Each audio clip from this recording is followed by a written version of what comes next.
security, development, and peace. And today, after all these years have passed, we pose to you the same fateful question from the Yemeni people, whether these values and principles continue to exist or not, or else what would it mean for our country to be left hostage to the Iranian regime's expansionist schemes and its militias that use hunger as a weapon, religion as a tool, and maritime passages as a means of blackmail? What does it mean for this country with an ancient history to become one of the most dangerous hotspots of terrorism, cross-border terrorism in the world?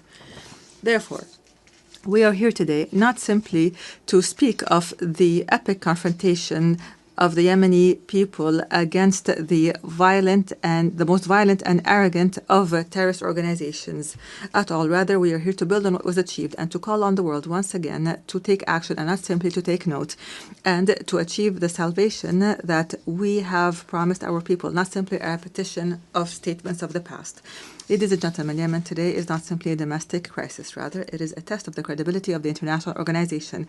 After a decade has passed to the coup that was orchestrated by the Houthi militias supported by the Iranian regime against the national consensus, our people are living one of the gravest humanitarian crises, facing security threats that transcend our borders and spread to the region and the entire world.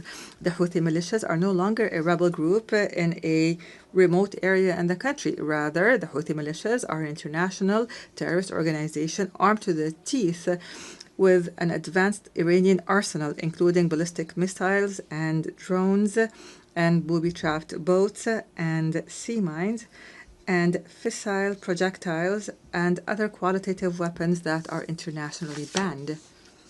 In addition, this outlaw group supports networks that smuggle drugs and utilize new technologies to disrupt communications and guidance systems in an attempt to transform Yemen into a laboratory to experiment with the weapons of its supporters. These are not simply tools of war. Rather, this is a scheme to redraw the map of Iranian influence in the region. And those who are lenient with this group today must imagine how tomorrow will be when the Red Sea and maritime passengers fall prey permanently to this terrorism. Therefore, ladies and gentlemen, the past years have proven that the policy of conflict management, by offering more incentives, has only brought more disaster and destruction. Moreover, the policy of containment has given the Houthi militias the time and the resources to further expand its arsenal.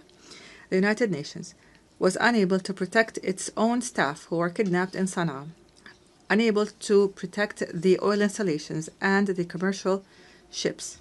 It has become clear that the peace we seek cannot be asked for, but must be imposed by force. Ladies and gentlemen, it has become incumbent upon the world today to reconsider its position on the Yemeni situation. On the one side, there is a widespread national front that believes in international legitimacy and adopts the values of partnership and democracy and maintains local diversity and popular participation and works on building the institutions of a state. This is the front that I represent today, myself and my brothers, the members of the Presidential Council and the government, which is a member of the United Nations and represents all Yemenis, men and women alike. In return, we have an exclusionary, sectarian, fascist organization that does not believe in the principles of international legitimacy and which conducts cross-border terrorism and adopts an authoritarian theocracy that is opposed to human rights, which is embodied by the Houthis and their supporters. Unfortunately, the disregard by many of the essence of the Yemeni crisis has encouraged the Houthi militias to go further in threatening peace regionally and internationally and targeting energy sources and maritime passages and even kidnapping and abusing United Nations staff. Ladies and gentlemen, I have spoken to you from this podium in the past. And at the time, I asserted that the government of the Republic of Yemen is always ready to embrace a comprehensive peace, even if that includes making painful concessions, as long as they come in the interest of the Yemeni people. However, and after our efforts to maintain peace have failed, it has become necessary to move collectively and firmly to impose peace. Therefore, I call on you today to form an effective international coalition to restore security and stability to Yemen, a coalition that would rebuild the institutions of the state and would liberate the country from the clutches of the militias and all forms of terrorist groups. Ladies and gentlemen, the United Nations General Assembly, in its 80th session, seems to be in dire need to prove to its members that international law is not simply a myth, and that the rules-based international order is not simply a selective call. Yemen and Gaza, in this context, are the moral testing ground of this important organization. They are the place where we can definitely confirm that the might of right is still able to confront the right of might. And here, the Palestinian cause lies in the heart of this issue as a wound that continues to bleed, and the central cause of the Arab people, which is now also witnessing an important transformation, so the overwhelming recognition of an independent state. And here we would like to express our sincere gratitude to our brothers and sisters in the Kingdom of Saudi Arabia for their efforts, along with their French partners, to achieve these unprecedented political gains. We'd also like to confirm here our full support for the Palestinian Authority and the two-state solution in accordance with international legitimacy resolutions and the Arab Peace Initiative. And we call upon the rest of the member states to recognize Palestine and to support the rights of its people and their dignity. And at the same time, we reiterate our rejection of the use by outlaw militias of this just cause that has, as a trading card, which has only brought Palestine more isolation and destruction. Your Majesties, Excellencies, and Highnesses, in the midst of this suffering of the Yemeni people that has lasted for 11 years, our brethren have not left us alone, namely the Kingdom of Saudi Arabia, the United Arab Emirates, who have not only worked to protect the Yemeni state from collapse, but for the entire region from falling into the clutches of the Iranian scheme. They have presented a practical model of strategic partnership based on development. The world must adopt this model and not simply watch it. At the end of last week, our brothers in the Kingdom of Saudi Arabia once again announced additional economic aid to the country's budget and basic services at a time when the Yemeni government is facing extreme financial bottlenecks.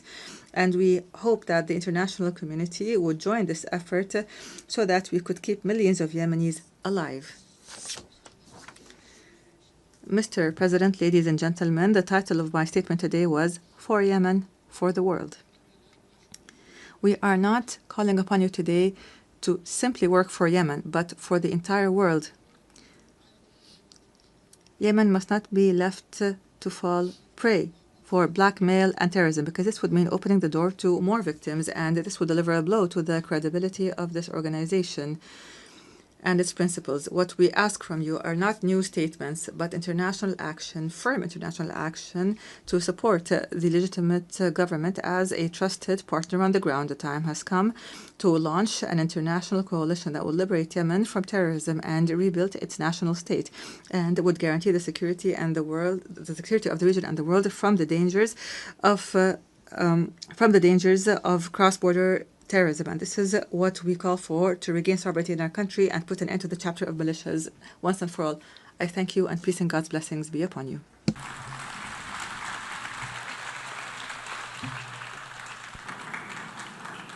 On behalf of the Assembly, I wish to thank the President of the Presidential Leadership Council of the Republic of Yemen.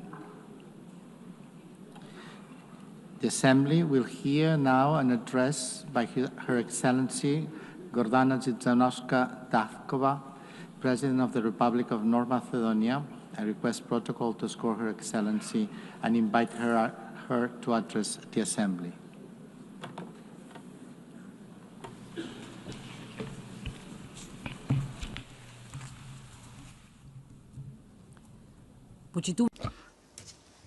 Honorable Member President of the United Nations General Assembly, Annalena Baerbock, distinguished Secretary General of the United Nations, Mr. Guterres, esteemed Excellencies, ladies and gentlemen.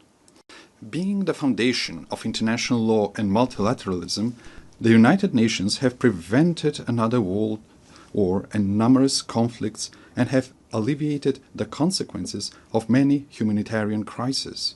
They have helped many nations embark on the path to sovereign equality, lifted millions of extreme poverty, and educated entire generations. They have inspired a global movement for rights and freedoms, for social justice and equality. They have raised awareness of environmental protection and mobilized humanity in the fight against climate change. For these and many other achievements, the United Nations, its agencies and leaders, have won no less than 12 Nobel Peace Prizes. Nevertheless, the United Nations today face a geopolitical and geoeconomic earthquake that is shaking the foundations of the post-World War II order. Today's crises stem from deep tectonic shifts, undermining the principles that shaped the world for the past 80 years. A new geopolitical era is emerging before our eyes. Instead of acting together on the urgent challenges such as peace and security, climate change and environmental destruction, artificial intelligence and growing inequalities, we seem to be heading towards a post-Hobbesian state of war of everyone against themselves. Instead of a single international order, parallel orders seem to be emerging, each with its own rules, values and interests, often directly against one another. Being paralyzed and isolated when most needed, I wonder if the United Nations is turning into the League of Nations. The signs are all around us. Instead of creating a sense of shared future, humanity is facing wars and loss of humanness. With international humanitarian law increasingly ignored, hunger is weaponized and humanitarian workers are targeted. Amid everyday violence, the world is oscillating between nihilistic pessimism and hedonistic escapism, between hopeless lamentation and heartless indifference, as in the first decades of the 20th century. The tremors of the international order have opened deep geopolitical fault lines. One of the most active is in Ukraine, where war has been raging for 3.5 years. Russia's aggression is a flagrant violation of the Charter of the United Nations and a direct threat to international peace and security. We also express our deep concern of the recent violations of the airspace of Poland, Romania and Estonia, every one of them a NATO member state. We supported the joint statement of September 12 and call for immediate de-escalation, full respect for international law, and use of preventive diplomacy to reduce tensions and preserve peace. Your Excellencies, the geopolitical fault line also runs through the Western Balkans region. The Macedonian accession process to the European Union has been continuously obstructed for 20 years, but not on the basis of objective Copenhagen criteria, but for subjective nationalistic reasons. The latest EU condition to start our negotiations is a new imposed amendment to the Constitution. The Constitution, lex superior and, in Rousseau's sense, a social contract between citizens, represents the most internal matter of any state.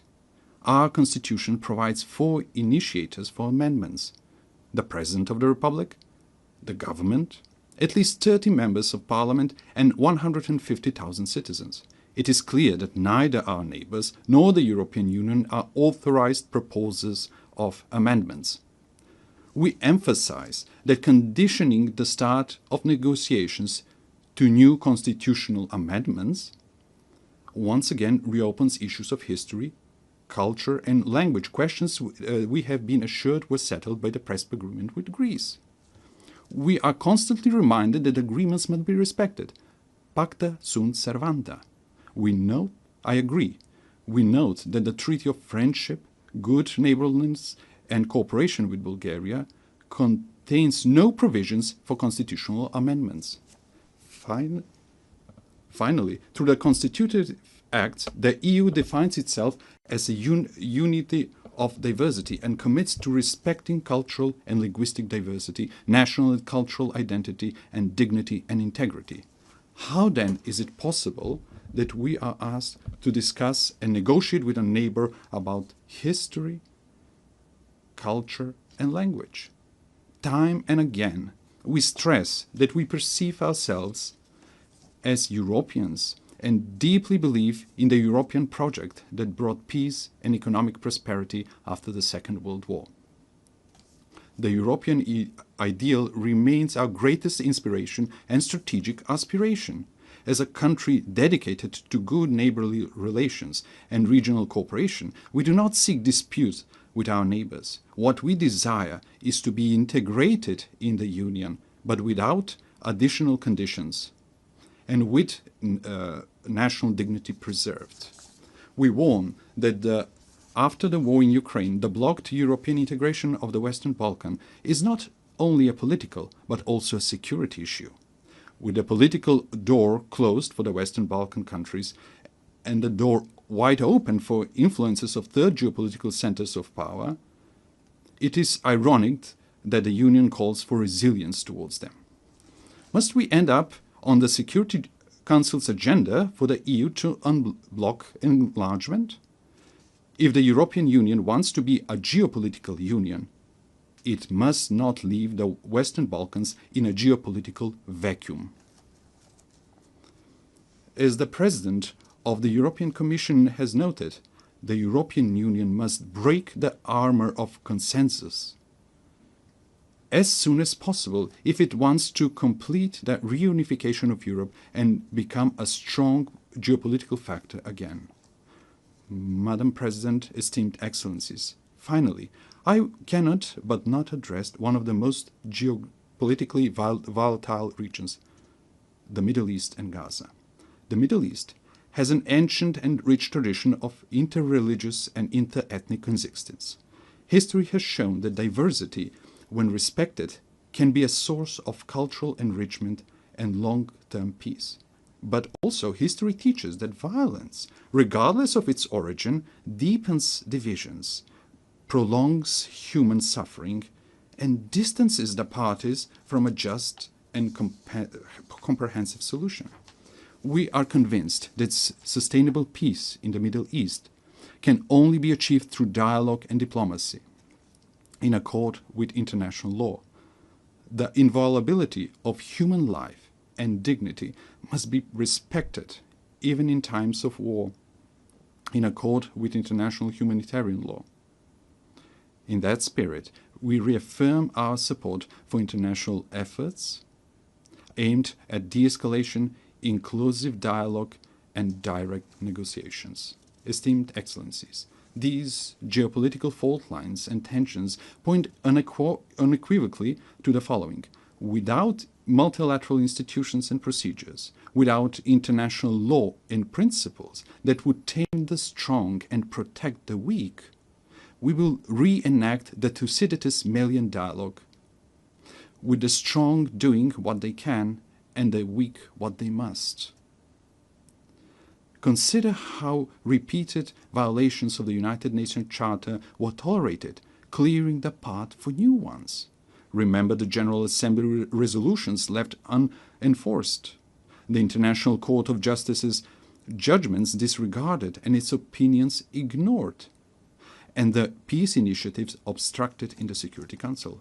Facing with the dysfunction of the current international order, some realists advise forgetting international treaties and conventions as a needless burden and seeking shelter in regional blocs and alliances. For them, the fastest and best way to resolve crisis is outside the United Nations without a Security Council mandate. However, departing from universal principles and mechanisms in favor of pragmatic opportunism and reaching for ad hoc measures, pushes us towards an uncertain future of growing geopolitical and geoeconomic competition and even confrontation in the race for resources. Is that the harsh world we mean to leave to our posterity? The alternative is to try to revitalize multilateralism and make its institutions more resilient to these systemic shocks. Respected Madam President, respected attendees, young generations have the right to a renewed charter, to a reformed and strong United Nations that will enable them to live in peace among nations and peace with nature. These reforms must not be cosmetic, but profound, to enable greater inclusiveness, harmonization between values and mechanisms, optimization of national and global interests, and functional institutions. The UN reforms depend on whether they are seen as an opportunity to renew the rules-based international order or as a challenge to the privileges of some member states. Yet, what is the point of being a privileged member state of a dysfunctional, irrelevant, marginalized international organization? For effective United Nations, it is necessary for the Security Council to be reformed, to be more inclusive, accountable, and responsible for maintaining international peace and security. The General Assembly must evolve into a representative policy-making body rather than a debate club. The implementation of International Court of Justice judgments must become mandatory for all member states, ensuring the rule of international law. Reform is needed not only for all challenges, but also for new ones. Artificial intelligence brings enormous opportunities, but also incalculable risks for our civilization. It is not just a technological leap. Its impact may be greater than the industrial and digital revolutions. Aware of this, my country and I support the proposal to make artificial intelligence a priority of the 80th session. Next year, we will elect a new Secretary General of the United Nations. We need a person with leadership skills, with rich diplomatic experience, and ability to bring differences and build consensus, but also deeply humane and committed to the vulnerable. The next top diplomat of the world must possess knowledge, patience, and tact. After 80 years, it is high time for a woman to be a Secretary General of the United Nations. In a world dominated by strong men, often with weapons, we need strong women with wisdom and empathy. I believe that women who are, along with their children, are the greatest and most numerous victims of wars, have an inalienable right and obligation to prevent them. The anarchic international order is a threat to all, but especially to small states. It is natural for small and medium-sized states to be the greatest supporters of the United Nations reforms. Distinguished Excellencies, let me share with you what we are doing in this regard. We supported the adoption of the Pact for the Future as a new global social contract. Living in one of the most climate-vulnerable regions in the world, the Mediterranean, Macedonian citizens are already experiencing the consequences of the climate crisis, such as extreme weather conditions. That is why we supported the implementation of the Paris Agreement at COP29 in Baku. We supported the Seville commitment on financing for development and integrated the Sustainable Development Goals in our National Development Strategy 2024-2044. At the third UN Ocean Conference in Nice, we committed to strong international ocean governance supporting the action plan. We are making great efforts to promote women's leadership and the implementation of the Agenda on Women, Peace and Security. We signed the new 2026-2030 framework for cooperation with the United Nations to ensure inclusive social and human development, sustainable economies and decent work, resilient and green societies and ecosystems, the rule of law and good governance. Esteemed Excellencies, we are standing in front of a great test. Either we will guarantee an international order based on visionary principles, or we will rush towards a catastrophe of unimaginable proportions for humanity. Former Secretary General Dag Hammarskjöld reminded us that the United Nations was not created in order to bring us to heaven, but in order to save us from hell. We should recognize the United Nations for what it is: an admittedly imperfect but indispensable instrument of nations in working for peaceful evolution towards a more just and secure world order. Let's give them that chance. Thank you.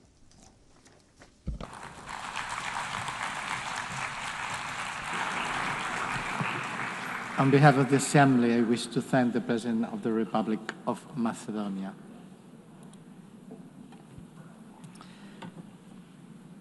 L'Assemblée va entendre l'allocution de son... The Assembly will now hear the statement of His Excellency, Mr. Anthony van Laurent Saint-Cyr, President of the Presidential Transition Council of the Republic of Haiti.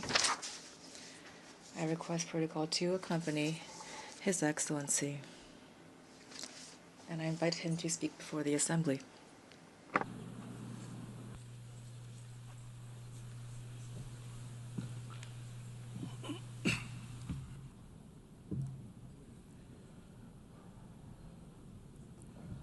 Madame la Présidente de la...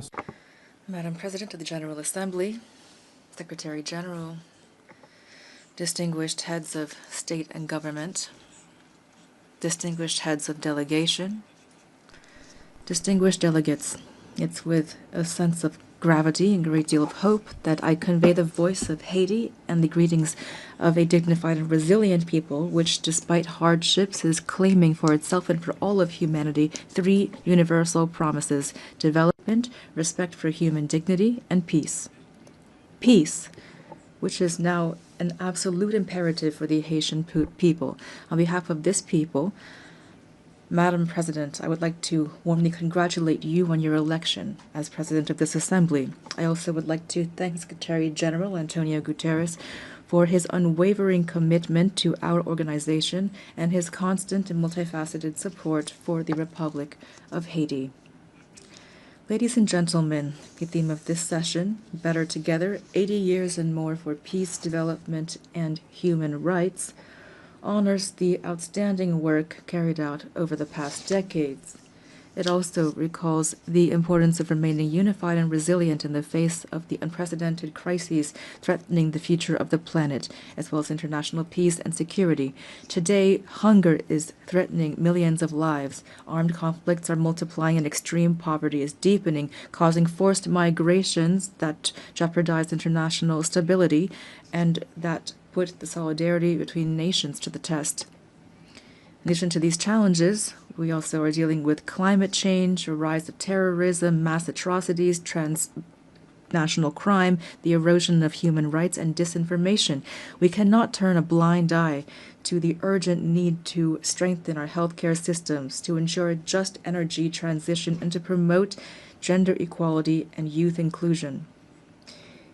These issues require us, the world leaders, to shoulder our responsibility to build a UN that is better adapted to the challenges of today and the hopes of tomorrow. We must ensure that all of our actions, including technological breakthroughs such as artificial intelligence, foster peace, development, and human dignity.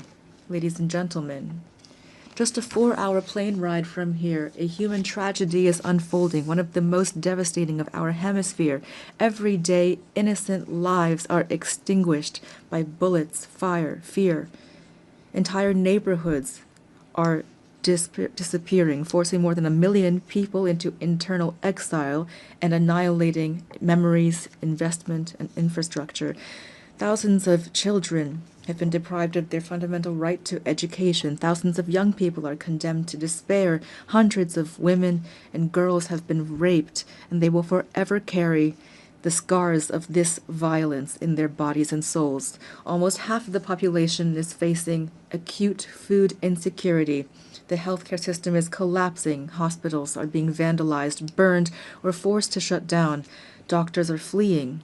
Lives are being lost due to a lack of treatment. Even the treatment for persons living with HIV and tuberculosis is under threat. This is the face of Haiti today, a country at war, a modern-day Guernica, a human tragedy at the doorstep of America, only a 4-hour flight from here. It's important to say this. Haiti is experiencing war, a war between criminals that want to impose violence as their social order and a population, an unarmed population that is fighting for human dignity and freedom. The response must be firm and determined. Today, the international community must stand alongside Haiti and take large-scale measures, not half steps. A strong, coordinated, and immediate action is needed. Silence and inaction are not an option. We must act quickly to protect lives, to protect the innocence of children, to provide youth with a future, and to allow citizens to decide their own future at the voting booth. Every minute lost means human lives sacrificed and an erosion of democracy. Haiti wants peace. Haiti expects peace. Haiti has the right to peace. Yes, ladies and gentlemen, peace today is the most pressing need of the Haitian people. It is the raison d'etre behind our tireless battle, the battle between our security forces, led by our security forces and the multinational security support mission. Many policemen and soldiers have fallen in the war against criminal groups. We pay tribute to these heroes, Haitian and Kenyan, who have laid down their lives for their commitment to restoring peace and security in Haiti. Today, out of the 2,500 troops initially required and promised, there are only 1,000 members of the multinational mission on the ground. Their courage, combined with our own efforts, have not been sufficient to contain the security crisis. And yet we have increased by 40% the budget for our security forces. We've recruited new members. We have strengthened our troops and acquired more material and equipment. We must face the reality. Haiti is at the epicenter of an unprecedented regional threat. Powerful and heavily armed criminal networks are trying to destabilize our country and take over the economies of our entire common space. The new front lines of this battle are in our country, in Haiti. If we lose this battle on our soil, it will be futile to try to contain it in the rest of the region. That is why we must show the same determination, the same resolve, and the same unity that we showed in the fight against terrorism. Haiti could never overcome this challenge single-handedly. Today, it is crucial to mobilize a strong force with a clear mandate and with adequate material, logistical, and financial resources. In this regard, the lessons of the MMS and recommendations of Haitian experts must be taken into account. We also need heightened international cooperation based on intelligence sharing and on rigorous border control to curb the flow of arms, ammunition, drugs, and financing toward these gangs. Peace cannot be restored unless our regional partners take concrete measures to ensure their territories do not serve as a starting point or a transit hub for this kind of trafficking. Approaches that failed yesterday will not save Haiti today. It is critical to listen to the voice of the Haitian people, to try new solutions that are stronger and more adapted to the realities on the ground. In this regard, we fully support the efforts made to transform the multinational security support mission. We also call for solidarity from the entire international community, especially for the commitment of members of the Security Council for a vote in favor of the resolution establishing a gang suppression force. That is why I would like to express on behalf of the Haitian people my profound gratitude to the United States and to Panama for this initiative, the implementation of which will mark a turning point in our fight against insecurity, which is suffocating our nation. I thank the administration of President Trump for the efforts made to provide support and resources in our common fight against the gangs, these enemies that are threatening both Haiti and the entire region. Today, the complexity of the Haitian crisis cannot serve as a pretext for endless talk, for drawn-out negotiations, or for stalemates caused by geopolitical considerations. Every day that we hesitate, criminal groups benefit. We urgently need to be proactive, to transcend divisions, to act together, to promote the values that bring us together, peace and human dignity. Haiti would welcome the holding of a high-level meeting to overcome obstacles and to make tangible progress. In this regard, we welcome the countries of the region and thank them for their constant support, especially through declarations in various regional organizations, including the Organization of American States and CARICOM. We appreciate their support and advocacy with partners in the Security Council for a real solution to the security crisis in Haiti. We also pay tribute to all of those states which during previous crises stood by our side and express the hope to be able to count once again on their commitment. Together, we can and we must resolve this crisis which has lasted for too long already. 12 million women, men, and children are expecting this of us. Ladies and gentlemen, the Presidential Transition Council was born of a political consensus that stemmed from intense negotiations between the nation's political parties. This council, establishment which was supported by various international partners and facilitated by leaders of CARICOM, has a clear agenda which centers on holding free and credible elections. I repeat, free and credible elections.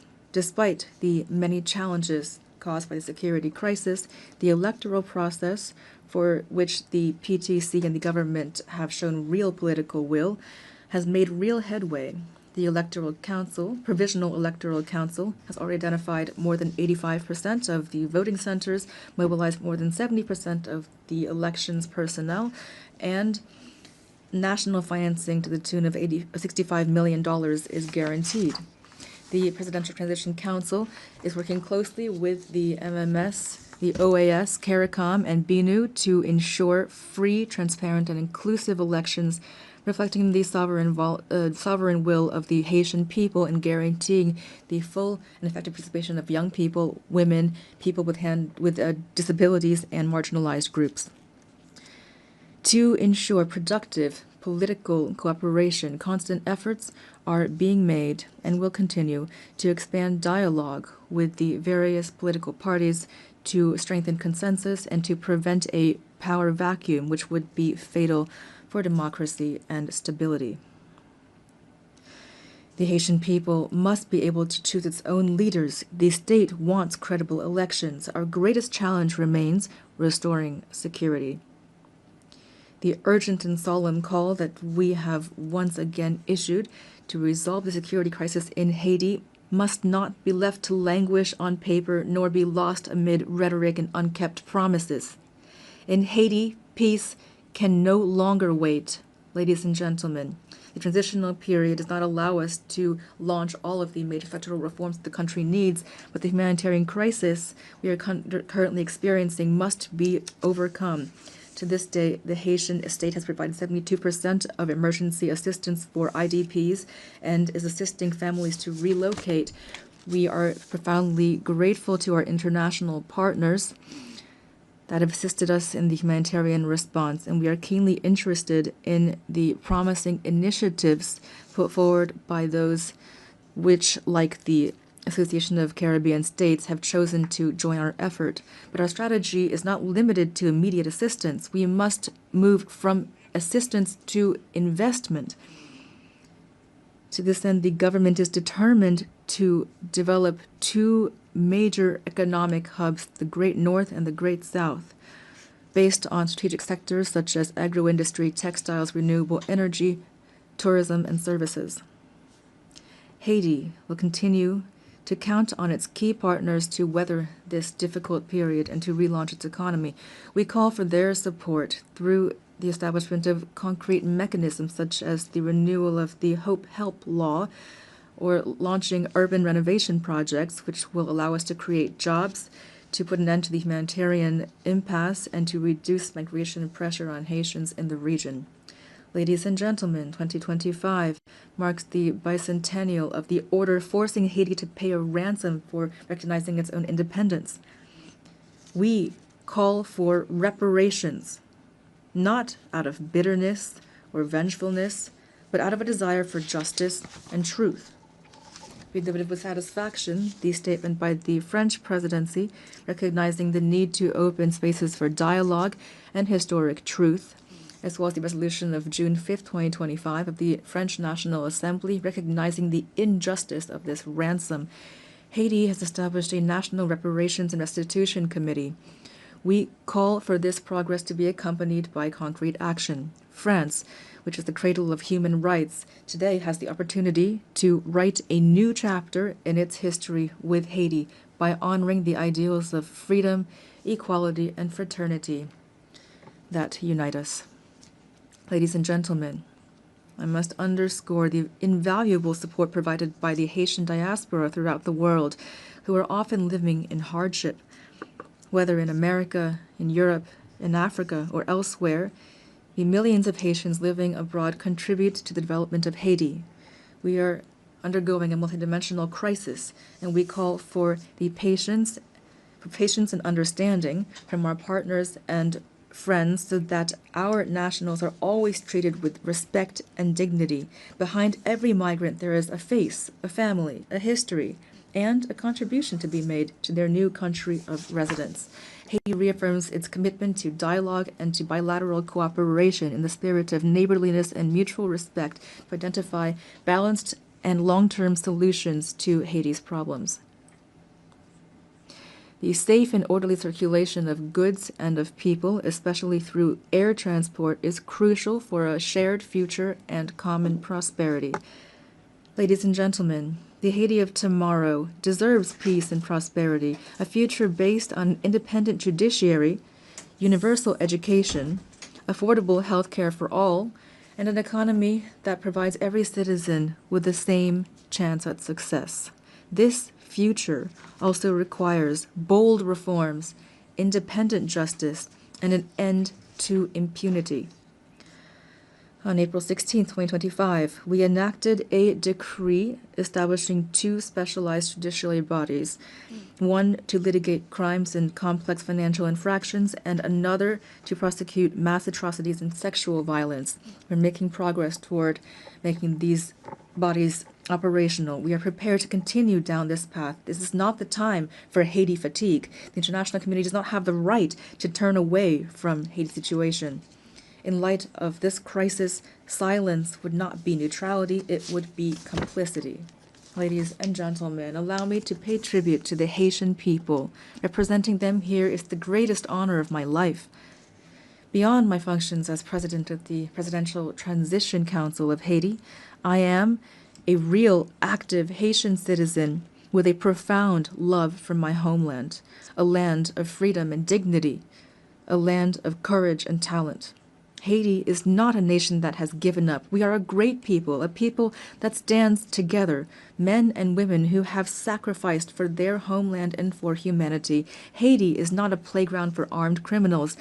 Rather, it is a nation on its feet, comprised of dignified, resilient families who every day, despite terrible adversity, are fighting for a better future. I pay tribute to my fellow countrymen and women who are, without a doubt, among the most resilient people on earth. They deserve better. Giving them new hope is my only mission, and that is why now I call upon you to stand side by side with Haiti. We must build peace in Haiti, for the Caribbean, for the Americas, for all of humanity. Thank you.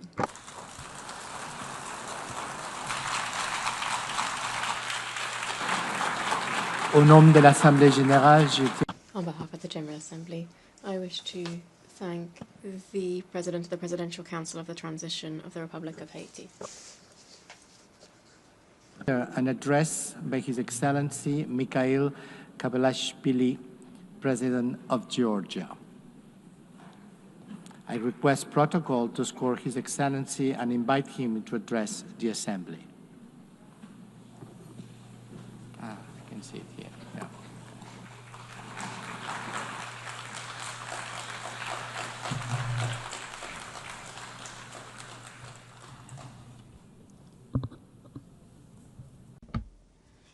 Madam President, Mr. Secretary General, distinguished colleagues, ladies and gentlemen, I represent a country with a 3,000-year history, the cradle of one of the world's most ancient civilizations and the brave Georgian people, filled with pride and dignity, a country that possesses a unique alphabet, an ancient language, and 17th century-long Christian traditions. The history of Georgia is continuous chronicle of our people's struggle for survival against invaders, through which we have miraculously managed to preserve our cultural identity, traditions, and national character. Despite centuries of continuous warfare with invaders, the cultural environment in Georgia has always been distinguished by exceptional humanism, tolerance, and compassion for others. Tolerance, openness to others, harmonious coexistence, and diversity form the cornerstone of our ancient culture, which is brilliantly reflected in Georgian polyphony, in our national traditions, and in the world-renowned Georgian epic Shota Rustaveli's The Knight in the Panther's Skin. Georgia is a place where, throughout history, no human has ever been oppressed or persecuted on ethnic or religious grounds. Quite the opposite. We have always been known for our profound sense of justice. I represent the Georgian people, who know both the cost of war and the value of freedom and peace, a people who cherish their rich history and traditions, while at the same time facing with resolve the challenges that lie before our country. Amid a rapidly changing geopolitical landscape and unprecedented global challenges, such as ongoing conflicts, climate change, ideological polarization, cultural alienation, and war-driven humanitarian crisis, Georgia stands firmly as a guardian of dialogue, peace, stability, and sustainable development. Despite the many challenges surrounding us, we have managed to ensure the security of our people. The fundamental philosophy of the Georgian government remains to preserve peace, and no matter the cost, to spare our people from war. For the fourth year now, a horrific, bloody war has been raging in Ukraine, bringing catastrophic consequences and immense human suffering. Drawing on the bitter experience of the 2008 war, whose wounds have not yet healed for the Georgian people, we understand better than many the pain that Ukrainian nation endures today. Now as before, Georgia expresses its firm and unwavering support for Ukrainian people. As we deeply understand the importance of peace, Georgia contributes to the transformation of the South Caucasus and strives to turn it from a zone of conflicts into a space of dialogue among civilizations and economic prosperity. We welcome President Donald Trump's peace initiative between Armenia and Azerbaijan, as well as his efforts to bring the bloody war between Russia and Ukraine to an end soon. Georgia has always supported and actively strived to establish sustainable and long-term peace in the South Caucasus, as well as to deepen trust and cooperation amongst its neighbors. For centuries, our country has been a crossroads of civilization and a space for dialogue among diverse cultures. Today, Georgia is reclaiming its historical role.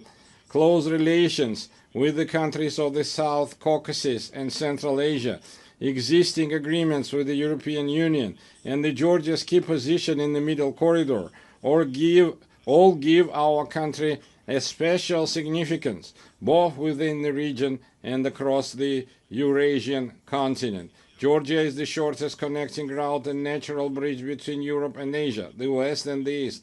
Thanks to our geographical location and pragmatic foreign policy, Georgia is emerging as a multidimensional and multifunctional regional hub, both in terms of trade and energy transit.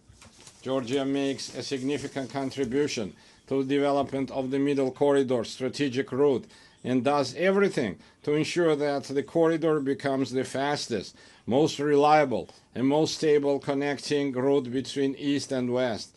We are actively working with international investors, developing infrastructure and facilitating the creation of new energy transit routes, all of which ultimately enhance the connectivity between Asian and European markets.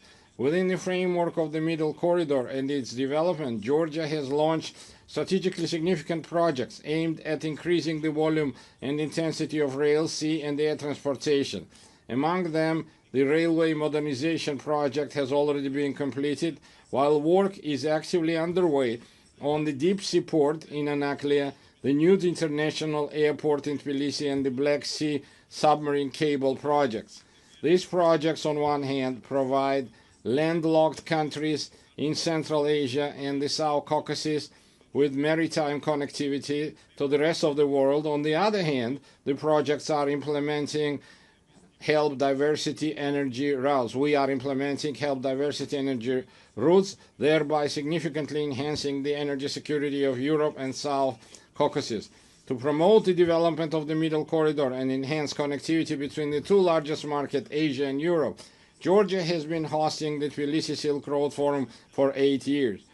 It is an international platform for dialogue and new opportunities, attended up to 2,000 delegates from 60 countries. Our goal is to develop constructive relations based on mutual respect and shared benefits with major economies such as the United States, China, European Union, and others. We are open to any dialogue and cooperation, but at the same time, we demand respect and fair and dignified approach. What the Georgian people will never accept is being spoken to in the language of ultimatums, blackmail, or intimidation. Georgia is a faithful adherent to the fundamental principles of values of the United Nations and a dignified, responsible member of the international community, as evidenced by the considerable efforts by the current government of Georgia to improve the protection of human rights. It is precisely thanks to the pragmatic and rational policies of the government of Georgia that we have maintained peace and economic growth, significantly improving the quality of life of our citizens. Despite numerous challenges in recent years, Georgia has demonstrated remarkable resilience to external shocks. The positive trajectory of Georgia's development is reflected in and confirmed by the international rankings and indicators of the world's most reputable organizations. Despite 20% of Georgia's territory remaining under occupation, we continue to pursue development and progress with great energy and determination. We are entrusted with the mission that our children may live in a stronger, dignified Georgia and peaceful world. And now I want to address our Abkhaz and Ossetian brothers and sisters on the other side of the occupation line. For centuries, we have written Georgia's history together, a history filled with the heroism of our ancestors through our shared struggle for survival of our nation and the love for our motherland. We have never been a large empire imposing its rules on the others. We have always been a country proud of its diversity. Georgia is a place where civilizations have met, blended and balanced each other for centuries. Our culture is the very product of this complex and enduring synthesis. My Abkhaz and Ossetian brothers and sisters, our cultural code has not changed. For us, diversity is not a problem. It remains an essential formula for our existence, which is why we always meet our compatriots from the other side of the occupation line with open hearts and outstretched hands. It's our duty through joint efforts to overcome artificially created obstacles, rebuild broken bridges, and leave past grievances to history as a people of exceptional patience and resilience. I believe that one day we will, together with our children, in a united We will live with our children in a united, happy, and developed Georgia, where nothing will stand in the way of our harmonious coexistence. Herewith, I would like to express my gratitude to the international community for its unwavering support of Georgia's sovereignty and territorial integrity. Georgia, like the entire world, is going through a pivotal moment in modern history.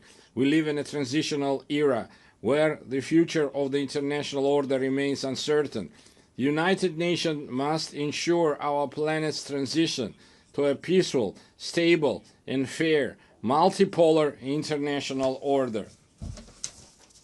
Georgia is responsible, as a responsible member of the international community, is ready to support the United Nations in becoming the inevitable alternative to war and the principal guarantor of peace. I would like to reiterate that we are prepared and open, taking into account our national interests, to engage in dialogue with all parties on issues of global and regional significance. The current reality requires us to face difficult issues and initiate an open, pragmatic, and result-oriented dialogue. I believe that only in this way we can overcome common global challenges and unlock new opportunities for the benefit of our countries, peoples, and future generations. Thank you very much for your attention. May God bless humanity. On behalf of the Assembly, I wish to thank the President of Georgia. La Asamblea escuchará. The Assembly will now hear an address by His Excellency Luis Alberto Arce Catacora, Constitutional President of the Plurinational State of Bolivia. I request protocol to escort His Excellency and invite him to address the Assembly.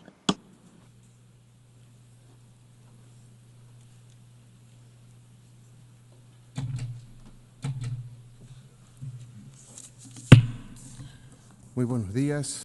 A very good morning to all of you. Allow me to express brotherly greetings to the President of the General Assembly of the United Nations, Annalena Baerbock, and through her to the entire Assembly. The 80th session isn't just any other date. It is a space for a historic time which invites us to stop and to look back, to remember why this organization was born and why it has seen the results that humanity was waiting for after the 2 world wars in which the fight for wealth and areas of influence left in its wake millions of dead, displaced, and wounded. We are living with a wound that we're trying to overlook. Over 8 decades, in the concert of nations, we have seen the development of narratives that, using the skill of the great powers with long-standing experience in the international community, have camouflaged deep wounds and the devastating memories of humanity. They've done so using smart normative texts that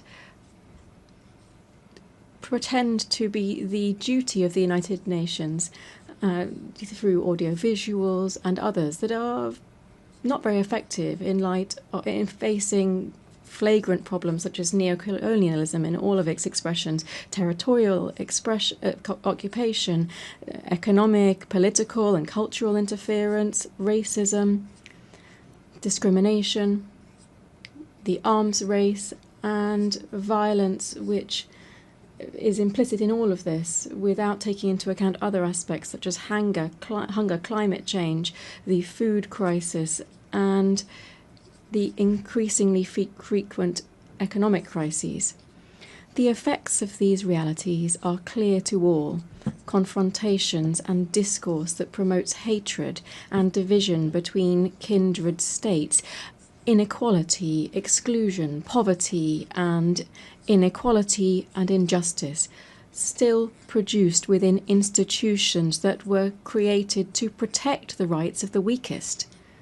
And we're not even talking about economic, social, and the cultural rights of people, and even more if you look at the rights of indigenous peoples. A sincere assessment leads us to confirm that in 80 years, we have not met the expected results. Consequently, we are not in a good position. The world remains divided and confronted against itself more than 80 years ago. Today in the world, there is greater inequality in the distribution of wealth than there was 80 years ago. The poverty figures, inequality and injustice, rather than being curbed, is on the increase. The risk that any remaining peace should disappear and the Third World War would overtake the entire planet is very close if we don't react in time. The danger here is that the unstoppable force of capitalism with the misuse of artificial intelligence would increase the climate change, would liquidate the planet, and would convert the immense majority of the population into unnecessary beings is also something that we can't completely rule out. We're not in a good place. The UN was established on the basis of the foundations of the skeletons of the Holocaust and the not only physical but also moral ruins left by the fascist racism and also increasing neocolonialism with the use of 2 atomic bombs. One of the goals that gave rise to the United Nations was to not repeat the barbarity of war. Today we hear the echoes of the drums of war on all continents. We see the practice of genocide on the sole decision of 2 countries. We deny the right to be free and sovereign to a people. Sophisticated weapons are used against a sovereign country, and increasing militarization is being promoted within a region with double standards in combating the war on drugs. And at the same time, we maintain a criminal blockade against its people and the state for the sole crime of having claimed its own independence more than 6 decades ago. Wars are not the same as we had 80 years ago. Wars now are multidimensional. They use economic, financial, media, information, cyber warfare, without even taking into account military warfare, which now encompasses biological warfare, war from space, and other technologies that continue to be developed with impunity on the basis of technology of war. It would be nothing new to have climate wars that would have an impact on sovereignty and food security, jeopardizing strategic resources such as water. We are putting at risk the very survival of the human race on Earth and of life itself on the planet. Just taking off the mask from all of these tragedies, we can see that the cause of all of this is the wild capitalist system that places the greed of the few over the rights and lives of the majority on the planet.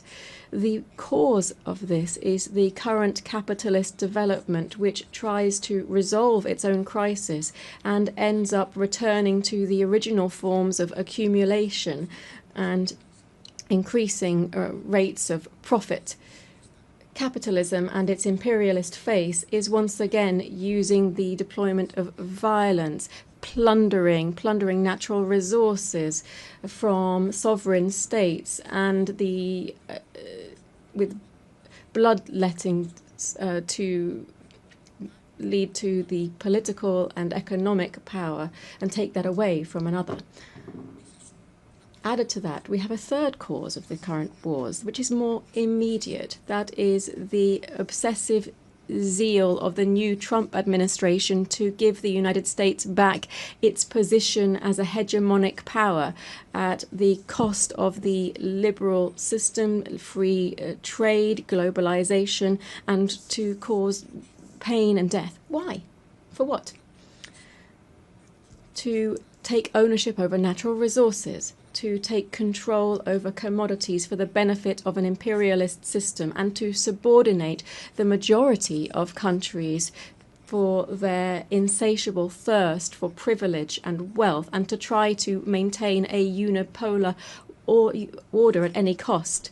The recent publication of the US Strategic Defense Policy sets out a deployment of its troops around the world to in its areas of influence, Canada, Central and South America, among others. The recent history with our neighbours has made us realise this is nothing else but a new way of implementing Monroeism, which was a doctrine which said that America is for the North Americans, generating conditions for a new era of neocolonialism.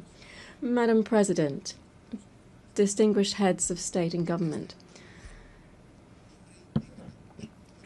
from the indigenous in Latin America and the Caribbean, we can say that we are a zone of peace, and we did so at the second summit of CELAC in Havana in 2014. The nations in our region are complying with this mandate that we set ourselves, still bearing in mind our political and ideological differences on various topics and with regard to border and territorial occupation-based disputes that remain ongoing. We can say, when we invert the equation of the Pentagon, that it is peace rather than war that guides our international relations. In hearing this statement in 2022 in this same place, I came to appeal to the United Nations for a General Assembly to declare to the world that it would be an entire territory of peace. And 11 years have passed since that historic declaration of CELAC, and 3 years since I made that statement in this assembly. Not only have we not declared the world as a zone of peace, rather we are facing the harsh reality of seeing how death is becoming increasingly normalized in international relations. We also feel the threat of fascism in all of its variants to try to exploit and dominate peoples at the current time. The threat of death has made is covering Latin America and the Caribbean. We are seeing a bellicose potential which would even go so far as to use missiles, submarines, helicopters, using the pretext that this maritime space is being used against the national security of the United States through the illegal introduction of cocaine through illegal gangs belonging to drug cartels. Beyond violations of international law, this provocative action of imperialism has two intentions. First, to intervene into our kindred Bolivarian Republic of Venezuela that since 1999 has been raising high the flags of the freedom of its people and the sovereignty of its state, and which possesses considerable natural resources, particularly in oil, which the North wishes to appropriate and claim. Secondly, to try to reconquer the Latin America and the Caribbean on the basis of it undermining liberal democracy, to impose militarization and to use other colonialist practices that we should call out. Imperialism is said to be used to combat drugs trafficking. This is a fallacy, because if this were true, it would actually be taking effect within their own country, where the demand for this type of drugs is high, and where, in its origins, where we see different types of organized crime. What the United States is trying to do is to give our region the role of holding back the edification of a multipolar world and to submit it to its own interests. Added to these military actions, the images of which have been seen around the world, we see other types of devastating actions, such as those aimed at strengthening the economic blockade against Cuba. Billions of dollars are owed by the United States to the Cuban state due to these unilateral coercive measures, which are explained on the basis of rejecting the first communist revolution, which will never be destroyed. The threat of death is also afflicting the Middle East. In the Middle East, the pain of millions of families and the death of hundreds of thousands of Palestinians finds no consolation. All of this history tells us has the unconditional support of the United States, which wants to speed up the displacement of the Palestinian people as quickly as possible. Peace will be an empty world while the Palestinian people continues to face practices of genocide and does not have its own land and full sovereignty with East Jerusalem as its capital. But in this region, that's not the only thing that's happening. The fragile political and geopolitical stability is threatened by preventive attacks against the Islamic Republic of Iran and against the small nation of Yemen, very similarly to what is happening, what was done by ex-President George Bush. The threat of death is also clear in Eurasia. In Eurasia, despite the intermittent attempts to achieve a political outcome, the expansionist ambitions of NATO, which is nothing else than the military arm of concentrated capital, is trying to protract the military conflict by using Ukraine as a launch pad against the Russian Federation. The threat of death also hangs over Asia. The East China Sea, which is an area of great geostrategic and economic importance, is facing two problems that could have an impact not only on the region but also the entire world. The overcoming of the sovereignty of Taiwan by the People's Republic of China is another example of explicit neocolonialism that is encouraged by the United States, as well as the dispute on the Senkaku Islands, the sovereignty of which is disputed between Japan, Taiwan, and China. It appears that these islands are home to important hydrocarbon resources. Furthermore, the constant tension between North Korea and South Korea could not only become a problem that affects these two countries, but also the entire security of the world. Heads of state and government, I've been referring to this entire world to say that in this new imperialist intervention, we should call it what it is, neocolonialism. And what should we do? I'm asking this because this led to one of the most outstanding strategies of the fight for the emancipation of labor over capital. This is also the fight of life over death. I wish to propose that we firstly establish a commission for reparations following slavery, apartheid, genocide, and colonialism in the countries of the Global South. To do so, the United Nations should find a way to ensure that those designing war and death pay their billions of dollars rather into a reparations fund.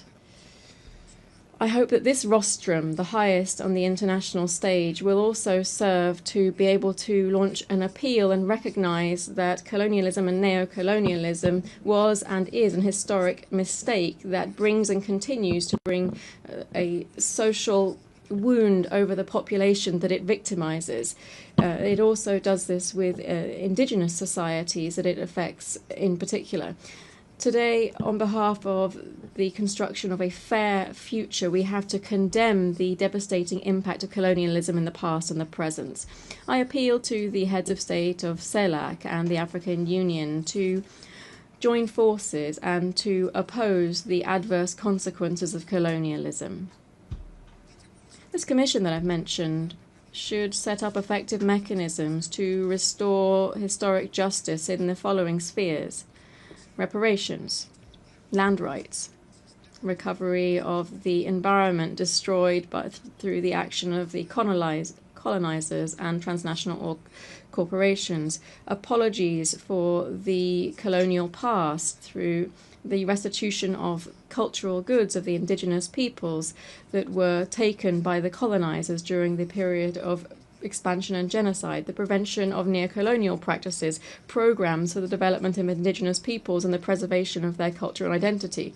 We should also provide compensation to people who have resisted the military occupation of their territories and those that are suffering under unilateral sanctions and economic blockades. Secondly, we should convert the UN General Assembly into a body with binding power so that it can be an effective voice for all peoples and not a space where we simply realize the will of the most powerful. We need this forum to be an ethical nucleus, a political heart, and the living spirit of a new era guided by the culture of life. We need the resolutions adopted within the UN General Assembly to not be vetoed by any superpower and to be truly complied with. This means ensuring that multilateralism is truly valid and not just a formality. We should declare the world as a zone of peace and promote demilitarization as far as possible. The immense majority of the population in the world refuses to accept that the revitalization or overcoming the cyclical crises of capital should be done on the basis of investment in billions of dollars to manufacture all types of conventional and unconventional weapons. Just 1/3 of military expenditure would give us better and greater education, health, and housing guaranteed for everyone. The UN has to become a pact for peace and for life as the shared destiny of everyone who believes in living together. 4, we need to undertake a profound reform of the Security Council that would prevent one of 2 countries holding up global stability. We need to ensure this reform and ensure the reform that the countries of the Global South have been insisting on for several years. Democratizing the Security Council would be giving effect to the principle of the legal equality of states and democratizing the future. It would be to ensure that the voices of Africa, Latin America, and the Caribbean, Asia, and the historically marginalized peoples would also count. 5, we should move towards the Universal Declaration of the Rights of Mother Earth.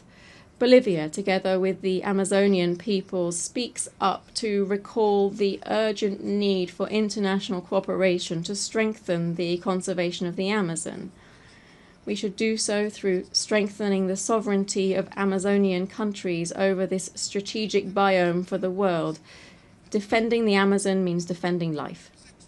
6, we must reject all forms of commercial war and work to reduce economic and social divides between the countries of central capitalism and the countries on the periphery.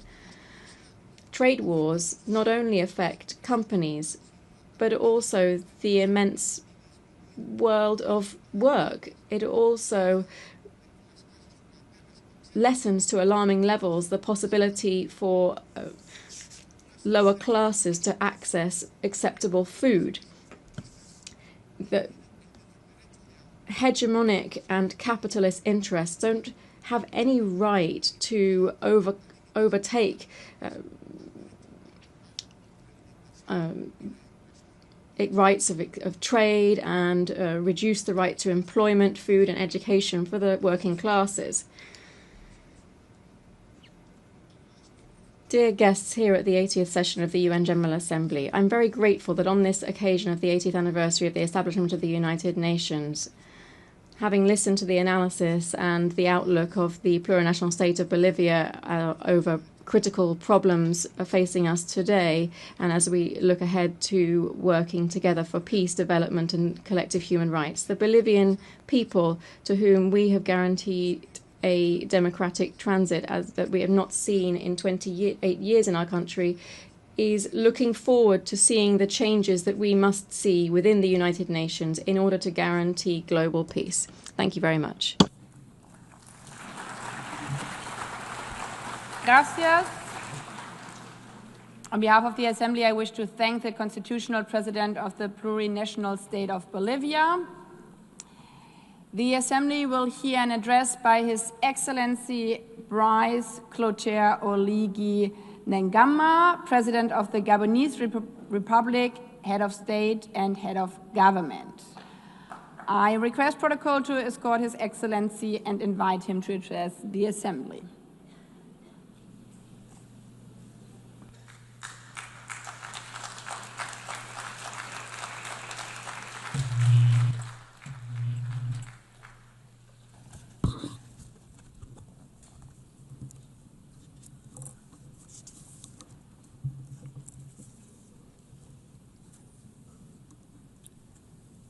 Madame la Présidente, Madam President of the General Assembly, distinguished heads of state and government, distinguished Secretary General of the United Nations, distinguished delegates, ladies and gentlemen, at the outset, I would like to most warmly and sincerely congratulate Her Excellency Annalena Baerbock on her election as President of this 80th session of the General Assembly of the United Nations. Madam President, your experience, I am sure, will allow you to effectively carry out the missions of your august post. Rest assured of the full cooperation of my country. To His Excellency Philemon Yang, your predecessor, I pay tribute to the outstanding work carried out during his term. And lastly, I would like to once again commend His Excellency Antonio Guterres, Secretary General of our organization, for all of the efforts that he has constantly made since he took up his office. Gabon, my country, is keenly interested in the UN 80 initiative, which aims at ensuring operational efficiency in the face of global challenges, as well as to optimize mandates within the UN system. Madam President, 1 year ago, before this prestigious assembly, as the President of the Transition of the Republic of Gabon, I presented the political process begun in my country after the liberation coup which took place on August 30th, 2023. After the presidential election of April 12th, 2025, for which the process and outcomes were unanimously endorsed by the international community, this transition culminated with my inauguration on May 3rd, 2025, as the first elected president of the Gabonese Republic, thus establishing the foundations of democratic order. As you know, Gabon has undergone a peaceful and exemplary transition that included all of the political parties in our nation. This smooth transition led to an inclusive national dialogue and a constitutional referendum in accordance with the agreed-upon timelines, and it will continue through the holding of legislative, local, and senatorial elections that are free and transparent. To this end, the first and second round of combined legislative and local elections will take place on September 27th and October 11th, 2025. With regard to the election of senators, this will take place on November 8th, and the second round is scheduled for November 29th, 2025, with a view toward a definitive restoration of constitutional order by January 2026. We believe that this peaceful and historic process can serve as a lesson and a model in many other spheres. The people of Gabon have drawn this success from its history, its culture of peace, and its shared vision of the future.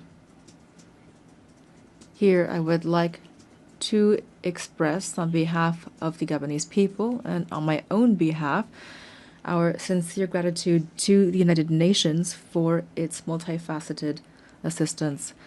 I know that I can count on the support of the UN as we implement our National Growth and Development Plan.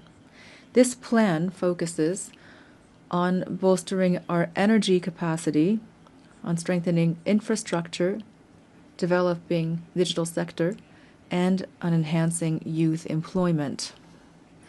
Ladies and gentlemen, Gabon is standing before you again with a clear message. Our country has changed. After decades of tensions and political and economic missteps, the Gabonese people has chosen the path of reconciliation and renewal, thus becoming the symbol of and testament to the transformation of hardship into hope, of dependency into dignity, of division into unity, and all without bloodshed. Today, Gabon is no longer a country in limbo. It has returned to stand alongside other states, upright, dignified, and ready to take up its rightful place in the community of nations. The new Gabon, the exemplary Gabon that my compatriots are calling for, also means that the state in Gabon must serve its people from now on. But our national rebirth would be futile without a change in the international order. It is no longer acceptable for African nations to remain relegated to the role of providers of raw materials for which others set the price and from which others profit.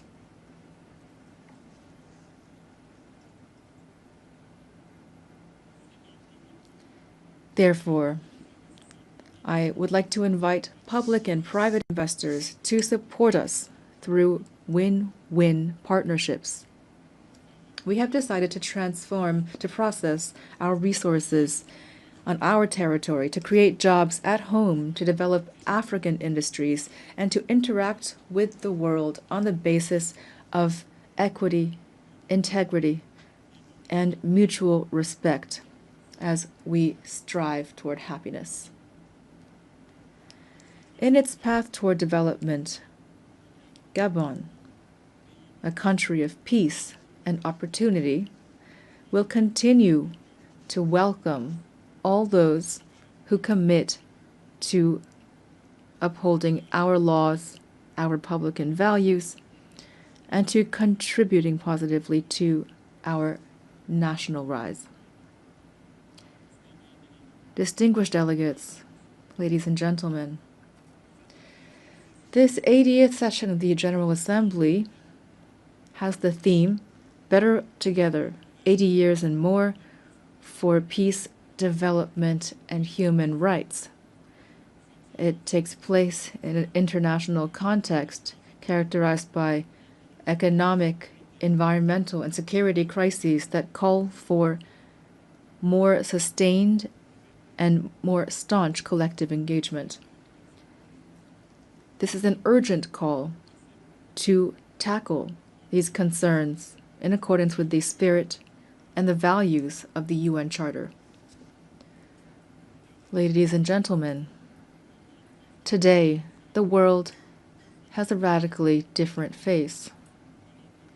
Humanity has never had so much technological prowess to ensure its well-being, and yet international peace and security have never seemed so fragile and so under threat. It is high time that peace reign on earth, and especially in Africa, which has so long suffered under conflicts that have been stoked and financed from outside the continent. Let the guns at last fall silent in the DRC, in Sudan, in the Horn of Africa, and in the Sahel. In this regard, instead of constantly stigmatizing and condemning the states of the Sahel, the international community would benefit from supporting them in their battle against the many-headed threat of terrorism. Ladies and gentlemen, on December 12, 1988, Gabon officially recognized the State of Palestine. Then, as now, we support the two-state solution, the only way, in accordance with UN resolutions, to guarantee a just and lasting peace between Israelis and Palestinians, as well as to guarantee international security. In this vein, Gabon must reaffirm its position in favor of lifting the embargo imposed on Cuba due to its negative effect on the well-being of Cuba's people. We solemnly reaffirm our full support for international efforts carried out throughout the world to achieve peace. These efforts must be centered on humans, especially women and youth.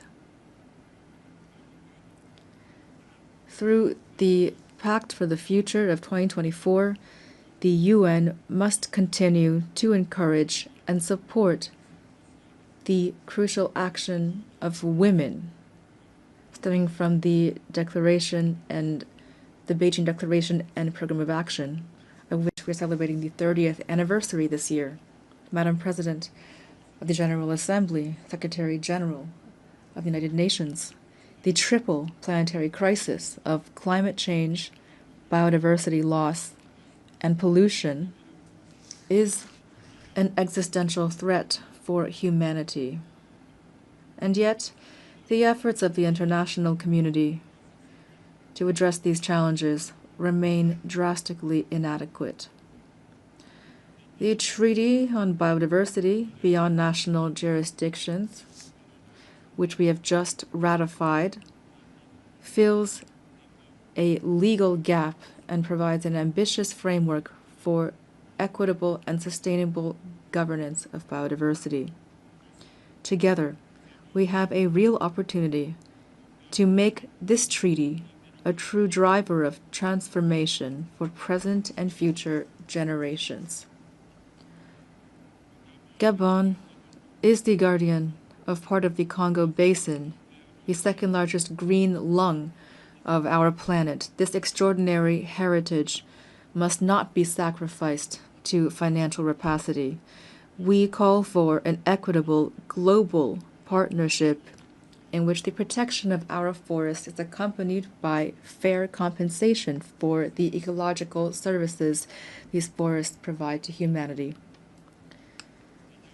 Ladies and gentlemen, the new global order is underway. The changes taking place in our societies are inevitable and cannot be overlooked. International peace and justice can only be guaranteed by a revitalized multilateralism, in particular through Security Council reform that takes into account the African claims enshrined in the Sirte Declaration and the Eswatini Consensus, to which Gabon is firmly committed. I wish every success to our work, and I wish a happy birthday to our organization. Thank you.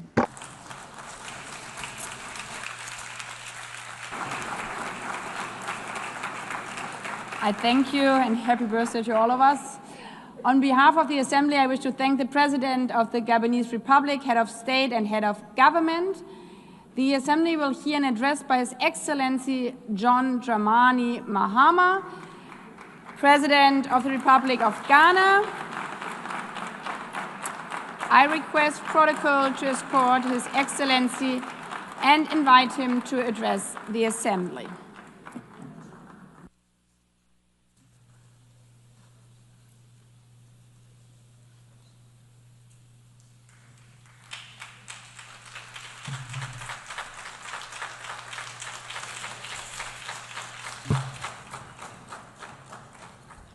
Thank you, Madam President, Mr. Secretary General, Excellencies, ladies and gentlemen.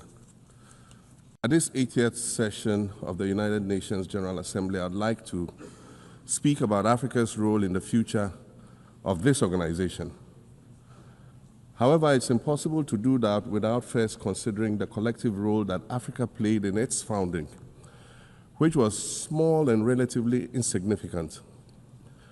Of the 51 member states involved in the founding of the United Nations in 1945, only 4 were African: Egypt, Ethiopia, Liberia, and South Africa. It is important to point out that the United Nations came into being in the aftermath of World War II because of the inability of its predecessor, the League of Nations, to avert a large-scale global conflict, which had been its guiding purpose when it was founded in 1920 at the end of the First World War. Out of the 42 founding member states of the League of Nations, only 3 were African: Liberia, the Union of South Africa, and Ethiopia. Egypt was to join later in 1937. Africa's overall participation in the organization's founding was minimal and relatively unimportant. That's because before all the other talks and meetings, representatives from a group of 14 nations gathered in Berlin for a series of discussions that began in 1884 and which led to the partitioning and formal colonization of the African continent, which is also called the Scramble for Africa. It has famously been written that past is prologue. Well, in the past, the majority of the 54 nations that now comprise Africa were never offered a seat at the table where plans for a new world order were being drawn. But, Madam President, as fate would have it, the tables are turning, and Africa's role in the authorship of whatever is yet to come for this world is going to be huge, and it will be consequential. According to this organization's own projections, by the year 2050, more than 25% of the world's population is expected to come from the African continent. Additionally, by 2050, 1/3 of all young people aged between 15 to 24 will be residing on the African continent. So you see, the future of this world is African. Allow me to say this once again a little louder for those of you in the back. The future is African.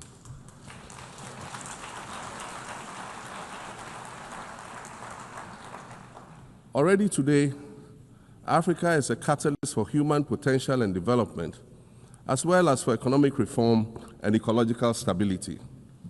Africa is a catalyst for systemic change. If this reality, which is fact-based and straightforward, seems provocative or unsettling, perhaps it's because you are viewing it through the lens of centuries of filters, colonialism and imperialism, and the resulting implicit bias. Maybe you are unaware of the resilience of African nations or their remarkable ability to make a strong comeback just when you think it's safe to count them out. That is what is happening right now in my own country, Ghana. Our constitution limits leaders to 2 4-year terms. In January, I was sworn in for a second term, which, let me point out, was non-consecutive with my first term. Our currency, the Ghana cedi, was rapidly depreciating, faced with rising inflation, a huge debt burden, and low morale amongst our citizens. My new administration settled down quickly and embarked on an ambitious program of comprehensive transformation designed to restructure Ghana's economic foundation and enhance our competitive standing globally. We refer to this process of recalibration as our reset agenda. In just 8 months, we have achieved significant reduction in inflation from 23.8% in December 2024 to 11.5% in August 2025, restoring price stability for our citizens. Additionally, our currency, the Ghana cedi, has appreciated considerably against other currencies, with Bloomberg reporting it as the best performing currency in the world at one point. Our improved sovereign credit rating reflects increasing investor confidence in our economy, and our 24-hour economy initiative promises to transform our economy. And there's a renewed willingness amongst our people to trust that their elected officials have Ghana's interests at heart and that we're progressing together. Madam President, I believe that in honor of this milestone celebration, the United Nations should also embark on a process of serious recalibration and establish its own reset agenda. Since the organization's founding, the number of UN member nations has nearly quadrupled. And quite frankly, it is not the same world that it was back then when the UN was formed. I mentioned earlier that I began my second non-consecutive term as president this past January. My first term ended in January 2017. In that span of time, 8 years, the world has changed with such ferocity. My first days in office after my return felt as though I had just awakened from a Rip Van Winkle-style sleep. Now, no, that was only after 8 years. Imagine then what it will be like after 80 years since the founding of the United Nations. In 1945, the sun had not yet set on the largest empire in history. The most common mode of international travel was by sea. The personal computer had not been invented, let alone made portable. And television, a new convenience, was still in its infancy, albeit in black and white color. Relations between the US and the Soviet Union were turning frosty, with Winston Churchill declaring that an iron curtain has descended across the European continent. Fast track 80 years on, in today's world, hundreds of thousands of commercial flights take off and land every day. Libraries have been digitized so that volumes of literature can exist on a small device, small enough to fit inside your pocket. We live in a world of cryptocurrency, artificial intelligence, social media, the internet and its dark hidden dungeon of the dark web, all of which carry a potential threat to global peace and security.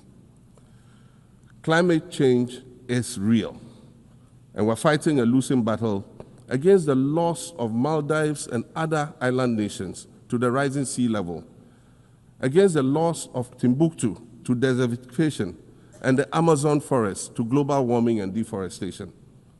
Madam President, the UN Founding Charter is outdated when it comes to representation in this August Assembly. The most powerful post-World War II nations are still being rewarded with an almost totalitarian guardianship over the rest of the world. And yet, the first sentence in Chapter 2, Article 1 of the UN Charter declares that the organization is based on the principle of sovereign equality of all its members.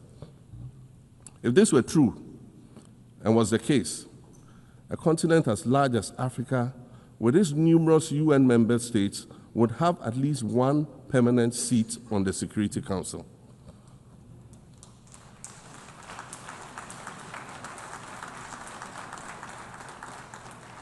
Furthermore, we believe that veto power should not be restricted to only 5 nations, nor should it be absolute. There must be a mechanism in this House for the General Assembly to challenge a veto.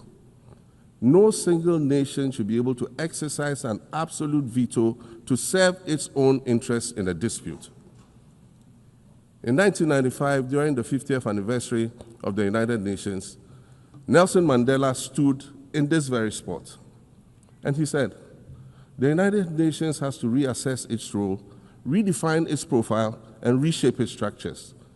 It should truly reflect the diversity of our universe and ensure equity among the nations in the exercise of power within the system of international relations in general and the Security Council in particular." I close quotations.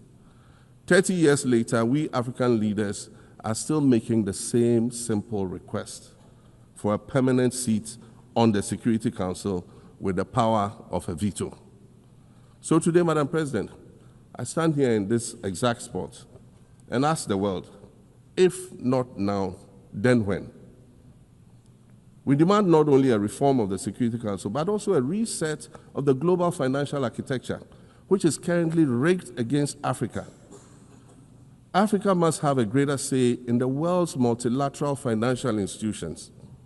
And while I'm making requests, I'd like to call for the removal of the blockade on Cuba. As Dr. Kwame Nkrumah, our nation's founder, famously said, "We seek to be friends with all and enemies to none." The Cuban people shed their blood on African soil in the fight against apartheid. And indeed, Cuba has been and continues to be a faithful friend of Africa. You see, the very fact that I can stand here and ask these things and say these things, and the fact that all nations can ostensibly gather here to address critical global issues, air our grievances, and express our concerns, that is what makes the survival of this organization so important. In every old city or village, you will find a town square, or a courtyard, or a plaza that once served as a gathering space for the citizens of the community and their leaders. Meetings and celebrations were held there, as were trials and elections. And these were spaces that brought people together and held them together as a community. Sadly, time and technology have eroded these spaces. Madam President, in many ways, the United Nations is the proverbial town square of our modern global village.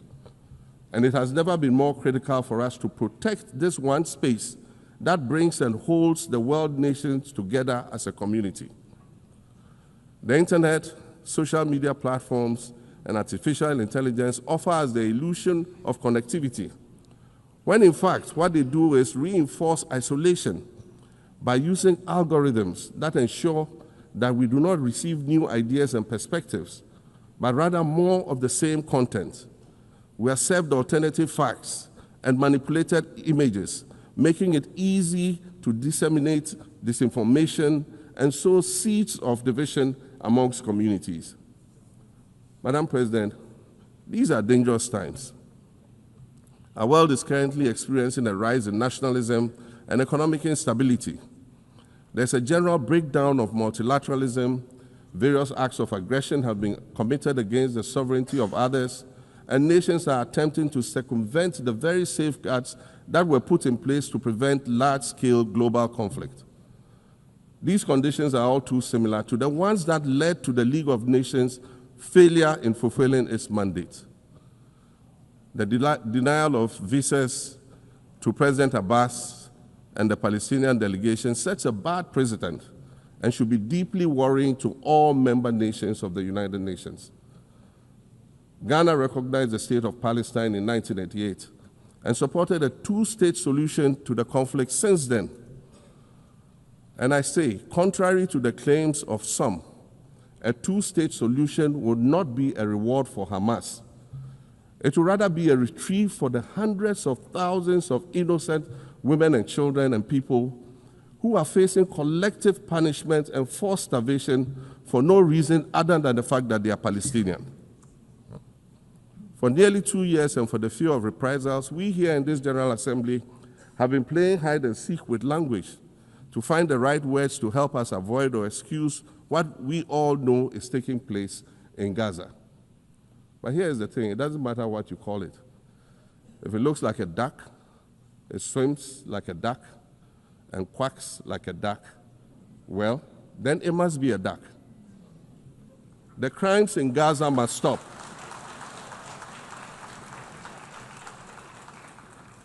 The crimes in Gaza must stop. Madam President, I also want to draw particular attention to the conflict in Sudan, which this body has described as the world's largest humanitarian crisis. 12 million people have had to flee their homes. And when we speak of migration, we refer to the 12 million new Sudanese refugees, whom we as a global community should be willing to assist in much the same way that many member nations readily assisted new refugees coming out of Ukraine. Let's dispense with the euphemisms and dog whistles and speak frankly. It is not a mystery that when leaders of Western nations complain of their migration problems, they are often referring to immigrants from the global south. But many of those immigrants are climate refugees. And interestingly, the global north emits 75% more greenhouse gases than the global south. However, the effects of climate change are more severe in the global south because we lack the resources to address them effectively. And so when the desert encroaches on our villages and towns and they become unlivable, we are forced to flee. Warsan Shire, a Somali-born prophet, a Somali-British poet born in Kenya to Somalian refugee parents, was London's first youth poet laureate.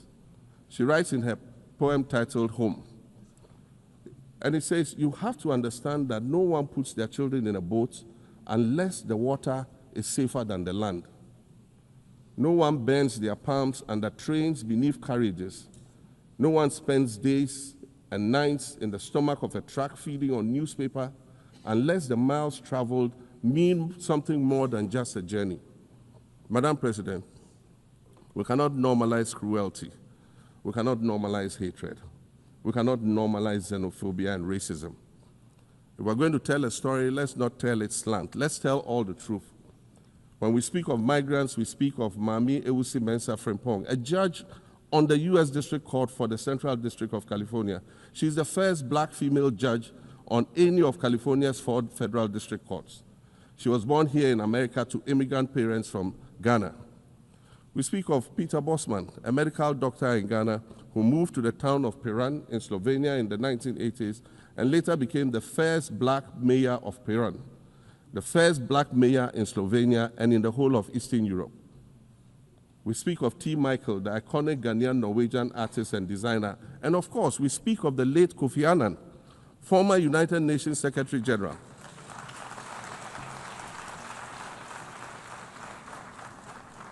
Former United Nations Secretary General and Nobel Peace Prize recipient, who was born in Ghana but spent his adulthood in various places in America and Europe.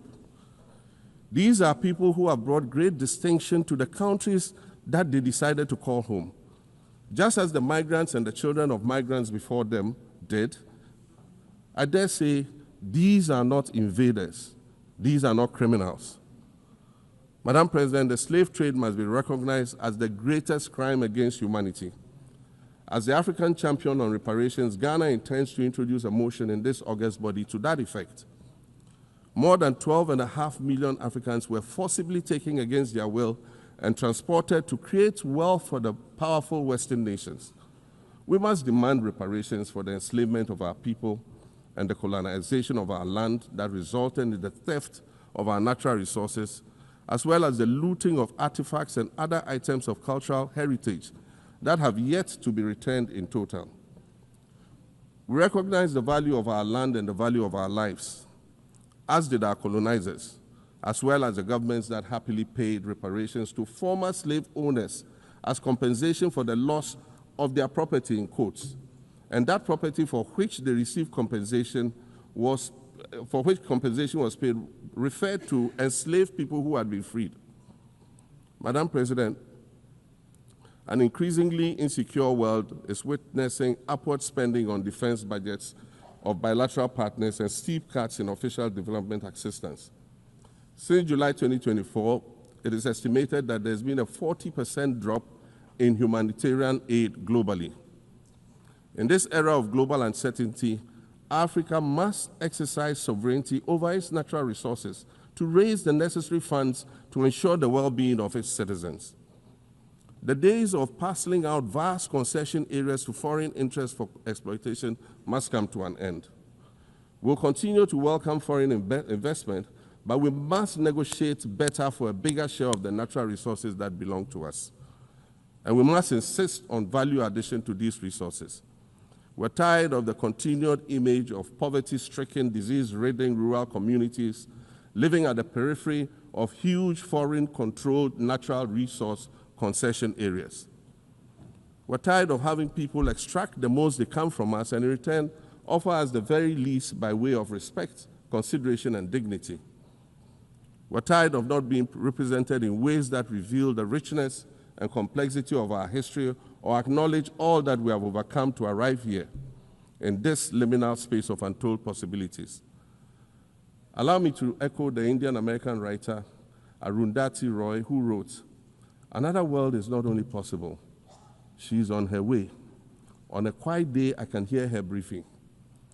I want to add that for the sake of Africa, and quite selfishly for the sake of my 18-year-old daughter, I hope that this new world that is arriving is a place of safety and equality for women and girls. To succeed, we must empower everyone, including women and girls, to reach their full potential. In closing, Madam President, I'd like to congratulate you on your election to preside over this historic 80th General Assembly and on being the 5th woman to hold this distinction. I'd also like to congratulate Her Excellency Nana Jane Opoku-Agyeman on being the first woman Vice President of Ghana.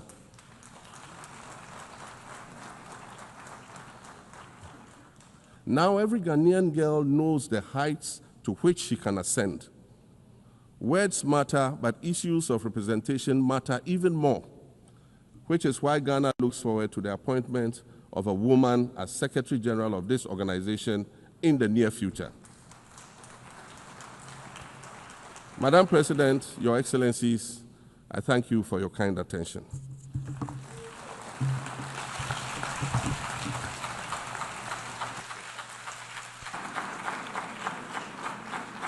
On behalf of the General Assembly, I wish to thank the President of the Republic of Ghana.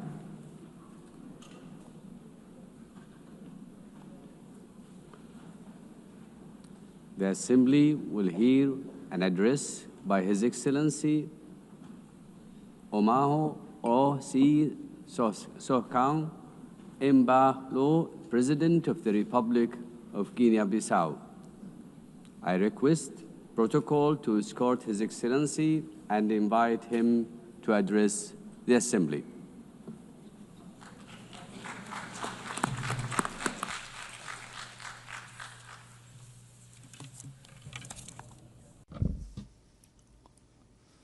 Madam President, distinguished heads of state and government, Mr. Secretary General, ladies and gentlemen,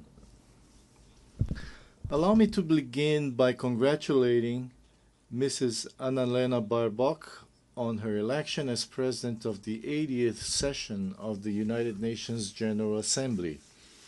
I thank the outgoing President, Mr. Philemon Yang, for his service to the international community. To Secretary General Antonio Guterres, I wish to reaffirm Guinea-Bissau's full support for his tireless efforts in favor of world peace, international cooperation, multilateralism, and sustainable 80 years ago, the founders of the United Nations pledged to save succeeding generations from the scourge of war. That promise, unfortunately, has not yet been fully fulfilled. Yet this commitment, undertaken by each member state upon joining the UN Charter, remains valid and continues to be honored through the dedication of every UN peacekeeper and every humanitarian worker who often make the difference between life and death in conflict zones or following natural disasters. UN agencies such as WHO, UNESCO, UNICEF, FAO, WFP, UNHCR, and UNDP, among others, provide treatment, education, vaccines, food, and protect every day millions of human beings and contribute to the fight against poverty and discrimination against women and girls all over the world. The United Nations remains relevant, especially in these times of deep global uncertainty and crisis. It continues to be the only forum where all nations, large and small, have a seat and a voice.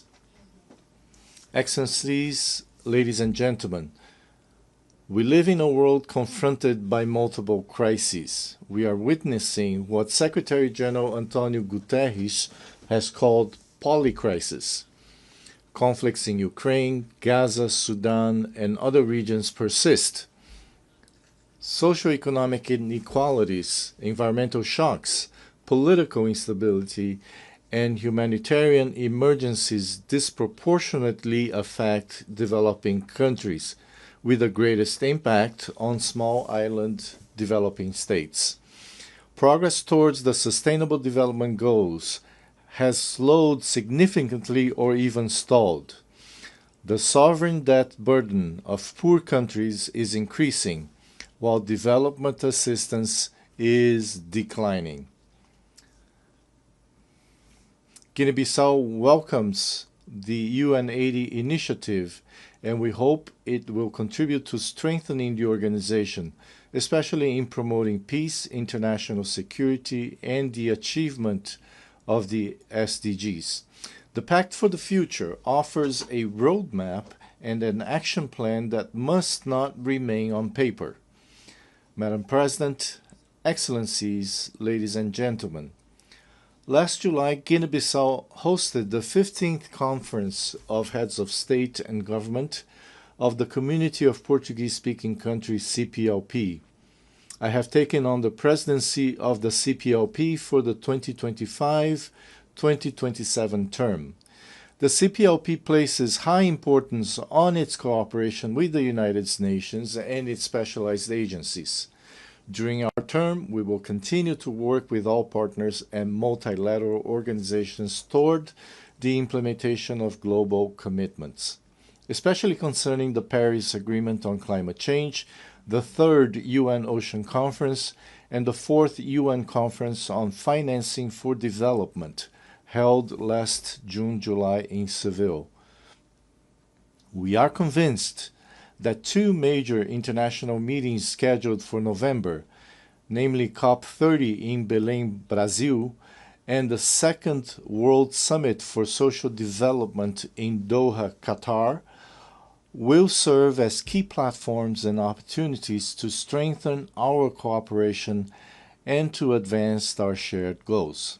Madam President, Excellencies, ladies and gentlemen, Guinea-Bissau is scheduled to hold presidential and legislative elections on the 23rd of November this year.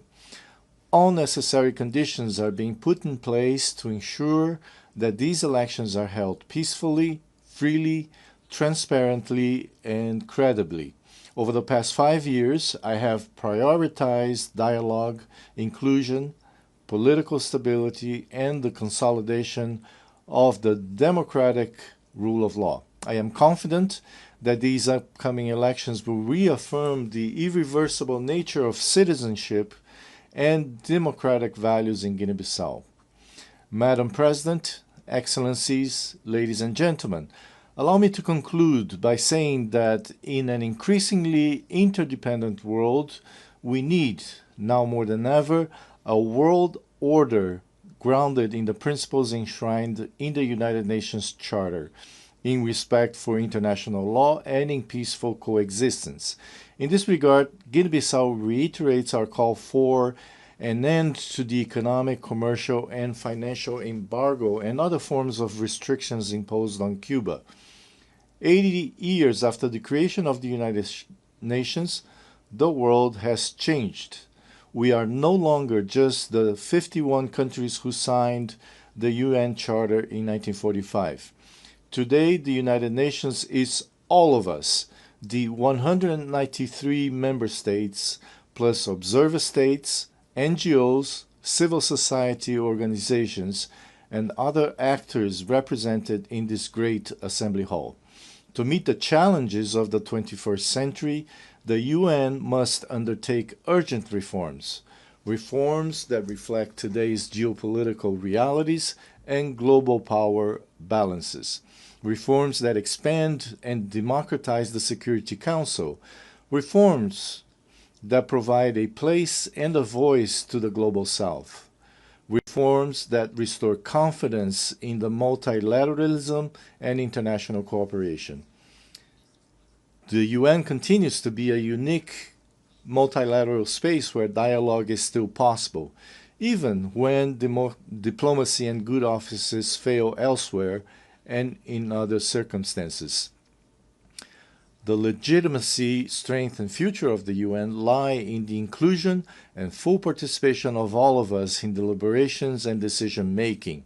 Its core details, peace, dignity, equality, poverty eradication, cooperation, and peaceful resolution of conflicts remain alive and continue to inspire the purposes of the international community and the March of Humanity. Thank you very much.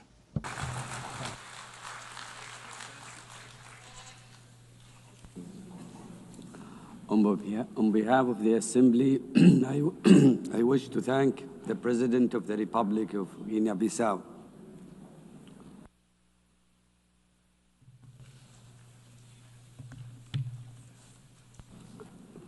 The Assembly will hear an address by His Majesty King Mosawati III, Head of the State of the Kingdom of Eswatini.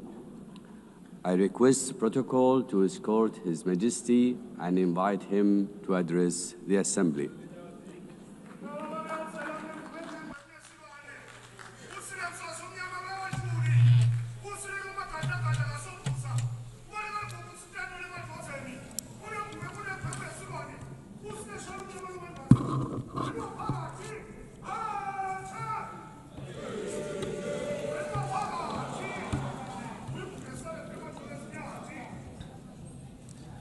Your Excellency, Madam President of the General Assembly, Your Majesties, Excellencies, Heads of State and Government, UN Secretary General, distinguished delegates, ladies and gentlemen, it is a great pleasure to address the 80th session of the United Nations General Assembly under the theme Better Together, 80 years and more for peace, development, and human rights. At the outset, we wish to assure you, Madam President, of Eswatini's unwavering support during your tenure. We also commend the UN Secretary General and the Secretariat for their steadfast leadership in navigating our world through unprecedented challenges. As we gather today, mankind is confronted with many challenges, including conflicts around the world. We must remind ourselves that when the United Nations was established in 1945, it was during a time of widespread global strife. Its founding fathers resolved that no country or people should endure suffering due to conflict. The UN Charter and structure were designed to be clear and resolute. Now is the time to ask ourselves what has gone wrong and what steps must be taken to correct these challenges and restore the UN's mission of fostering peace. The question we must ask ourselves further is, what is the UN doing to address these issues effectively? I propose that The United Nations establishes ad hoc committees to tackle global conflicts and promote peace. These committees should have equitable representation in dealing with the relative conflicts in the diverse regions of hotspots, including Africa, the Middle East, Europe, and beyond, ensuring that all affected nations have a voice.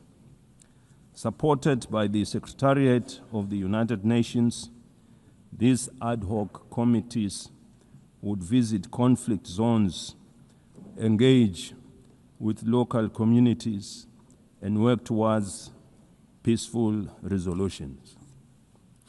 For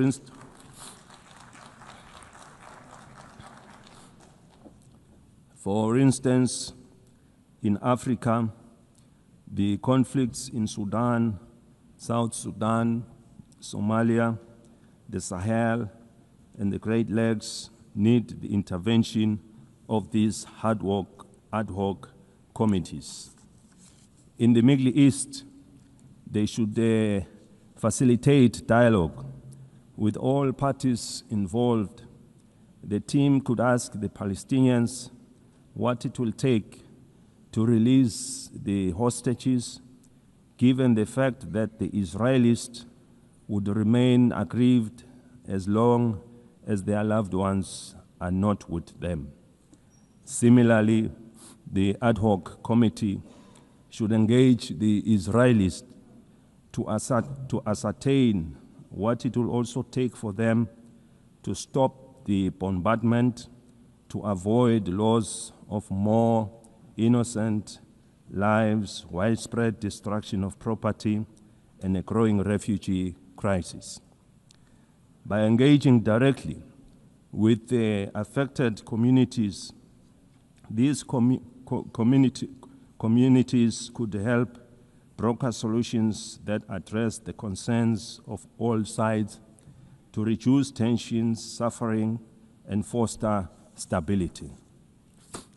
In the conflict between Russia and Ukraine, these ad hoc committees could mediate discussions to identify pathways to peace. Their role would be to engage in meaningful dialogue and report back to the United Nations with actionable recommendations on what it would take to end the war.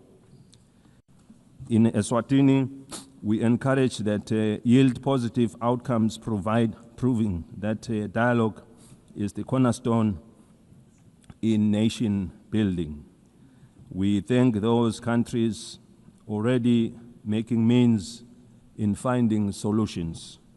This suggested approach is not meant to undermine their efforts, but it would complement them as they are already working towards peaceful resolutions. We must avoid actions that could escalate tensions further and instead focus on saving innocent lives. Millions of lives have already been lost during the COVID-19 pandemic. We therefore cannot afford to lose any more to conflict.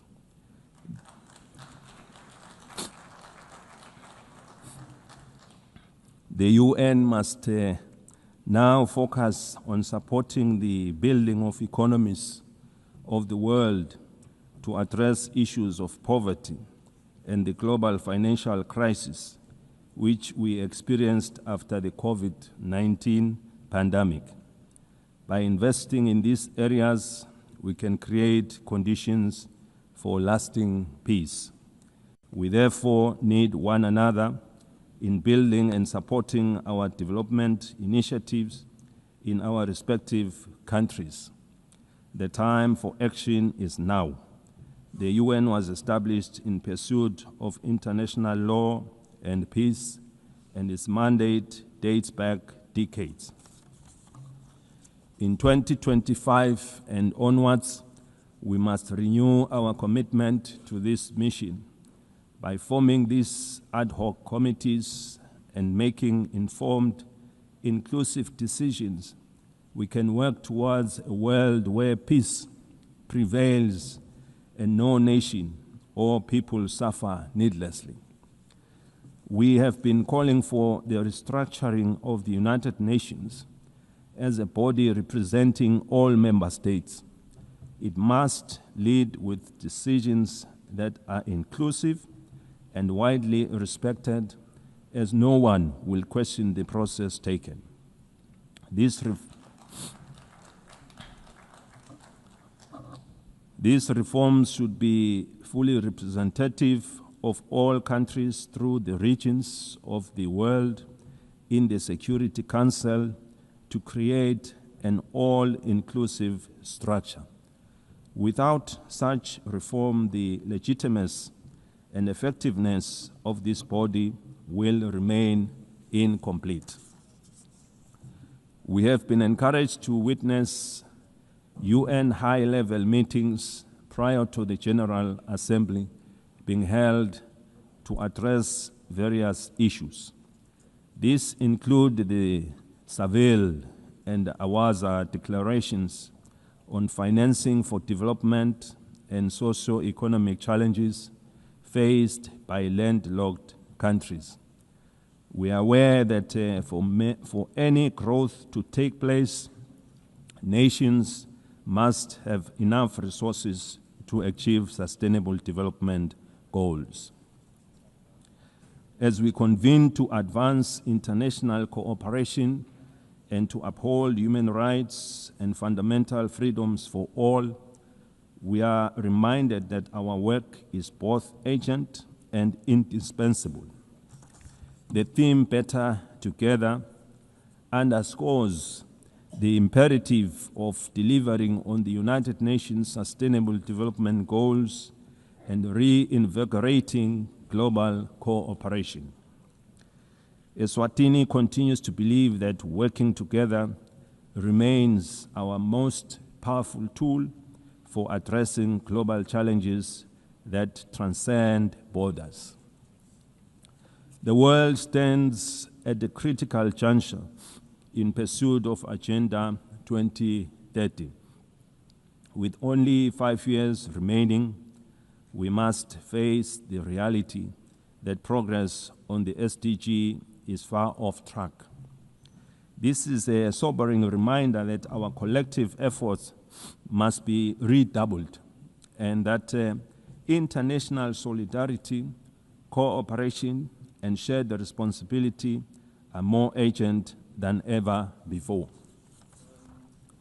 Through my national call to all Eswatini, to all Emaswati of Ngwe, for a greater sense of agency in the pursuit of sustainable development, the Kingdom has made important strides in advancing Agenda 2030, particularly in the areas of the economy, in various sectors, health, education, and gender equality, to mention a few. Furthermore, the country's literacy rates have improved, reflecting our investments in education, while the nation continues to be empowered through targeted programs that strengthen their role in our society and economy. These achievements demonstrate what is possible when determination and partnership come together. While we have witnessed the GDP growth of our economy, we remain with a number of challenges to address, and we count on the UN for support to become one of the advanced economies of the world. We have implemented initiatives to grow our economy and attract new investments by opening trade opportunities with other countries that give access to regional and international markets. Your Excellencies, the global economy remains fragile. Persistent inflation resulting in rising food and energy prices, as well as as tightening financial conditions have eroded physical space for many developing nations. Across sub-Saharan Africa, countries spend on average 12% of government revenues on debt servicing, diverting resources urgently needed for social cohesion programs. Eswatini also advocates for trade facilitation and economic diversification, simplifying customs procedures, reducing regulatory barriers, and enabling greater participation in regional and global value chains. In this regard, the African Continental Free Trade Area has the potential to boost intra-Africa trade by up to 52%, drive industrialization, and create millions of jobs. For countries like Eswatini, the AfTA offers more than market access. It provides a pathway to overcome geographic constraints through regional integration, cooperation, and efficient trade corridors. In an increasingly connected world, the Kingdom of Eswatini is actively striving for digital transformation as a catalyst for sustainable development. Eswatini is open for business in technology and looks forward to partnering and sharing experiences with other developed countries in advancing our technologies. Eswatini is proud of the significant progress achieved under Sustainable Development Goal 3. We welcome the progress made in the ratification of the Pandemic Treaty.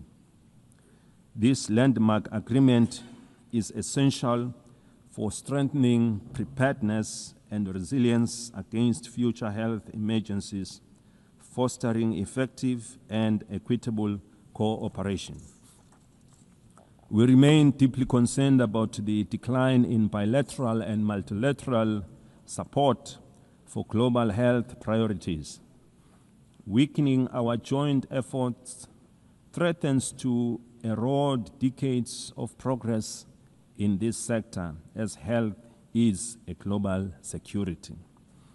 The Kingdom of Eswatini recognizes that the increasing frequencies and intensity of natural disasters, emergencies, and protracted crises highlight the urgent need for integrated responses that bridge humanitarian relief, long-term development, and peace building. We urgently need to strengthen disaster preparedness, build resilient communities, and integrate emergency responses with sustainable development. Eswatini, like other countries in the region, has many young and marginalized groups who face unemployment and inequality in various sectors. Ensuring empowerment, capacity building, and employment is our priority, and with the support of the UN programs, we are taking deliberate steps to provide a more enabling environment to guarantee their future. We equally recognize the rights and potential of persons with disabilities who continue to face disproportionate barriers to education, employment, and social participation so that they can fully contribute to and benefit from national development. The United Nations General Assembly Resolution 2758, adopted in 1971, did not address the issue of Taiwan's representation in the United Nations, and it does not preclude their participation in the UN system. The United Nations must seek suitable ways of including Taiwan so that she can better contribute to realizing the UN Sustainable Development Goals. In that way, this will fulfill the UN mandate to ensure that no country is left behind.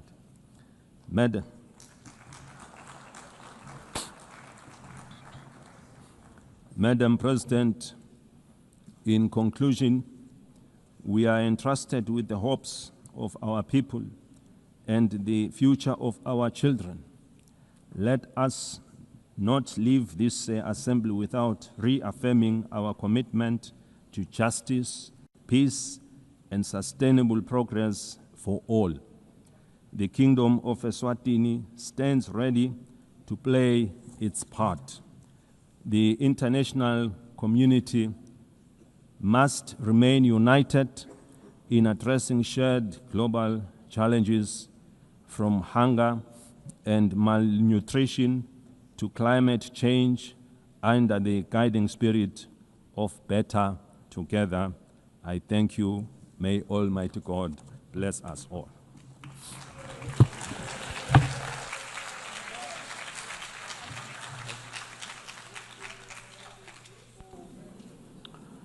On behalf of the Assembly, I wish to thank the head of the state of the Kingdom of Eswatini.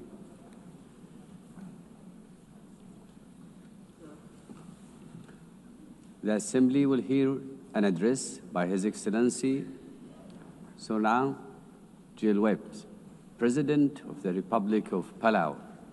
I request protocol to escort His Excellency and invite him to address the Assembly.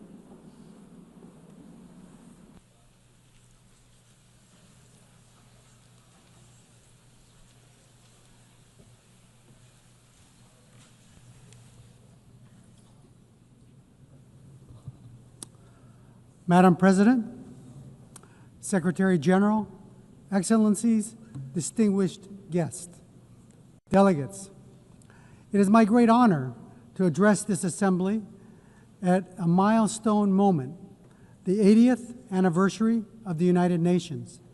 80 years ago, nations scarred by war came together to say, never again. They built this organization on the belief that cooperation, not conflict, could guide humanity forward. Today, as we reflect on that founding vision, let us remember the United Nations was not built for the powerful, but for all nations, large and small. In Palau, we have a saying, "Ndisan son embrari akloes." Small twigs banded together can light the fire that can bring the pot to boil. This wisdom reminds us that even the smallest among us, when united and determined, can drive meaningful change. The recent International Court of Justice advisory opinion affirms this truth, that our voice, though often overlooked, carries the weight of justice. We thank Vanuatu for their leadership and recognize the Pacific youth who co-led this charge.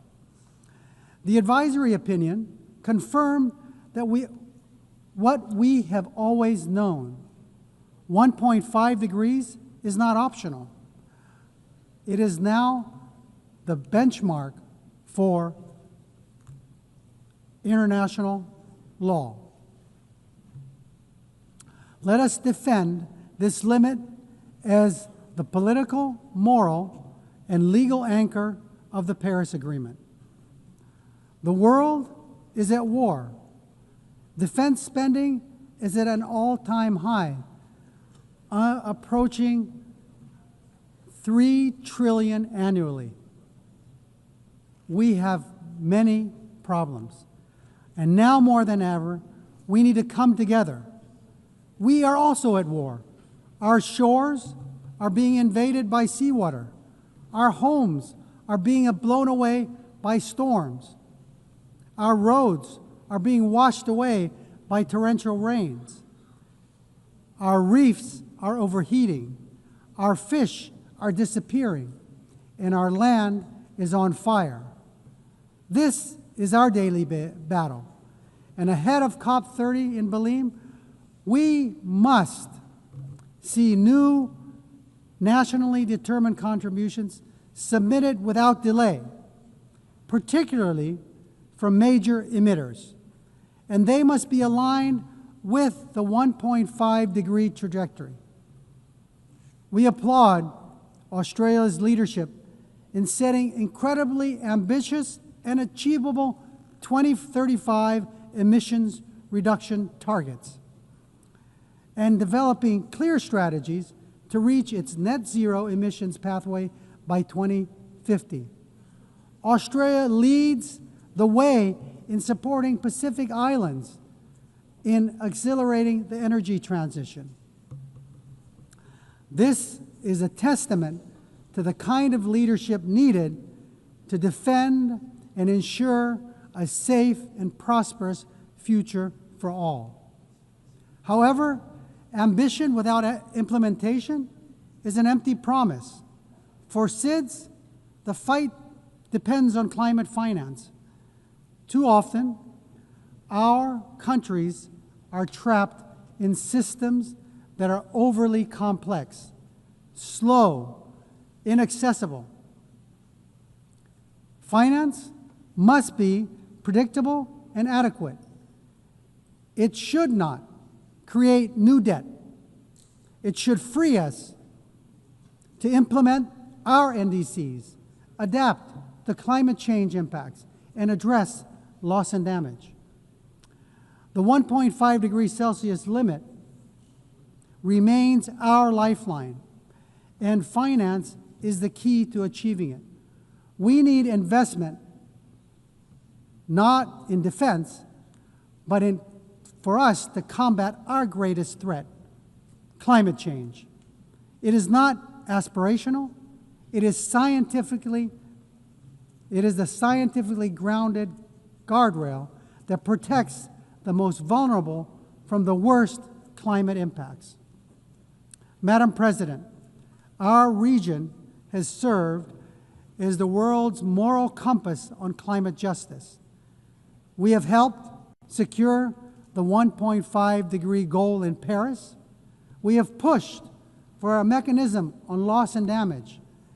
If the world is serious about 1.5, we urge you to come to our region, to see with your own eyes what the Pacific is facing, and be moved to act. That is why COP31 must be a Pacific COP, hosted by Australia, shaped in partnership with the Pacific.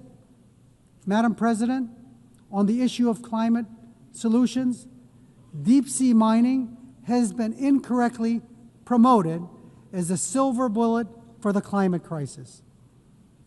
If we rush forward without understanding the consequences, we risk inflicting irreparable harm. The loss of biodiversity, the release of carbon, damage to our water column, and the destruction of fisheries that sustain our people is unfathomable. At UNOC 3, 38 countries, including Palau, came together to support a moratorium, and our message is clear. We must let science guide before we exploit the deep sea. The historic BBNJ agreement enters into force in January. And while Palau is proud to be the first ratifier, we couldn't have lit this fire alone. Like the Palauan proverb of the twigs, crossing the collective effort of over 60 countries demonstrates that we are better together. While we celebrate this achievement, we need even more nations to join this commitment to truly safeguard our ocean's future. Colleagues, the BBNJ agreement presents an unprecedented opportunity to design new ocean governance institutions where SIDS have a voice from the start. We are big ocean states, and we call on our partners, including the EU, to support a SIDS seat in the BBNJ governance structure. Excellencies, the stakes for SIDS could not be higher. Our economies are small, our vulnerabilities are acute, and our physical space is painfully narrow. The Antigua and Barbuda agenda for SIDS gives us a blueprint for resilient prosperity, but it cannot stand without tools. That is why the Seville commitment matters. The world has finally recognized that the financial system cannot be fair if it measures only income and ignores vulnerability. Multilateralism is our only shield, yet too often it is sidelined, blacklisted, and cut off from finance and boxed in by rules we did not write. We demand a seat not as bystanders, but as equal architects of our shared future. We call for the full and immediate integration of the Multidimensional Vulnerability Index into the policies and frameworks of international financial institutions, multilateral development banks, and international organizations. It is time that we move the MVI from theory to practice. As we commemorate 80 years of this United Nations, we must look honestly at the strengths and its shortcomings. We welcome the Secretary General's UN 80 initiative, but let me be clear, reform cannot be cosmetic. This UN must be more responsive, more equitable, and more focused on delivery. Madam President, Palau knows too well the heavy cost of war, having endured the devastation of World War II on our islands. That history reminds us not only of the suffering left in the wake of conflict, but also the sacred value of peace. Palau has always stood for dignity of every human life and for the peaceful resolution of disputes through dialogue and respect for international law. Our positions, whether in support or restraint, are always guided by a deeper purpose, the pursuit of peace that is just, lasting, and stable. We believe that a durable solution, one that envisions two peoples, Israelis and Palestinians living in two democratic states, side by side, in peace and in dignity and security, within mutually recognized borders, is essential for lasting peace. Russia's unprovoked war against Ukraine is a stark reminder that when international law is disregarded, peace everywhere is placed at risk. It is only through respect for the rules-based order that all nations, large and small, can live securely. Continuing in that spirit of respect for life and stability, I must raise an important issue of principle. Years ago, China wrongly interpreted UNGA Resolution 2758 And today, it continues to claim that Taiwan is a part of the People's Republic. The end result has been Taiwan been silenced.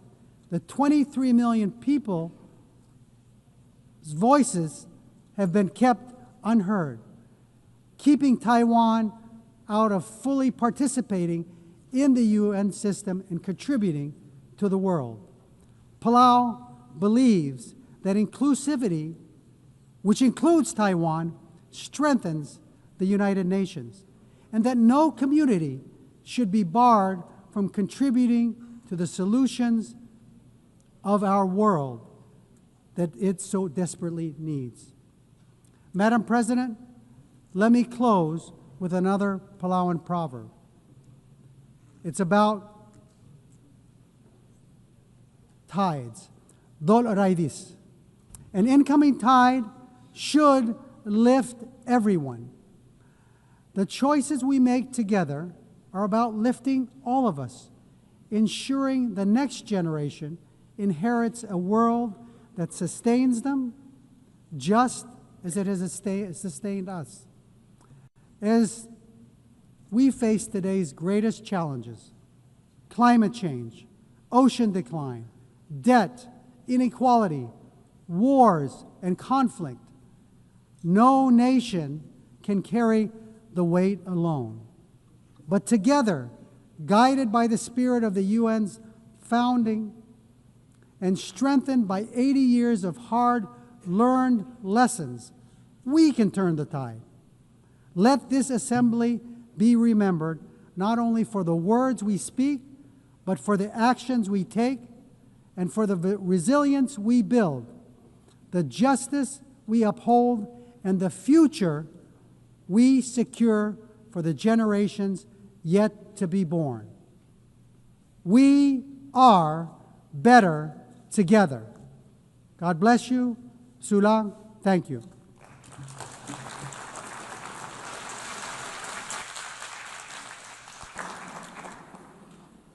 On behalf of the Assembly, I wish to thank the President of the Republic of Palau. The Assembly will hear an address by His Excellency Ilhamu Haydar Oghlu Aliyev, President of the Republic of Azerbaijan. I request protocol to escort His Excellency and invite him to address the Assembly.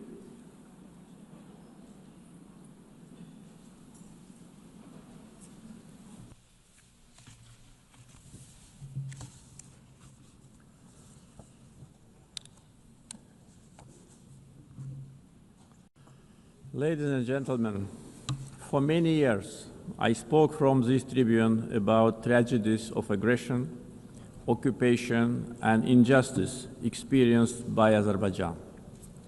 Today, I will speak about our long road to victory and peace, and a new era in Azerbaijan's history, about how we managed to end the occupation through a liberation war and how we won peace by political means.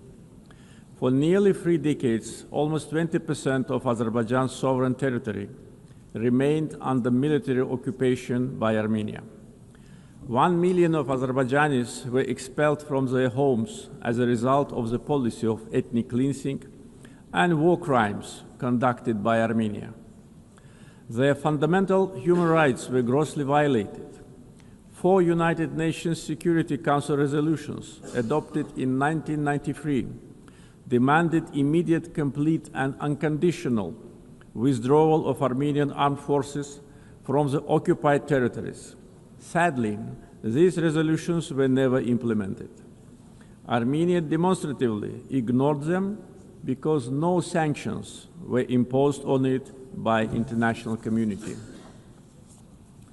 The OSCE Minsk Group, established in 1992 to facilitate a settlement, has failed in its mission. Instead of enforcing the norms and principles of international law, its co-chairs sought to preserve the status quo and keep the conflict frozen. In 2020, after almost 30 years of ineffective negotiations, Azerbaijan was forced to exercise its legitimate right to self-defense under Article 51 of the UN Charter. During the war, Armenia shelled our towns and cities with ballistic missiles and cluster munitions, killing more than 100 of innocent civilians. Azerbaijan, in its turn, conducted the war in strict compliance with international humanitarian law. We ensured protection of civilians and refrained from targeting non-military infrastructure.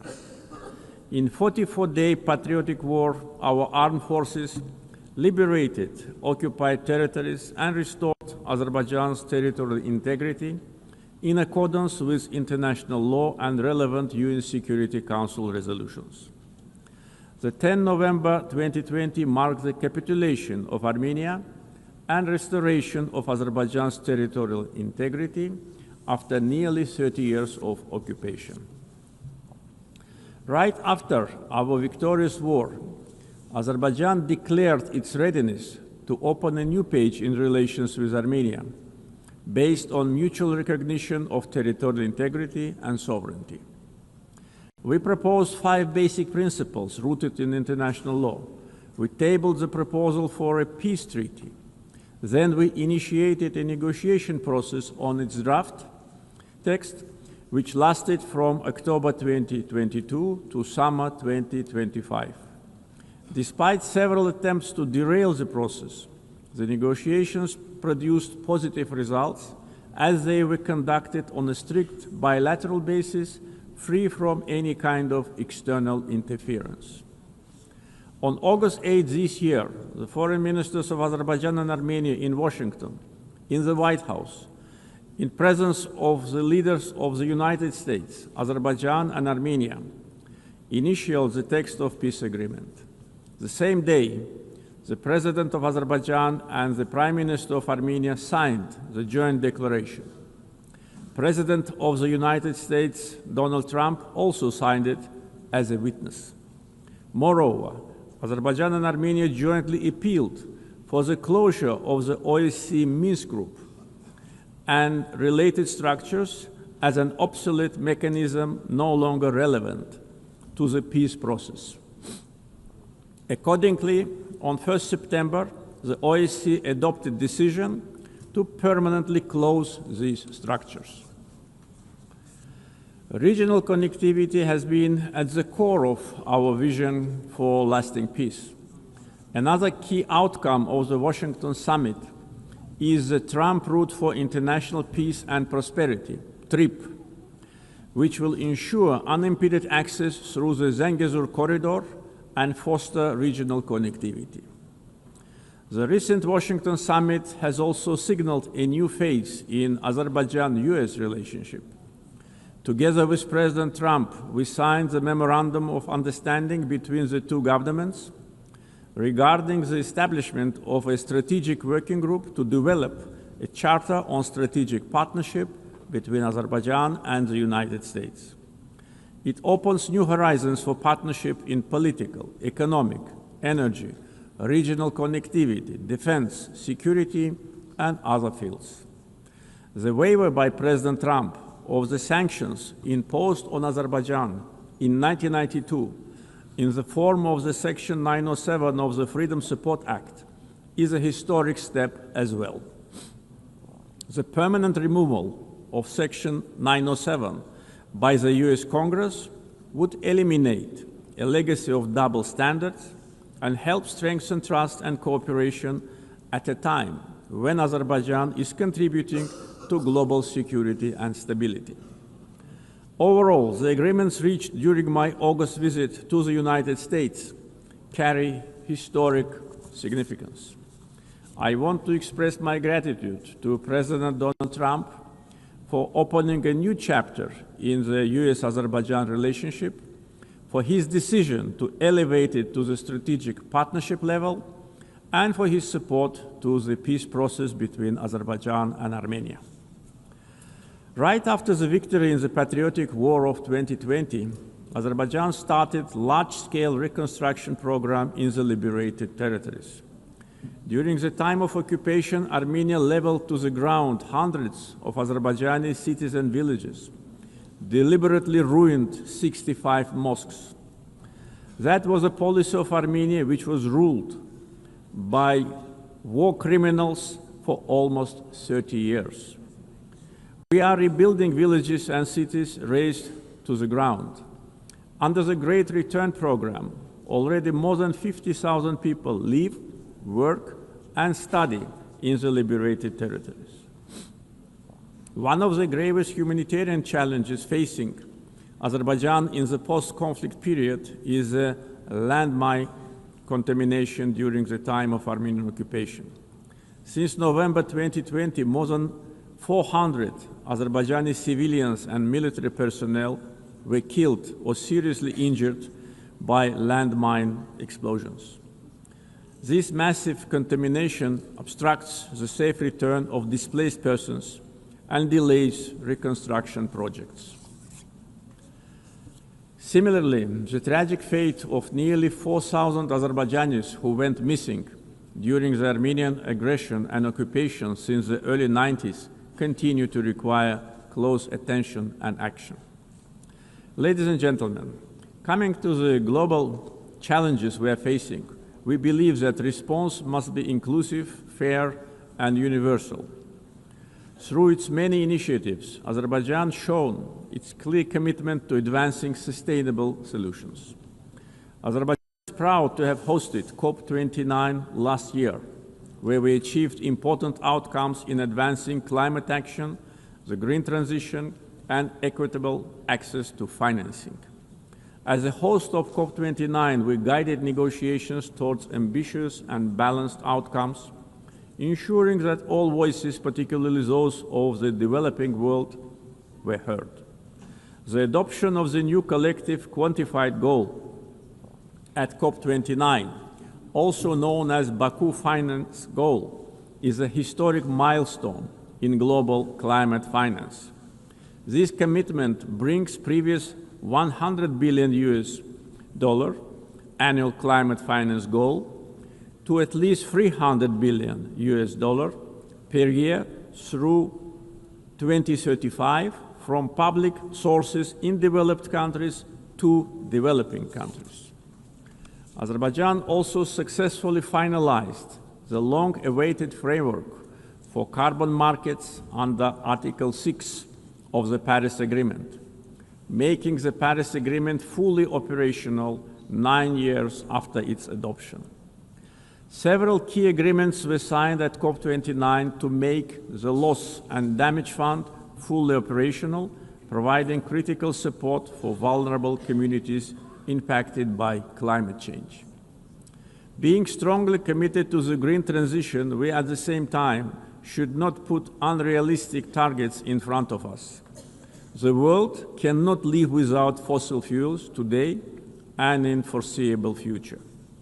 Energy security is closely linked to peace, regional connectivity, and economic development. Azerbaijan continues to play a proactive role in advancing these objectives globally. Azerbaijan has established itself as a reliable and indispensable partner in providing energy security to many countries.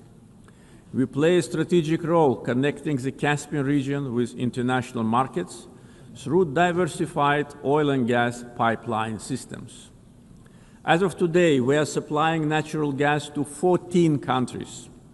This ranks Azerbaijan as a top country in the world in terms of number of countries it supplies with pipeline gas. This reflects our strategic role in enhancing energy security and diversifying supply routes across Europe and beyond. Moreover, Azerbaijan and Syria have recently strengthened their bilateral partnership, focusing on energy supply, infrastructure development, and post-conflict reconstruction. Since August this year, Azerbaijan started to supply Syria with natural gas via Turkey, significantly reducing its electricity shortages. Azerbaijan also attracts large investments in renewable energy sources, like solar, wind, and hydropower. Almost 40% of our energy will be generated by renewables by 2030. Connectivity projects like East-West and North-South corridors cross our country. We have witnessed almost 90% growth in cargo volumes through the Middle Corridor since 2022. The transit time along the corridor have been significantly reduced. The biggest trade fleet in the Caspian, Alat International Trade Port, with its annual capacity reaching 25 million tons in the near future. The Baku-Tbilisi-Kars Railroad, 9 international airports, the biggest air cargo company in the region, and many other factors have turned Azerbaijan into one of international transport hubs.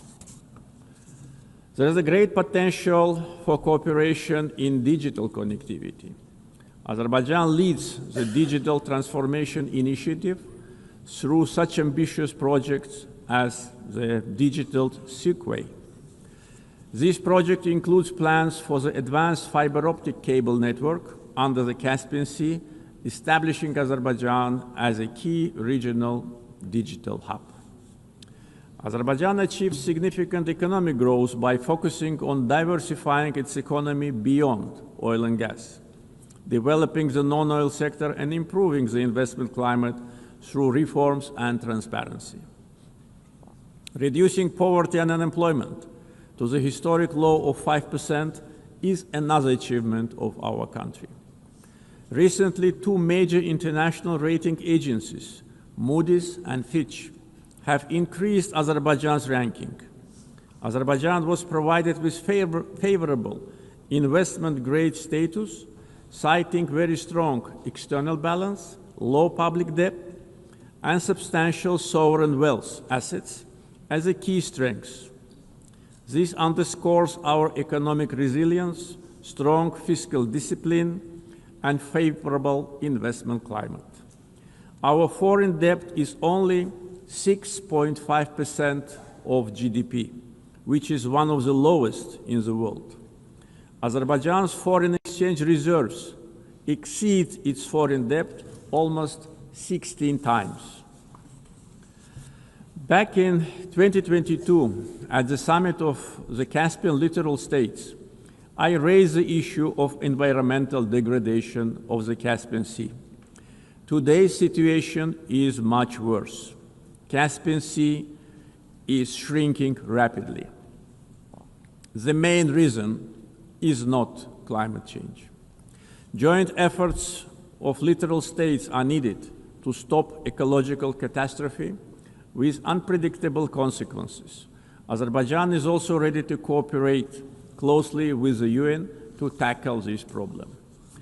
Ladies and gentlemen, Azerbaijan is proud of its global humanitarian assistance efforts. We are providing aid to countries affected by natural disasters, conflicts, and public health emergencies. Azerbaijan contributed to the COVID-19 response, donating financing, protective equipment, medical devices, and vaccines to more than 80 countries in need. Azerbaijan has entered a new era. We won both war and peace. We ended the occupation and started reconstruction. Justice has triumphed. Sovereignty has been consolidated, and peace is de facto reached. We stand prepared to share our positive experience. The achievements of the recent years are not only a victory and success of Azerbaijan, they are also a demonstration that international law must ultimately prevail. Our vision is clear: peace and development based upon international law, non-interference in internal affairs of states, mutual respect and cooperation. Let us together build a world without double standards, where justice is not selective, the rule of law is respected, and peace is achieved not through words alone, but through actions. Thank you.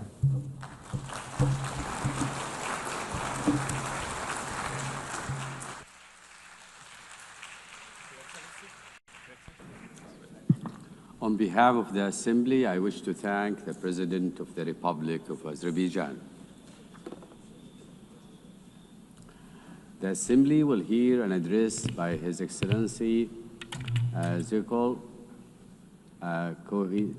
Kohesic, Chairman of the Presidency of Bosnia and Herzegovina. I request protocol to escort His Excellency and invite him to address the Assembly.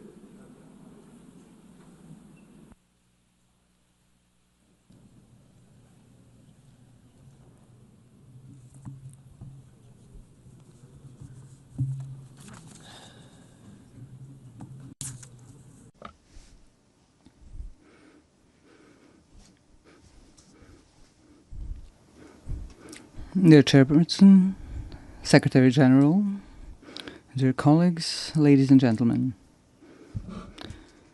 To start with the theme of this year's session of the United Nations General Assembly, Better Together, 80 Years and More for Peace, Development and Human Rights, allow me to express my congratulations to the United Nations from this important place on behalf of Bosnia and Herzegovina and all its citizens. The UN is celebrating 80 years since its founding, and at the same time 80 years of continuous work on the fundamental goal of this organization. That goal is to secure and maintain peace in the world. History will give the final judgment on how successful the UN has been in the past, as well as on the results of the work and participation of several generations in the United Nations itself, its bodies and organizations. At the same time, I believe it is important to clearly express our common position today. Peace in every part of the world has no alternative. We must continue to work together persistently on this. I would like to believe that we all share the same positive opinion, that we must protect peace in every part of the world. However, reality and what is happening today in different parts of our planet clearly show us that world peace is often not in the interest of certain geopolitical actors. For them, conflict or war is a means to realize their own political and economic interests. These interests largely diverge from the goals set out in the United Nations Charter. If we add to this the fact that attempts are being made to change the borders of state around the world by means of armed force in a manner that is contrary to the United Nations Charter, we can draw a simple conclusion. International law is not applied equally to all states that are subject of that very international law. We have been witnessing that in the past period, certain armed conflicts have been deliberately provoked. What follows is the use of significant armed force, which a state with a smaller or weaker armed forces simply cannot resist.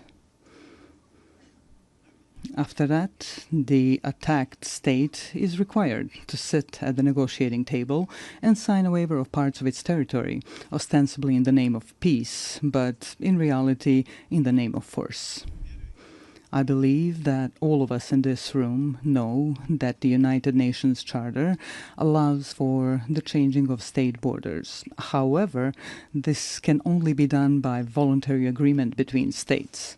Armed forces or political pressure backed by armed forces cannot be used. However, if armed force is used to force the other side to agree to an imposed agreement in which it loses part of its territory, then there is no good and sincere will. Only coercion is present, which is contrary to several acts of international law. In this particular case, I'm speaking of Ukraine and the pressures it is under as a sovereign state. These pressures require Ukraine to give up parts of its territory in order to achieve a supposedly lasting and sustainable peace. Are we, in this particular case, participants in a change in the world order? In such an order, peace is not set as the ultimate goal. On the contrary, war and armed force appear as a legitimate means to achieve the political goals of major geopolitical actors. Changing international borders through the use of armed force creates political pressure to force a state to give up parts of its territory. This creates a dangerous precedent in international law, which can easily become the rule. Ultimately, it means living in an unstable world in which peace no longer has value.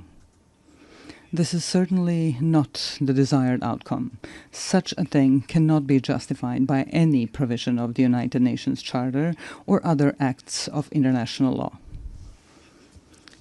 Today, we have an equally unwanted situation in the Gaza Strip. There, such violence is perpetrated against the local population, which in its form indicates the existence of several elements of genocide, as established in the Convention on the Prevention and Punishment of the Crime of Genocide.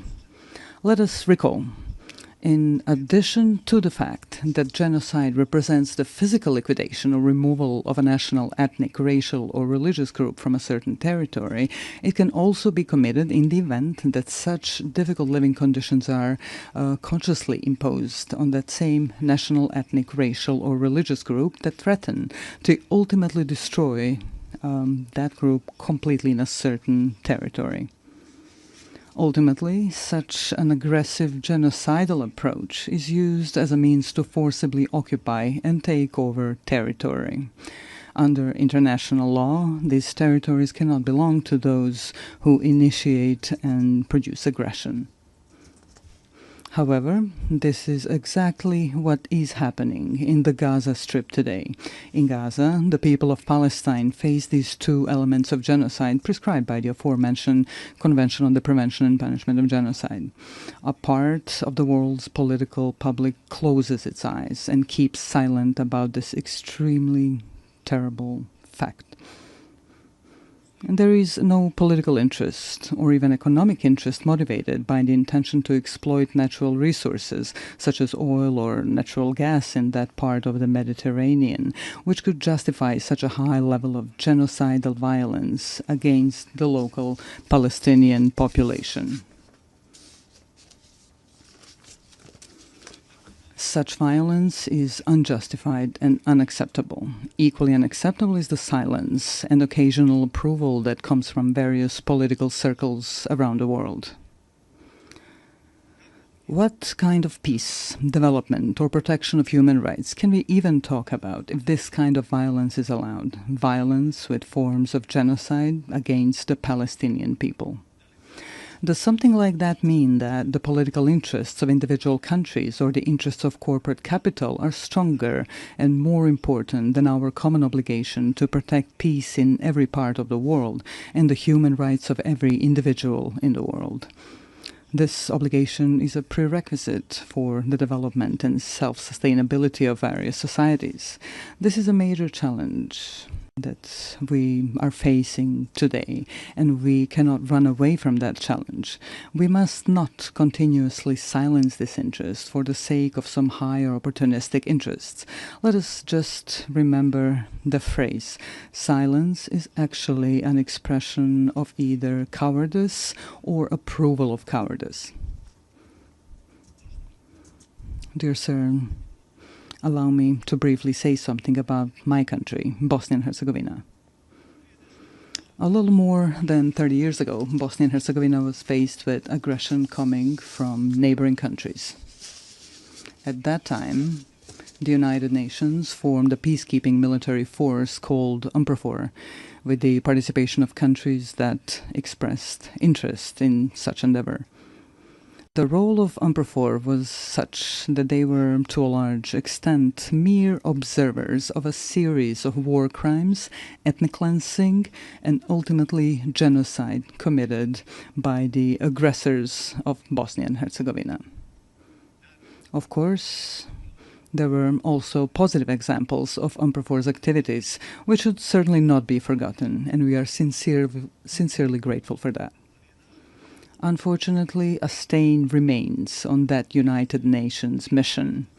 Certain UNPROFOR commanders did not want to activate airstrikes in order to prevent ethnic cleansing, especially the genocide committed in Srebrenica in July 1995. Unfortunately, genocide was committed in Srebrenica.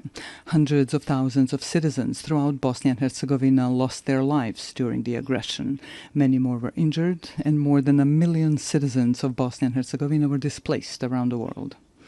I would like to briefly remind you that the International Criminal Court in The Hague, established by these very United Nations, has found the guilt of several individuals for committing genocide, as well as the existence of a series of joint criminal endeavors. They all had the same goal: ethnic cleansing, with the creation of ethnically pure parts of the territory in Bosnia and Herzegovina, in order to separate these parts from Bosnia and Herzegovina and annex them to neighboring states. A little over a year ago, here at the United Nations, we worked together on the adoption of the resolution on the genocide committed in Srebrenica. I consider that a major step forward and an important document, not only for Bosnia and Herzegovina, but also more widely. The strength of that resolution lies in its intention to prevent the possible commission of some new genocides, which could happen anywhere in the world. Although we were faced with lobbying from several countries not to adopt such a resolution, it was nevertheless passed. This created a new environment of preventive action through a culture of remembrance, so that genocide, the most terrible war crime, would never happen again. This is when we realized that there were states that, for their own political reasons or political convenience, were not ready to support the text of that resolution. That text is based on the rulings of the International Criminal Court in The Hague, which, I repeat once again, was founded by the United Nations. May such a refusal to support the text of the resolution serve to honor of those who lobbied against its adoption and those who did not give clear support to the resolution. I would like to remind you that during that period, in the 90s, the international community, through the United Nations, imposed an embargo on Bosnia and Herzegovina on the purchase of defensive weapons. This prevented the defense of our country from double aggression. In any case, defense would significantly shorten the duration of the war, and many lives would have been saved, because a peace agreement would be reached much sooner. A necessary condition for a peace agreement was the creation of a balance of military power between Bosnia and Herzegovina and the two neighboring countries that committed the aggression. Due to that embargo, the aggression against Bosnia and Herzegovina lasted for almost 4 years, and a large number of human lives were unnecessarily lost. Such a war ended with the signing of the Dayton-Paris peace agreement. That agreement brought the necessary peace, and we are grateful for that. However, at the same time, it created such a sui generis political system in Bosnia and Herzegovina, which today, 30 days after its creation, poses a problem for the normal functioning of the state of Bosnia and Herzegovina. Such a political system does not contain democracy, but a deviant form of democracy, a form that is unheard of in practice anywhere in the world. Ethnicity is put to the fore, and basic human rights are completely denied. At the same time, democracy is undermined to such an extent that it almost no longer exists. We can call this political system an incident political system, which is constantly destabilizing the state of Bosnia and Herzegovina. Why am I even mentioning democracy right here? For at least 2 reasons. The first reason is that states that opt for democracy and its principles should have the opportunity to fully implement that democracy within their own borders. We must be fully aware that there are a number of states that, for their own reasons, be it historical, cultural, or religious reasons, do not want democracy and its principles. Bosnia and Herzegovina has clearly opted for democracy and the transition from the previous political system to a new democratic political system.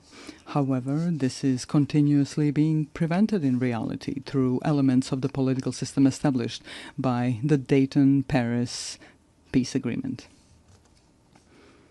The second reason I mentioned is that after facing an embargo on the import of defensive weapons during the 90s, Bosnia and Herzegovina is now facing an embargo on democracy. Some actors from the international community are trying to ensure this through their political and diplomatic activities and resources. So after we had an embargo on defense, today we have an embargo on democracy and democratic development of Bosnia and Herzegovina. How else to explain such activity by that part of the international community? They're trying in various ways to ensure this incidental political system in which the minority governs the majority. This undermines one of the fundamental principles of democracy, which requires a system in which the political majority should actually govern the state. That is not the case in Bosnia and Herzegovina. The aforementioned actors describe this as an alleged distribution of political power between ethnic communities in Bosnia and Herzegovina. However, that undermines democracy so much at its root that it almost no longer exists in my country. What does exist, however, is something simply called ethnocracy, in which a political minority rules the state. This current deviant political system makes this possible. Are such actors of the international community trying to ban or impose an embargo on democracy in Bosnia and Herzegovina because of its demographic picture? Are they trying to create a situation to reopen talks on Bosnia and Herzegovina with an uncertain outcome for its existence within its current borders? These questions remain open. I would like to remind you here that without democracy, there is no rule of law. Without the rule of law, there is no protection of individual human rights. An argument for such action by a part of the international community may be the so-called Kovacevic case before the European Court of Human Rights. This case is unknown to you, perhaps unimportant to you, but it is extremely important to us in Bosnia and Herzegovina. This is a case in which the appellant sought simple, justified, and logical protection of his active rights to vote, which was denied to him. The case was resolved in favor of the appellant, Mr. Kovacevic, in the first instance. The court also found the existence of ethno-territorial discrimination. However, a part of the international community invested enormous diplomatic and financial efforts in its attempt to annul the verdict during the second instance proceedings. One of the countries, which is completely incomprehensible and unacceptable, made a financial donation to the European Court of Human Rights. That country later came forward in the same case as an interested party. This is an expression of classic political corruption. Because of all this, a logical question arises here. Can the judgments of international courts be bought? Are they for sale? The High Representative of the international community in Bosnia and Herzegovina actively participated in overturning that verdict. Also, he was not given such powers by the Dayton Peace Agreement. He also invested enormous financial resources from unknown sources. He did not have the necessary consent of the Peace Implementation Council for such actions. So, a completely identical situation occurred as with the adoption of the resolution on the genocide in Srebrenica. Some countries tried to negate the judgment of the International Criminal Court in The Hague by lobbying against the resolution. In the case that I am now citing as an example, some other countries tried and are still trying to annul the judgment through their own lobbying and broader diplomatic activity. This leads us to the conclusion that there is a part of the international community that simply does not allow democracy in Bosnia and Herzegovina. Yesterday, we faced an embargo on weapons necessary for the defense of our country. Today, we have an embargo on democracy and human rights. Therefore, I would like to briefly remind you of another United Nations document called the International Covenant on Civil and Political Rights. This document guarantees, among other things, to vote and to be elected at periodic elections, which shall be held by universal and equal suffrage and shall be held by secret ballot, with the guarantee of free expression of the will of each voter. Unfortunately, in Bosnia and Herzegovina, we are not allowed to do this. The international community is making great efforts to preserve discrimination and to deny democracy. The result is the lack of the rule of law, as well as insufficient and almost no protection of individual human rights. The logical conclusion that arises is the following. Democracy, as well as the right to defend the country, are privileges whose application is determined and enabled by political elites from larger and richer countries. Small countries and poor countries can only receive as much democracy as those who are larger and richer allow them to get. That is certainly not an expression of equality that we should all strive for today. Here we come to the issue of human rights. To be more precise, I'm referring to the equality of every individual in their own country and beyond. This particularly concerns the right of every person to participate equally and as they wish in every aspect of social life in their country. We have a whole series of documents of acts of international law that guarantee such rights. This, therefore, raises an open question. Are we prepared to be consistent or persistent in protecting individual human rights in any part of the world, using the tools that the aforementioned international documents provide us with? Every issue of human rights protection begins with the fight against discrimination or any form of inequality of individuals in all their rights guaranteed to them by international law. The logical continuation of this are the documents or laws in different countries. Discrimination in any form is prohibited by international law. Unfortunately, very often we encounter situations where discrimination is silenced and even encouraged. Speaking from the perspective of Bosnia and Herzegovina, we have 5 judgments of the European Court of Human Rights that establish the existence of discrimination against citizens of Bosnia and Herzegovina based on their ethnic origin or place of residence. Some of the political elites in Bosnia and Herzegovina, as well as part of the international community present in Bosnia and Herzegovina, do not want to accept these verdicts or implement them through constitutional amendments. Therefore, the 5 aforementioned judgments of the European Court of Human Rights have not been implemented.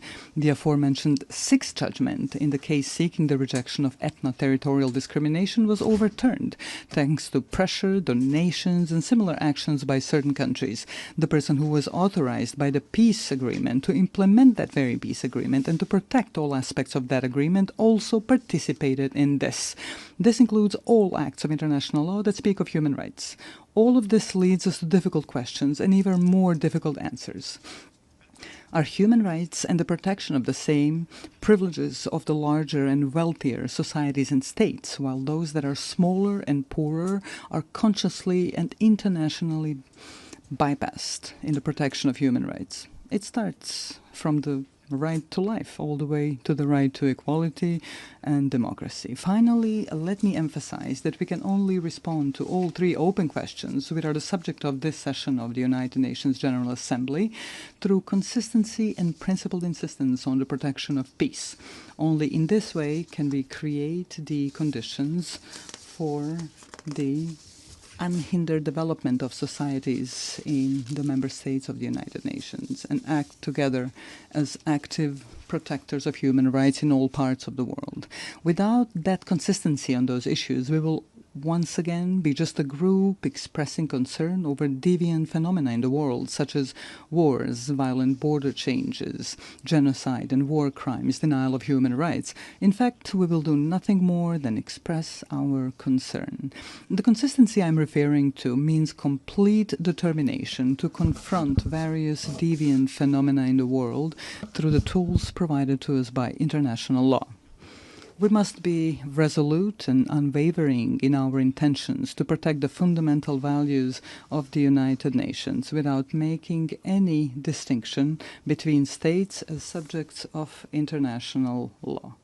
Within this determination, I call upon you to do the following.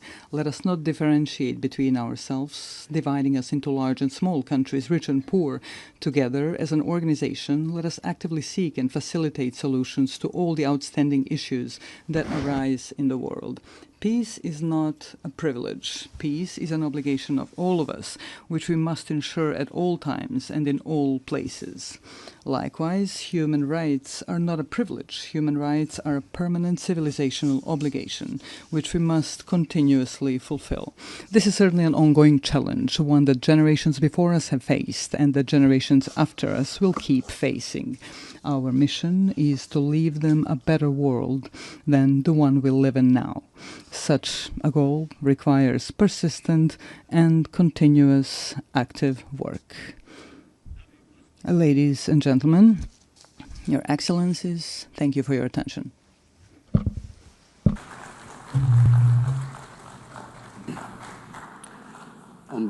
On behalf of the Assembly, I wish to thank the Chairman of the Presidency of Bosnia and Herzegovina. We shall now continue the general debate. The Assembly will hear an address by His Excellency Teodoro Ngoma Obiang Mangui, Vice President in charge of National Defense of State Security of the Republic of Equatorial Guinea. I request protocol to escort His Excellency and invite him to address the Assembly.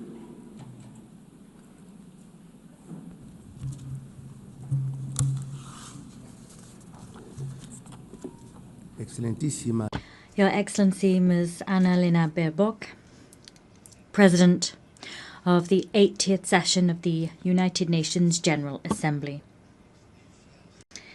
Heads of State and Government, Heads of Delegations, Excellencies, Your Excellency Mr. Antonio Guterres, Secretary General of the United Nations, ladies and gentlemen, I am honoured to take the floor on behalf of His Excellency Obiang Mbaso, President of the Republic of Equatorial Guinea, to share with you my country's most dearly held convictions at this 80th session of the General Assembly, being held at a time in which the world is calling for a fairer, more equitable and effective international system. Madam President, 80 years ago, the founding states established this organization, aspiring to build a multilateral system based on cooperation, respect for international law, and the dignity of all human beings. This commitment was enshrined in the United Nations Charter. That charter remains a lodestar for states' collective action. Today, under the theme Better Together, 80 years and more for peace, development and human rights, we celebrate important achievements. The UN, over these 8 decades, has been a universal forum for dialogue and a space for international cooperation. It has helped to avoid conflicts. It has supported decolonization processes. It has promoted sustainable development. And it has served to pique our moral conscience in service of human rights. However, this anniversary must serve as an opportunity for critical self-reflection. It would be a mistake to simply mark the anniversary and not to recognize the woeful shortcomings of our multilateral system. Excellencies, the peoples of the world trust in the United Nations to tackle the major challenges of our time. Armed conflicts, violence, climate change, growing inequalities, migration crises, cyber threats, and the lack of technological transfer are all some of these challenges. However, all too often, the response provided to those challenges has fallen short. The United Nations has been brought to a standstill by individual interests and straitjacketed by an institutional platform which no longer reflects the reality of today's world. Talking about leaving no one behind becomes meaningless if millions remain marginalized in systems of dependency and exclusion. The Security Council, the body responsible for upholding international peace and security, is perhaps the clearest example of the extent to which the United Nations is out of step. 8 years after its inception, the UN's membership structure remains rooted in the geopolitical state of play we had in 1945, and not that we see in the 21st century. Consequently, the United Nations' legitimacy and representativeness are quite rightly called into question. Security Council reform is an urgent need. Without that reform, the Security Council will continue to be perceived as an exclusive club of historical privileges, powerless to respond legitimately to current threats. Africa is demanding what is hers by right: full and permanent representation on the most important security organ in the world. We want to see an international governance system which serves the interests of all of us, not those of an elite.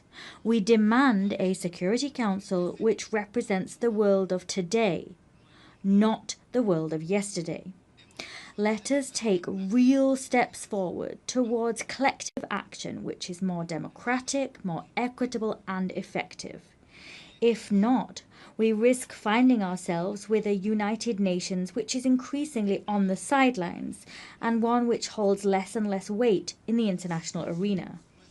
Our commitment with this organization remains intact.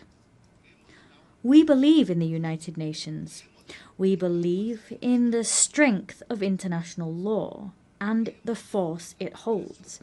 We believe in international cooperation as the only way to address challenges which no nation, however powerful it may be, can resolve alone. Our commitment is not unthinking. Rather, it must be rewarded with results, reforms, and a UN that can move with the times. On this anniversary, we must recall that peace, development, and human rights are inextricable pillars. Peace is not sustainable without development. Development is false if it is not rooted in dignity and rights for all. As such, let us state here again that we remain steadfast in our support for Agenda 2030, despite the fact that we recognize difficulties and delays in its implementation. Agenda 2030 is a collective commitment which reflects our desire to build a world free of poverty, free of hunger, and with dignity for all. However, we have less than a decade to fulfill it, and the pace of progress is all too slow. Excellencies, climate change is the greatest threat of our age. The most vulnerable nations pay a disproportionate price for climate change. At the same time, major emitters drag their heels with commitments. Climate justice is not a token gesture. It is a moral and legal obligation. Equatorial Guinea also defends the principle of sovereignty between states. Every people has the right to design its own development model, free of interference and arbitrary sanctions, which undermine their independence. We must believe in a world of peace and create one, a world in which no country is considered an enemy for being the friend of another. Allow me to share with you a recent example of the contribution that Equatorial Guinea makes to international peace. The historic agreement reached with the Republic of Gabon on the sovereignty of the Mbanye, Cocoteras and Conga Islands. For decades, His Excellency Obiang Nguema Mbasogo handled this dispute with patience and dialogue until it was resolved peacefully before the International Court of Justice. This case has not only created a historic precedent on the African continent, rather it demonstrates also that conflicts can be resolved in accordance with the spirit of the UN Charter and in line with states' political will. Excellencies, promoting human dignity is a shared responsibility. Equatorial Guinea reaffirms its commitment to the protection of the rights of the child and those of persons with a disability. Rights to food security, housing, drinking water, and the sovereign exploitation of natural resources are an inextricable part of human rights as a whole. Without dignity that comes through material comfort, freedom is an empty ideal. Faithful to the principles of an inclusive international community, we insist that the economic, commercial, and financial embargo imposed on the Republic of Cuba be lifted. Keeping such measures in place not only gravely affects the development of a sovereign nation, it also runs counter to the fundamental principles enshrined in the United Nations Charter. Excellencies, to conclude, allow me also to address businessmen and women. I wish to invite them to come and discover Equatorial Guinea as a safe destination and one which is very attractive for investment. Our country offers a climate of political stability, fiscal incentives, and a clear vision of the future through our 2035 development agenda. We encourage you to accompany us on this journey, a journey which will not only generate shared dividends, but which will also consolidate the inclusive and sustainable development of our nation. I thank you.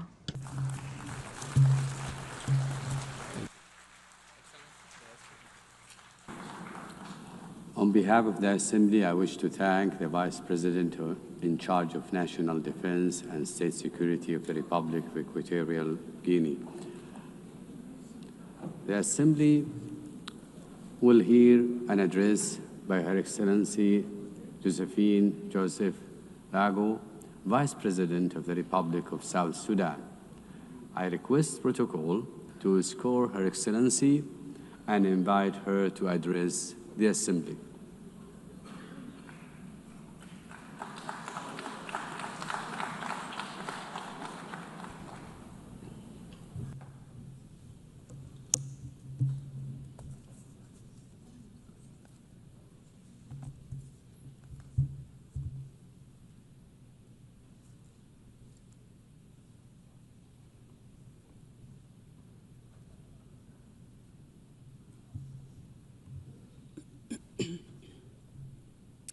Madam President, Excellencies, heads of states and government, distinguished delegates, ladies and gentlemen.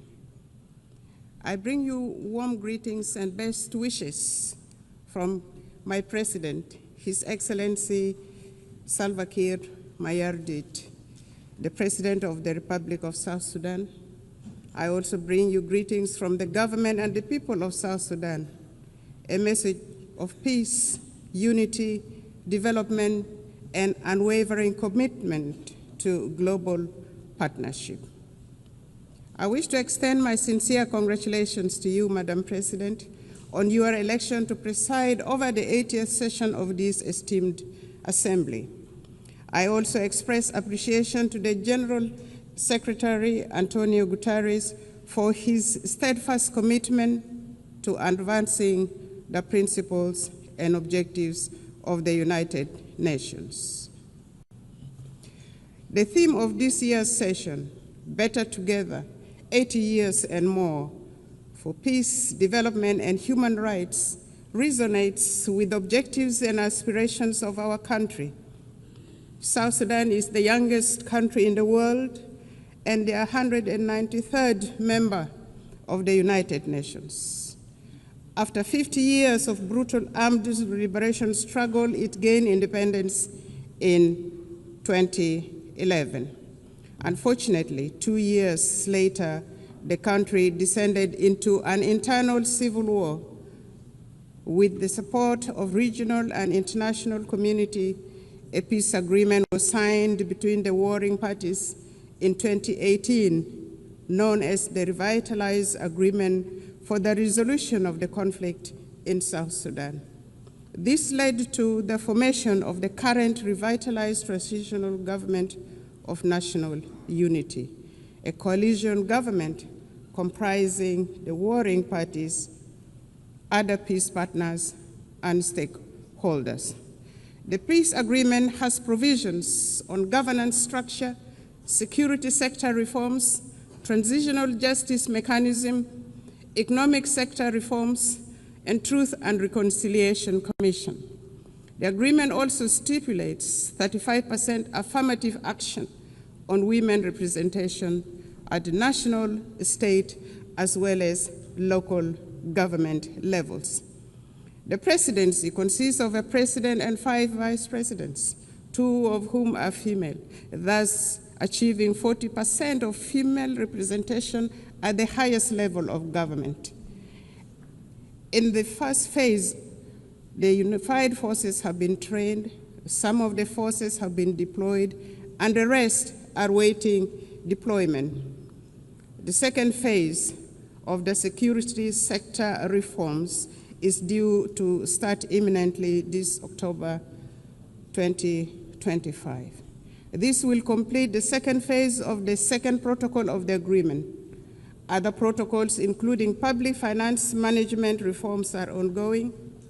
Transitional justice mechanisms are in progress, and the Truth and Reconciliation Commission will be established under the auspices of the African Union. Although the implementation of the peace agreement has been slower than we would have wanted due to financial constraints, some of the members of the international community have been contributing in kind. On the whole, the implementation of the peace agreement is about 60% executed. The agreement has held for 7 years, and a relative peace has been attained, thus giving hope to our people. Many South Sudanese have returned from the neighboring countries and the diaspora and are rebuilding their lives and contributing to national development. Work is ongoing, including preparations for general elections in December 2026. Until recently, the permanent cessation of hostilities was observed and relative peace attained throughout the country. Climate change and environmental sustainability. South Sudan is one of the countries adversely affected by the impact of climate change. despite contributing minimally to global emissions. For the last 5 years, our country has suffered recurrent floods on the one hand and prolonged droughts on the other, thus contributing to crop failures, biodiversity loss, and mass displacement. These challenges intensify food insecurity, undermine livelihood support, and threaten social stability. In this regard, the government of the Republic of South Sudan calls on equitable and predictable climate financing to strengthen adaptation and resilience. The Paris Agreement and subsequent COP summits made commitments which must be honored. South Sudan requires support in technology transfer, capacity building, and foreign direct investment in national frameworks such as the South Sudan Development Plan, nationally determined contribution, and national adaptation plan. This support is essential to address the intertwined challenges of development and environmental stability. The global community cannot afford to ignore climate injustice. Collective action is imperative for these challenges which transcend national borders to be addressed effectively.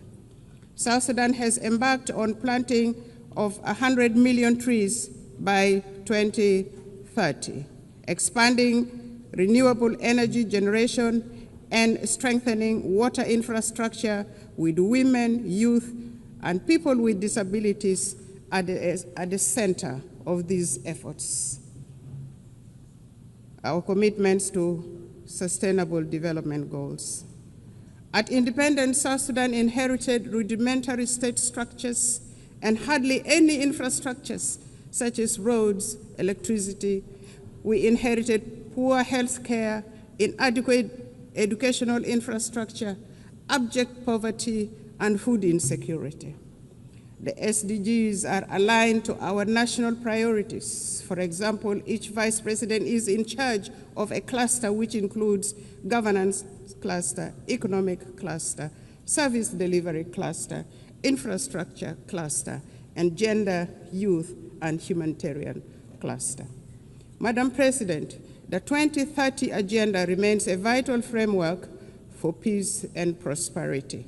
South Sudan has made some remarkable progress in agricultural transformation, including commercialization and value addition, which will create jobs for women and youth, including in crop production, livestock, and fisheries. This will enable people to produce their own food rather than relying on imported foods. Our policy is, let us produce what we eat. And as a consequence, some states in our country now are self-sufficient in food production, which contributes eminently to reduction of poverty, thus the attainment of SDG 1 and SDG 2. In collaboration with our development partners, government is providing health care, building health care infrastructure, improving maternal and child care, raising awareness about communicable diseases, and providing vaccinations for diseases such as cholera, mpox, and malaria. Access to clean water and sanitation is being improved. As part of the health sector transformation program, we aim to attain universal health care for all in South Sudan. The recent pandemic outbreaks around the world revealed the urgencies of strengthening health systems and equitable vaccine access. South Sudan advocates for global health framework that prioritizes preparedness for pandemics and embraces health as a universal human right. In his latest statement to Parliament in June 2025, His Excellency President Salva Kiir Mayardit identified education as a key priority area for the government. There is improved enrollment in primary schools and secondary schools, and many young people are aspiring now to go to universities and colleges. Enrollment has risen from 300,000 to 2.1 million children with gender parity in primary schools nearly achieved. This is a remarkable national achievement. There is focus on teacher education to improve the overall quality of education. Despite these efforts and achievements, 2.8 million of our children are still out of school. South Sudan has expanded programs to promote girls' enrollment and retention in schools while investing in technical and vocational skills training for women and youth. Our government would like to take this opportunity to appreciate all those countries that have offered scholarships for our young people to study in their countries, and those supporting girls' education in particular and vocational training to provide employable skills for our young people. But more clearly needs to be done. South Sudan is a young population. Over 60% of the population is under the age of 30 years. In any society, the youth are the future of the country and the future of the society. Our youth are a source of great pride. South Sudan's recent participation in the Olympics Games in Paris last year was a unifying moment for the people of South Sudan and Africa at large. South Sudan athletes showcased talent, discipline, and resilience, embodying the spirit of a nation determined to rise. Sports have become a powerful force for unity, inspiring hope, and bringing communities together across our young nation. The South Sudan basketball team emerged as the best team in the continent of Africa during the last Olympic Games and nearly beat the defending champion in the world. Since independence, and in line with the Transitional Constitution 2011 as amended, we have taken steps to integrate gender equality into our governance and development agenda. Notably, South Sudan has enshrined 30% of women participation in public life at all levels of government. In addition to the 2 female vice presidents, our cabinet, the national cabinet, and state cabinets comprises of 30% of female representation. And our speaker, the Speaker of the National Transitional Assembly, is also a female. We have adopted national gender policies to advance women's rights and are working to harmonize our laws with international commitments. Efforts have been made to address gender-based violence through new legislation and establishment of a special court. We have mainstreamed gender into the National Adaptation Plan and nationally determined contributions for climate change. We are committed to advancing women's economic empowerment by improving access to land rights and credit facilities while creating opportunities for women entrepreneurs. To achieve the SDGs, we must shift from commitments to action, emphasizing multilateral cooperation, fair trade, debt relief, and tailored support for fragile and conflict-affected states. South Sudan has been advocating for debt cancellation and the support of the international community to complement these efforts will be appreciated. Financing for development. Transforming aspiration into results require adequate financing. We urge developed nations to scale up contributions to the International Development Association, which plays a central role in protecting vulnerable populations, reducing poverty, and financing sustainable development in fragile states. South Sudan supports reforms of international financial institutions to enhance the representation of developing nations, ensuring that financing mechanisms align with objectives of development priorities. Together, we can build a more inclusive and just global financial system. Internal peace and security. We acknowledge the delays in implementation of the revitalized peace agreement. However, the government has renewed its political will and is accelerating key benchmarks, including the deployment of the unified forces, electoral legislation, and launching of national civic education campaigns. His Excellency President Salva Kiir Mayardit announced on several occasions that he will not take this country back to war. And this became a theme of our engagement to restore peace and stability in the country. We reaffirm our commitment to world peace and security. In South Sudan, peace and stability remain our highest priority. Since the 2018 revitalized peace agreement, government has been working to consolidate peace through implementation of the peace agreement, transformation of the governance system, and security sector reforms. Additionally, government is also engaged in promoting peace building at subnational and community levels using the principles of people-to-people peace initiatives. The civil society, women's group, youth group, and faith groups are all actively involved in peace-building activities supported by UNIMIS, the United Nations mission in South Sudan, among others. The security sector reform is progressing well. In phase one, the first batch of unified forces are already trained, as mentioned earlier. The second phase is ongoing. At the same level, the governments at state levels are disarming civilians to bolster security.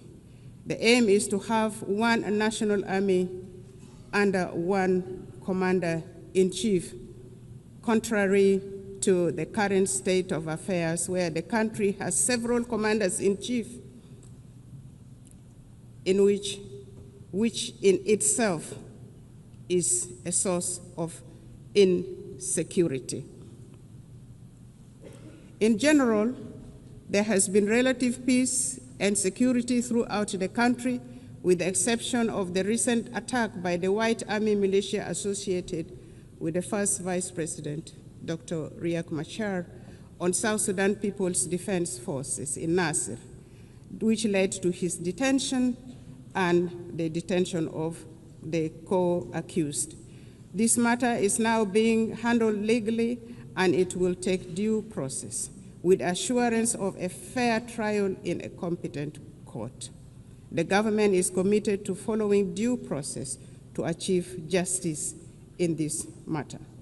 It should be noted that the arrest of the first Vice President, Dr. Riek Machar, and his co-accused was not politically motivated, but had endangered the peace process and constitutional order in the country. Notwithstanding the legal proceedings, Dr. Riek Machar and others have been formally charged and presented to court. Their legal rights have been respected, including granting access to their legal team, and they appear on their behalf in court. South Sudan remains open to meaningful dialogue with other holdout groups. In this regard, the government is considering resumption of the Tumaini Peace Initiative and welcomes facilitation from regional and other partners.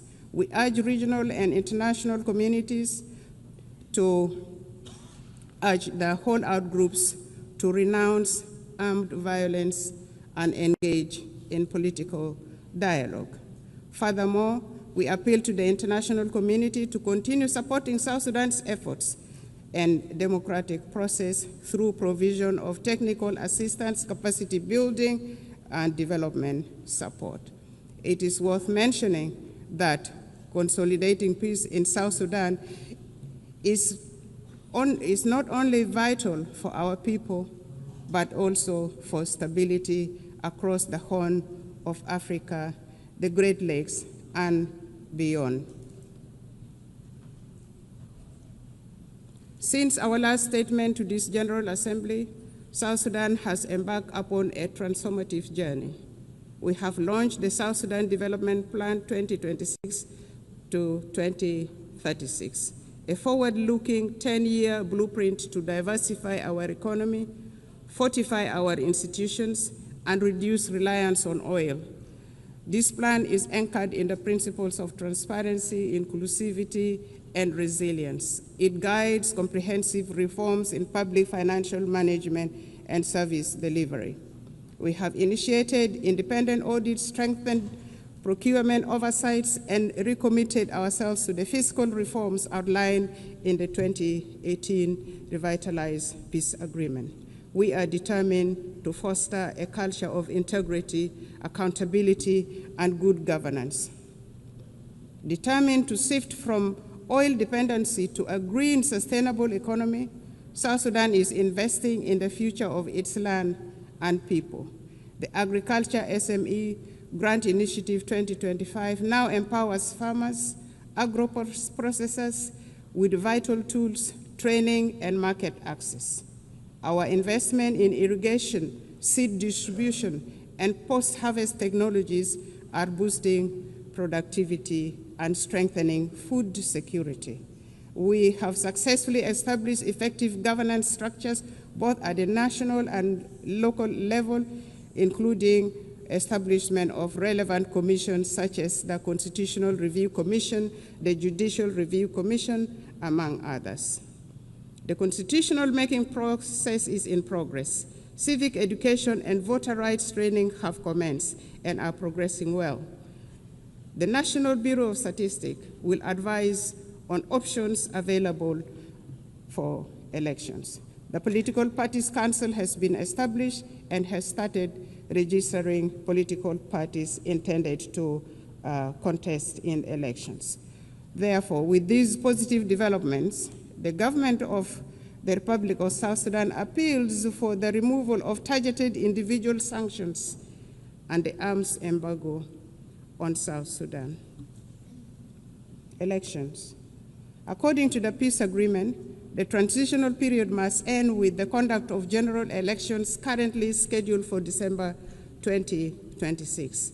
This will enable the people of South Sudan to democratically elect their leaders for the first time in the history of this young nation. His Excellency President Salva Kiir has reaffirmed the government's determination to deliver credible, inclusive, and peaceful elections. The establishment of electoral institutions, namely the National Election Commission, the Political Parties Council for registration of political parties, and voters' right education have been established. The Bureau of Statistics has been restructured to deal with the issues of census. The restructured Permanent Constitution Review Commission has been actively working to ensure that the country has a new permanent constitution by the time of the general election in December 2026. Civil society groups are being facilitated and have started civic education of the general public, especially among women and the youth. South Sudan is committed to promoting and protecting human rights. We are strengthening national institutions, promoting accountability, empowering women and youth. We have taken steps to integrate gender equality into our governance and development agenda, not forgetting the people with disability. Civil society is actively engaged in the promotion of human rights and civic education. We believe constructive engagement and dialogue are the best path for building resilient and just institutions. Some regional concerns. Madam President, South Sudan and Sudan share deep historical and economic ties, as well as the longest border in the region. For instance, South Sudan's oil is at the moment being transported through Sudan. Developments in Sudan directly affects development in South Sudan. Since the outbreak of conflict in Sudan in 2023, South Sudan has opened its doors for Sudanese refugees and returnees from Sudan. In partnership with the international aid agencies, we are providing humanitarian assistance, and we have also gone further and given plots of land for refugees to cultivate and produce their own food, thus integrating them into our local communities. However, there are still outstanding issues with respect to the comprehensive peace agreement 2005. Among these are issues of border demarcation and final status of Abyei, including the status of the Ngok Dinka of Abyei, which remains unresolved. We are committed to working with the government of Sudan to amicably resolve these outstanding issues. Furthermore, the current composition of the Security Council no longer, in our view, adequately reflects the realities of today. And for this reason, South Sudan supports the call for the expansion of the permanent membership to include African representation. Furthermore, we advocate for the removal of sanctions and arms embargo on South Sudan and other sisterly countries. Madam President, at independent South Sudan inherited rudimentary state structures, hardly any infrastructures. The government is now working simultaneously on nation building, state building, provision of services, including healthcare, education, capacity building, poverty reduction, and food security. South Sudan is seeking to transition from humanitarian aid to development aid. What we are asking for is for the international community to continue supporting South Sudan, a country with immense potential, abundant natural resources, and a young population. We are actively empowering women and young people for the country to become a useful and productive member of the international community. And we are already seeing signs of progress. To conclude, Madam President, Excellencies, and distinguished guests, the United Nations was founded on the belief that humanity is stronger together. The theme of this 80th session, Better Together, is a reminder of our shared responsibility for survival and progress. Notwithstanding the challenges, South Sudan, with the resilience of its people under the leadership of His Excellency President Salva Kiir Mayardit, remains committed to a multilateral solidarity and partnership with an aim of building a fairer, safer, and more prosperous world for all, for us in South Sudan. It is, a more prosperous world for all. And for us in South Sudan, we all know that it is better together. It is better together for us nationally. It is better together for us globally. Permit me in closing to reaffirm our unwavering faith in the principles of the United Nations and the possibility of a better world, built upon solidarity and shared purpose. May God bless the people of South Sudan. May God bless the nations of the world. I thank you for listening. Thank you.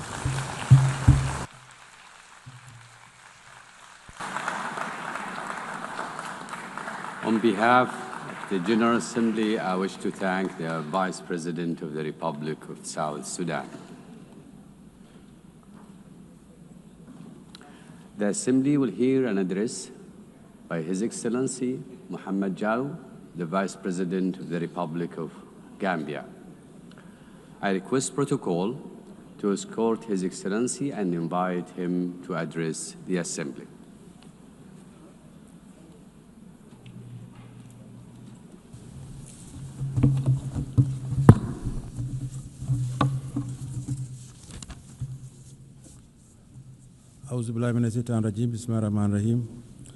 Your Excellency Annalena Baerbock, President of the 80th session of the United Nations General Assembly, His Excellency Antonio Guterres, Secretary General of the United Nations, Your Majesties, Excellencies, Heads of State and Government, Heads of Delegation, distinguished delegates, ladies and gentlemen.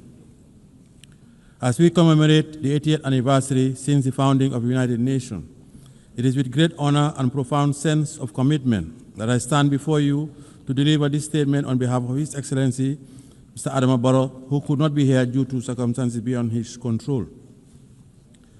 At the outset, allow me to convey warm greetings and best wishes for a successful session from His Excellency, Mr. Adama Barrow, the President of the Republic of the Gambia, and government and people of the Gambia.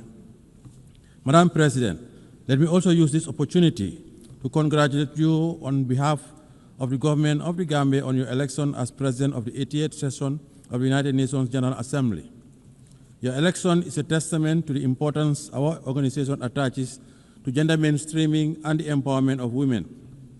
It constitutes an affirmation that more than ever, women are capable of leading organizations like the United Nations and achieving remarkable success. The Gambia, therefore, assures you of its unwavering support and continued cooperation in the discharge of your duties while reaffirming our faith in the relevance of multilateralism and the sacrosanct foundational principles of the United Nations Charter.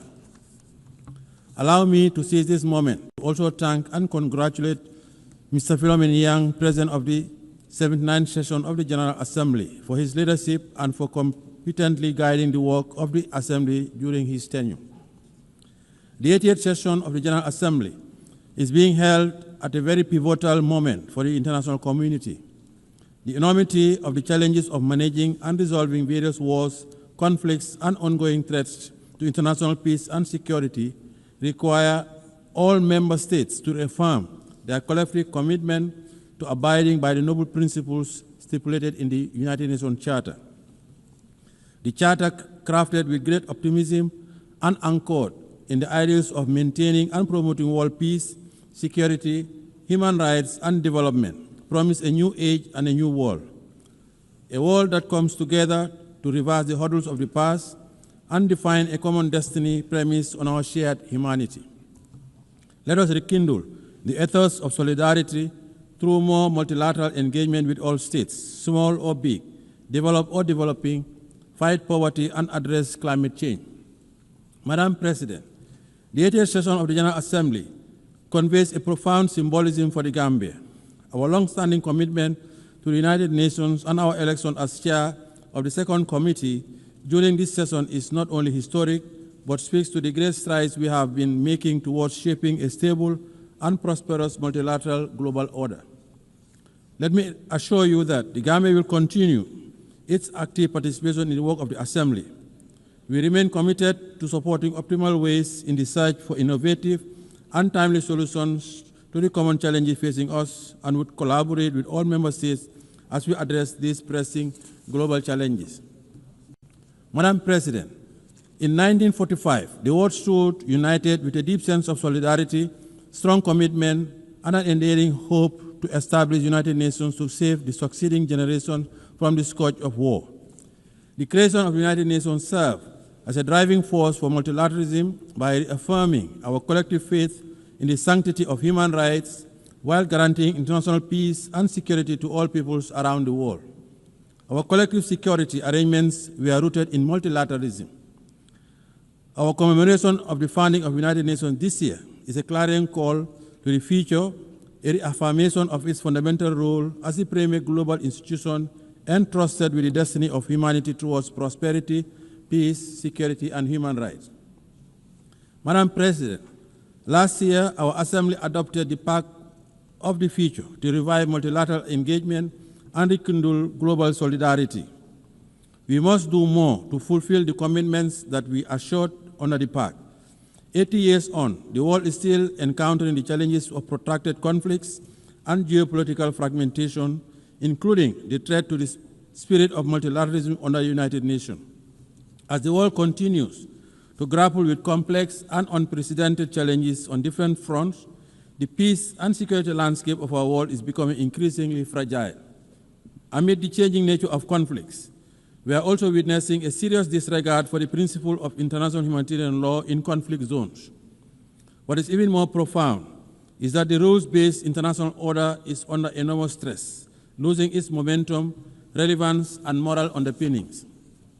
Today, we live in a world that is undergoing profound geopolitical transformation, presenting unique emerging challenges and reflecting an international community that is still trying to find answers to the challenges it faces in the 21st century. However, despite the challenges we are confronting, the Gambia believes that the United Nations' enduring relevance and structural institutions contributed to significant historic achievements in the past, particularly for countries in the global south. The United Nations holds forth the hope for global stability and good governance by translating ambitions into actions and championing issues of immense international importance. In the case of the Gambia, the United Nations used its convening power and preventive diplomacy through the Peace-Building Commission to support a democratically elected government that assumed power in 2017. The support was key to upholding the will of the Gambian people as they assured in the present government and launched our transitional justice system to promote the rule of law and respect for human rights. Madam President, as we assemble and reflect on this important and timely theme for this 88th session, Better Together, 80 years and more for peace, development, and human rights, we must admit that the daunting challenges we are facing today require us to deliberately invest in sustainable development, climate action, peace, and security. We must equally continue to foster resilience and growth for the realization of inclusive development and shared prosperity for all. Since the change of government in 2017, the administration of His Excellency President Adama Barrow had strived towards a path of development, peace, and respect for fundamental rights and freedoms. 8 years ago, we set out to build a stable and viable country, making sure that the needs of our people are placed high on our national development agenda. With our current reform agenda that is inclusive, the Gambia is eyeing a future without the realm of immense potential and possibility. By addressing the grievances of the past through the implementation of recommendation of the Truth, Reconciliation, and Reparations Commission. In the past 8 years, the government has also organized several elections in a credible, impartial, and transparent manner, in line with domestic laws and international norms and standards, and plans are on for holding presidential elections next year. We are committed to consolidating participatory democracy, sustainable development, and good governance, as we have done for the past 8 years. Madam President, in our drive for greater reform, the government of the Gambia will continue to take the appropriate people-driven and informed policy decisions to strengthen institutions and design processes aimed at promoting and protecting human rights as well as addressing past violations. As we look forward to consolidating, building strong state institutions and reinforce the never again principle, the government is ushering in legislative reforms and expanding the scope of our criminal jurisdiction to prosecute international atrocity crimes. Since reforms include the enactment of the Special Prosecutor's Office, Act 2024, giving that office the mandate to deal with offenses that constitute international crimes and serious rights violations, and for the first time, the enactment of an Anti-Corruption Act, a significant step towards the organization of an anti-corruption commission. These are all part of our national efforts to deliver restorative and transformative justice, build a clear path towards nation building, and lay a foundation for social justice, as well as prevent impunity. Our goal is to consolidate and nurture a more national culture of accountability and respect for human rights in fulfillment of our domestic and international obligations. To support our national development ambitions as enshrined in our National Development Plan, we continue pursuing a national budgeting mechanism that is grounded on human development, fiscal stability, education, and building critical infrastructure to promote development and investment. Madam President, our primary social contract with the Gambian people is to meet the demands of our socio-economic challenges whilst at the same time encourage citizen participation and engagement in democratic governance. This propels us to ensure that our democracy continues to thrive, respect for fundamental rights robust, expansive, and comprehensive, and the building of institutional mechanisms. In building a peaceful society, we continue to recognize the integral role of women and their representation and participation in political affairs and public life. We also continue to promote media freedom and the right to assembly and freedom of expression as guaranteed inherent rights through coordinated and sustained actions. As a government, we encourage constructive engagement with our citizenry, particularly the young people, and respect their rights to participate in democratic functioning of the state. In view of our own experience with governance challenges, we value the need for addressing the consolidation of democracy and good governance in our neighborhood. It is in this spirit the Gambia recently hosted the Sahel Governance Forum, which seeks to galvanize a multi-stakeholder convergence to address the governance challenges that continue to hamper regional peace, stability, and development. We are confident that such forum will provide the right opportunity for systematic discussion on finding definitive solutions to the rising tide of violence, insecurity, and instability of the Sahel.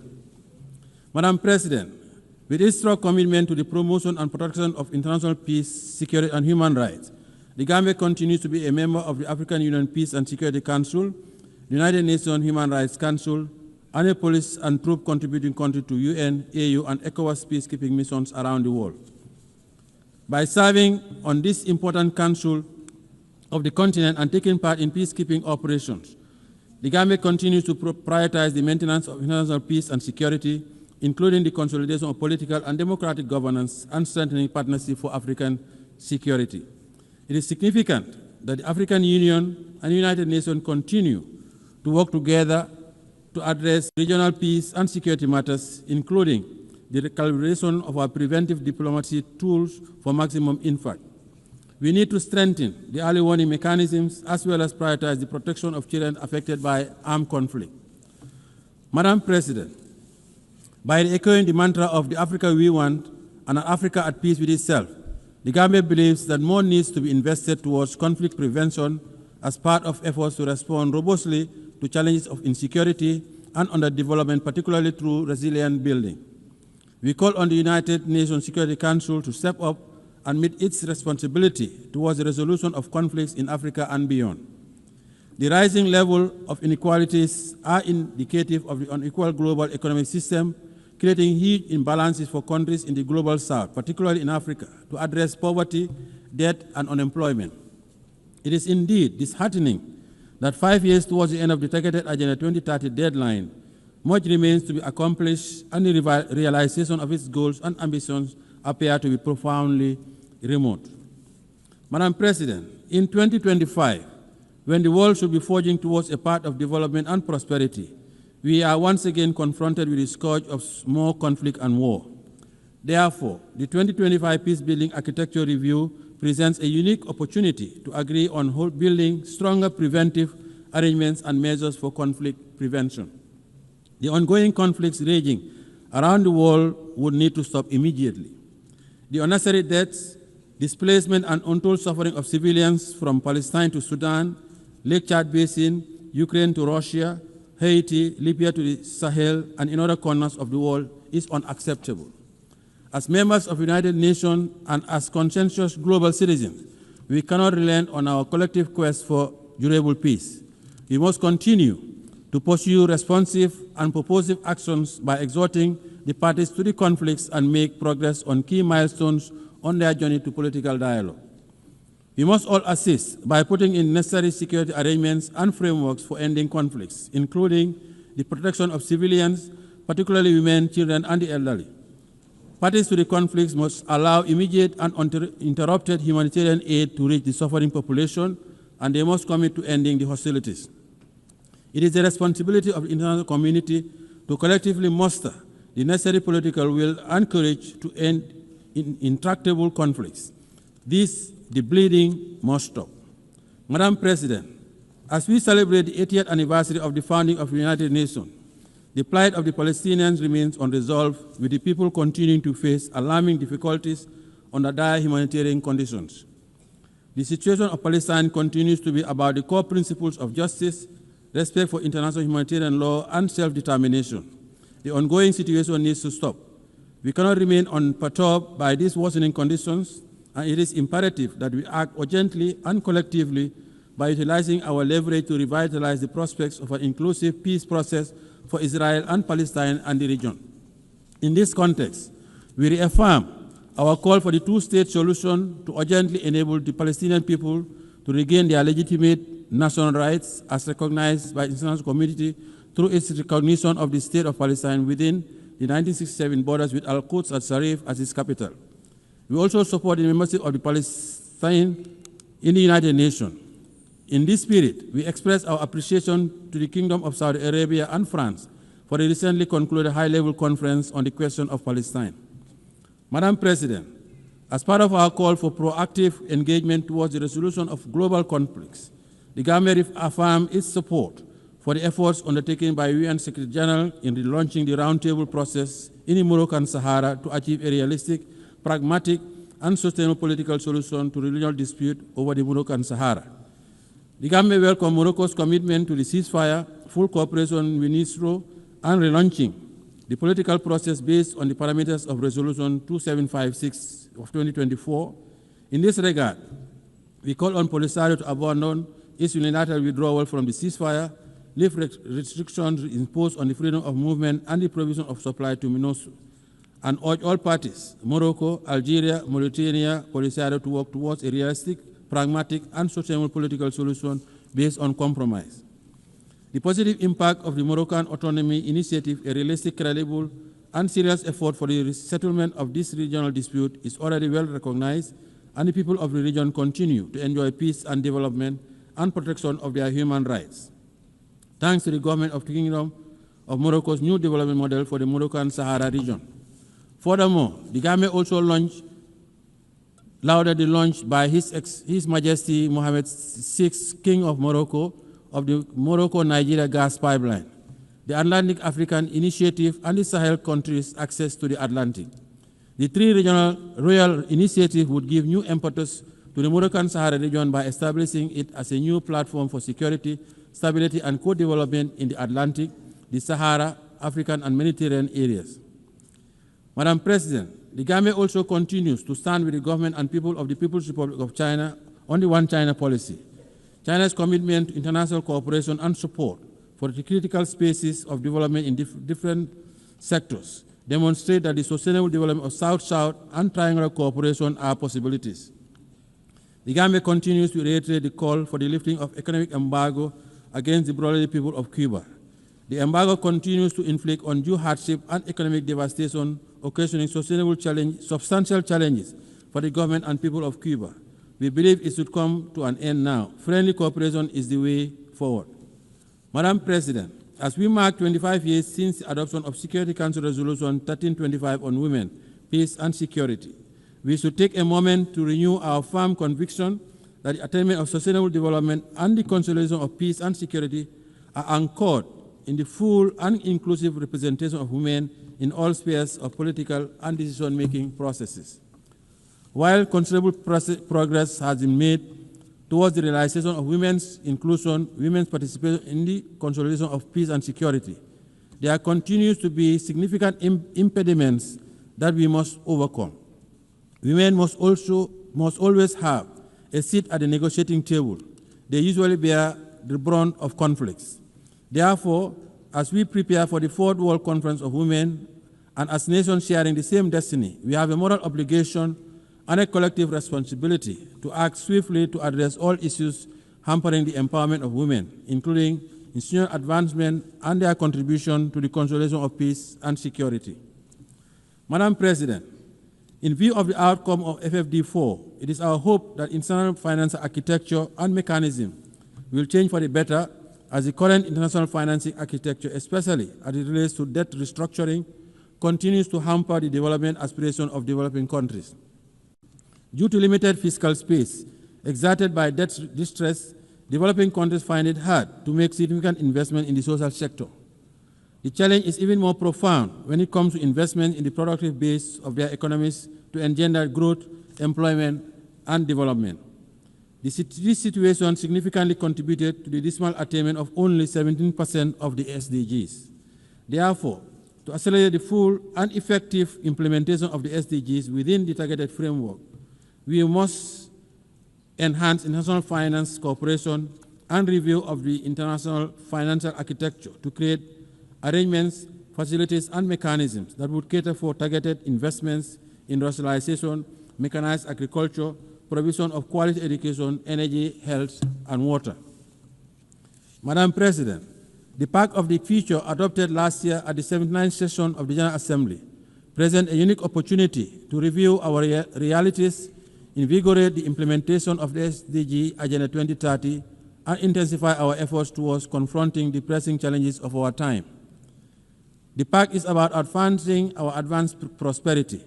The Gambia supports the convening of the preparatory process for the review of the Pact in 2028 to align effectively with the prevailing and upcoming intergovernmental processes such as the 2025 Peacebuilding Architecture Review, the high-level plenary meeting to commemorate the 30th anniversary of the World Programme of Action on Youth and the World Social Summit.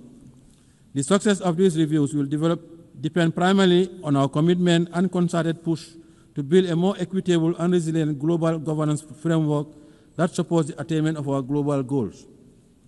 Madam President, our reform agenda is still incomplete without reform of the Security Council. The Gambia supports the reform of the United Nations Security Council and the Common African Position on the reform of the Council as set out in the CIRT Declaration and the Isle-Winnie Concession.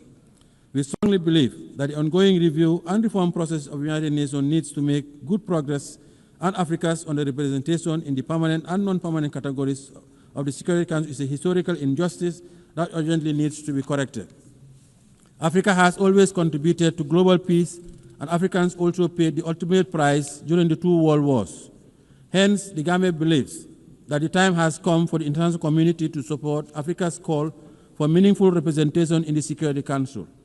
The reform of the Council guarantees its legitimacy and credibility as the body responsible for the maintenance of international peace and security.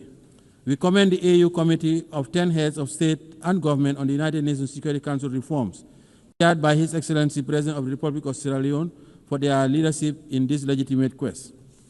Madam President, as the world continues to witness heightened level of insecurity, the threat of climate change continues to aggravate security challenges, especially in the Sahel.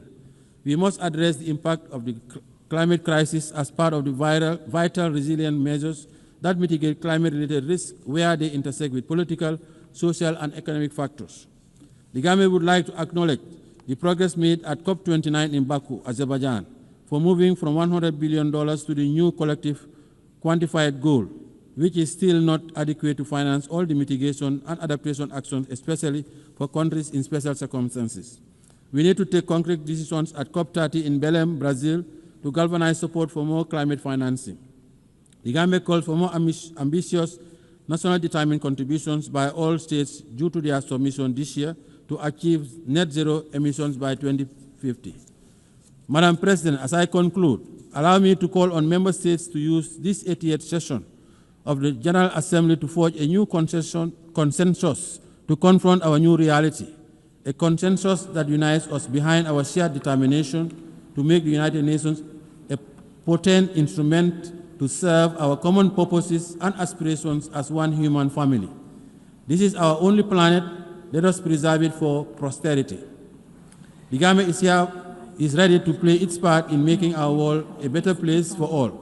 On behalf of His Excellency President Adama Barrow, the government and people of the Gambia, I wish you all fruitful deliberation towards advancing the theme of the 88th session of the General Assembly. I thank you for your kind attention.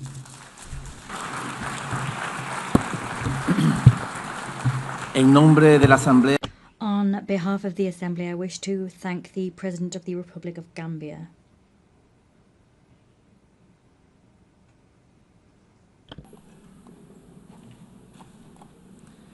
Doy ahora la palabra. I now give the floor to Her Excellency Sabine Monauni, Deputy Prime Minister and Minister for Foreign Affairs, Environment and Culture of the Principality of Liechtenstein.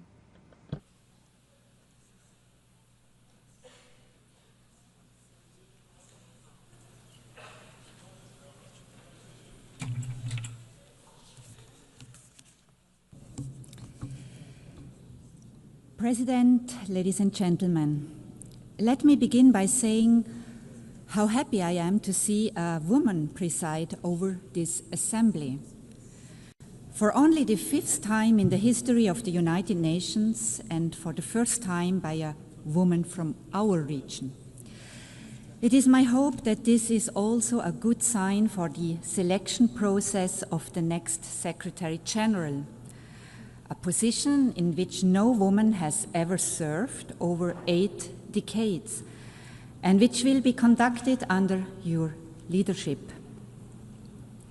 It is a distinct honor and pleasure for me to address this assembly for the first time as a foreign minister, continuing a very long tradition of female foreign ministers in Liechtenstein. The United Nations is a key building block of our foreign policy. which is guided by a strong belief in international law, cooperation, and multilateralism. We are gathering at a landmark moment in the history of the United Nations. For over 80 years, this has been the place where nations have come together, where international law has been developed, where human rights have been codified, where we have agreed on common development goals. Of course, it has also been the source of many disappointments. Too often people around the world have been looking to this assembly and at the Security Council chamber next door in the hope of decisive action to secure peace. The key purpose of this organization, only to realize that political paralysis was shattering these expectations, justified as they were. In Ukraine, our system has allowed the aggressor to veto collective action supported by the vast majority of the House.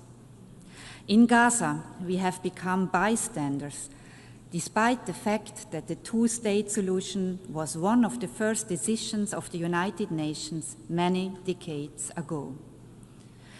We are merely witnesses to the unprecedented and unjustifiable suffering of civilians in spite of our pledge to end and prevent atrocity crimes. The people of Sudan must have concluded that indifference is the guiding principle of our rare discussions, and that the outrage over a cynical veto wears off after a few weeks, if not days. These challenges to the credibility of the United Nations would be massive enough in and of themselves. But if we are looking at a completely uncertain future for this organization today, it is for largely different reasons. The very foundations of the United Nations are being challenged in a way we have not seen before. Such efforts threaten to undermine our joint commitments to solve common problems together on the basis of the principle of sovereign equality, the principle that we set ourselves rules that apply to us all equally and that they are enforced equally, and the belief in the value of international law as the common ground that allows us to govern world affairs in a way that is predictable, equitable, and fair. For us in Liechtenstein, the United Nations, which we joined 35 years ago, occupies a special place. It has been instrumental in our progress towards gender equality. Our membership in the organization has helped to put human rights at the center of our foreign policy. The Sustainable Development Goals have been embraced by civil society and the private sector. Most essentially, the Charter of the United Nations is the guarantor of our sovereignty. The United Nations is also our window to the world and the one place where we can connect with everyone. And it offers a unique foreign policy platform where we can present our initiatives and ideas as a sovereign equal. We have done so with commitment and enthusiasm, and I believe with some success. Today we feel a special bond with every other state, which is small in size, but not small in ambition and vision. Today we realize more than ever that we need this organization. We need a world based on rules that we have all agreed to. And especially now, those who share these views need to join together in common purpose to safeguard our common interests. The times we live in are fast-paced and full of challenges that can seem incredibly daunting.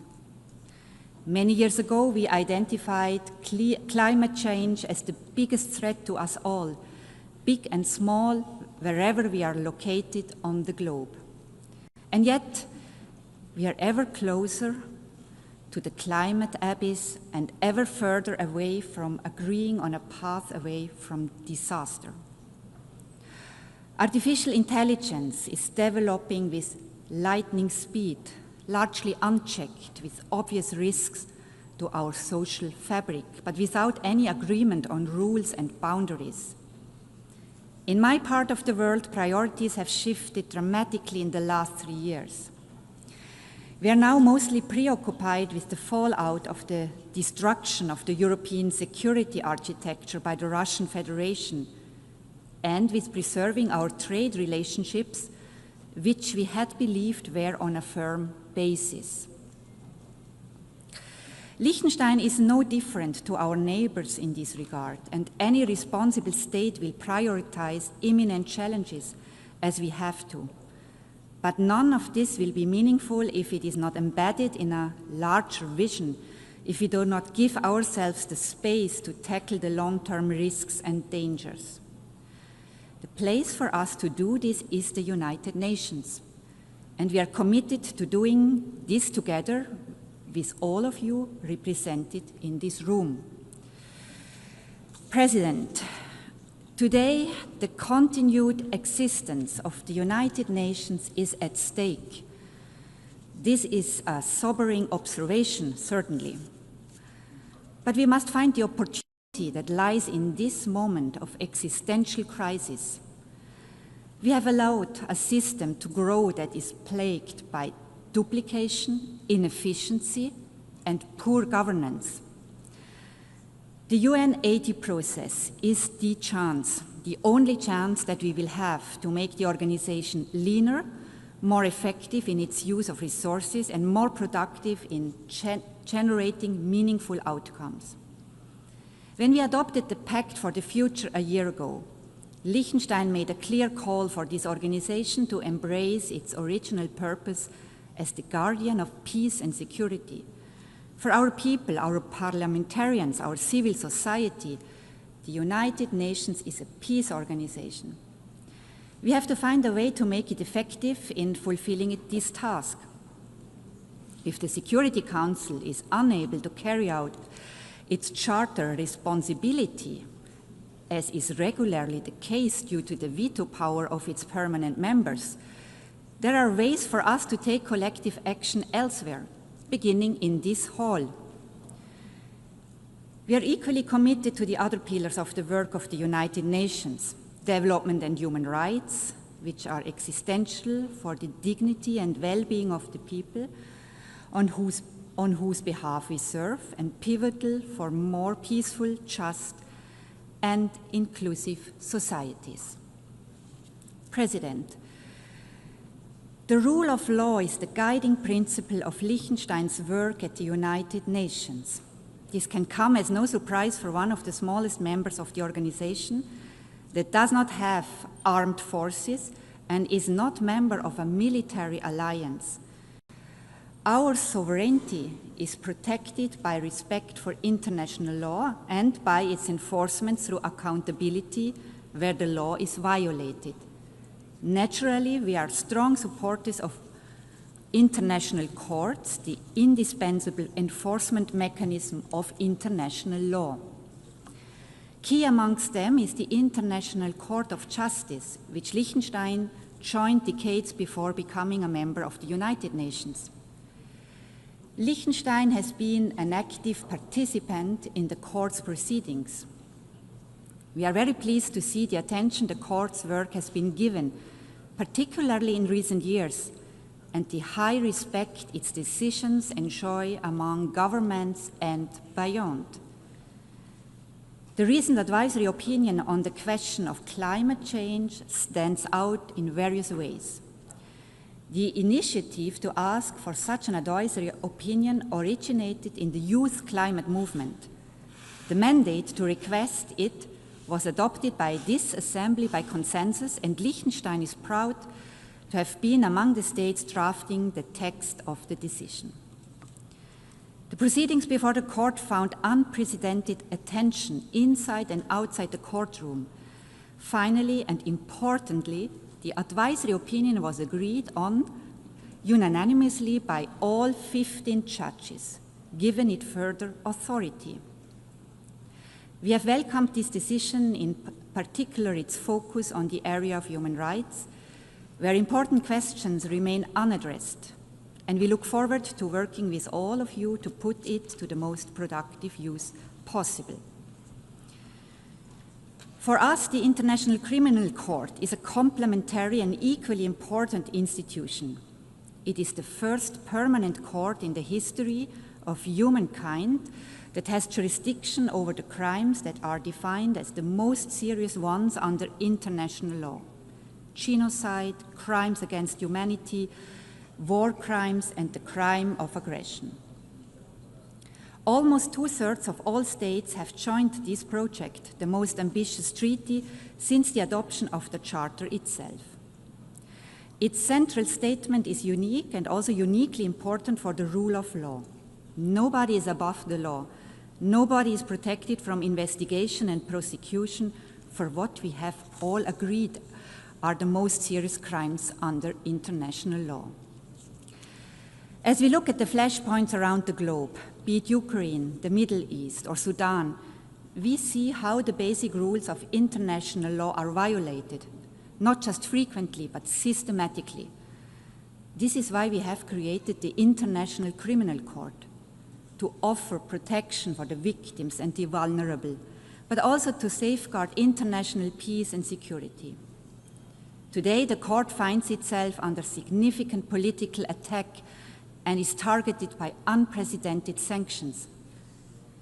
This is the moment for us to protect this unique institution, one of the most powerful statements we can make to express our commitment to international law. President, the most among many worrying trends with regard to the respect for the United Nations Charter is the rapid erosion of the rules governing the use of force. Instances of the blatantly illegal use of force without any consequences or accountability, the threat of the use of force to solve disputes, and the suggestion that aggression may not only go unpunished, but in fact be rewarded and incentivized as part of a political agreement. These dangerous trends can set us back to a time we all believe we have left behind, and they are an attack on the very core of the Charter of the United Nations. Mitigating the fallout of armed conflict will sadly remain part of our daily work. But it is time that we become serious about our central task: preventing war in the first place, ending war where it takes place, and ensuring accountability for illegal war-making. The International Criminal Court, the only institution with jurisdiction over the crime of aggression, is therefore key to enforcing the UN Charter, and thus deserves the support of all states, including those who have yet to join it. President, our world is in a very difficult place today, with the forces of destruction and indeed self-destruction on the rise. If we are to have a chance to be successful in our fight against them, to safeguard our planet for future generations, we need this place, a stronger, better United Nations that we can shape together. I thank you.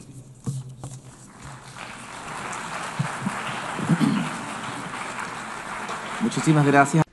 I thank the Deputy Prime Minister and Minister for Foreign Affairs, Environment and Culture of the Principality of Liechtenstein. Hemos escuchado. We have heard the last speaker in the general debate for this meeting. We will continue the general debate at 1500 hours. The meeting is adjourned. And then.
Declaro abierta la The 9th plenary meeting of the General Assembly is called to order.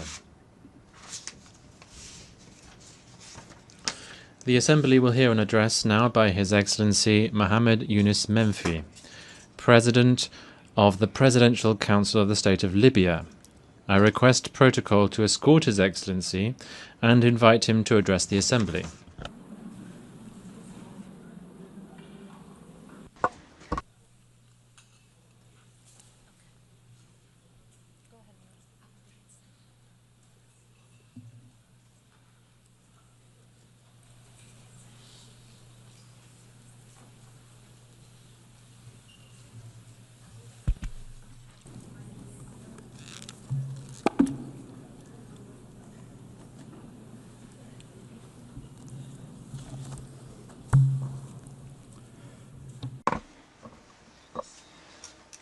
Your Excellency Annalena Baerbock, President of the 80th session of the General Assembly of the United Nations, Your Excellency Antonio Guterres, Secretary General of the United Nations, Your Majesties, Your Highnesses, Your Excellencies, ladies and gentlemen. On behalf of the Libyan people, I congratulate you on the 80th anniversary of the establishment of the United Nations. It remains one of the greatest pillars of the international order, one of the beacons of multilateralism over the history of humanity. We appreciate the holding of this session under the theme Better Together, 80 Years and More for Peace, Development and Human Rights. These are principles that we firmly believe in, principles that we are consolidating at the national, regional, and international levels. As we celebrate this global anniversary, we're also celebrating the 70th anniversary of Libya joining the United Nations. It was the culmination of the struggle of the Libyan people when Libyans raised their voices in this hall, demanding freedom and independence following decades of colonization. The organization heeded this urgent call and adopted the historic resolution that led to the independence of Libya in 1951, reaffirming thereby the right of peoples to self-determination. Ladies and gentlemen, I stand before you today representing the will of a people that is still holding on to hope, still believing in its ability to build a stable and prosperous future. Libya is not a zone for fighting. It's not an arena to settle scores or a place to which crises can be exported. It is a nation rich in natural resources, a cohesive society, with young people that have tremendous potential. They are the backbone to build a modern state.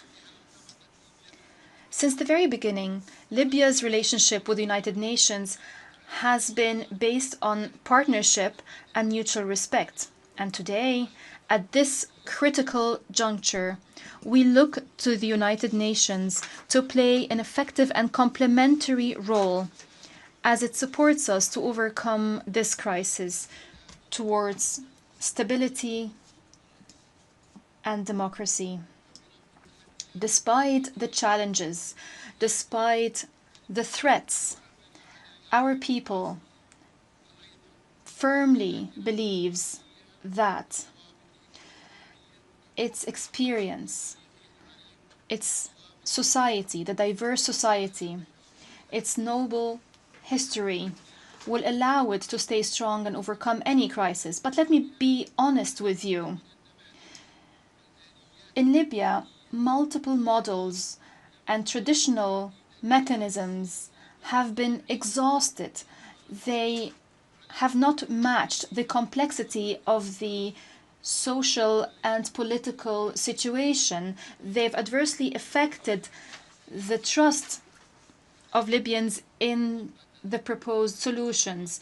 We all now bear a collective responsibility to reconsider these methods and to avoid temporary solutions and narrow understandings that only perpetuated the crisis. We firmly believe that any solution that does not restore the national ownership of the political track, any solution that is not derived from the free will of the Libyan people would be destined to fail, as we've seen in the past. In this context, we present to you a clear political vision based on 4 pillars. First, fully restoring national sovereignty and rejecting all forms of foreign interference, no matter what form it might take and no matter the justifications.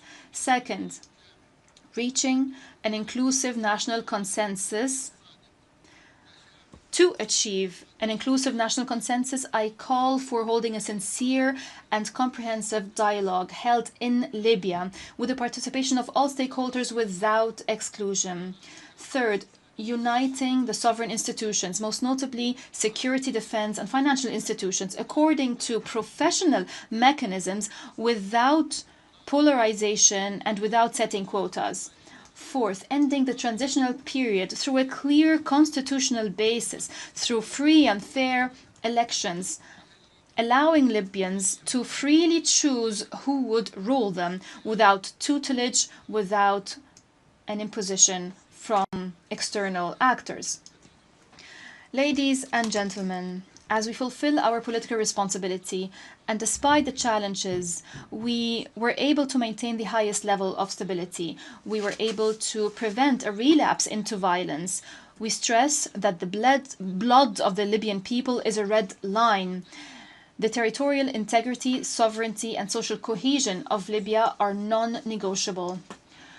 We have been observing the ceasefire agreement concluded in October 2020, and we've established the Committee on Security Arrangements in the capital, Tripoli. Under my direct supervision, this contributed to enhancing stability, rendering this current phase one of the calmest we've seen in years. Ladies and gentlemen, the Libyan economy, despite the challenges, can significantly contribute to the development of the country. The absence of a single budget and the absence of united institutions have been real impediments to development.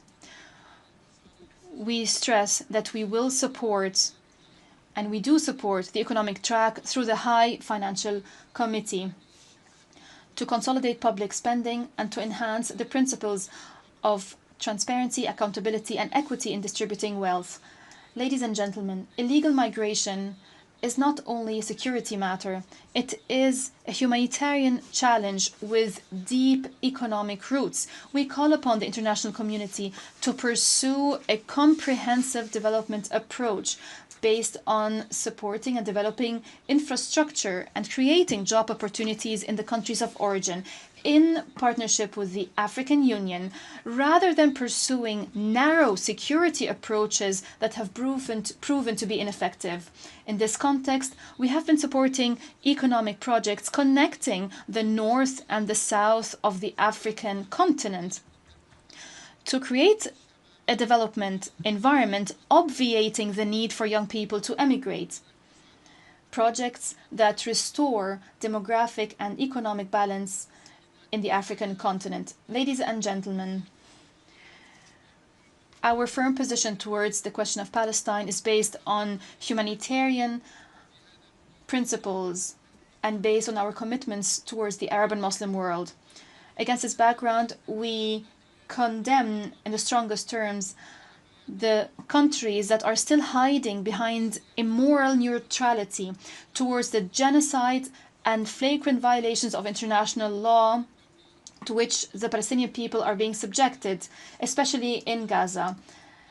It was 8 decades ago that the United Nations was established, and the Palestinian people is still languishing under the yoke of occupation. We call for responsible international action that ends the occupation and guarantees the legitimate rights of the Palestinian people. Ladies and gentlemen, despite the crises, despite the conflicts, despite the divisions that Libya had to endure, the Libyan people is still committed to the democratic track, is still believing that the rule of law and democratic institutions are not a dream but a legitimate right. It is time for the world to look at Libya not as a complicated political file, but as a story of resilience and free will, a nation that can be successful with a noble history, cohesive society, promising resources and free people, aspiring to peace, democracy, and prosperity.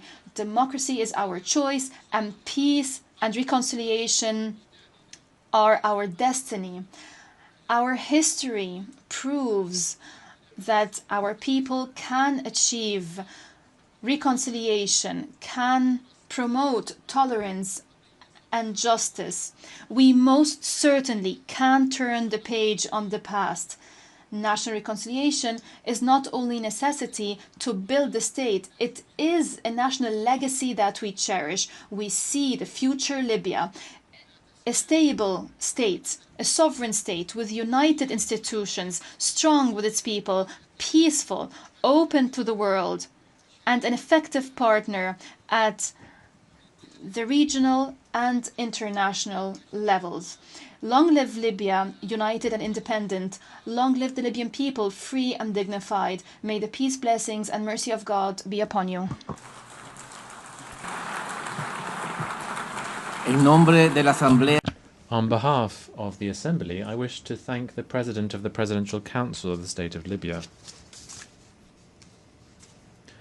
The Assembly will now hear an address by His Excellency Duma Gideon Boko, President of the Republic of Botswana. I request protocol to escort His Excellency and invite him to address the Assembly.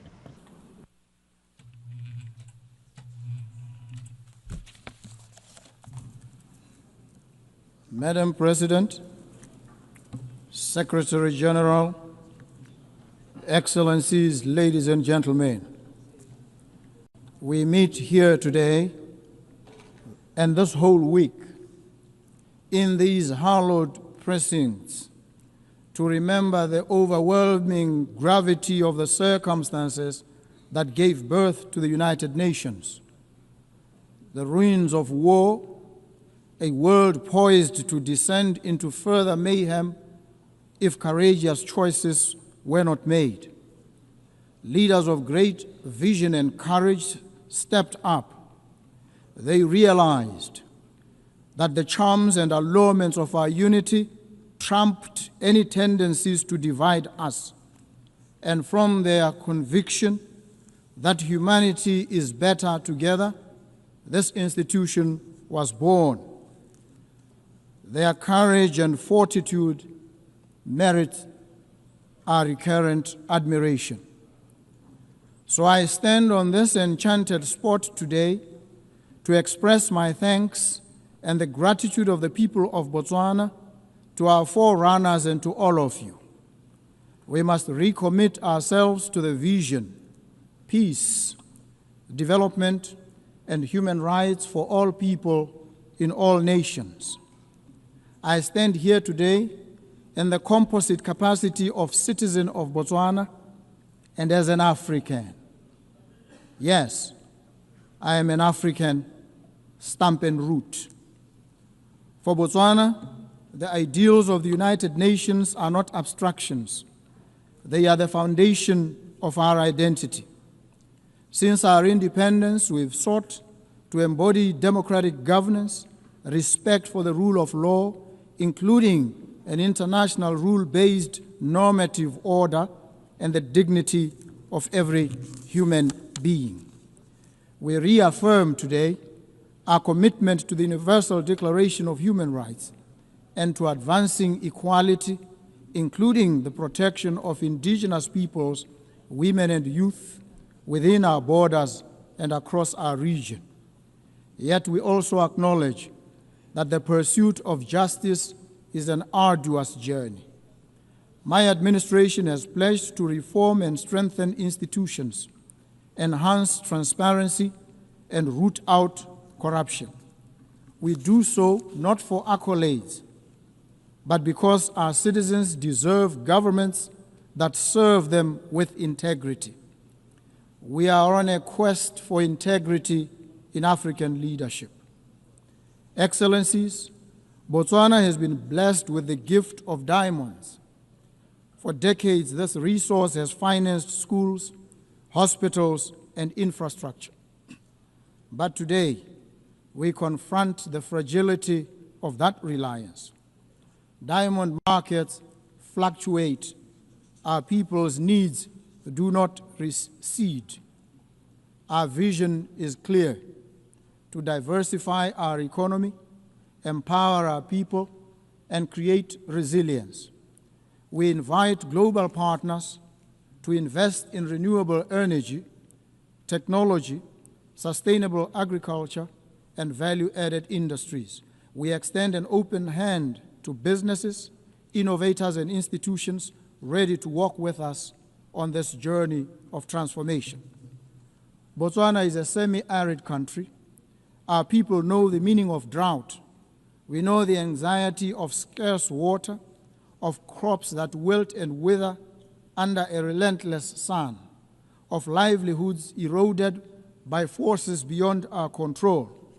Climate change is not a distant threat, it is a present reality. That is why I've joined the Global Center for Adaptation, because adaptation must be at the center of sustainable development. I call on this Assembly to scale up financing for climate adaptation. Let us invest in water infrastructure, early warning systems, and climate-smart agriculture. Let us ensure that the promise of the Paris Agreement is not confined to paper, but realized in the lives of farmers, of herders, and children across the global South. Earlier this year, Botswana faced an acute shortage of essential medicines. This crisis exposed not only the vulnerabilities of our supply chains, but the wider inequities of the global health system. Access to medicines is a human right, not a privilege. We call upon the United Nations, international financial institutions, and the private sector to work with us to build resilient health systems. Together, let us explore local production, regional supply hubs, and fairer mechanisms to ensure that no nation is left to face health emergencies alone. As an African, I stand here as one of the trumpet voices of Africa, a continent all too often treated with affable indifference. Africa's voice is not heard. This United Nations cannot be truly international. It cannot be truly together and will not be better until our continent, home to 1/5 of the population of the world, is afforded an equal voice at the highest body of this organization. Friends and partners in the Permanent Five, it is time to make good on your promise to a continent. Agree a permanent seat on the UN Security Council for Africa for 80 years, the only continent without one. I also appreciate the decision by Britain, Australia, Canada, and France, among others, to give heightened attention and consideration to the Palestinian crisis. The carnage in Gaza, it must prick our collective consciences. We stand in solidarity with the Palestinian people in their pursuit of a home and of dignity. So too, we affirm our support for the sovereignty and territorial integrity of Ukraine. We urge all parties to stop the war and seek a peaceful resolution. Distinguished delegates, the theme of this General Assembly is better together. This is not a slogan, it is a truth. We are better together in combating pandemics, better together in adapting to climate change, better together in securing peace, and better together in ensuring that human dignity is not a preserve of the few, but the inheritance of all. Let us therefore recommit ourselves to multilateralism, not as a matter of convenience, but as a matter of deep necessity. For none of us can weather the storms of this century alone. As Botswana looks to the future, we do so with humility, but also with determination. We stand ready to contribute, to partner, and to lead where we can. Together, let us ensure that when future generations mark 100 years of the United Nations, they will say of us, they were a generation that turned words into action, promises into progress, and hope into reality. I thank you. Thank you so very much. En nombre de la Asamblea, agradezco. On behalf of the Assembly, I wish to thank the President of the Republic of Botswana. The Assembly will hear an address by Her Excellency Sylvanie Burton, President of the Commonwealth of Dominica. I request protocol to escort Her Excellency and invite her to address the Assembly.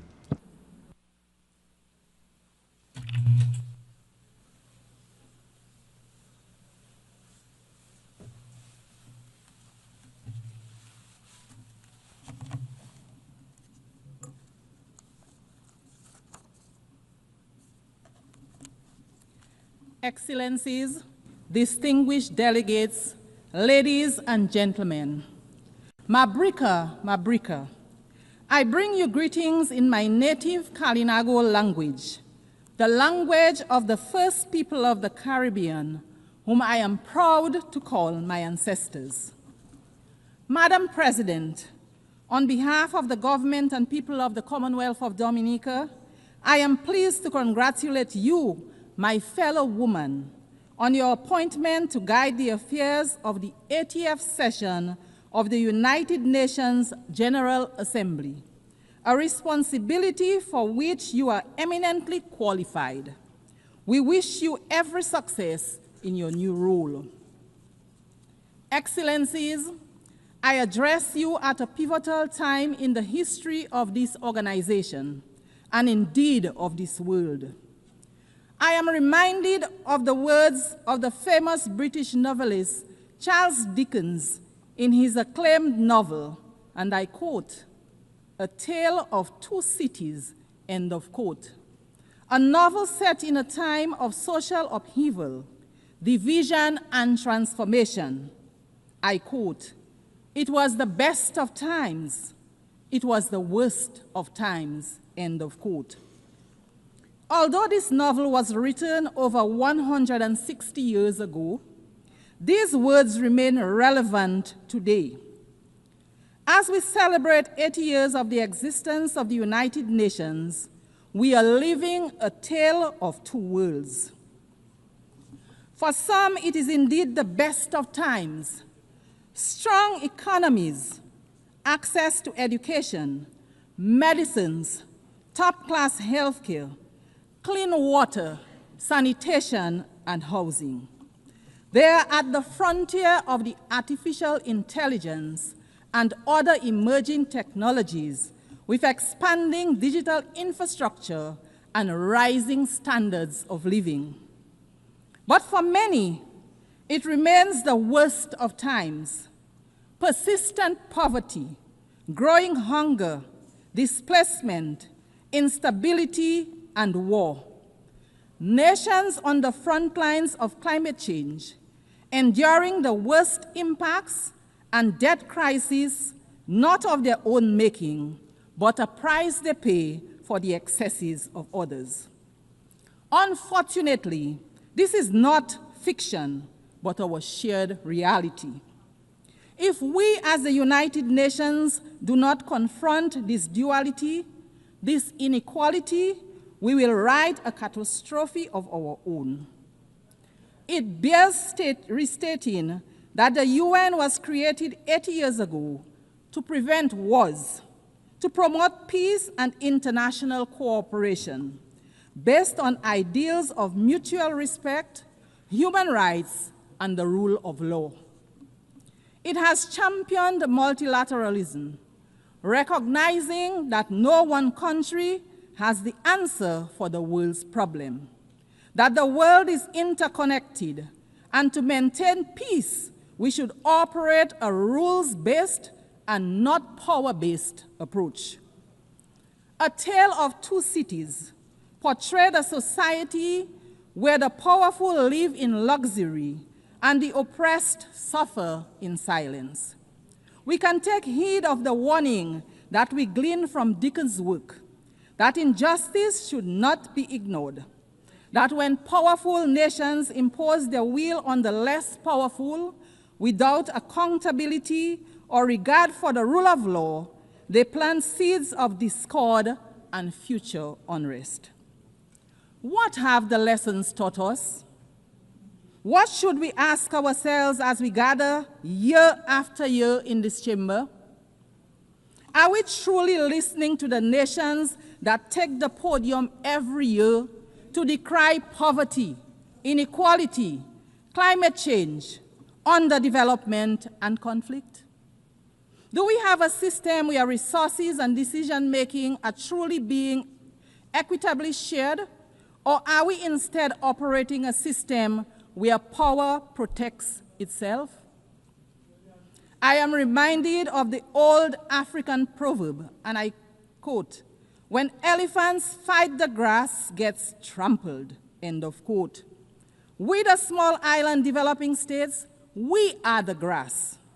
In today's geopolitical landscape, we feel the brunt of the impact when global powers engage in political, economic, or military confrontation. Economic sanctions, trade restrictions, aid conditionalities, conflict, and wars, to name a few, affect global supply and the affordability, availability, and transportation of goods and materials. This significantly increases the cost of doing business and the prices of basic foods on our supermarket shelves, putting several goods out of the price range of many.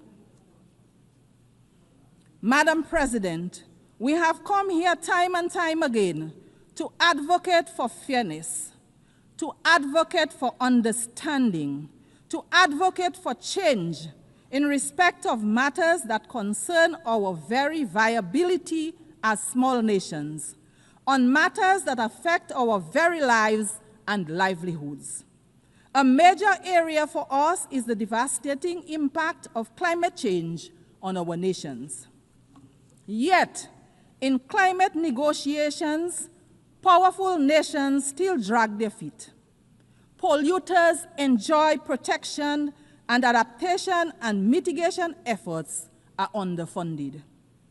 Meanwhile, our countries, which everyone accepts contribute the least to the climate crisis, continue to risk extinction from rising seas, extreme flooding, devastating storms, drought, amongst many other negative impacts of climate change. Madam President, how can this be fair? How can this be morally defensible? While we complain about these things, equally horrifying is the indiscriminate and deliberate loss of life that we see around the world from bombings, from induced hunger, from sanctioned violence and genocide. We do not have the power to prevent the storms and to bring the rains where there is drought, but we do have the power to limit further climate change and help countries adapt and mitigate its impact. So too, we have the power to end wars and not start new ones. We have to be willing to talk to each other, to empathize with each other. We should return to the founding principles of the United Nations. wherever there is conflict, be it in the Horn of Africa, the Middle East and Southeast Asia, or sad to say, in the Caribbean, major powers engaging in geopolitical conflicts result in civilians becoming collateral damage, economies collapsing, increase in prices and instability. I want to emphasize here today that there is no place in the Caribbean for war. The Caribbean is a zone of peace. Any military conflict in the Caribbean will have significant negative impacts on the Caribbean and Latin America. There is a better way to resolve differences. We urge the powers that be to find another way. And so, Madam President, I return to our tale, where a man dismissed by society gives his life for another. Are the wealthiest nations willing to give up dominance for fairness, to make sacrifices to ensure justice, equity, and climate resilience for all? Will we choose compassion and empathy over control and indifference? Madam President, we stand in solidarity with the people of Haiti. We insist, like other CARICOM member states, that the current crisis being confronted by our sister CARICOM state in no way nullifies the entitlement of its people to the recognition of their sacred sovereignty and their right to be central in the search for a fair and durable peace in their country. The government of Dominica remains convinced that our sister CARICOM state, Haiti, faces major challenges today, in part because of the glorious contribution Haiti made to the quest for justice and freedom in our region and the world. Indeed, the current complexion of this august body would have been unimaginable without the heroic struggles of the Haitians. As such, the crisis in Haiti is much more than a Caribbean crisis, and its solution requires a united response and the support of the United Nations to resolve. My delegation unreservedly supports the position of CARICOM on the situation in Haiti, a position that rightly calls for a Haitian-led and owned transition process to bring across systematic changes for the benefit of the Haitian people. Let us provide them with all the support that they need. Nothing less is demanded of us. Madam President, the Commonwealth of Dominica is keen to underscore its commitment to advocating for unity, justice, peace, and the sustainable human development that they foster. In this regard, we continue to urge that the long-running, unjust, and illegal economic embargo against the people of Cuba be revoked. Maintaining this embargo is harmful, not only to the long-suffering people of Cuba, but also to the image and profile of its sponsors. Cuba, like every other country, has a right to its self-determination. Dominica continues to stand in solidarity with Cuba. The trade and economic embargo imposed against our brothers and sisters in Cuba continues to be of great concern to us in the Caribbean. Its lifting grows increasingly urgent. Therefore, the Commonwealth of Dominica once again joins its voices with the voices of the overwhelming majority of members of this global organization to call for the immediate lifting of trade restrictions and export bans imposed on the good people of Cuba. They are unjustified. They are unjustifiable.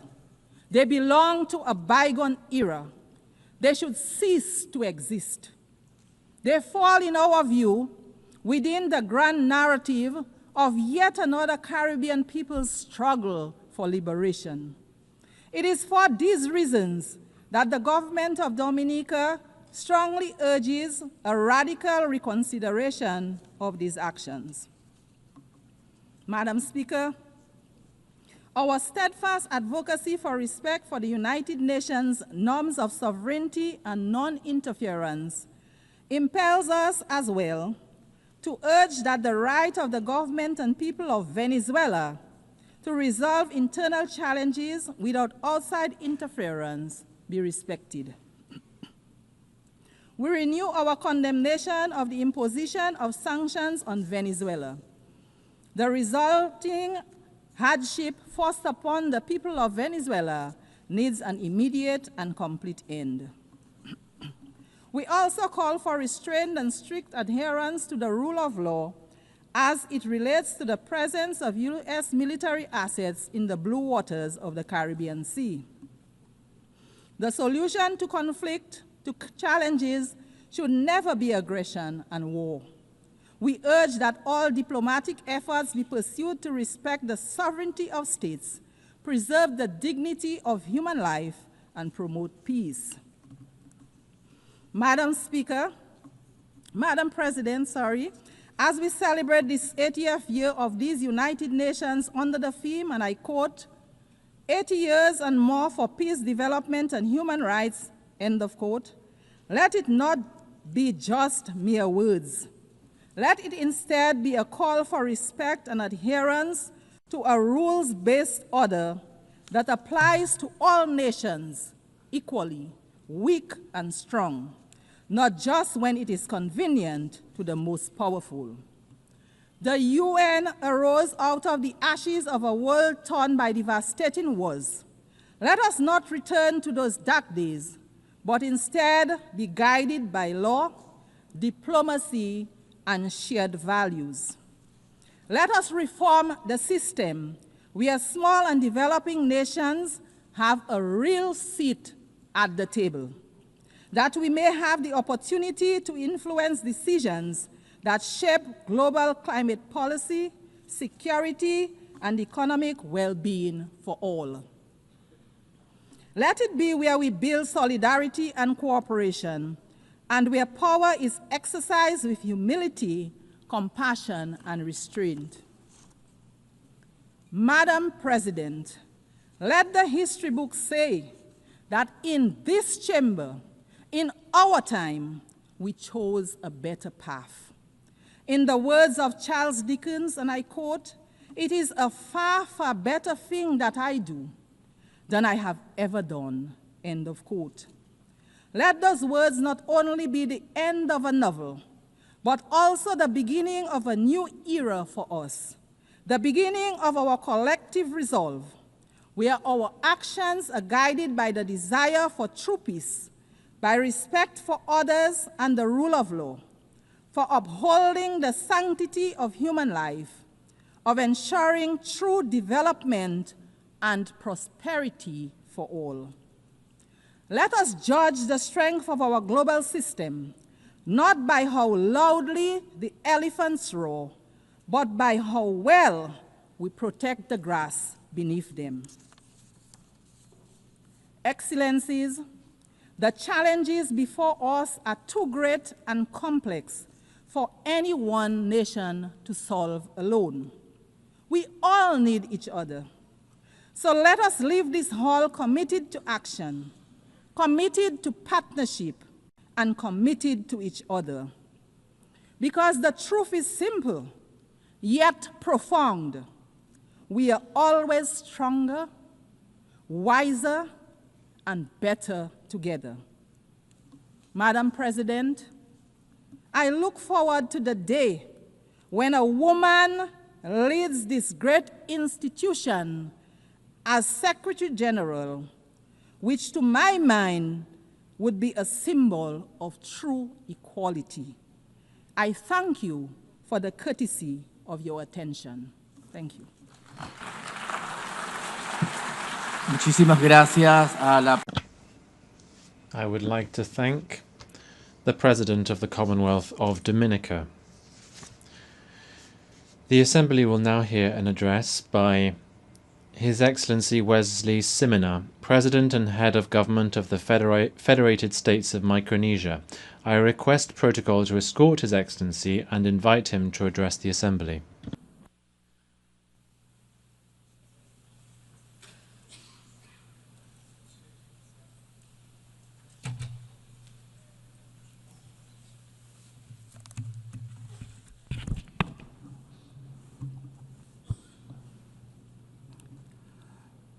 Madam President, Mr. Secretary General, Excellencies, ladies and gentlemen, on behalf of my people of the Federated States of Micronesia, I am honored to extend our heartfelt national greeting and camaraderie to you on this momentous celebration of the 80th session of the General Assembly.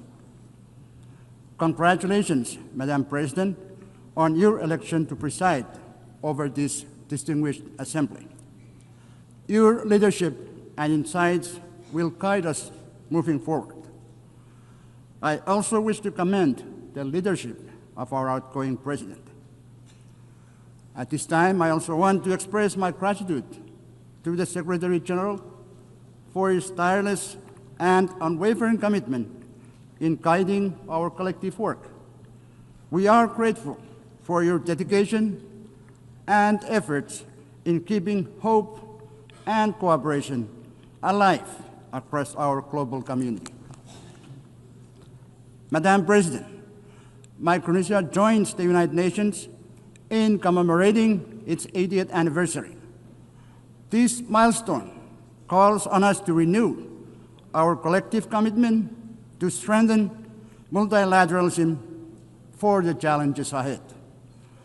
Reiterating our commitment to multilateralism and inclusive reform, Micronesia emphasizes that any measures taken under the UN80 initiative must reflect the delicate balance and unique vulnerabilities faced by small island developing states.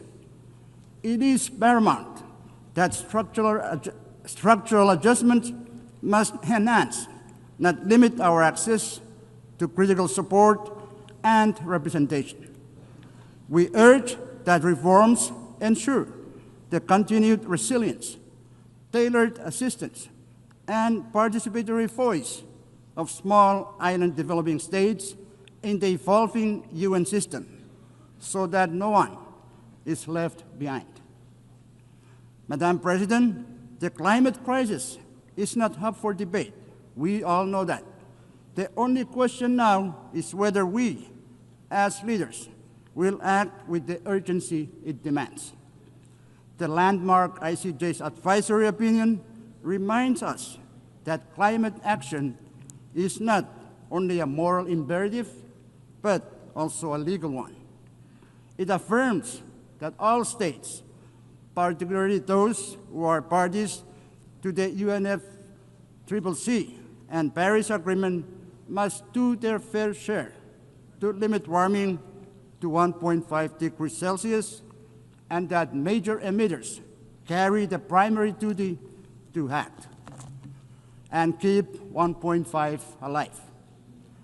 It also underscores the obligations of developed countries to support the adaptation efforts of countries like mine, who live with the impacts of climate change every day. It confirms that not meeting these obligations can lead to legal consequences under international law. This points to the simple truth that at the core of this climate crisis lies the pursuit of justice, justice for the most vulnerable, justice for future generations, and justice for our shared planet. I call on the General Assembly to adopt a resolution endorsing the ICJ's opinion so that together we send an unmistakable signal that upholding climate obligations under international law is the shared duty of all nations. Pacific Island leaders have spoken with one voice in our recent Pacific Islands Forum communique.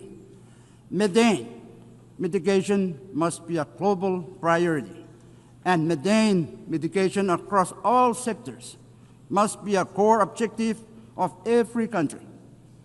Cutting methane now could prevent 0.3 degrees Celsius of warming by the 2040s, slowing ocean heating and buying us time for long-term decarbonization. This is the only scalable near-term solution that can protect vulnerable nations and peoples today, while we build the future of clean energy tomorrow. The COP30 will be the first opportunity since the ICJ's advisory opinion for us to take ambitious and aggressive actions to put the world back on track for 1.5 degrees. There is no time to waste. After 3 decades of COPs, and now with the clearest pronouncement by the ICJ, let us get to work. Madam President, Micronesia remains committed to achieving an ambitious global agreement to end plastic pollution, including the marine environment. Micronesia actively participated in the Intergovernmental Negotiating Committee on Plastic Pollution.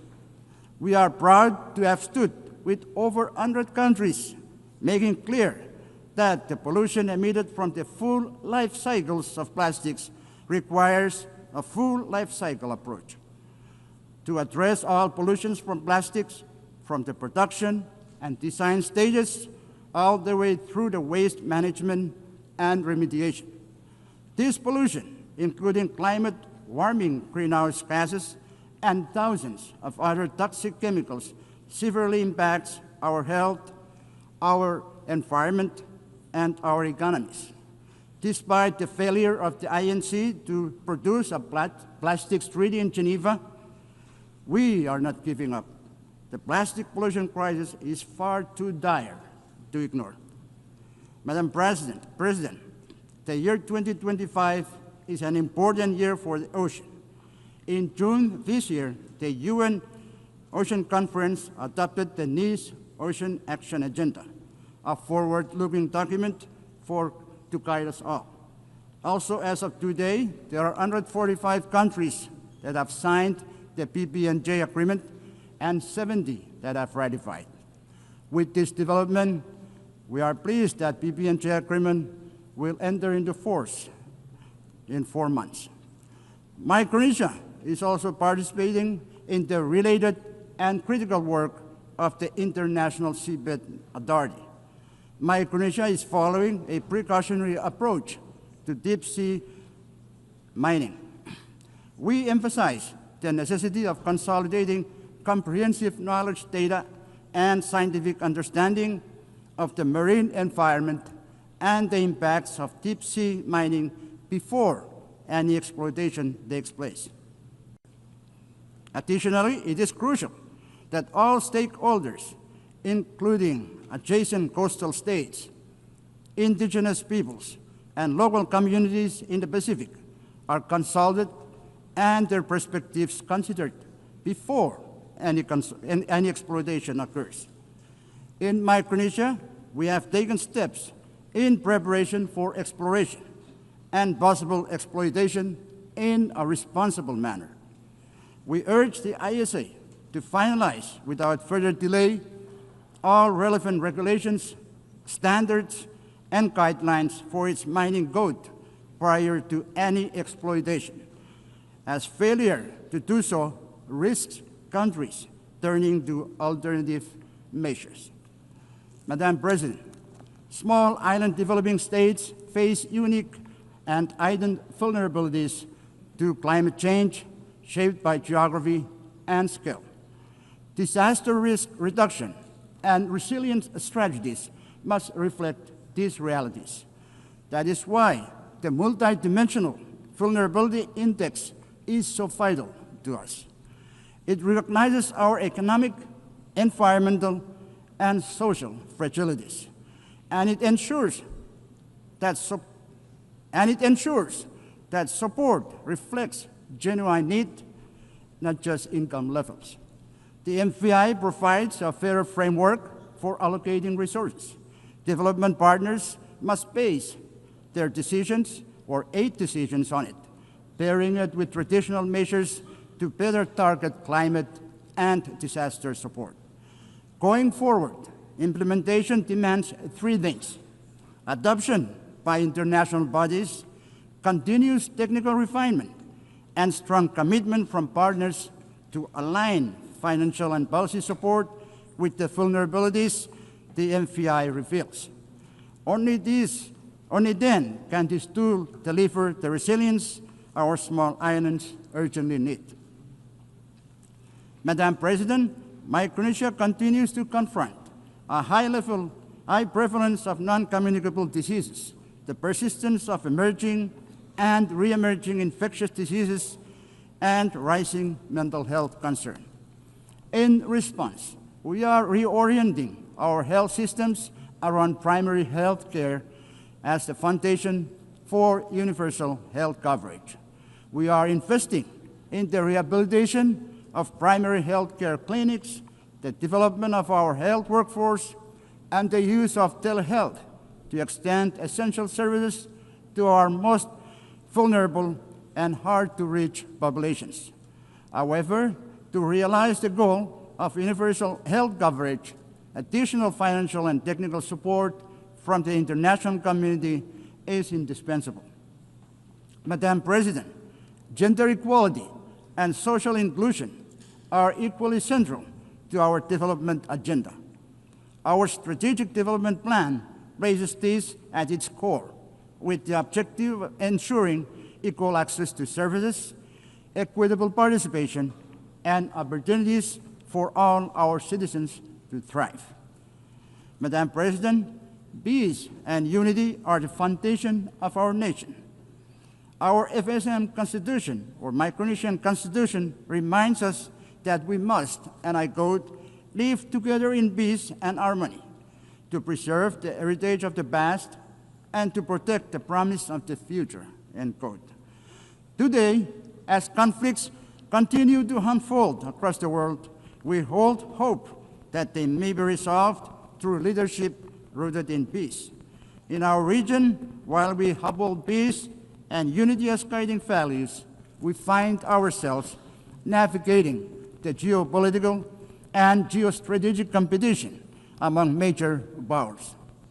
As leaders of the Pacific Islands Forum, we recently adopted the Ocean of Peace Declaration at the 54th annual meeting in Honiara. In doing so, we affirmed that no single member state can face the growing threats to peace and security alone. We must act together as one Pacific family. Madam President, Micronesia co-sponsored the first ever UN resolution on AI alongside 120 member states. While AI holds great promise for economic development, it also carries the risk that must be carefully managed. The inclusive and constructive dialogue that shaped this resolution offers a model for future discussions, including those on peace, security, and the responsible military use of AI.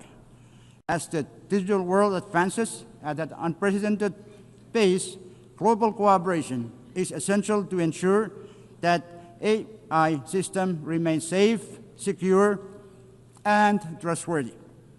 Micronesia, through our own cybersecurity efforts, is committed to developing national strategies and policies to safeguard our digital data and mitigate the risk of malicious attacks.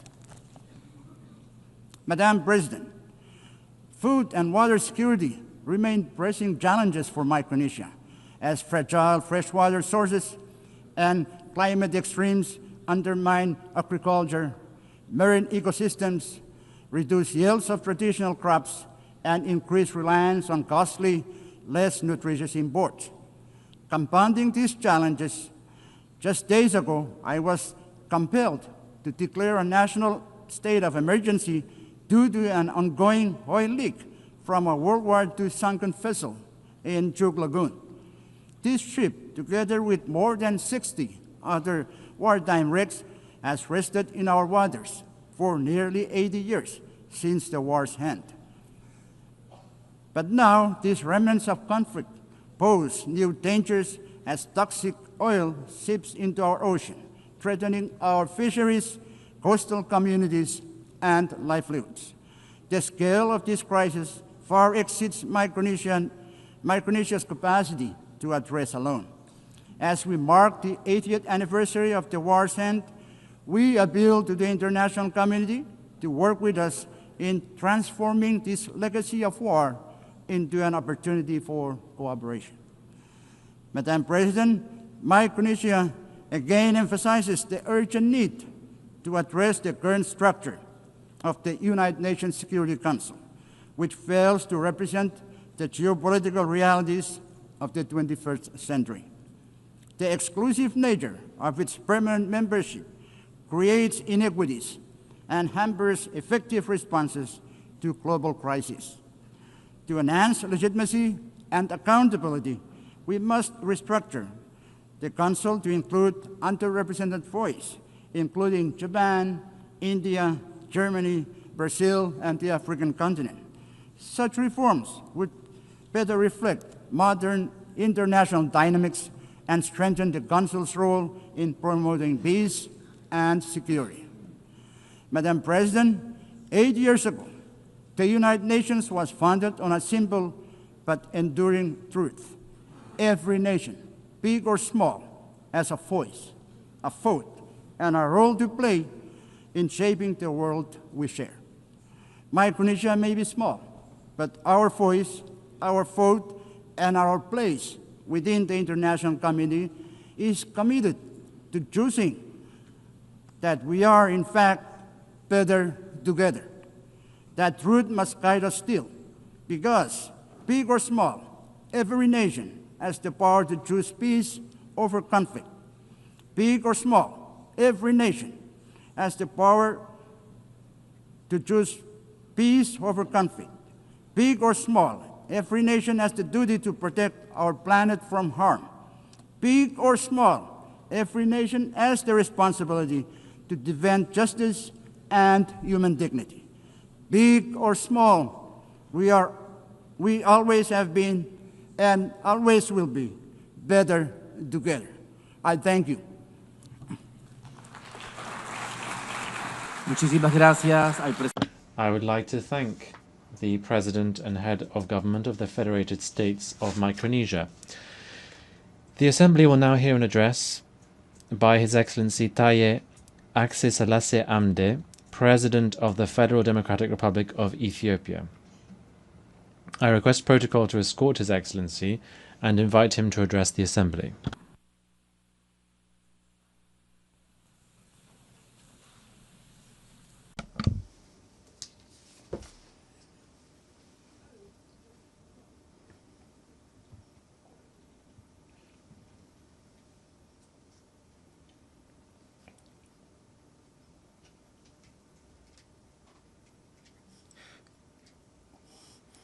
Your Excellency, Madam President,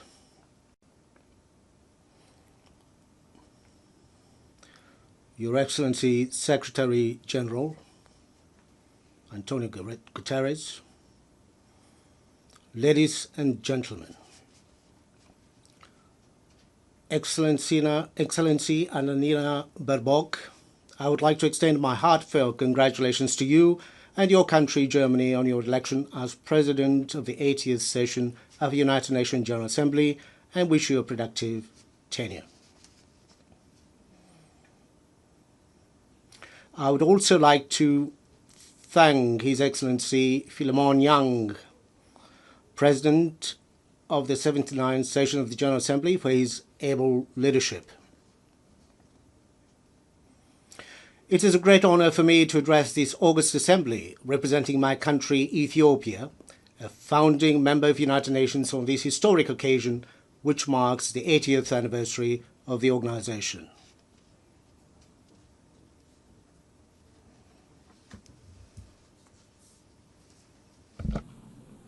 Madam President, looking back on the 80 years of its existence, the United Nations has considerable achievement to celebrate.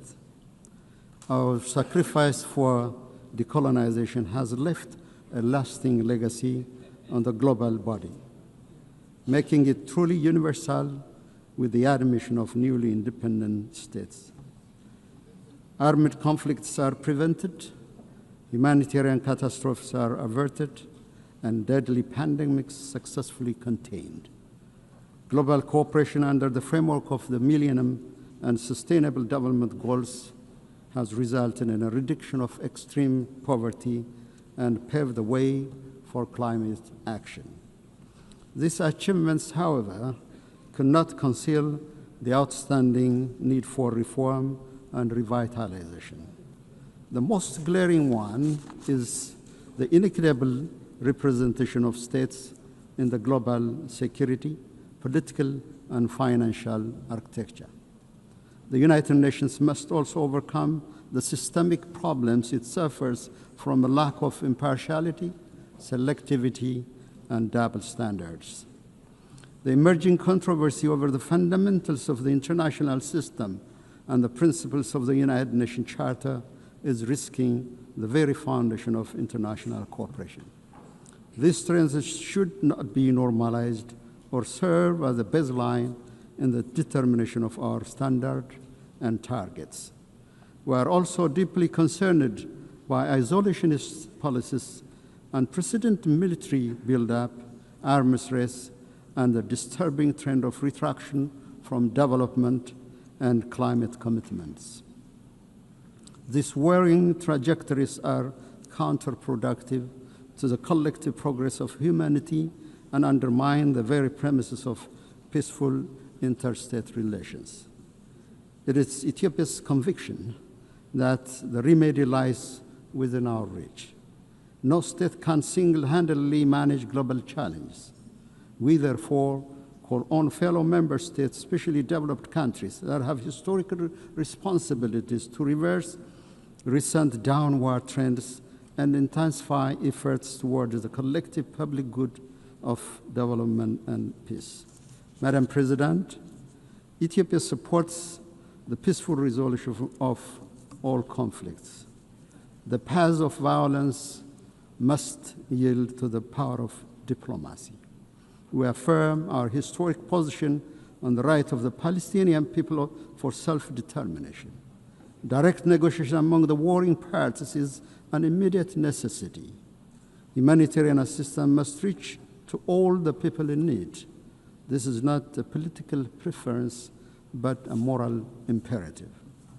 As Ethiopia has pronounced in its position during the adoption of the resolutions on the two-state solution, the international community should join hands to end the vicious cycle of violence and stalemate in order to give peace a chance. We wish to underscore any proposed peace and reconstruction plan in the Middle East should not create complications to adjacent countries and regions. More than any time before, the United Nations is indeed called upon to face events that greatly exceeds its powers and capabilities.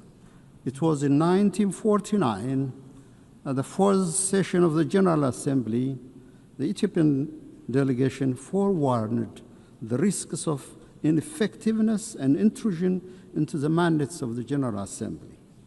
This was caused by the excessive number of bodies and mechanisms created.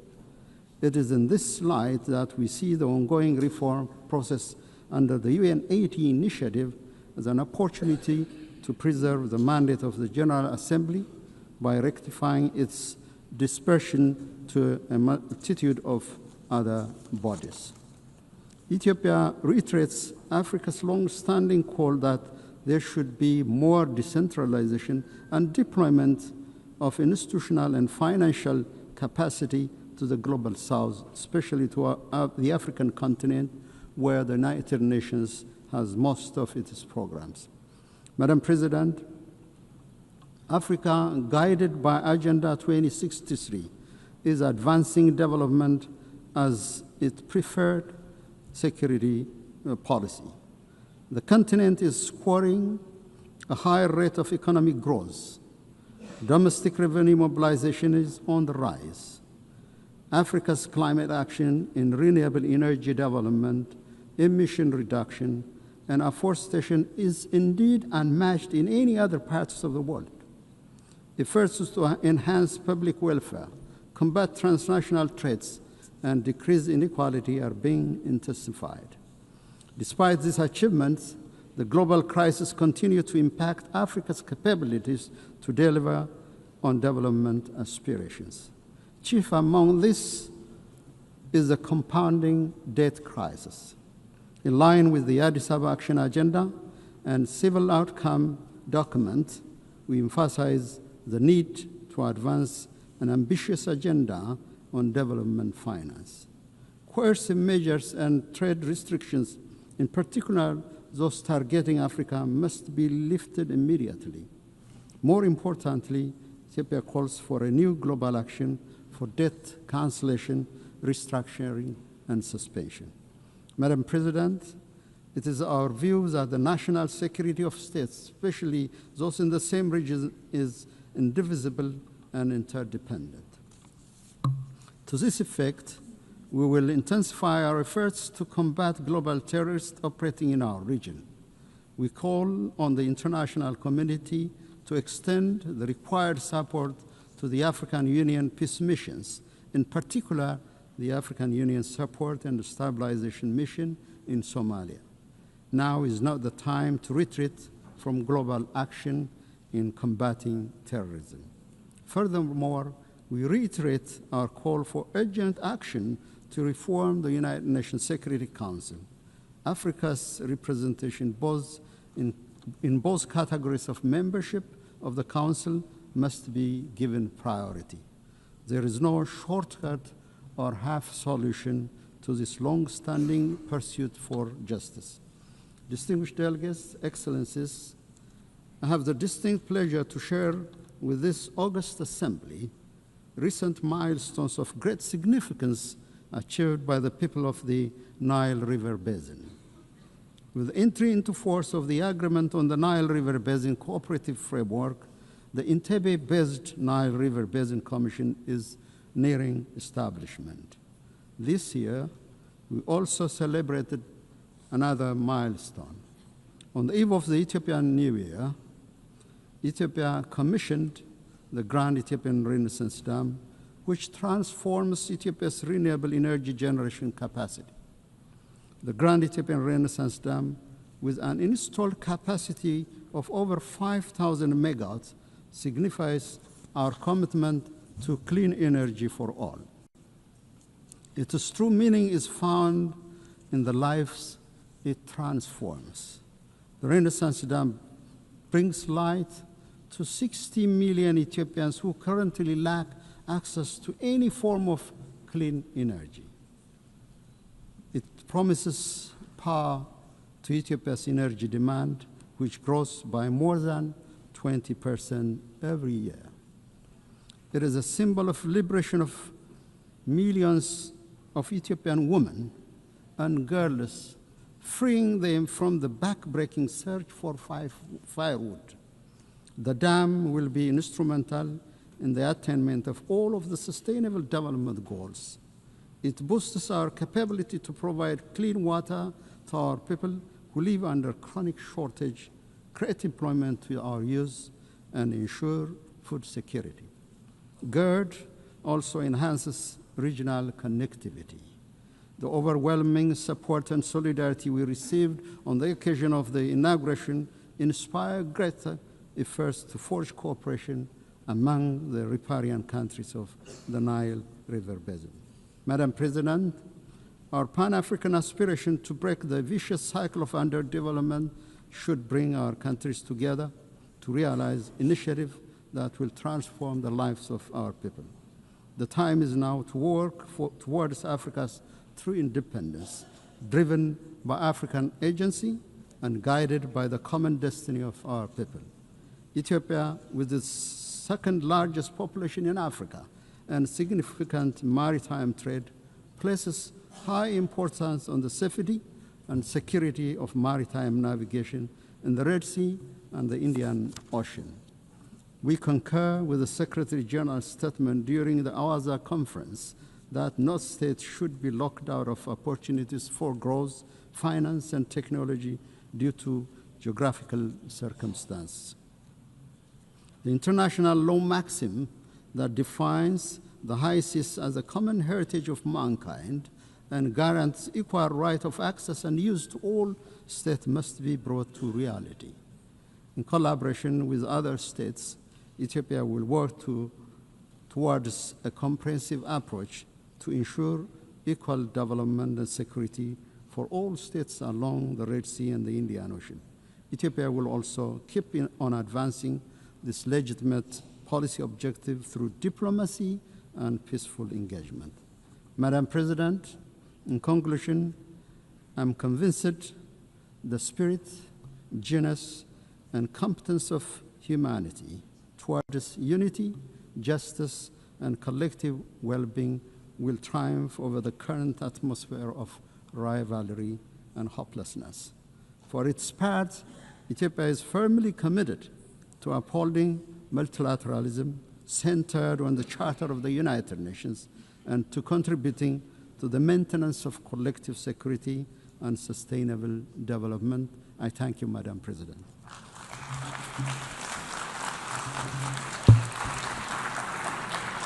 On behalf of the Assembly, I wish to thank the President of the Federal Democratic Republic of Ethiopia. On behalf of the Assembly, I wish to thank the President of the Federal Democratic Republic of Ethiopia.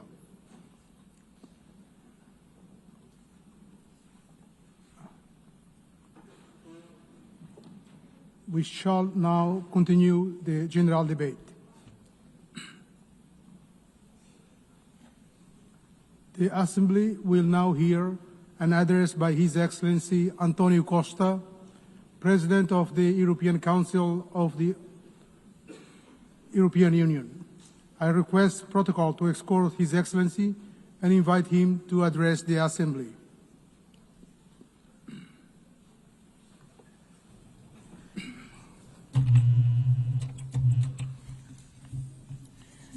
Senhor Presidente, Excellencies, ladies and gentlemen, the world faces a crucial choice. Do you want a rules-based international order that upholds multilateralism and the United Nations Charter, or a chaotic world based on unilateralism, violence, and disruption? The European Union knows where it stands. We are a project of peace, of reconciliation, of social justice. We are and will remain a steadfast defender of multilateralism, of the rules international-based order, and of the United Nations Charter. The alternative to this international rules-based order is a chaotic and violent world. As seen in Sudan, an unreported and devastating conflict with destruction of huge proportions, as seen in Gaza, as seen in Ukraine. In Gaza, where we witness an unimaginable suffering, children starving, families shattered, a humanitarian catastrophe that shocks the world's conscience. The use of starvation as a weapon of war is immoral and one that defies words. The European Union condemns terrorism in all its forms. The horrific attacks by Hamas cannot be forgotten. And we stand with Israel's right to security. Every country, every people have the right to live in security.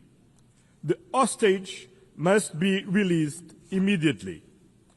The Palestinian people have also the same right to security and to live in a viable state.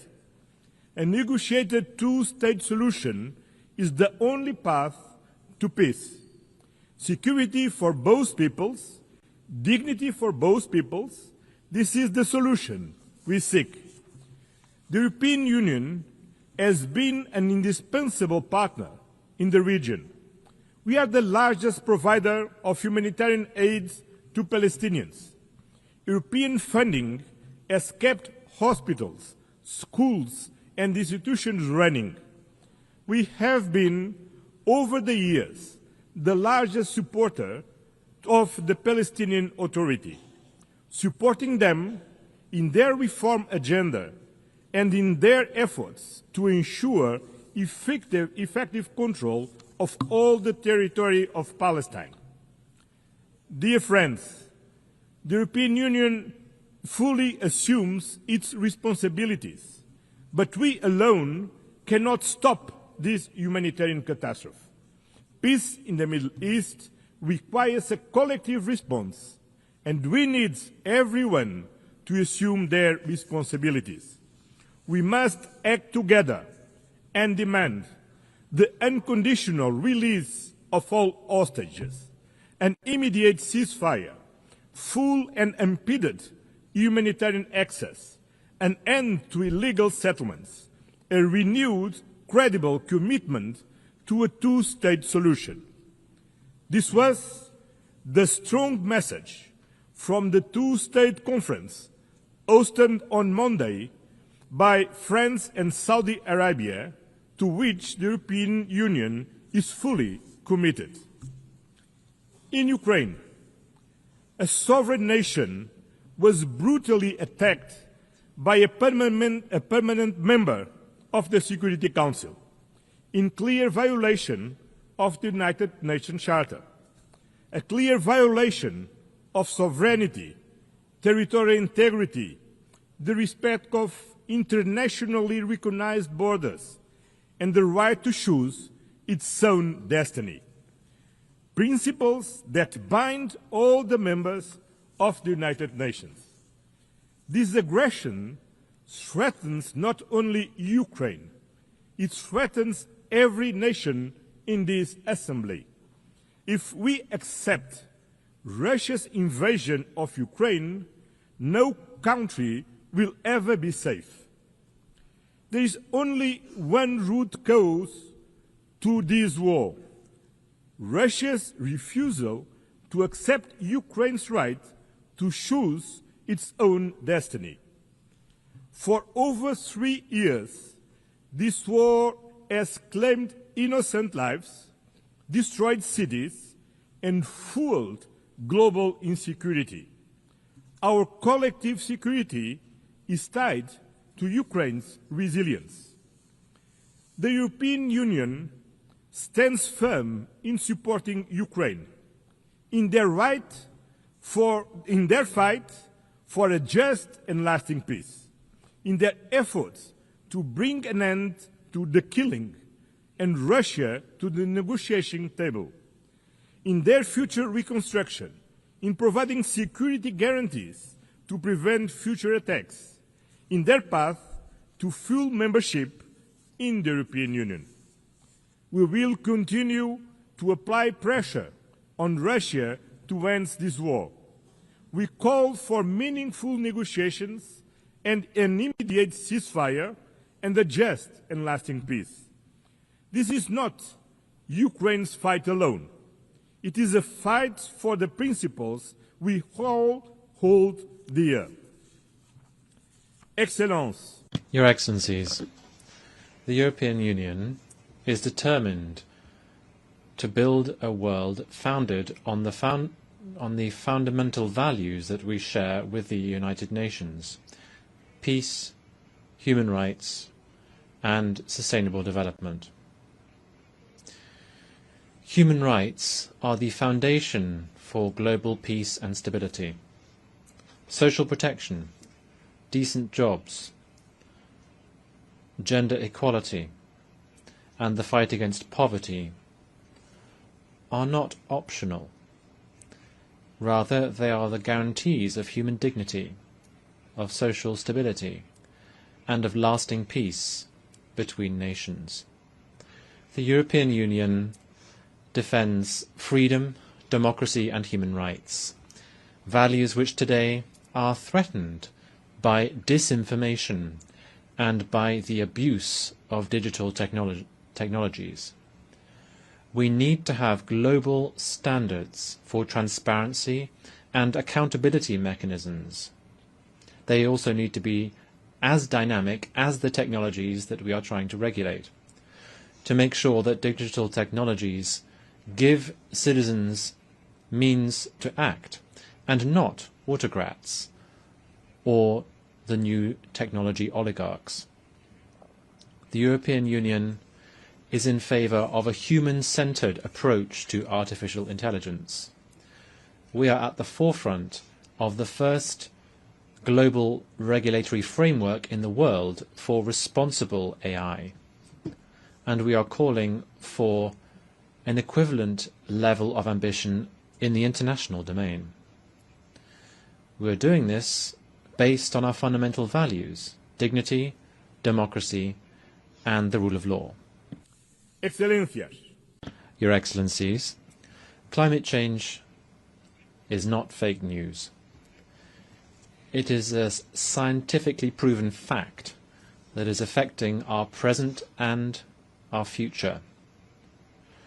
Destruction and deaths brought about by fires, floods, and hurricanes are not an invention. We're talking about something all too real. In addition, investing in decarbonization is key for the energy sovereignty of every country, for innovation, and for the competitiveness of our economies.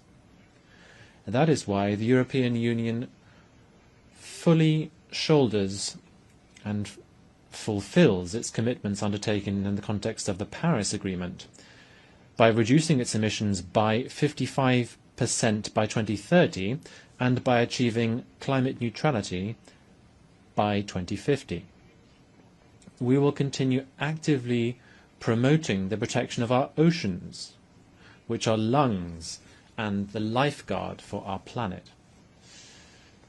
We welcome the ratification of the UN Treaty on the High Seas to safeguard biodiversity beyond national jurisdiction. Sustainable development also means building alliances, not dependencies. We are at the forefront of the fight against climate change. Through the European Union's Global Gateway programme, some 300 billion euros are being mobilized by 2027 in sustainable investments and connectivity throughout the world. This is a decisive contribution to help attain the Sustainable Development Goals. In addition, the European Union, together with its member states, accounts for some 42% of global development assistance. We are the main donors to the World Health Organization, UNICEF, and the United Nations Development Programme. We lead, and we will continue to lead, global solidarity, even at these times of major budgetary restrictions affecting the United Nations system. Lastly, we need to make headway in reforming the international financial architecture and in the management of debt. The international financial system needs to be fairer, more inclusive, and more tailored to current challenges, so that it can also help us to close the financing gap for development by following the path that has been set by the Seville commitment. Excellencies, the European Union is a global partner. The European Union and its member states are staunch political supporters and the largest collective donors to the United Nations. As the pillar of the multilateral system, we are working closely with other regional partners. That is why we are building stronger trade and industrial partnerships across the globe. We are advancing deals with Mercosur, Mexico, India, Indonesia, the Philippines, and Thailand. not just to boost trade, but to increase global predictability and resilience. The trade and investment agenda, based on fairness, sustainability, digital innovation, labor rights, and climate alignment. Because trade deals, not tariffs, deliver real benefits for all countries, companies, and citizens. In the multipolar world, we are building a powerful global network of partnerships with Africa, Latin America, and the Caribbean, United States and Canada, the Arab world, Asia, and the Pacific, as well with our European neighbors. In today's multipolar world, there is no global south or global north. Both are plural. And the European Union will continue to work with all partners in the spirit of global solidarity and meaningful partnership, because multipolarity needs an effective multilateral system, a rules-based international order under the United Nations Charter. And this commitment stems from our own history. Europe rebuilt itself from the ashes of World War II through peace, through reconciliation, and through integration. We know these principles work because they worked for us. At a time when international cooperation is being tested, the value of reliable partnerships has never been greater. The European Union is a reliable and predictable partner and stands firmly with the United Nations. We will defend its principles, support the reforms of the United Nations Secretary General Antonio Guterres, work to make the United Nations more inclusive, more representative, and more effective, with the UN 80 reform initiative and the implementation of the Pact for the Future. At a time when multilateralism is under threat, let me leave you with one simple promise. You can count on the European Union. Count on us to stand for peace, for multilateralism, for justice, for human dignity, for sustainability. The time has come to choose clearly: peace over war, law over force, accountability over impunity, solidarity over division, sustainability over crisis, justice over inequality. The European Union has no doubts about where we stand, and you cannot have any doubt about where we are. Thank you very much.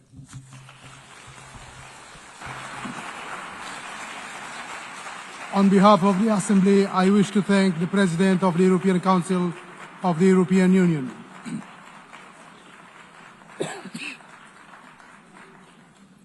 The Assembly will now hear an address by His Excellency Philip Isidore Mpongo, Vice President of the United Republic of Tanzania. I request protocol to escort His Excellency and invite him to address the Assembly.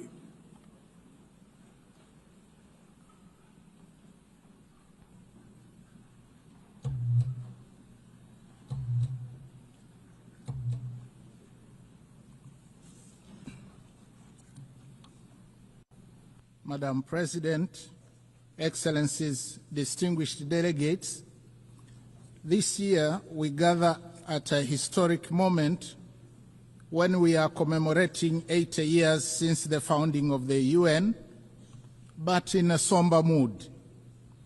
The theme of this general debate, that is better together, 80 years and more for peace, development and human rights, reminds us that determined cooperation remains our best vehicle for addressing urgent global challenges of this century and beyond. Yet, we are faced with chaos in the form of unilateralism with arrogance, barbaric wars, persistent poverty, injustice, pandemics, as well as an impending climate catastrophe. As we mark 80 years of the UN, we are called to rekindle the vision of its founders, anchored on two pillars.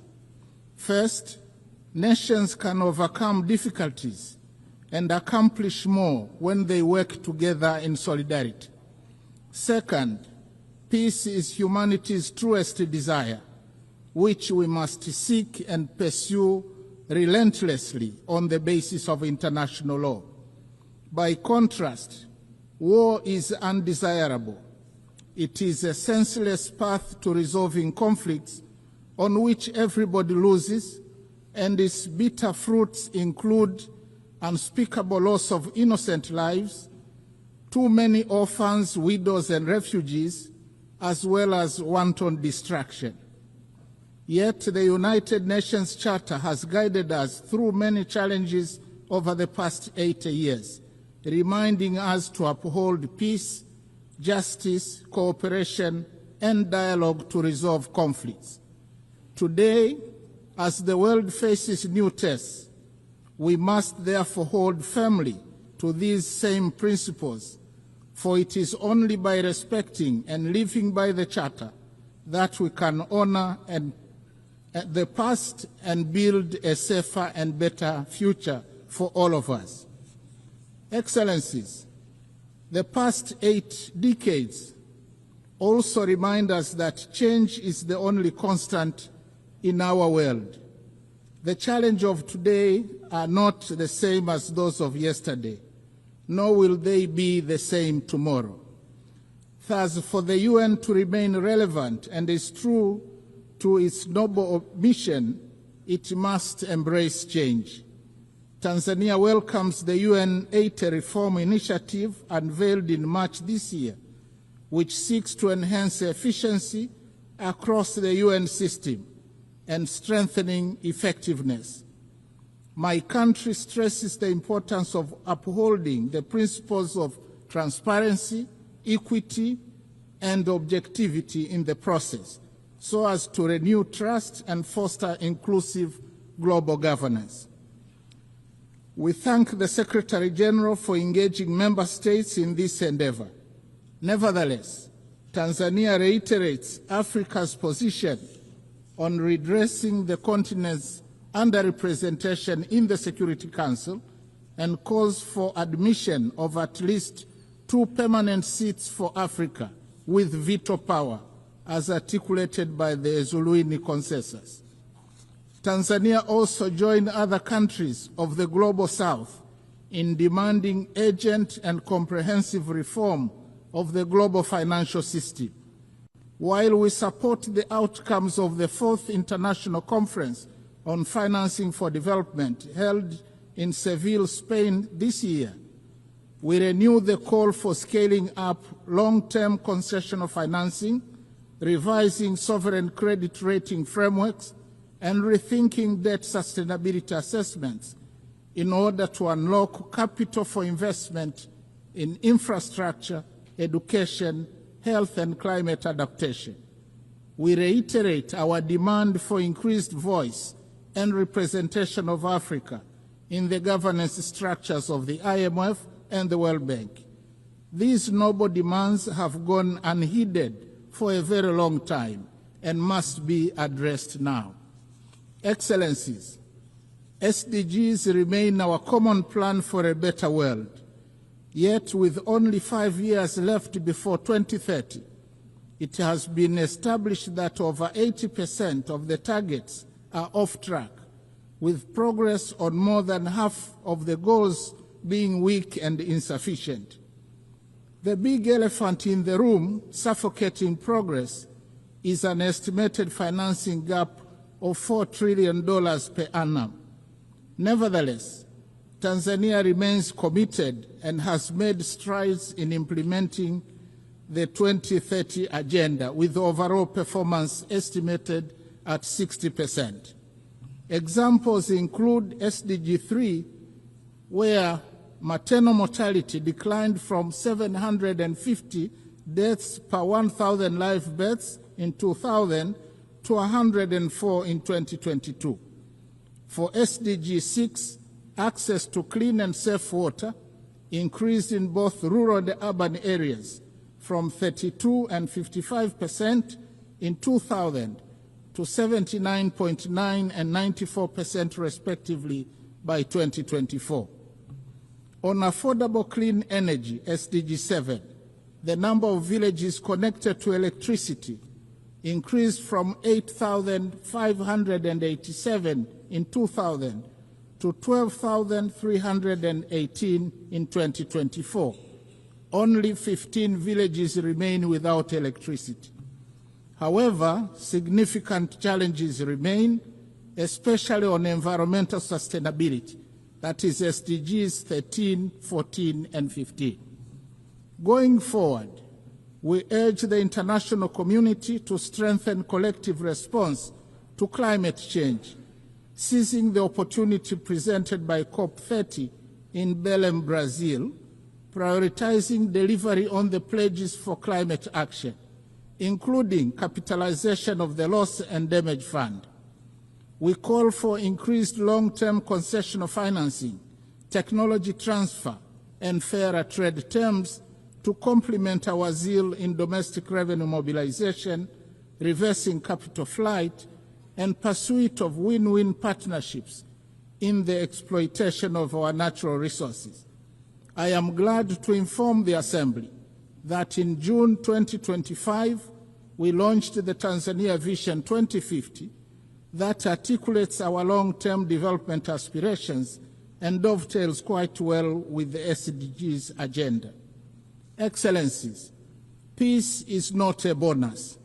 It is a prerequisite for socio-economic development. We must therefore seek and pursue peace tirelessly. We commend the efforts of the UN Secretary General, world leaders and organizations that are active in conflict mediation and resolution in countries and regions such as Eastern DRC, Sudan, Russia, Ukraine, and the Middle East. As we commemorate the Beijing Plus 30 and celebrate the progress made in promoting gender equality and the empowerment of women, we call for full involvement of women in the quest for peace. In this regard, I must say Her Excellency Dr. Samia Suluhu Hassan, the first woman president of Tanzania, has shown the way in articulating policies and actions that strengthen the role of women across all sectors of our society. Regionally and internationally, she has been a champion of peace, justice, security, and clean cooking. Tanzania, as a member of the African Union Peace and Security Council, and in our then role as chair of the SADC organ on politics, defense, and security cooperation over the past year, actively contributed to peace initiatives and supported measures to prevent and resolve conflicts. In this spirit, Tanzania announces its candidacy for a non-permanent seat on the UN Security Council for the term 2029-2030, reaffirming our commitment to global peace and security. Excellencies, Tanzania opposes the continued imposition and proliferation of unilateral coercive measures which undermine the principles of sovereign equality and peaceful coexistence enshrined in the UN Charter.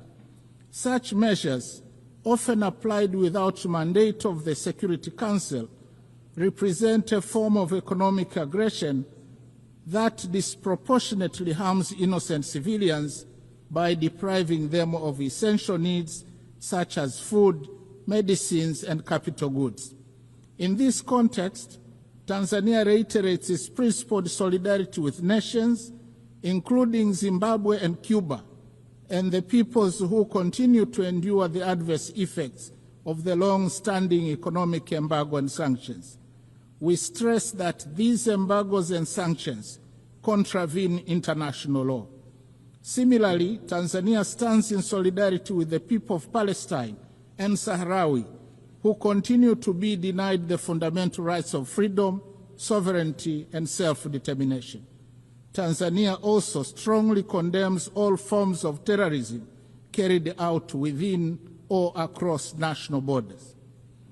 Madam President, Excellencies and distinguished delegates, in his last speech to the United Nations General Assembly prior to retirement in 1985, Mwalimu Julius Nyerere, the founding president of my country, articulated the principle that, and I quote, "To be silent when we see danger, to refrain from attacking policies which are seen as contrary to the interests of peace and justice, to do these things would be to surrender our freedom and our dignity.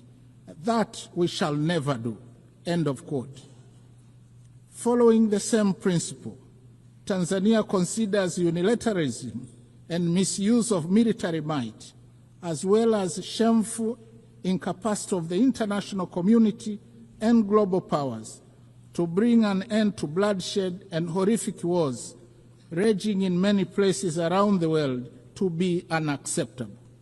Similarly, Tanzania condemns the resurging use of the law of the jungle as a means of resolving conflicts, as well as committing atrocities that cast shame on the whole of humanity, particularly extreme violence against children, women, the sick, and the elderly in conflict situations, as well as imperial attitudes, including that of regarding Africa as a free mine to be exploited and ample land to be plundered.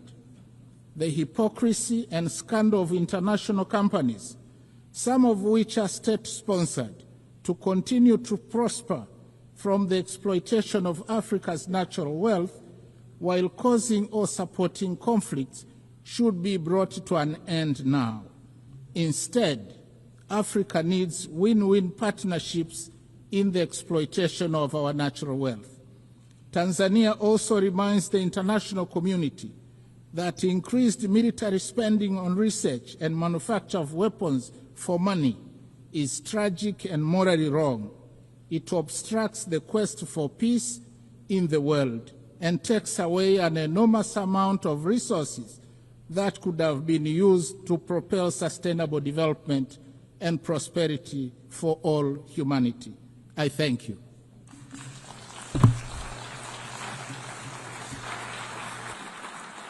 On behalf of the Assembly, I wish to thank the Vice President of the United Republic of Tanzania.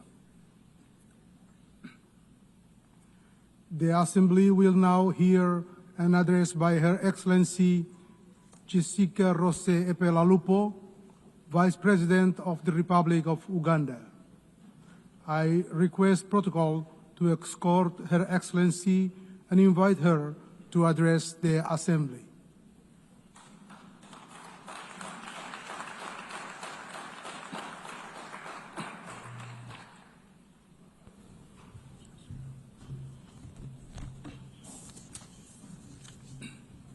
The President of the UN General Assembly, Excellencies, Heads of State and Government, distinguished delegates, ladies and gentlemen, I bring you warm greetings from His Excellency, General Yoweri Kaguta Museveni, who could not be present personally on this and on whose behalf I am privileged to address this 80th session of the UN General Assembly.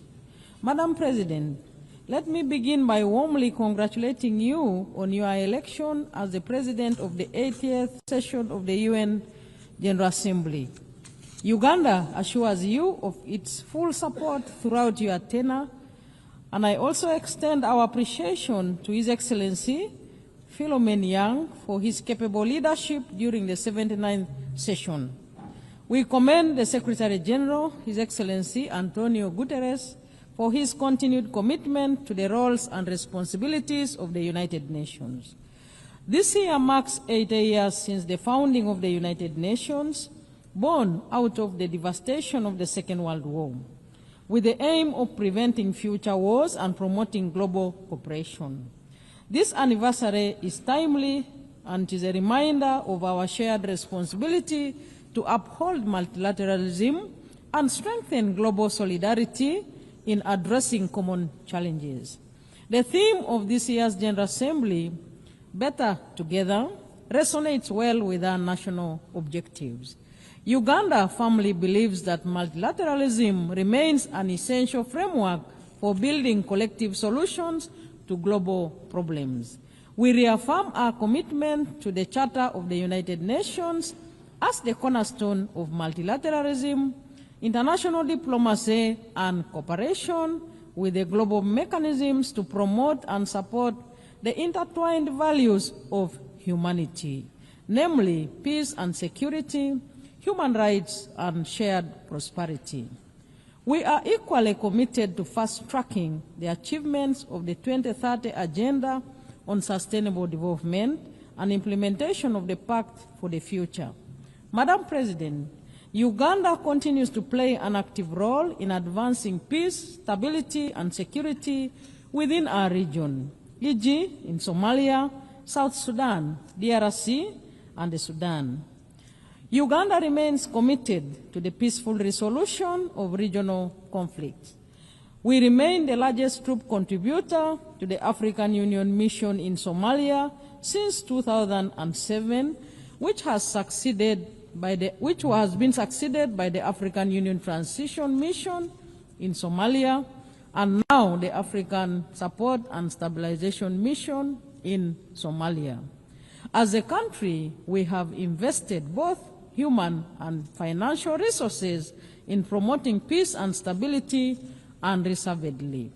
These efforts require reliable and predictable funding. We therefore call on the international community to commit adequate resources for peace-building and peacekeeping missions to ensure that their sustainability, effectiveness, and success becomes a reality. In South Sudan, Uganda continues to support the peace process as one of the guarantors of the Comprehensive Peace Agreement, contributing to efforts aimed at restoring stability and unity in the country. On the peace efforts in the eastern part of the Democratic Republic of Congo, Uganda has been working with regional leaders on the Nairobi and Luanda processes aimed at finding a lasting solution, and we also remain supportive of other complementary efforts by the international community. Madam President, we urge greater international support for regionally led peace-building and stabilization initiatives, recognizing them as vital foundations for inclusive and sustainable development. We also call for enhanced global cooperation in tackling the root causes of conflict, including inequality, climate change, pandemics, new technologies, transnational crime, and terrorism. Madam President, Uganda calls for the comprehensive reform of the United Nations Security Council to address the imbalance in its current configuration and make it more equitable, just, and democratic.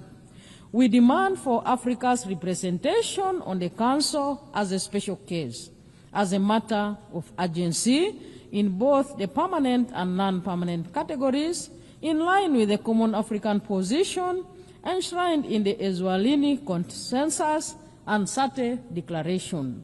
Africa must have 2 seats in the permanent category with all rights and privileges, and 2 additional seats in the non-permanent category.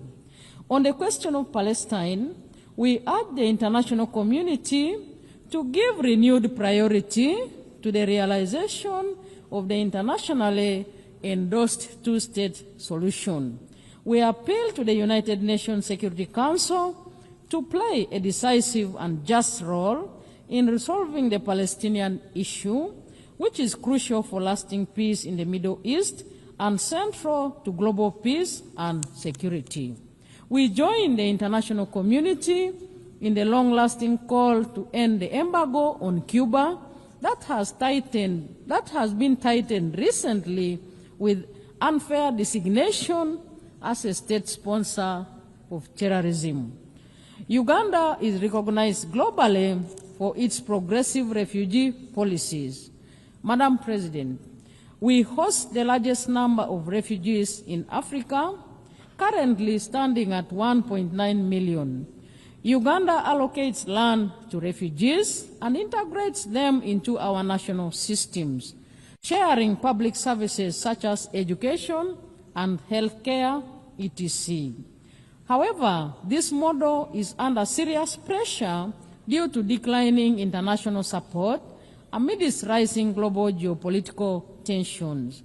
The drop in partner funding has strained our already limited resources, affecting both host communities and our ability to meet national development targets, including SDGs. Uganda remains committed to upholding its obligations, but we cannot do this alone, as it diverts vital resources from our national development needs. Madam President, we therefore urge the international community to meet its obligation and support host countries like Uganda. Refugee hosting should not become a debt burden. Uganda should not be expected to borrow money to care for displaced population fleeing conflict. Madam President, with just 5 years remaining to achieve the 2030 Agenda for Sustainable Development, progress in many developing countries remains far off track. Bridging the estimated $4 trillion annual financing gap is crucial. The failure to mobilize adequate resources highlights the shortcomings of current international financial cooperation. We call on the international community to fully implement existing commitments, including the Sevilla Commitment, the 2015 Addis Ababa Action Agenda, the 208 Doha Declaration, and the 202 Monetary Consensus. These agreements provide a framework for enabling developing countries to expand their physical and policy space and drive balanced and inclusive development. Accelerating the SDGs requires renewed commitment to multilateralism, global solidarity, and the strengthening of international cooperation mechanisms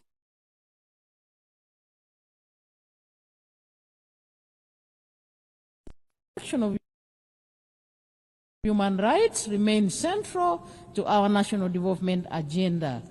Our Constitution guarantees civil and political rights, freedoms of association, assembly and expression, and the right of every citizen to participate in democratic governance. Since the introduction of multi-party democracy, Ugandans have enjoyed regular, free and fair elections at all levels in Uganda.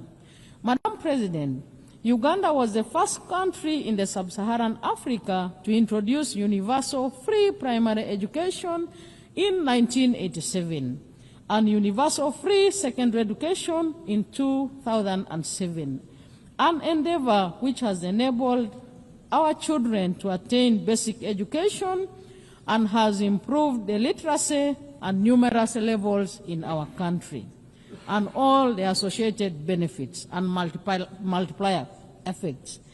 Health remains at the core of our development strategy. Uganda is scaling up investments in primary health care and deploying digital health solutions to improve service delivery and accountability. Our HIV/AIDS response remains a global model of political will and community engagement. Under the Presidential Fast Track Initiative, Uganda has reduced HIV prevalence to 5.5%, achieved 96% treatment coverage among those diagnosed, and over 90% viral suppression. Madam President, as the current chair of NAM, Uganda is committed to advancing the principle of unity, peace, and solidarity among its members. We support stronger collaboration between NAM and the UN in promoting the interests of developing countries. In this context, we call for accelerated progress on the adoption of the long overdue Covenant on the Rights to Development.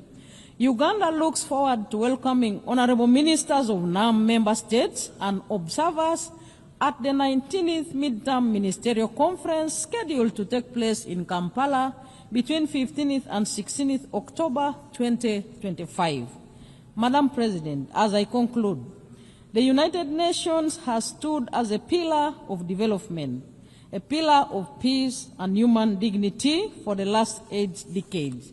It remains indispensable. It would be impossible to imagine the world today without the United Nations.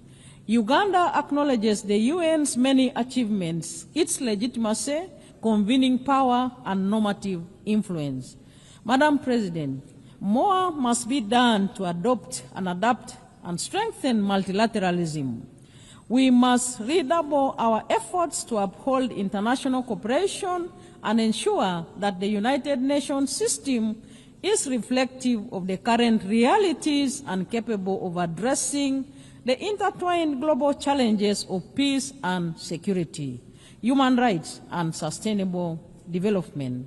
Let us commit to leaving no one behind.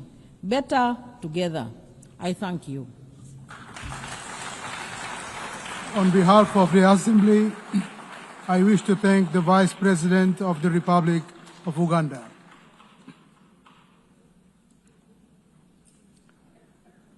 The Assembly will now hear an address by His Excellency Dick Schoof, Prime Minister of the Kingdom of the Netherlands. I request protocol to escort His Excellency and invite him to address the Assembly.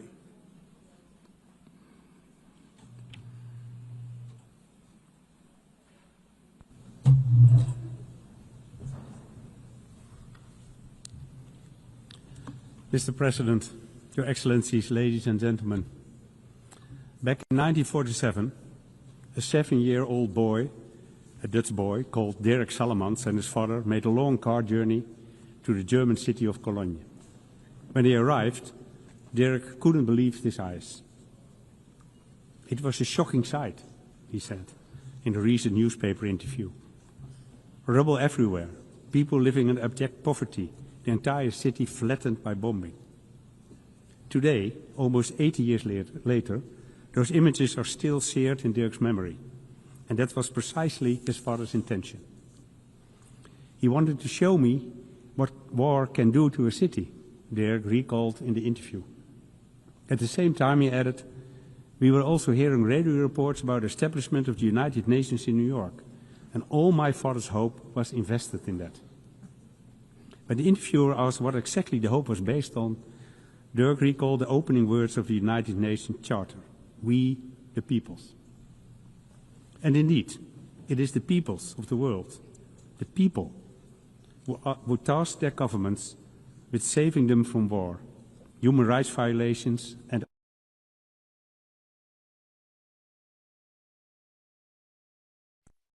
inspired Dirk Salemans to embark on a career as a UN diplomat that spanned almost 30 years.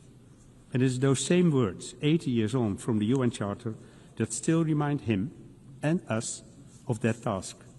Of course, the world has changed dramatically since then, and unfortunately we must acknowledge that the mission, No More War, has failed. In fact, this year, even as we celebrate the United Nations 80th anniversary, we have heard it said that the UN can no longer justify its existence. Anyone who says that, however, has forgotten where we came from. Without the UN, there will be no disarmament treaties, no International Court of Justice, no climate agreements on sustainable development goals. Without the UN, which is often the only organization capable of supplying aid in the toughest places on the earth, millions of people would be deprived of food, clean water, and medical aid. Over the past 80 years, we've taken the UN's achievement for granted. We've neglected to look back on where we've come from and all the milestones we have achieved along the way. And although the situation right now might be especially difficult, I know this too. It has never been easy. Every achievement was preceded by the lengthy consultations. Countries were often at loggerheads, and sometimes it was tempting to throw in the towel. But that never happened. And the reason can only be that, despite our many differences, we all understand what's at stake. That's the context in which I view the increasingly frank debate on the UN future. Yes, the world has changed. Yes, international relations have changed. And yes, The way we work together has changed. But I believe that this can lead us to only one conclusion, that we must change with times. And that's exactly what we do.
Ladies and gentlemen, as I come to the end of my remarks, I realize, as I'm sure you do too, how much work still needs to be done.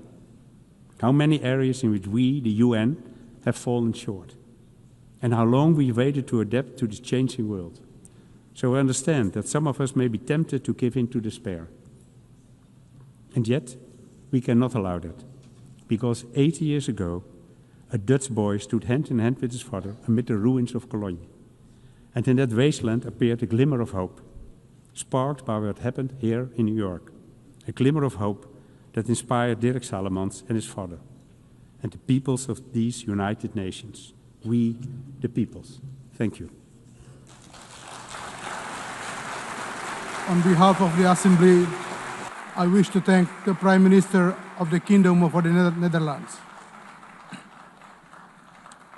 The Assembly will hear an address by His Excellency Bart de Wever, Prime Minister of the Kingdom of Belgium. I request protocol to escort His Excellency and invite him to address the Assembly.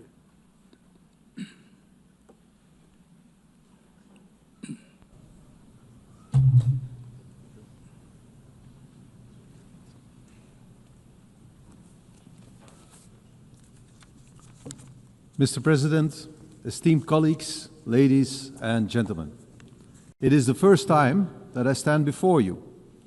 I am 54 years old, which means that I was a teenager in the 1980s, when Ronald Reagan was president of this great country, a man that I admired and that I still admire. Today, I'm nostalgic of that time, because then I truly believed that the Western world was bound together by shared values and mutual respect. And I also believed that these values would eventually rule the entire world. Today, we are reminded of the Melian dialogue of the Greek historian Thucydides.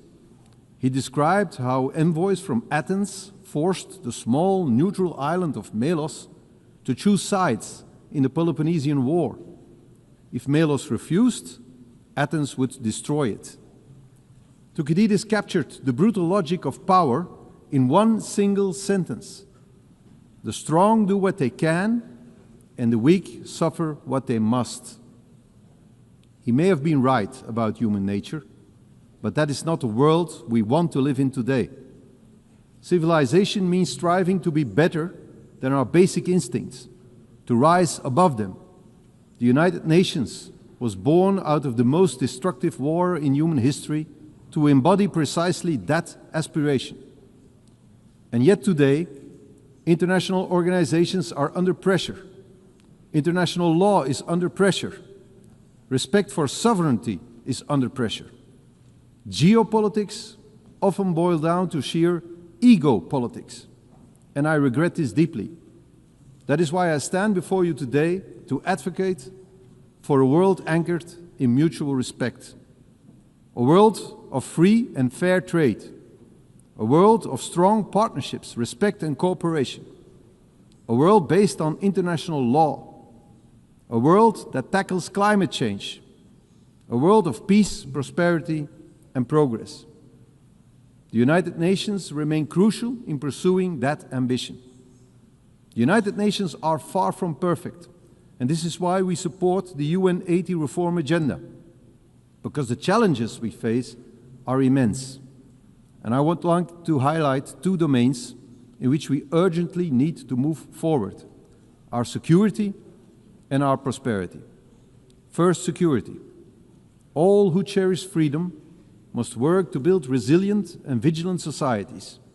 We face new forms of imperialism, new military threats, and violent conflicts that destabilize entire regions. This is not the path we choose, but neither can we afford to be naive. Those who wish for peace must be prepared to defend it. That is why we stand firmly with Ukraine. We must erect a barrier against those who look at us the way the Athenians looked at Melos. Belgium is therefore assuming its full responsibility, investing more in defense. Together with our European partners, we are striving for greater integration of our armed forces and defense industry. At the same time, we must strengthen ties with all countries committed to peace and stability. We must also confront the rise of international organized crime. Criminals know no borders. Criminal networks exploit the gaps between police forces and legal systems. They fuel terrorism, human trafficking, and the illegal arms trade. But there is hope. Across Europe and in Latin America, I have witnessed a new willingness to deepen cooperation. And I am convinced that many African and Asian countries struggle with the same problems. Together we can make our societies open for business, but closed for crime. Because the security of our citizens must always remain our first responsibility. That is the first great challenge we must tackle. Another major challenge we face is to ensure as much prosperity as possible for as many people as possible. The world today is once again gripped by protectionism, and yet the evidence of history is clear. For over 2 centuries, free and fair trade has been the only true engine of progress. It has decimated extreme poverty. It has dramatically increased life expectancy. It has enabled medical breakthroughs that defeated once devastating diseases. Free and fair trade is the way forward. We must nurture it, and we must defend it. We must tear down trade barriers. We must allow our economies to grow across borders. We must stimulate productivity, strengthen labor markets, and invest in innovation. In short, we must create prosperity that is globally shared. And let us remember, prosperity engenders peace. Prosperity builds trust. Belgium stands ready to be your partner in this endeavor. Belgium is and will always remain open for business. Mr. President, distinguished delegates, let us not succumb to the harsh logic of Thucydides. Let us prove that the destiny of humankind is not to dominate or to suffer, but to cooperate and to prosper.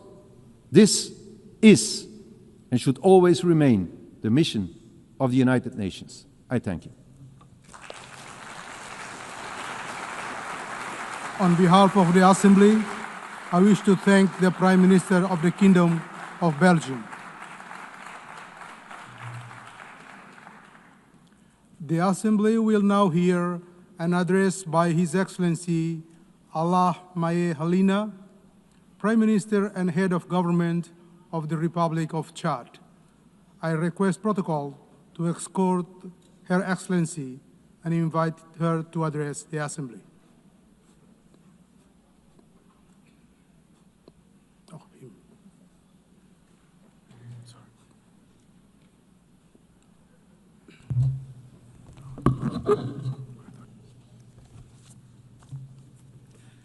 Madame la Présidente, Madam President of the General Assembly, ladies and gentlemen, heads of state and government, Secretary General of the United Nations.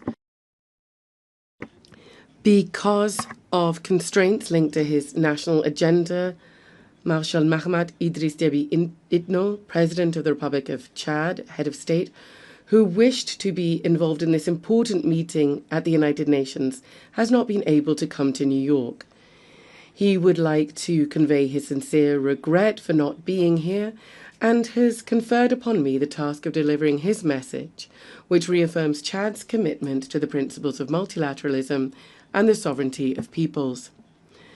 It is therefore for me a great honor to deliver to this august assembly the message of the President of the Republic of Chad, head of state, and I quote, Madam President of the General Assembly, ladies and gentlemen, heads of state and government, Secretary General of the United Nations, I would like at the outset to honor God, the all-powerful force of wisdom and strength that enabled us to come here together in a spirit of dialogue to look at the challenges of our time and of our world, primarily the questions of development, but also international peace and security.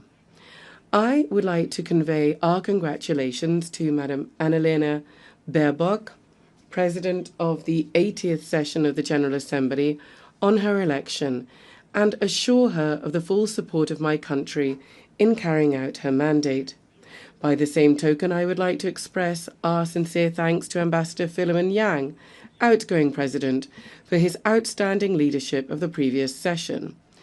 Thus, I would also like to express our sincere appreciation and our full support to Secretary General Mr. Antonio Guterres for his unfailing efforts to fly the flag of multilateralism high, embodied by the UN, whose mission and even raison d'etre is currently being tried by numerous challenges that are constantly affecting our common bedrock of humanity. Madam President, Your Excellencies, ladies and gentlemen, I am speaking to you before this august assembly with the great weight of history and the force of a sincere conviction. The United Nations, 80 years after it was born, in the pain, so to speak, of wars, must come to life once again in the truth of our hopes. Better Together, 80 years for peace, development and human rights is more than just a celebration. It is something that strikes us an invitation to re-examine the role, the relevance and the political and moral legitimacy of our shared organization. It would be wrong to deny the historic merit of the UN. The UN has contributed to preserving global peace. It has helped decolonization. It has fostered human rights and provides a multilateral cooperation framework. Nonetheless, we need to underscore that 80 years after it was established, the UN is still far from having accomplished the aims that were conferred upon it by the Charter. Despite undeniable progress that I have mentioned, we have to note that the UN has never disappointed as much as it is today, in particular because of its inability to stop bloody conflicts that continue to prevail in several areas of the world, in Africa, in Asia, in South America.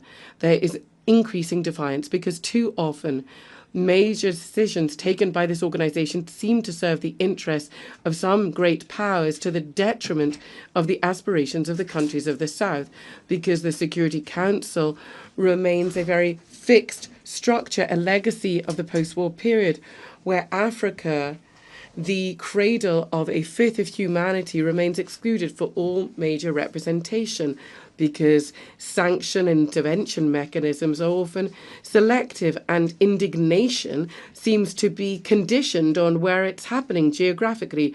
We need to be bold enough to say here, peacekeeping missions of the UN have often failed in their promises and in their duty, be this in Haiti, in the CAR, in the Democratic Republic of Congo, or in Mali.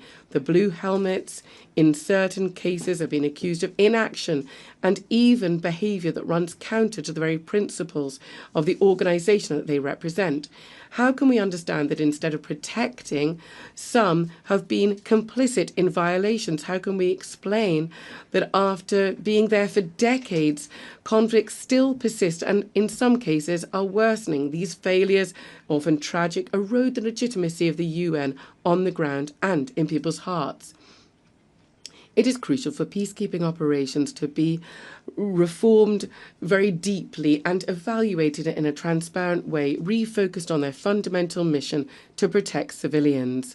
Madam President, ladies and gentlemen, for more than 7 decades, the world is witness powerless to a human and political tragedy. I'm talking to you about the Israeli-Palestinian conflict, the current situation in Gaza with indiscriminate bombing, thousands of civilian deaths, and the systematic destruction of vital infrastructure is a collective failure of the international community. We're not just talking about a conflict anymore. We're talking about a humanitarian scandal and an unprecedented moral challenge.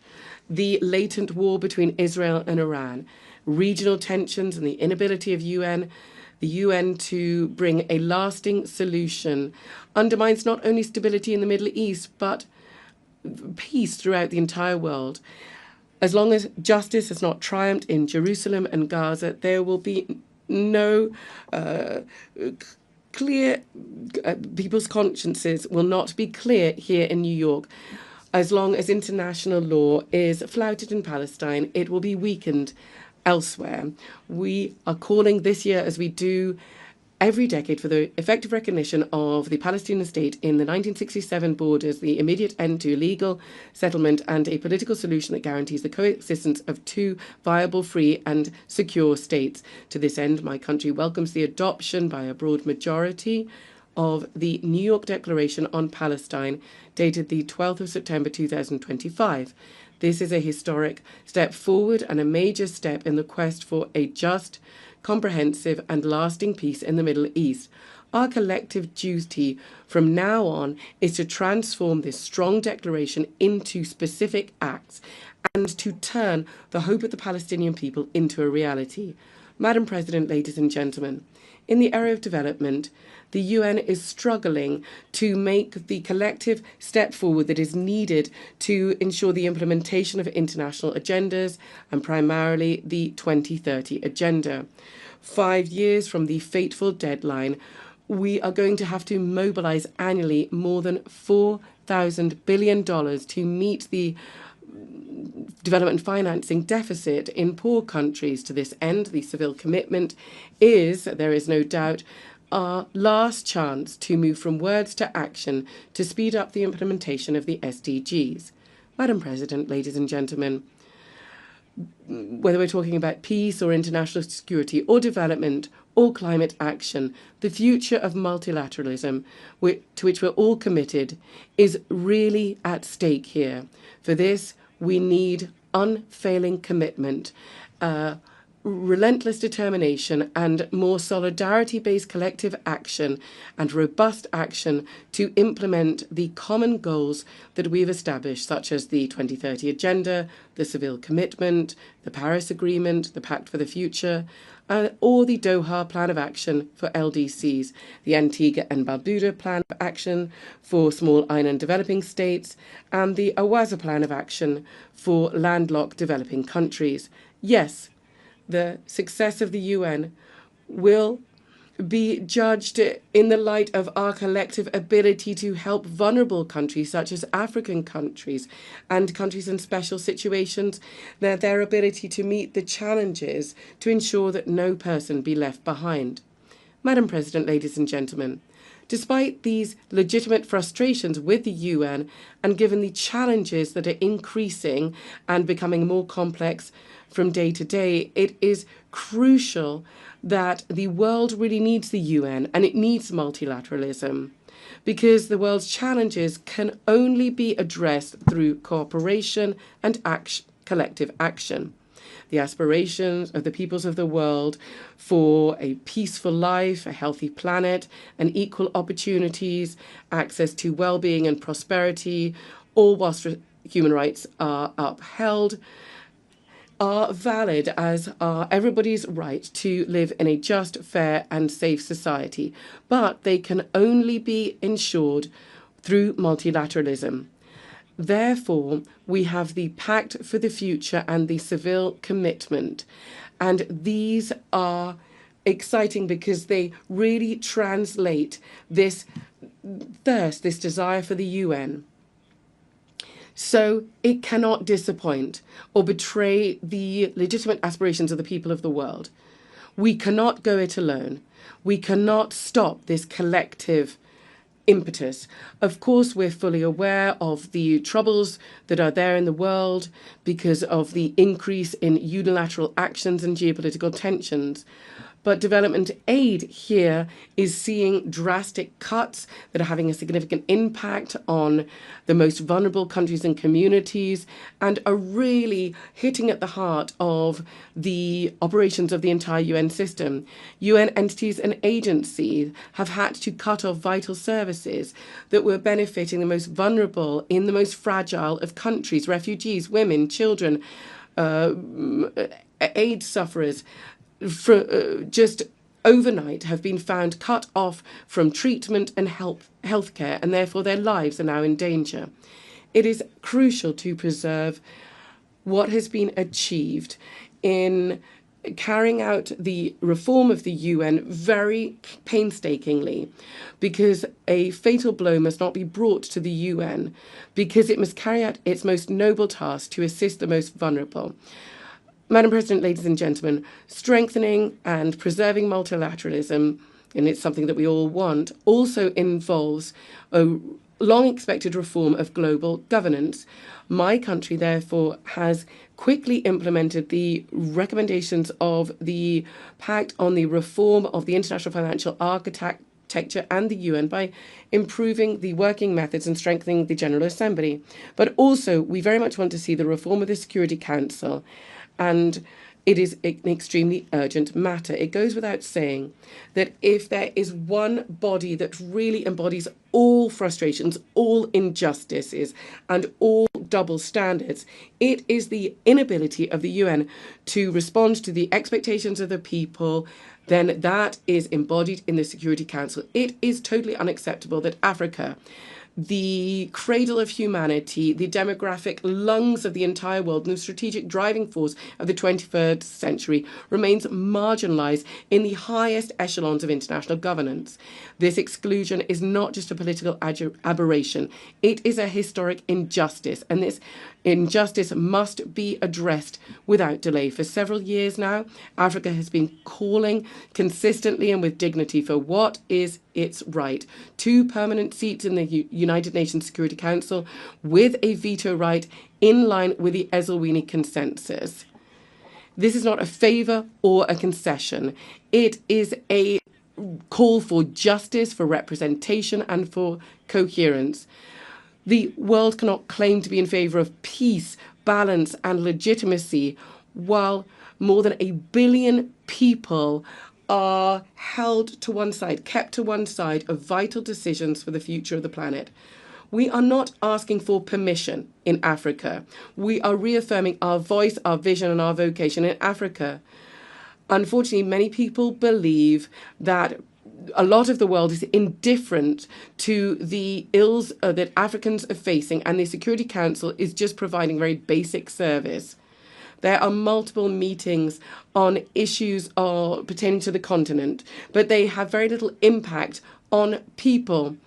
The facts can attest to this. For example, 14 years have passed and Libya is still in a political impasse, and so it is pushing peace back into the annals of history. In Sudan, civilians have been abandoned to their sad fate because the Security Council has not been able to or has not wanted to shoulder its responsibility by bringing the warmongers to cessation of hostilities and to ensuring and bringing about a peaceful settlement of their disputes. This inability of the Council to fully play its role as the guarantor of international peace and security is a reason to speed up its reform, to adapt to the reality of today's world, and to make it more inclusive, more representative, more democratic, and therefore more effective. Ladies and gentlemen, Madam President, in a world that is constantly changing, where there is increasing interdependence and challenges transcend borders, my country, Chad, would like to reaffirm from this rostrum a fundamental truth. State sovereignty is the bedrock of international order. Sovereignty is not a privilege or a concession. It is an inalienable right enshrined in the United Nations Charter. It guarantees that each people can take ownership of their own destiny. It ensures the free determination of its political, economic, and cultural choices and the respect for its own identity. In this body of nations, each state is one particular note bringing about global harmony. Nobody should be silenced. Nobody should be constrained to be uniform. Sovereignty is the very precondition for dialogue, peace, and international justice. This is why we are calling for more fair global governance where the states of the South, emerging nations, voices that have long been marginalized, can fully enjoy their rights to speak, to take part in decisions, and to enjoy dignity. Africa is calling for its legitimate place in global governance. The United Nations can not just accept symbolic arrangements anymore. A root and branch institutional reform is necessary. Madam President, my country, Chad, in the heart of Africa, is both witness to and part of the struggle for peace and security. We're at the crossroads of all contemporary challenges: security, humanitarian, climate challenges, but also major sources of hope. Our country is facing the persistent threat of terrorism, which is destabilizing the region of the Lake Chad Basin. Given the threat posed by Boko Haram, Chad has not received any external support and has had to deal with this on our own. This sacrifice bared by the people of Chad, which has often been done without receiving gratitude, bears witness to our country's commitment to bring about peace and security. It is time for the international community to recognize this reality and to support us in this struggle. Above and beyond security, Chad is also facing the tragic effects of climate change. We are seeing droughts and natural disasters affecting our food security and undermining our development. We are calling for heightened solidarity to provide equal access to financing, to green technologies and vaccines, which are critical to build resilient and fair societies. In this context, we urgently need to step up efforts to preserve our ecosystem, notably around the Lake Chad Basin, where the retreat of this lake is directly threatening the life of millions of people. Chad and many other countries in Africa have virtually no greenhouse gas emissions, and nevertheless they are bearing the brunt of a crisis that they did not cause. That is why we're calling for fairer global governance, where Africa can have its legitimate place. We're calling for effective climate justice and equal access to financing, to green technologies and vaccines. Madam President, distinguished ladies and gentlemen, Chad has been through many different political convulsions and is part of a sub-regional context which is marked by crises, conflicts and wars. But we were able to overcome this transition, holding our head high. Our country has been able to overcome the most pessimistic predictions, and we have been able to make progress based on dialogue, which has been part and parcel of this transition. From this rostrum, I would like to express our gratitude to God and to the people of Chad who have made this success possible. We would like to thank our partners, and in particular the UN, for their decisive support. Thanks to this multifaceted support, Chad has been able to take decisive steps forward towards democratic and inclusive governance. I'm certain that my compatriots will continue with this momentum and that we'll be able to overcome the remaining challenges.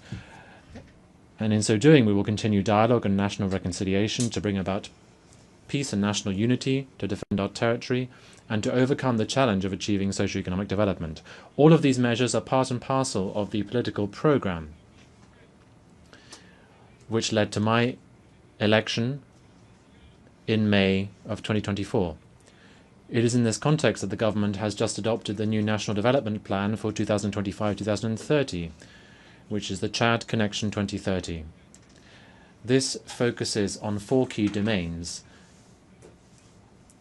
and it aims to carry out significant changes in our economy and in our society. In order to realize this ambitious program, Chad is intending to mobilize $30 billion, of which 46% are expected to come from the private sector. I'd like to take this opportunity to invite all our partners to the Roundtable for the Mobilization of Resources, which is scheduled for the 7th and 8th of November in Abu Dhabi in the UAE. As concerns the situation in Sudan, we'd like to express our deep concern about the war which is devastating that country and which is affecting the entire region with incalculable humanitarian, socio-economic, environmental and security consequences. When it comes to the humanitarian domain, for instance, the situation to the east of Chad is deeply alarming. Ladies and gentlemen, the impact of this crisis on people is also significant. We are seeing that the number of refugees from Sudan into Chad is more than 2 million, of whom 1.5 million have arrived since the 15th of April 2023. In the east, the west and the south, refugees, notably from Sudan, Nigeria and Cameroon have been coming in significant numbers.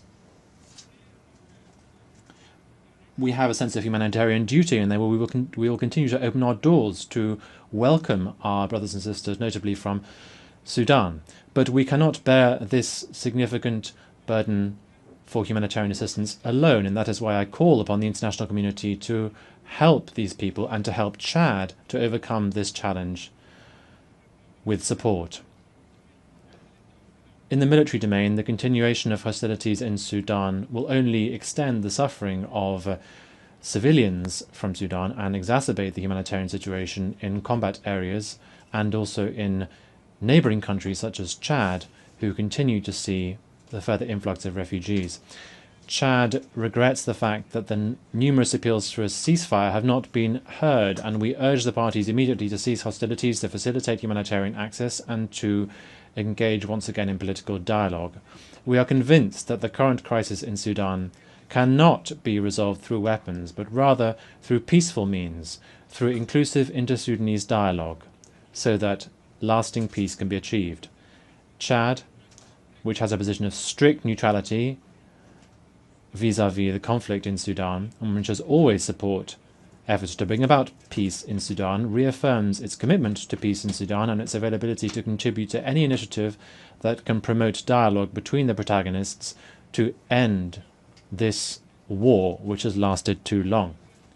On the situation in the Central African Republic, Chad welcomes the positive momentum towards bringing about peace, to achieve national reconciliation and socio-economic progress, which are all still ongoing in that country. We welcome the policy that His Excellency Faustin Archange Touadéra of the CAR has been rolling out, thanks also to the mediation that Chad has had the honour to be part of. We reaffirm our commitment to the peace and stability of the CAR, and we are willing to further make efforts to support peace and reconciliation in that country.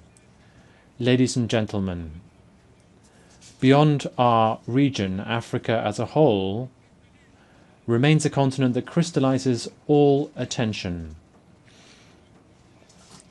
In spite of our marginalization in global governance. If the UN wishes to survive the next few decades, it must once again become the house of the people and not just that of the powerful. The UN must speak to young people in the Sahel, mothers in Gaza, to farmers in the Amazon, to displaced persons in Sudan, refugees in Ukraine and Burma, with one voice, that of shared humanity. Better together, that means recognizing our failures so that better to overcome them in the future, that of shared humanity. Better together, that means recognizing our failures so that better to overcome them in the future. Better together means admitting that no one has a monopoly on truth or pain. Better together means finally building an international system where every nation counts and where every human life has the same value. We therefore call on the UN to once again find its soul and its moral power. Madam President, ladies and gentlemen, Chad believes in peace. Chad believes in the UN. But even more than this, Chad believes in humanity, because Chad is the cradle of humanity, because we are convinced that together, united in diversity, we can overcome the challenges of our time. We can change the world. We can protect fundamental rights. We can ensure that peace wins out, and we can bring about sustainable development for all.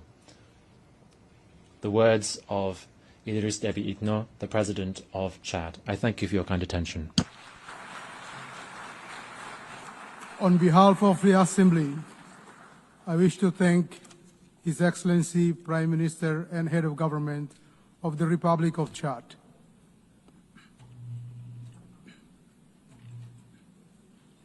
The Assembly will now hear an address by His Excellency Kamil El Tayeb Idris, the Transitional Prime Minister of the Republic of Sudan. I request protocol to escort His Excellency and invite him to address the Assembly.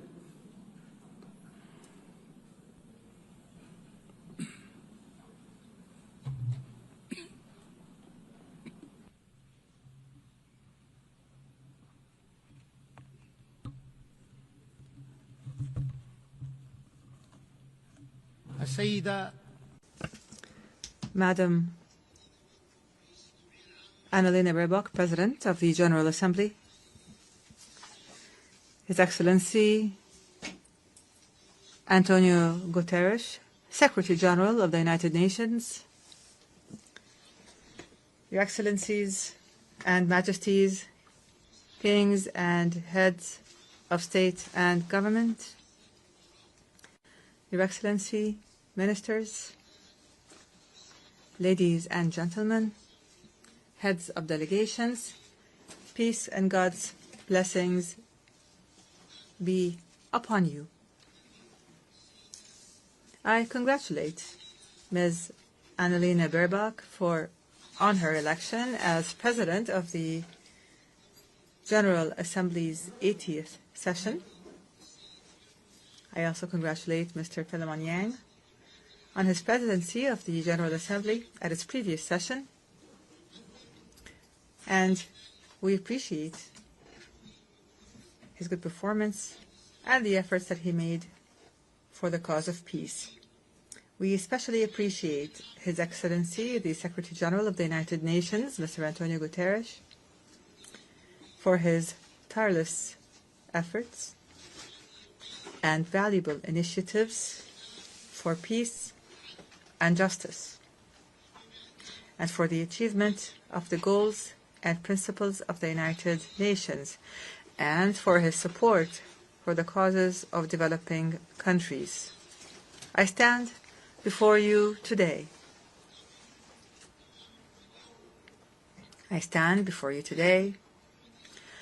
On behalf of the civilian government of the Sudan.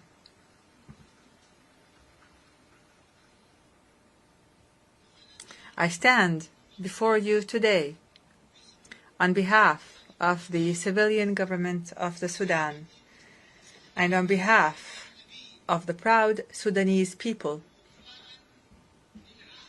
to fulfill the pledge made by His Excellency President Abdel Fattah al-Burhan, Chairman of the Sovereignty Council, at this August Global Forum, a pledge to appoint a civilian prime minister with independent powers to consolidate the values of civilian governance and democratic transition. I stand before you from the banks of the Nile, from the land where history runs as deep as the river itself, from where the deserts know the footprints of ancient kingdoms, ancient civilizations, and from where, in this present hour,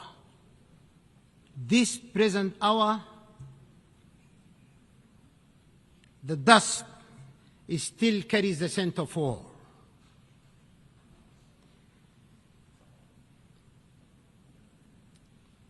Sudan has bled. Our villages and cities have fallen silent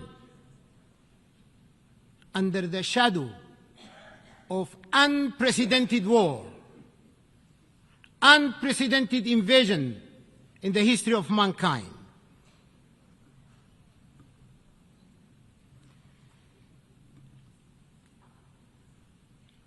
Our children have known fear before they have known the meaning of life. And yet,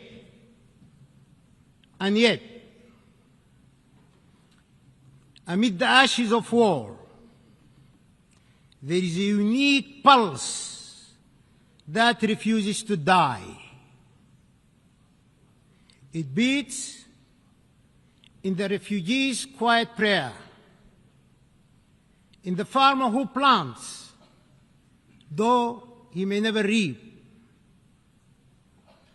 and in the mother who sings her child to sleep beneath an open sky. From that pulse,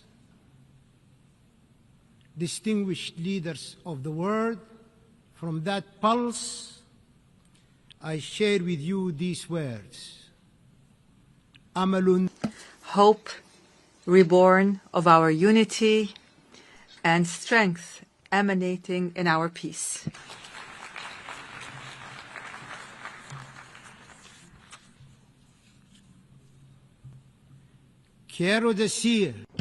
I wish to say,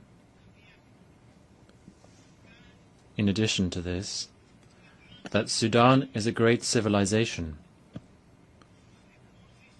Its resources are necessary for the entire world. Madam President, we are witnessing great challenges. We are facing enormous dangers posed to the principles of the Charter and multilateralism, while threatening regional and international stability.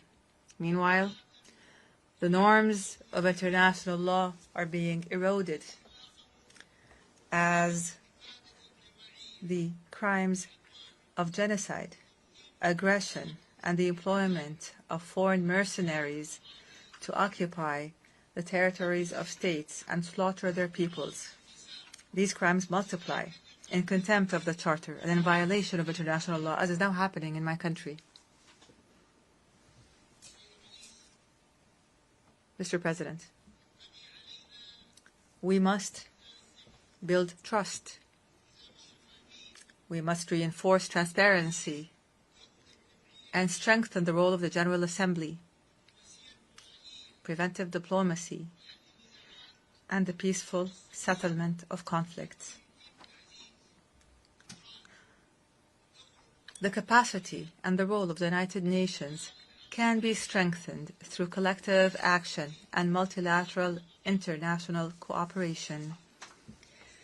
We can take advantage of the momentum generated by the UN80 initiative, the outcomes of the future summit, and of major international conferences. Despite the international consensus on the illegality of unilateral sanctions and unilateral coercive measures which violate international law, these sanctions continue. They are imposed for political reasons, which threatens the values and bonds of international cooperation, international relations, and the rights of peoples to development, well-being, and the enjoyment of human rights, especially in developing and least developed countries. We are concerned over the political exploitation of human rights and their use as a means to pressure our country without considering the economic aspects of human rights that are affected by these unilateral sanctions and measures. We renew our rejection, our absolute rejection of hate speech, racism, extremism, Islamophobia, and all forms of discrimination and racial supremacy that threaten humanity as a whole. Mr. President, during the past 3 years, the people of the Sudan have been subject to existential dangers and threats as a result of the crimes perpetrated by the rebel Rapid Support Militia. The people of Sudan have been forced out of their homes and of their homeland to flee systematic killing and torture and looting and rape and humiliation and the savage destruction of all the components of life, the basic components of life. These actions were deliberate. These actions were part of an integrated project to control Sudan, to plunder its wealth, and to change the demographics of its population. Preserving the sovereignty of the state and its well-established national institutions is a top priority.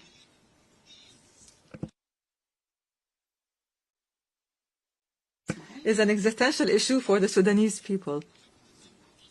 Therefore, the civilian transition and democratic transformation under the leadership of the civilian government of hope and the establishment of peace will not be achieved without ensuring that we have strong national institutions that preserve the sovereignty and territorial integrity of the state. The international community, and you are the leaders of this international community. You are the entire international family. The international community must work to stop the flows of lethal weapons, advanced ones, to the terrorist militia. It must condemn the militia, criminalize it, and classify it as a terrorist group, and must stop the flow of mercenaries.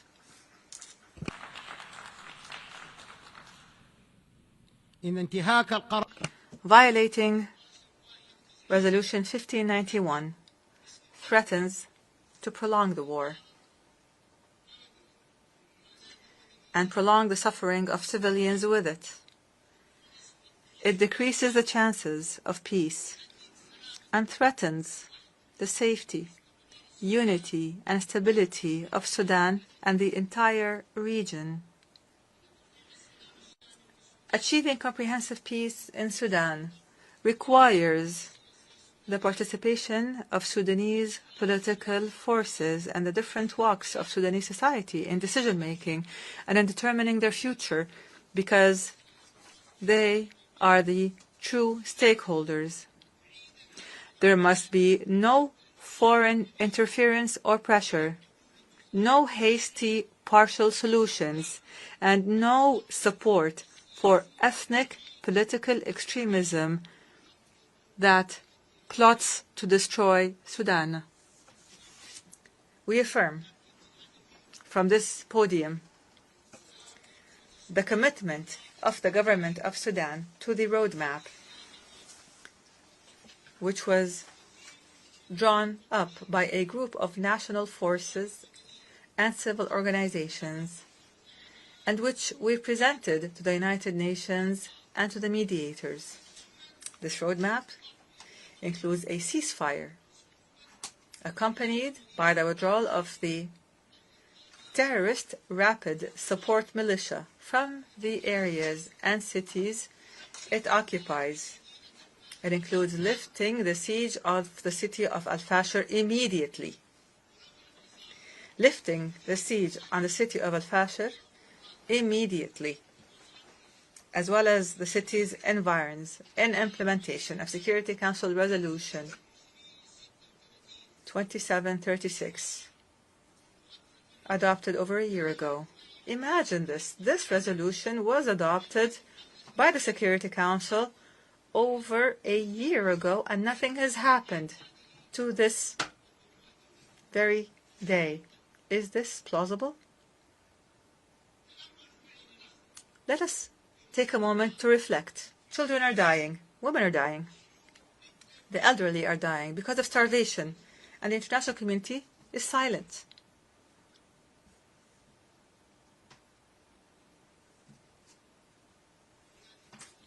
All of these measures include the dignified and safe return of the displaced and of refugees. It includes facilitating humanitarian access to the needy and affected, and continuing with the transitional political process towards democracy. Here, advanced steps, truly advanced ones, have been taken to implement this roadmap. I have formed a civilian government of technocrats that will engage in a Sudanese national dialogue that includes all political and societal forces to lay the groundwork for elections that are free and fair, and to engage positively with regional and international communities. In this context, the government has committed and continues to facilitate all procedures for all Sudanese citizens abroad to return and engage in this important historic dialogue.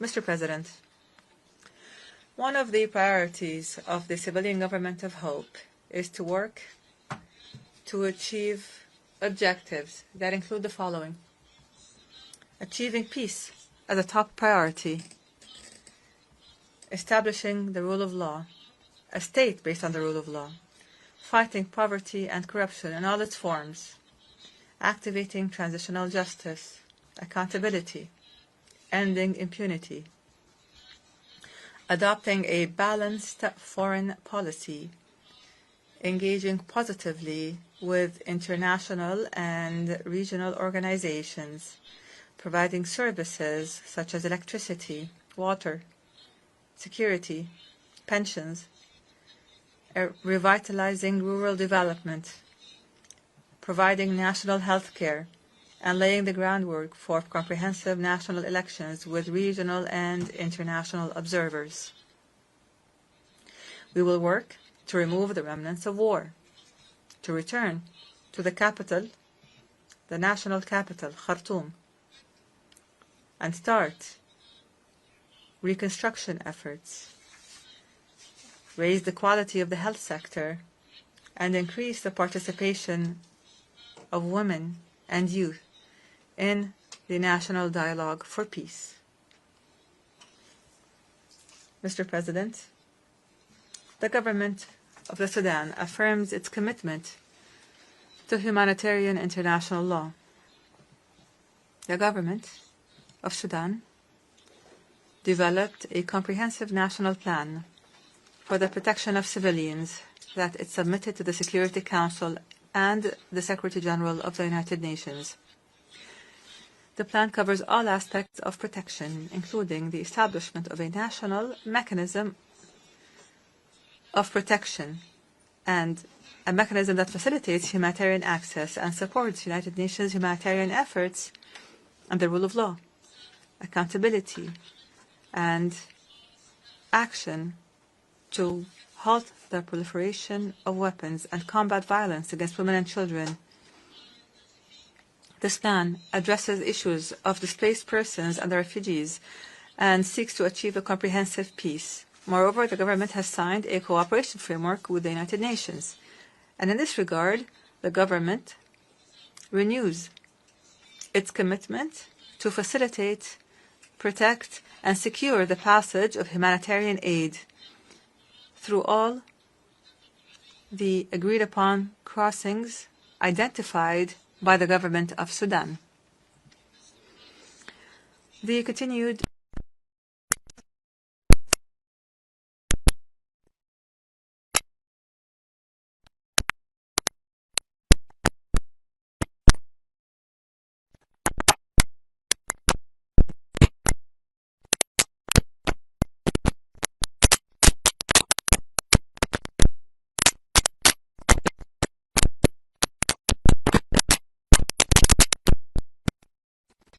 and the destruction of health facilities throughout the country.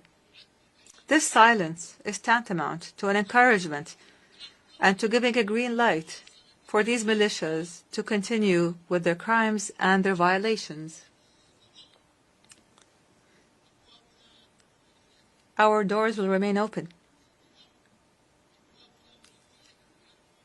Our doors will remain open to the United Nations and regional and international organizations. We call on the international community to support the choices of the Sudanese people and their civilian government and to support African solutions to conflicts through the will and national ownership and without any tutelage. Mr. President, the dangerous deterioration and escalation and the status quo, what has become of the situation in the Middle East, especially the catastrophic situation in occupied Palestine and the Gaza Strip, warn of serious consequences for the region and its people and its peoples. And here we renew our conviction that no stability and no security will be achieved in the region without a just and permanent and comprehensive settlement of the Palestinian question.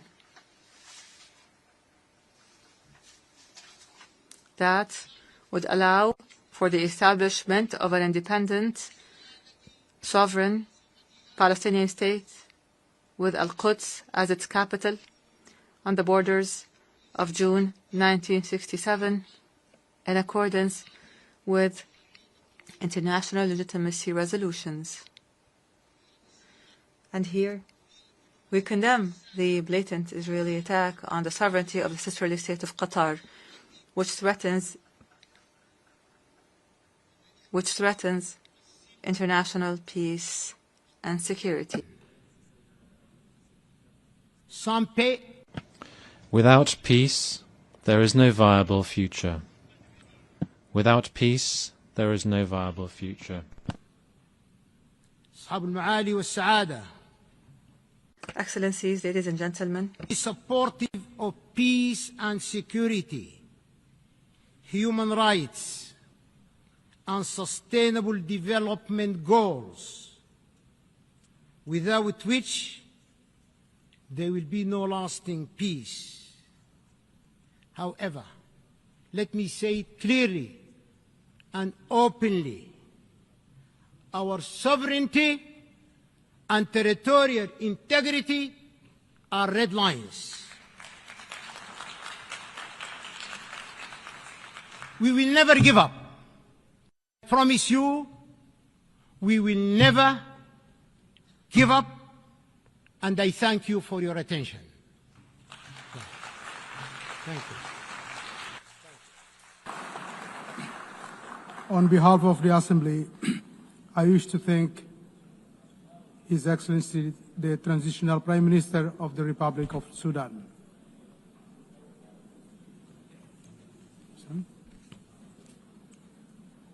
The Assembly will now hear an address by His Excellency Américo de Oliveira dos Ramos, Prime Minister and Head of Government of the Democratic Republic of São Tomé and Príncipe. I request protocol to escort His Excellency and invite him to address the Assembly.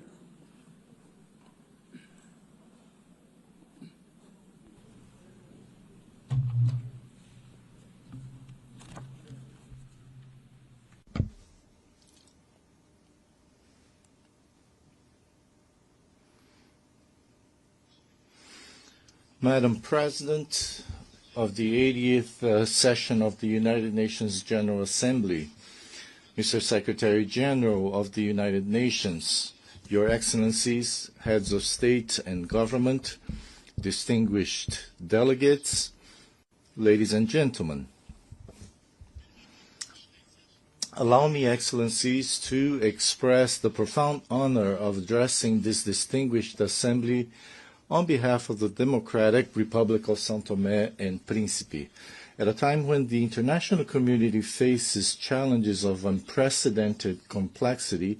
The theme of the 80th session, Better Together, resonates not only as an ideal, but as an imperative necessity for humanity, for collective development and prosperity. On this solemn occasion, we express our solidarity with all nations that, in recent months, have endured natural disasters, conflicts, and humanitarian crises. Here we speak not of mere statistics, but of real human lives, of broken families, of entire communities forced into suffering. Your losses are felt by us all, and your resilience inspires us to redouble our efforts in pursuit of a safer and fairer world. In the same spirit, I take this opportunity to warmly congratulate Your Excellency, Madam President Annalena Baerbock, on your election to preside over this august and historic session.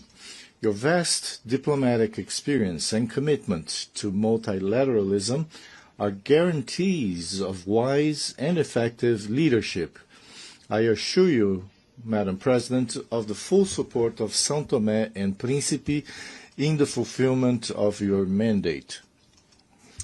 Likewise, I extend warm congratulations to the outgoing President, Philemon Yang, for his very successful leadership of the previous session, which greatly honored the legacy of all those who came before him. I could not fail to pay a well-deserved tribute to the Secretary-General Antonio Guterres, whose tireless and persistent voice in defense of peace, human rights, and sustainable development continues to serve as a moral compass for our organization. His visionary leadership has contributed to revitalizing the United Nations and adapting it to the pressing challenges of the 21st century. Madam President, heads of state and government, excellencies, São Tomé and Príncipe comes before this assembly with a message of hope and a call to action. In recent years, our country has made remarkable progress in consolidating democracy, promoting peace, and defending human rights. We are an example that even with limited resources, it is possible to build an open, pluralistic, and tolerant society and to sow the seeds of a better future. The privileged geographical position of São Tomé and Príncipe in the heart of the Gulf of Guinea grants us an added responsibility in promoting regional stability and security. Our country has sought to establish itself as a natural bridge between continental Africa and the Atlantic island communities, facilitating dialogue, cooperation, cultural and economic exchange, combating piracy, and promoting safe trade routes that benefit the entire international community. Our democratic journey, which has become a reference in our sub-region, is marked by the regular holding under existing law of free and transparent elections, by the active participation of political actors and civil society, and by the guarantee of freedom of the press. We believe that democracy is a fundamental pillar of sustainable development and lasting peace. Domestically, the São Toméan state has responsibly undertaken reform processes in the fiscal, economic, judicial, and public administration sectors, implementing public policies aimed at improving human development indicators. Yet we recognize that the progress achieved remains fragile and constantly under threat. Excellencies, the recent graduation of São Tomé and Príncipe to the category of middle-income country in December 2024, becoming the 8th to achieve such milestone, constitutes without a doubt a significant achievement and a just recognition of the efforts made by our people. This graduation is the fruit of concrete and measurable gains that attest to our progress. Between 2020 and 2022, our gross national per capita income reached $2,271, significantly surpassing the graduation threshold set at $1,306. At the same time, our Human Development Index showed remarkable progress, rising from 59.3 in 2002 to 91.4 in 2024, far above the threshold of 66 points. These indicators reflect advances in fundamental areas such as health, education, and macroeconomic stability. Nevertheless, while this achievement honors us, it also places us before new and demanding challenges that require appropriate responses. It is in this context that we appeal to the international community to ensure that this transition is carried out gradually and harmoniously, accompanied by continuous and transformative support, so that we may advance in the economic and productive sectors, preserve the gains achieved, and prevent our hard-won progress from being undermined. Aligned with our development efforts, we have defined a vision and the National Sustainable Development Strategy 2026-2040, anchored in sustainable tourism, which will be presented at the Investment Forum scheduled for December of this year in Brussels. On this occasion, we appeal to and invite our bilateral and multilateral development partners to participate actively in this important event, which represents a unique opportunity to establish lasting strategic partnerships. This forum will provide a privileged platform to present our national priority projects, attract foreign direct investment, and consolidate alliances that will accelerate our transition to a green and resilient economy. The implementation of the SDGs remains our primary priority. Despite challenges, we have made significant progress in areas such as health, education, and access to energy. However, the impacts of the recent global health crisis, coupled with the ensuing global economic crisis and the reduction of development financing, reflecting a decline in solidarity and new donor country priorities, have slowed our progress toward the SDGs. This requires a joint and redoubled effort from our country. São Tomé and Príncipe remains firmly committed to the 2030 agenda. Our current performance places us 112th among 167 countries with a score of 64, reflecting the significant challenges we still face, notably in Sustainable Development Goal 8, decent work and economic growth. This highlights the urgency of diversifying our economy and creating more opportunities for our youth, the fundamental pillar of our future. We are fully aware that we still have a long road ahead. With satisfaction, we recognized our best performance in Sustainable Development Goal 14, Life Below Water, which constitutes tangible proof of our unwavering commitments to marine protection and the sustainable management of our ocean resources. Excellencies, São Tomé and Príncipe reaffirms its commitment to the biosphere and to the protection of biodiversity, promoting public policies for the preservation and sustainable use of natural resources.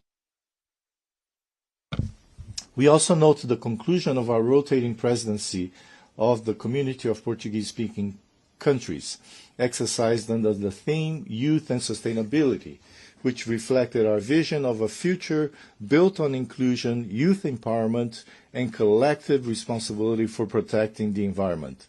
São Tomé and Príncipe is proud to be a pioneer in global biodiversity conservation, with the island of Príncipe having been recognized by UNESCO in 2010 as a World Biosphere Reserve, an acknowledgement of the exceptional nature of our ecosystems and of our exemplary commitment to environmental preservation. We now look forward with equal anticipation to the conclusion of the ongoing process that will, at the 5th World Congress of Biosphere Reserves, designate the island of São Tomé as a World Biosphere Reserve, along with the creation of 8 marine protected areas. Once completed, these initiatives will make São Tomé and Príncipe the first country in the world with its entire national territory designated as a World Biosphere Reserve, alongside extensive marine biodiversity protection areas. This will represent an unprecedented milestone in global conservation history and position our archipelago as a living laboratory of sustainability and global model for small island developing states. I also highlight the decision of the Economic Community of Central African States to establish in São Tomé and Príncipe the regional headquarters dedicated to the blue economy. This initiative reflects our vision of sustainable development that balances economic growth with the preservation of marine ecosystems, a vital heritage for all humanity. Ladies and gentlemen, as a small island developing state, we face one of the greatest injustices of our time. We are among the main victims of climate change, despite not contributing to this global scourge. Our greenhouse gas emissions are practically negligible on the global scale, yet we suffer from heavy rains, floods, the destruction of infrastructure, displacement of populations, and social problems, all consequences of climate change driven by the irresponsible actions of the world's largest polluters. In light of this reality, we need new approaches to financing mechanisms that incorporate multidimensional vulnerability criteria, integrating environmental, climate, and structural risks that do not focus solely on per capita income.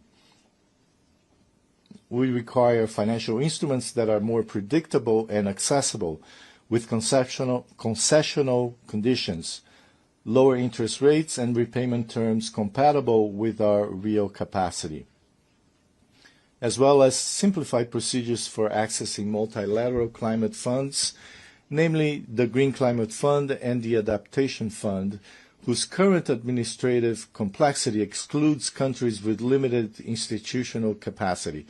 These reforms are essential to ensure that international financing translates into tangible resilience and sustainable development for small island developing states. Excellencies, development requires a context of peace and security. We are deeply concerned by the proliferation of conflicts in various regions of the world, from Ukraine to Sudan, including the Sahel, the Great Lakes, and the Horn of Africa, causing immense human suffering and undermining development efforts in those regions of the continent. In this regard, we advocate for the peaceful resolution of all these conflicts, because only silencing the guns can create an environment in which a better future with peace and development for all peoples can be built. São Tomé and Príncipe strongly condemns all forms of violence and aggression. We stand for full respect of international law and the Charter of the United Nations. We reiterate our call for a peaceful and lasting solution for the Israeli-Palestinian conflict based on the coexistence of two states with secure and internationally recognized borders. We urge the international community to intensify support for African peace and security initiatives, always respecting African leadership and endogenous solutions. São Tomé and Príncipe solemnly reaffirms its unwavering commitment to the fundamental principles of non-interference in the internal affairs of sovereign states and respect for territorial integrity, essential pillars of the international law and the UN Charter. São Tomé and Príncipe also express its deep concern regarding the persistent disregard of the international community's appeals for the lifting of economic, financial, and commercial restrictions imposed on the Republic of Cuba. We observe that with concern the worsening of these policies through new extraterritorial measures that compromise Cuba's economy and affect its resilient people. Domestically, we remain committed to consolidating peace and stability, essential conditions for our progress. In this regard, a reform of our security and defense system is underway, aimed at institutional modernization, technical capacity building, and the construction of a more effective, transparent, and resilient sector, founded on a preventive approach to conflict. However, this is a demanding process that requires the cooperation of our international partners, both technically and financially, to guarantee its success. Distinguished participants, to control these challenges, we need a revitalized United Nations, more agile and more representative of the diversity of today's world. We support reform of the Security Council so that it reflects 21st century geopolitical realities and includes at least one permanent seat for the African continent. It is equally crucial to reduce bureaucracy within the UN system so that our organization can respond more rapidly and effectively in global crises. We need a UN that is closer to the people it serves, more transparent, more inclusive in its decision-making, and more accountable for its results. Cross-cutting issues such as women's empowerment and multilingualism must be at the heart of this reform. São Tomé and Príncipe has made significant progress in promoting gender equality, with women occupying leadership positions in government, parliament, the judiciary, and the private sector.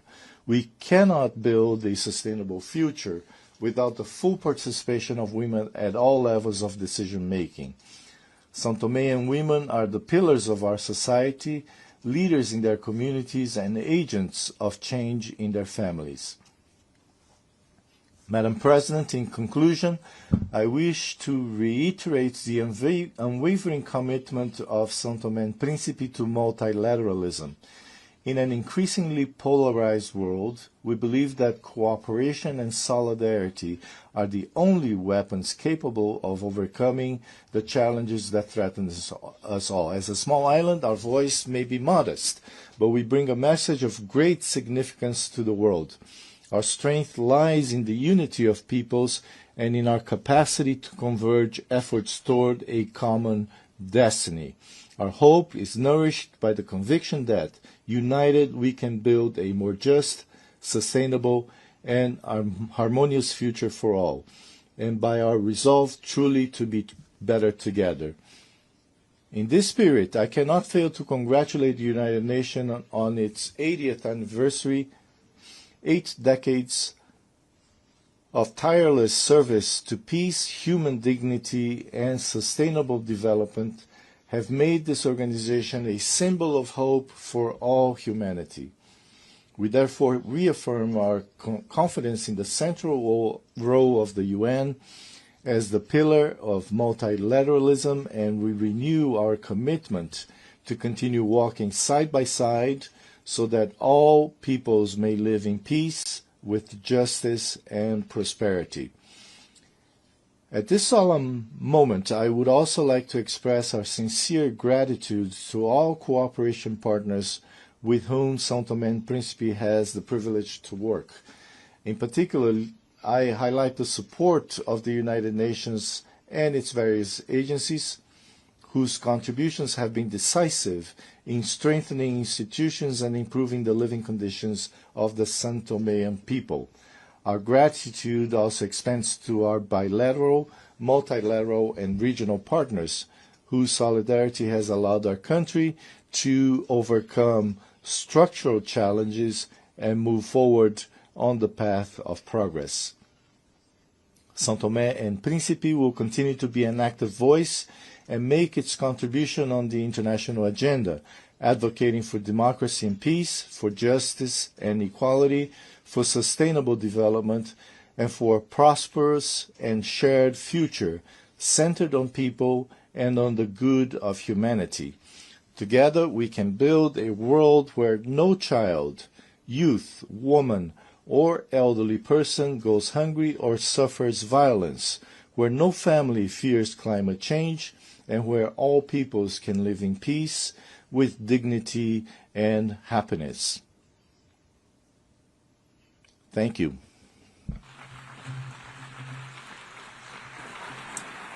On behalf of the Assembly, I wish to thank the Prime Minister and Head of Government of the Democratic Republic of São Tomé and Príncipe. I now give the floor to His Excellency David Lammy, Lord Chancellor and Secretary of State for Justice and Deputy Prime Minister of the United Kingdom.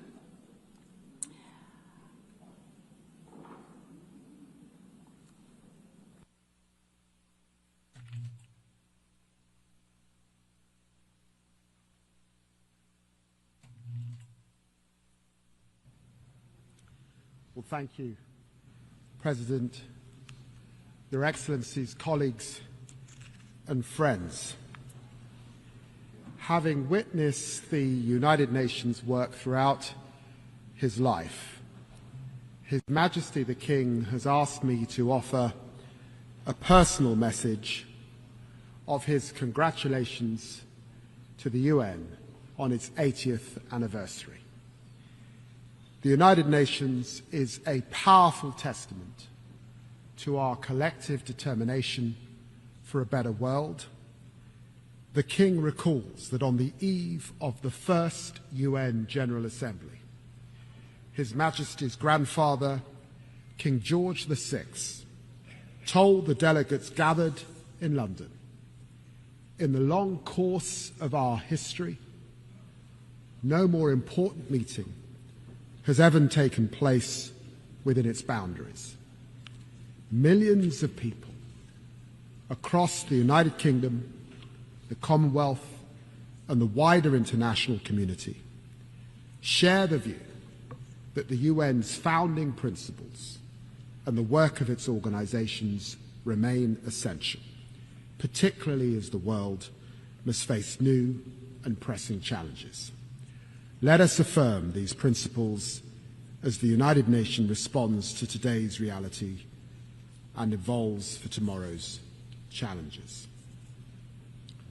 My friends, today I echo His Majesty's sentiments, and I join him in celebrating the remarkable institution's proud 80 years as we reaffirm our historic commitment to the United Nations. We must face the challenges of the present. A present in which we in the United Kingdom do not stand up for one nation's rights whilst ignoring others, but act resolutely with the Charter as our compass.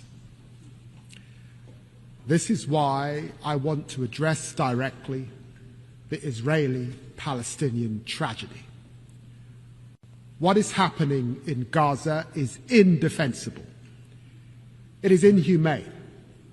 It is utterly unjustifiable. And it must end now.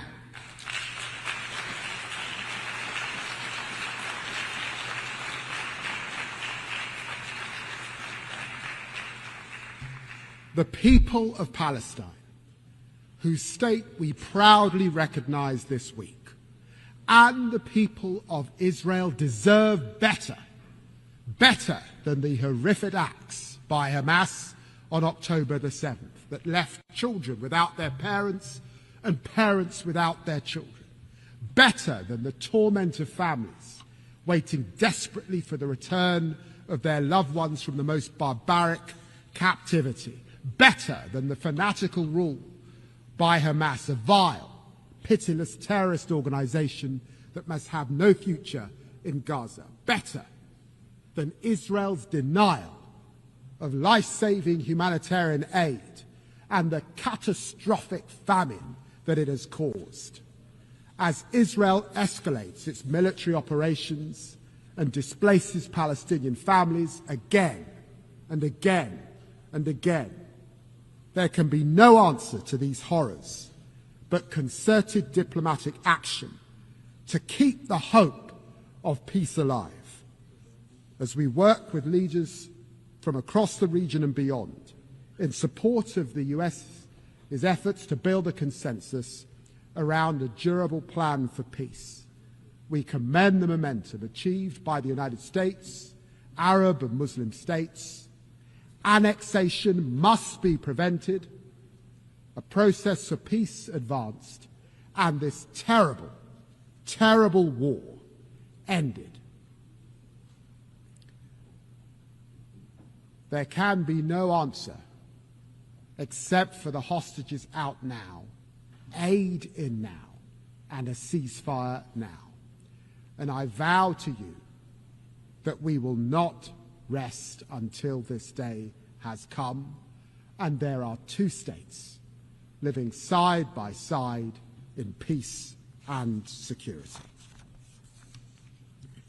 Friends, we stand with Palestine because we believe in the values of the UN Charter, in equal rights, self-determination, and the dignity of all peoples. We stand with Ukraine because we must defend the core values of the UN Charter: sovereignty, territorial integrity, and the respect for international law. And because the world will suffer if aggression is allowed to pay. We must all strive for a just and lasting peace in Ukraine, which maintains the integrity of our UN Charter and sees Ukraine emerge from Russia's brutal war as a sovereign, secure, and independent nation. President Zelensky has shown his commitment to that peace at every turn, while President Putin savagely rains down ever more missiles and drones on the Ukrainian people. Our message to Ukraine is clear. We will stand with you today, tomorrow, and 100 years from now. We also stand with the people of Sudan because we never forget the values of the UN Charter, of human rights, and the pursuit of peace for all men and women. This is a conflict waged against Sudan's civilian population, millions displaced, more facing famine. As I speak, the long-besieged city of El Fasher is falling, its people facing unspeakable atrocities. The people of El Fasher and all across Sudan need the international community to come together to make renewed efforts to achieve peace and allow aid to reach those who desperately need it now. We do all this with our charter as our guide, in the name of the equal rights of men and women and nations large and small. The United Nations and its reform are vital, because we need our United Nations more than ever to confront these tragedies and to face our historic opportunity as we are living through a moment of revelation. A new technological frontier is coming into view. We are entering a bracing new era of promise, power, and potential. You know, my friends, to live through the Industrial Revolution was to see the first iron bridges that mankind had made, the first railways, the first smokestacks. And to live today through the technological revolution as we are, it is to witness the coming of the internet, the spread of smartphones, and now the dawn of super powerful AI. This is a lightning strike of change, a technological revolution which our leading scientists think could only be compared to the Industrial Revolution, compressed into a decade. This is a moment of truth for us, our institutions, and our ability to work together. And I believe we must act. I see promise on this technological frontier. AI is the most powerful new lever we have to advance the Charter's vision of social progress, better standards of life. This is why it is at the very heart of my own country's growth plan. I believe that by embracing artificial intelligence, we can all build better businesses. We can better fight crime. Look, for example, at dirty money. By spotting fraud in real time, we can crack down on illicit finance, a fight we will lead at a UK-hosted summit next year. And AI is not hypothetically making lives better, it is already saving them. At Imperial College, a new AI stethoscope detects major heart conditions in seconds. In our National Health Service, AI mammogram trials double the speed of diagnosis. And AI research tools are unlocking new drug combos to fight cancer. On the horizon, the promise of fusion power, powering limitless servers through quantum computing, enabling ever stronger AI, could unleash ever more advanced biotech. This is the defining opportunity of our generation, and we must run towards it with hope.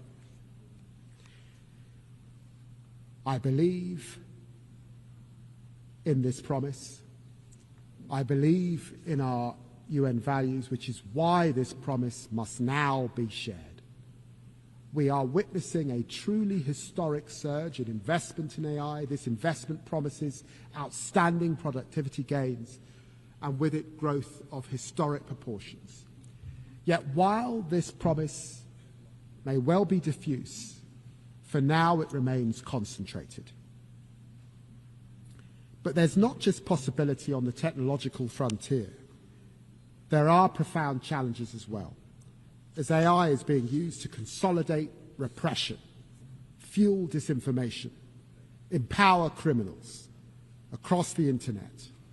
Authoritarian states, notably Russia, are manipulating large-scale, large language models so that chatbots answer in the voice of their propaganda across the world.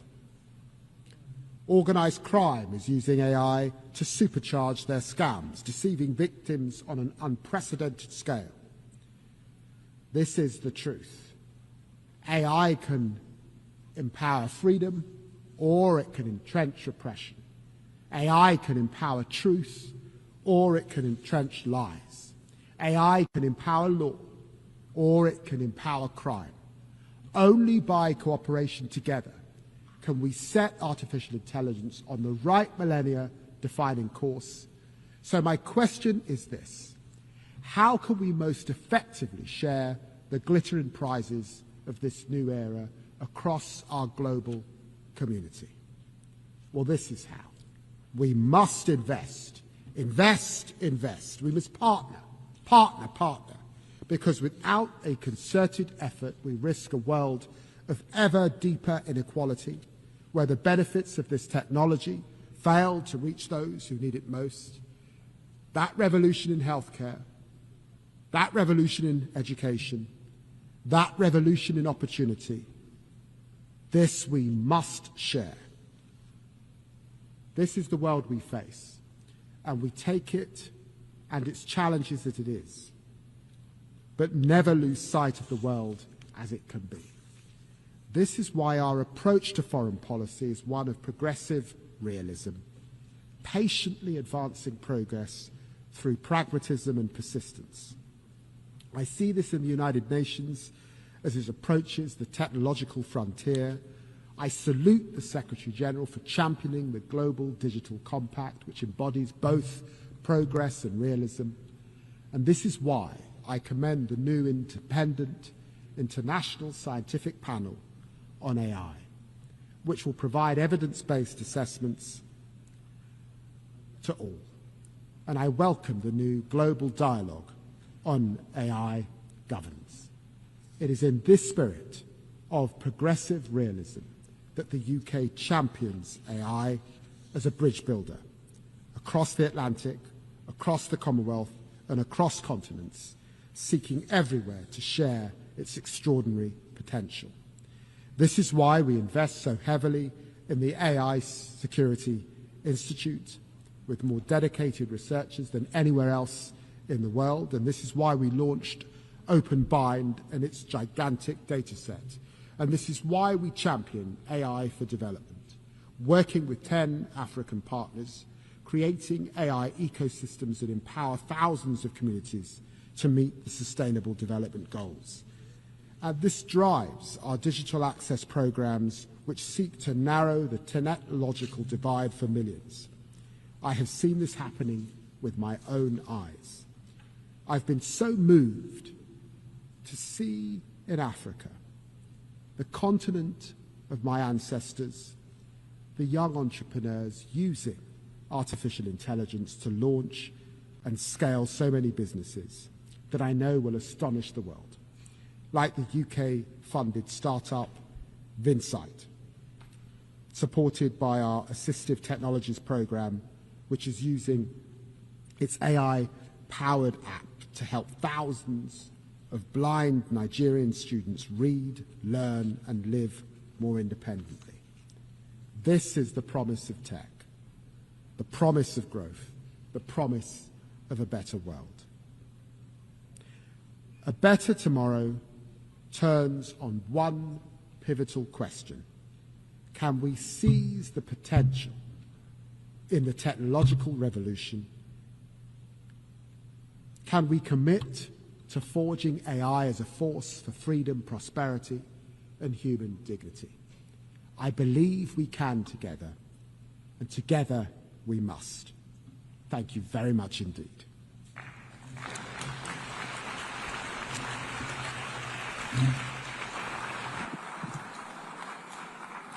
I thank the Lord Chancellor and Secretary of State for Justice and Deputy Prime Minister of the United Kingdom. I now give the floor to Her Excellency Beate Meindl-Reisinger, Federal Minister for European and International Affairs of Austria.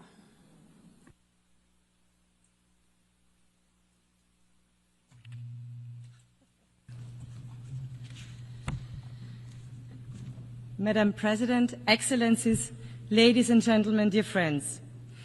As the Austrian Foreign Minister, it is both truly an honor and a profound responsibility to address this assembly today. Yet, I am not only a foreign minister and, by the way, a party leader, I'm also a mother of 3 daughters. When I reflected about why I'm coming to New York to participate in the General Assembly, it became clear to me. The values of the United Nations are the very same values that my husband and I try to pass down to our children. That conflict and dispute can and must be resolved by mediation. That every human being, regardless of their offspring, sex, religion, or race, deserves dignity and owns the same rights. That rules have to be followed by everyone, and big problems can only be solved together, and that every one of us has the responsibility to act not only in their own interest, but to work for a better future for everyone. I suppose that all parents around the globe share a common wish for their children to grow up with the promise of a bright future, especially now, especially in critical times like these, especially in times when these values and simple rules are threatened by disrespect. Madam President, Excellencies, when I listen to my oldest daughter, a teenager, I sometimes get the feeling that weighs really heavy on me, namely that for our children, for my children's generation, the future does not seem brighter than the present. We all can sense that there are fundamental fears. Fears of war and conflict, fears of climate change, of radicalization, of fundamentalism, and the division of our societies. That burdens me deeply as a mother, but also as a leader. I believe that the most powerful and most important promise leaders can make is to do everything in their power to ensure that our future is at least a little better than the present. Yet today we cannot close our eyes to the gap between this aspiration and the harsh reality we live in. For example, in Gaza, where devastation, starvation, and despair have reached terrible proportions. For Austria, it is clear the attacks of Hamas on Israel on October 7th were horrible and beyond imaginable brutality. They must be condemned by all of us. We have said it from day one and will continue to do so. Hamas must immediately and unconditionally free all hostages, end its rule in Gaza and hand over its weapons. At the same time, nothing justifies the devastating humanitarian catastrophe we are witnessing in Gaza. Civilians must be protected at all times. There is no justification for violating international law, including international humanitarian law. Austria is not only, because of our own historical responsibility, a friend of the people of Israel, but the actions and decisions of the Israeli government break my heart. This war must end now. The hostages must be freed and humanitarian aid must reach the suffering civilians in Gaza as soon as possible. Our vision, the Austrian vision, is clear: a comprehensive, just and lasting peace in the Middle East. 2 states, Israel and Palestine, living side by side in peace and security within recognized borders. Austria's support for the 2-state solution is not just words. We have supported the Palestinian Authority for many decades. At that point in the future, when this step can make the most meaningful contribution to peace, and when the right conditions have been met, we will also recognize Palestine as a state. We welcome President Abbas' condemnation of the October 7th attacks, his call to free the hostages, the prospect of elections, and his demand to disarm Hamas. We thank all those who took a huge effort to end this war and bring solutions for peace and security to this region. These are steps towards peace, and Austria will work with all partners to turn them into reality. Madam President, Excellencies, we all see the basic principles of the Charter challenged in Ukraine, where Russia has been waging an illegal and unprovoked war of aggression against its neighbor. A very brutal war with horrific numbers of dead and wounded, soldiers and civilians. We support US and all efforts to end the war through high-level diplomacy. Since the beginning of the war, and especially since March, many initiatives have been launched to end this war. Ukraine showed several times that they are ready for peace. But instead, Russia continues its attacks on cities and villages, on schools, on hospitals and kindergartens. Russia even escalates now towards the EU and NATO countries, and this is unacceptable. Austria calls urgently for an immediate ceasefire as a precondition for genuine talks to end this war. Russia cannot simply talk peace during the day and bomb during the night. And it is absolutely clear that it is up to Ukraine and Europe to decide on our hopefully common future and security architecture. But Ukraine and Gaza are not alone. In Sudan, civilians face massacres while a humanitarian catastrophe unfolds on an unparalleled scale. In Haiti, gang violence and organized crime hold an entire nation hostage. In Afghanistan, women and girls are denied their most basic human rights. Against the backdrop of rising insecurity and armed conflicts, countries are now heavily investing in security and defense, also in Europe, also in Austria. We all have the duty to protect our citizens. This is necessary as we are confronted with the biggest war on our continent since 1945. But let us not fool ourselves. Growing nuclear arsenals or uncontrolled autonomous weapon systems will not make our world a safer one. While we all must ensure the safety and security of our populations, we must never give up on international humanitarian law, and we must ban weapons which kill randomly. Excellencies, today we face growing disregard of the UN Charter itself, a rising tide of coercion and unilateralism, a dangerous erosion of trust. The United Nations were born out of the ashes of war and the promise of never again. Does the UN still live up to this promise? Is the UN still fit for purpose? What we do today matters. We must not fail our ancestors. We must not fail our population. We must not fail our children. We must therefore ensure our activeness, an active world community and effective United Nations that can deliver. Austria is ready to do its part to fulfill the UN's promise, to engage in open and fair dialogue, to build true partnerships, to rebuild trust that has been eroded by reckless actions of one country without considerations of others. It is about time to rebuild partnerships. It is about time to rebuild trust. That is why Austria presented its candidacy for the UN Security Council for 27-28 already back in 2011. We strongly hope to count on your valuable support at the elections in June next year. Why should you support us?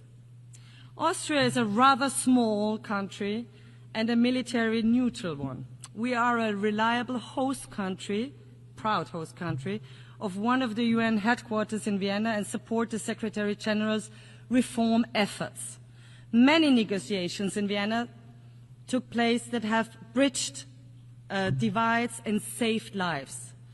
We know that small countries depend on the rule of law, on diplomacy, transparency, and inclusiveness.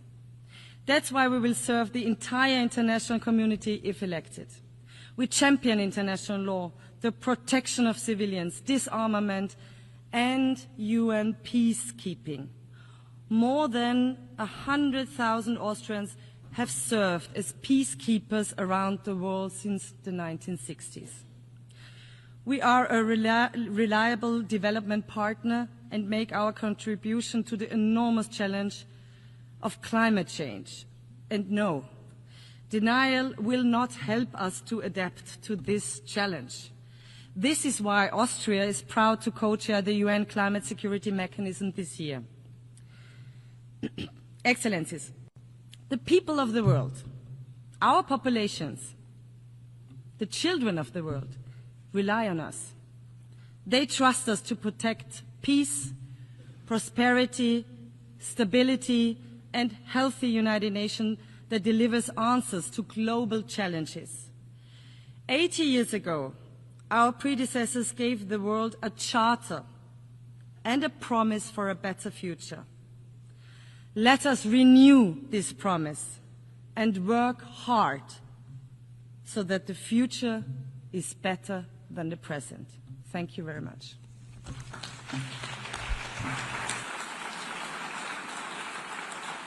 I thank the Federal Minister for European and International Affairs of Austria. I now give the floor to His Excellency Juan Ramón de la Fuente Ramírez, Minister for Foreign Affairs of Mexico.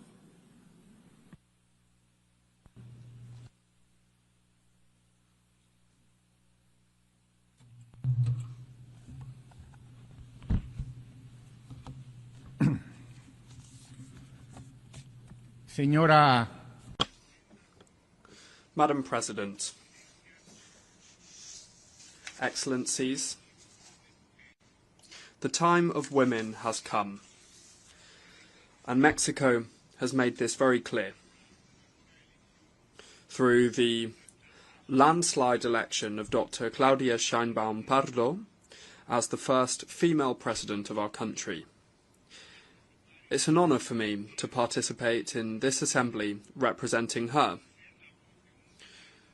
and being the voice of a government that is delivering the transformation of the public life of Mexico.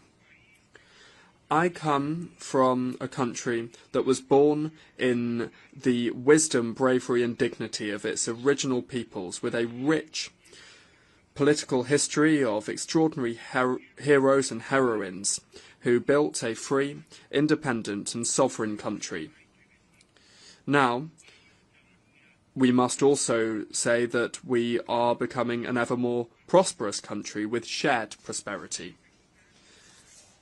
The Mexican people are a fraternal people, both within and beyond our borders. We have shown this being an active and responsible member of the United Nations community under the premise of defending the dignity and the rights of individuals and nations who love peace, with full respect for the sovereign equality of states. The historic time that we are living through in Mexico, under the leadership of our first female president, is rooted in a vision that we have called Mexican humanism. The trail blazed over the last 7 years is a clear one and has a universal vocation, that is, to build a society based on democracy, freedom, equality, and shared prosperity for the benefit of everyone, putting the poor first. The guiding pillar of this project is a vision of justice, full recognition of the dignity of people, and inclusive social development without discrimination. It is a project that establishes a separation between political and economic power that moves towards achieving a moral economy that seeks coordination and cooperation with external actors and doesn't accept any type of subordination, because national sovereignty is non-negotiable. This new way of doing politics has given voice and agency to those who were historically marginalized and forgotten. Women, girls, indigenous peoples and persons of African descent, youth, LGBT plus persons and the elderly. And the results speak for themselves. The UN itself has recognized that 13.5 million Mexicans were raised out of poverty thanks to a policy of labour justice and social programs. Inequality is being reduced, peace is being built and violence contained, justice has reached indigenous peoples, there is democracy, freedoms, plurality and the right to dissent. Justice is being transformed, and today an indigenous person is president of the Supreme Court of Justice of our nation. We have the largest reforestation program in the world, with 1 billion trees planted. Girls, boys and youth are being included in social programs and have access to school. Elderly adults have a guaranteed and universal pension, and women are exercising power. These are some of the good things that we have achieved in this fourth transformation of public life in Mexico, and that deserve to be proudly proclaimed loud and clear from this podium, from this rostrum. As members of the international community, the challenges that we face are huge. Poverty persists in a world of exorbitant wealth. There are countries that spend more servicing their debt than they do in investments in health and education for their peoples, and expenditure on arms has tripled, has grown at tripled the rate of the global economy, just to mention a few. And the diagnostic has always been clear: the arms race, the immoral concentration of wealth, violations of international law and of human rights are the fuel that fuel the flames of war and violence. Mexico has not forgotten the lessons of history, 80 years ago, we participated in founding the United Nations, convinced of the moral obligation that we have as a nation to contribute to avoiding the scourge of wars. It is not a coincidence that many of the purposes and principles of the United Nations Charter are reflected in the constitutional principles of our foreign policy. The self-determination of peoples, the peaceful settlement of disputes, prohibiting the threat or the use of force, the legal equality of states, cooperation for development and the defence of human rights. Without seeking to be exhaustive, please allow me to share some of the premises that can contribute to getting the international community back on track. Number one, the world needs a moral economy of well-being. It's necessary to mobilise regional coalitions around well-being in order to deliver effective cooperation for development that acknowledges that fighting poverty is the investment that gives the best return, both financially and socially speaking. An international financial architecture that includes criteria of collective well-being and trade that is grounded in clear rules with shared benefits between peoples. Number two, peace.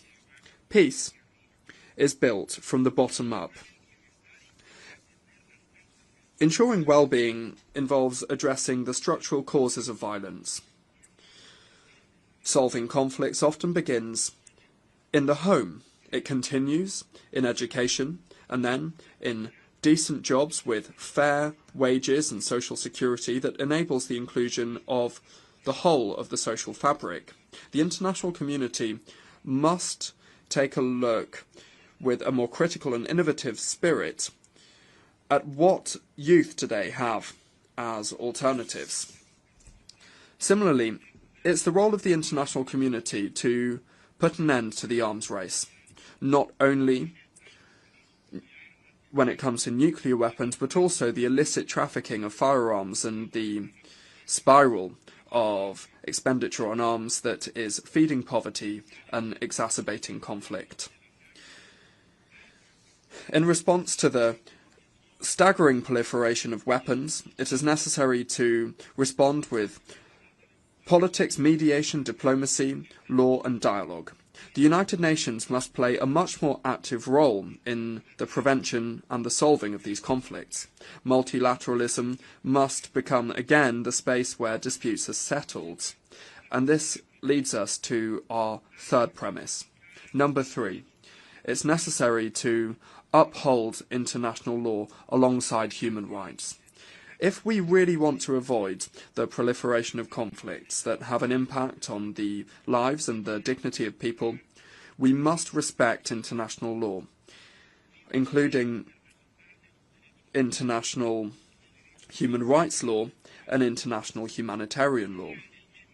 Whether it's in the Middle East, in Europe, in Africa, in Latin America, or in any other part of the world. War is taking an intolerable toll, and it threatens triggering an even larger escalation of conflict that could even be profoundly destructive for the whole world. The wars in Gaza, in Ukraine, and in all the other places that they're taking place must end now. We will not tire in insisting on the urgent appeal for a ceasefire, to always achieve a negotiated solution with the participation of all parties directly involved. There can be no negotiated solution if any of the parties are excluded. The solution must be a diplomatic one, otherwise it will be hardly achievable. Mexico will always advocate for the peaceful settlement of disputes, and that's why we reject sanctions and trade embargoes that only harm the well-being of peoples and do not contribute to building regions of peace or prosperity. We reiterate unambiguously our historic position against the embargo on Cuba and our appeal to remove this country from the list of countries that sponsor terrorism, state sponsors of terrorism. Respecting international law is safeguarding peace.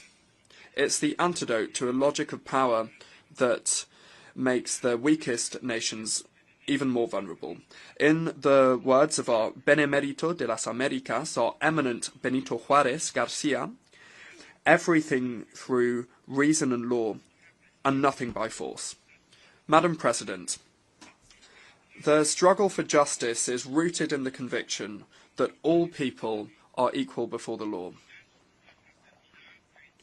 Compelled by fraternity to understand each other and to respect each other as equals in dignity and in rights. Mexico has a tireless commitment to human rights, to freedoms and to non-discrimination in the world. We condemn classism, racism, and all forms of discrimination, including discrimination based on sexual diversity or gender identity. We particularly reject the criminalization of people who, for whatever reason, have been forced to leave their homes and forced to migrate, whether it's to seek refuge or to escape conditions of injustice or poverty. For us, migrants are people with rights, who care for their families and who contribute with their efforts to improving and strengthening their host communities. It's only by understanding the phenomenon and addressing its structural causes that we will be able to move towards a framework of global and regional collaboration that will enable us to move towards a safer and more orderly mobility. Let there be no doubt, Mexico will not tire in ensuring the attention to and protection of Mexican nationals who are outside of our country and those that deserve all of our support and assistance. In this framework of justice and rights, we are including the fight of women and for gender equality because despite the progress there are still gaps and violence against women in the world that are wrenching away freedom from girls, young women and women in all of their diversity. 30 years since the Beijing Declaration and Programme of Action, the diagnostics and the roadmap are clear, and we invite all nations to mobilise to accelerate the progress towards gender equality. In my country, the transformation of consciences has been intrinsically linked to the fight for gender equality. Today in Mexico, we are seeing gender parity prevail in the legislative and judicial branches of government, in public policies. We are including a strict gender perspective, and that has been enshrined in our constitution. Madam President, 80 years since the United Nations was created, we must recognise the grave dilemma that it faces, and this is something that can not be delayed. The United Nations must assert itself once again as an institution that not only helps to contain war and prevents pandemics, but also shapes narratives that leads to public policies for human dignity. We believe that the United Nations must go back to its purposes and its principles and return to its fundamental pillars, which are the maintenance of international peace and security, sustainable development, and the protection and promotion of human rights. It is necessary to get back to these objectives, and everything must revolve around this, from working on the budget to reviewing the thousands of mandates that we have given to the Secretariat, many of which really are not that useful today. The legitimacy of the United Nations will depend increasingly more on its ability to respond to the grave challenges that the world faces. We trust that the next Secretary General, who we hope will be a woman from our region, will accelerate progress,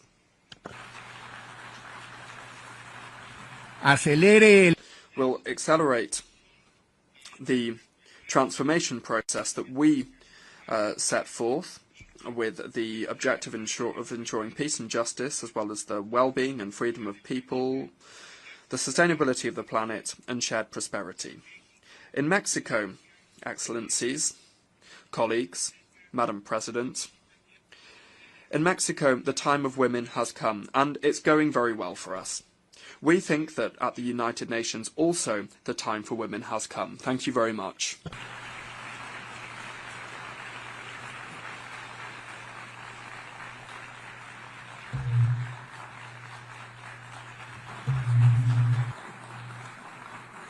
Je remercie le ministre. I thank the Minister of Foreign Affairs of Mexico, and I now give the floor to His Excellency Olivier Nduhungirehe, Minister of Foreign Affairs and International Cooperation of Rwanda.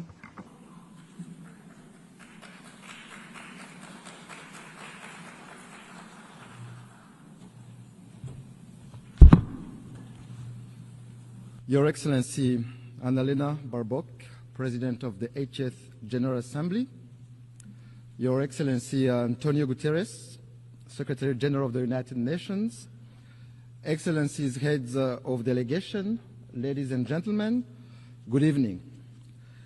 Allow me to begin by congratulating Her Excellency Annalena Baerbock on her election as President of the 80th session of the United Nations General Assembly. I take this opportunity to thank His Excellency Philemon Yang, the outgoing President, for his work and dedicated service to multilateralism. Rwanda extends its gratitude to Secretary General Antonio Guterres for his comprehensive report on the work of the United Nations aimed at improving its efficiency. In this regard, Rwanda has formally expressed interest in hosting UN agencies as part of our shared commitment to a cost-effective and decentralized UN system. We reiterate our support to the work of the United Nations and the Secretary General, particularly in advancing peace and security and drive progress on sustainable development goals. Excellencies, this year, the United Nations turned 80. This journey has not been without challenges. Fast-changing realities, including economic shocks and the legitimate aspirations of regions long denied a voice, compel us to quickly adapt to make the UN fit for purpose. That is why Rwanda strongly supports reforms, especially of the Security Council. The composition of this body does not reflect current realities. Africa is a 1.2 billion people strong continent where most of the conflict of the Security Council's agenda reside. Therefore, it cannot remain excluded from permanent membership. Excellencies, the United Nations development pillar remains central to advancing peace, prosperity, and dignity for all.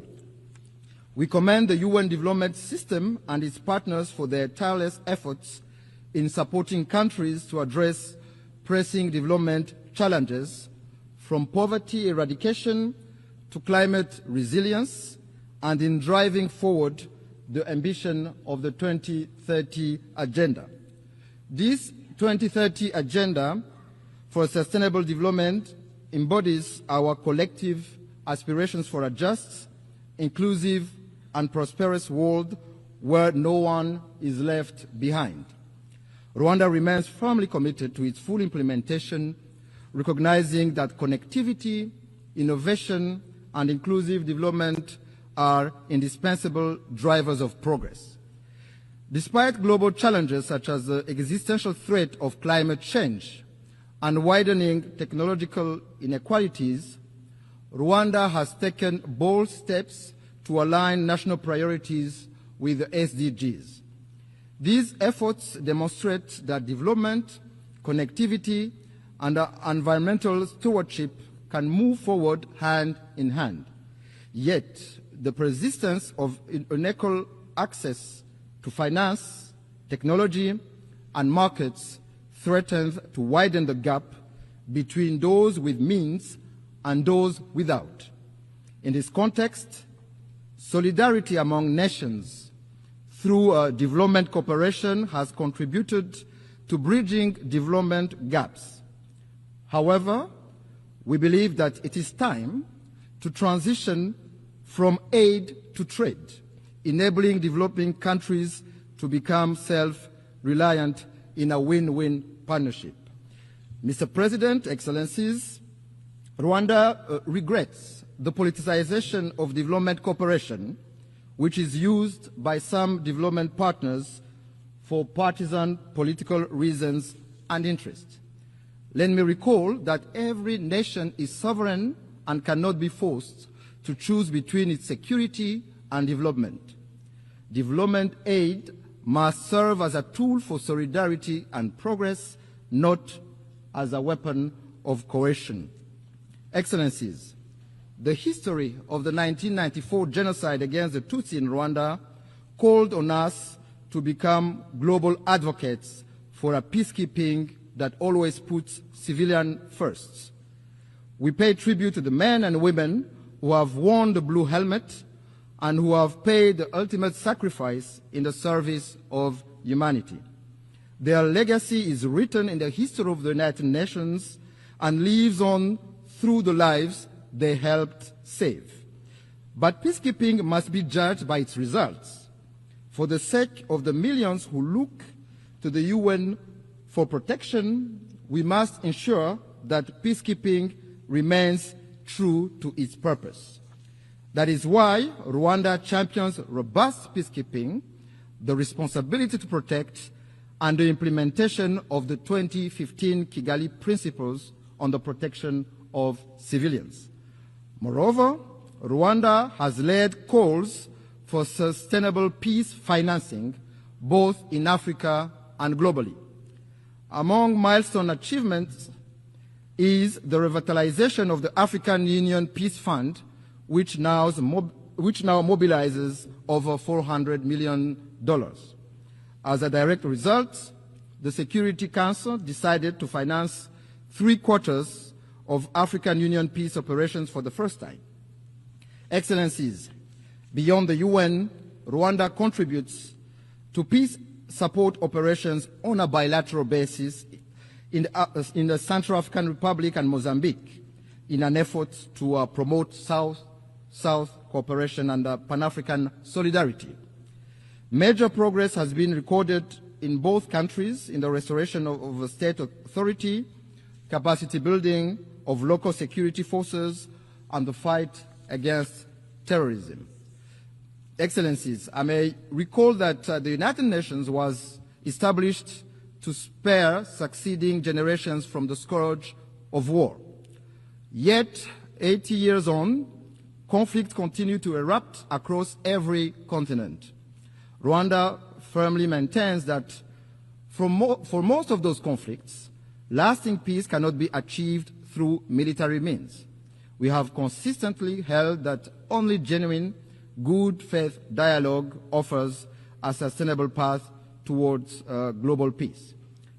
However, peacekeeping alone is not enough. Too often, we deplore relapse into conflict because its root causes were not properly addressed.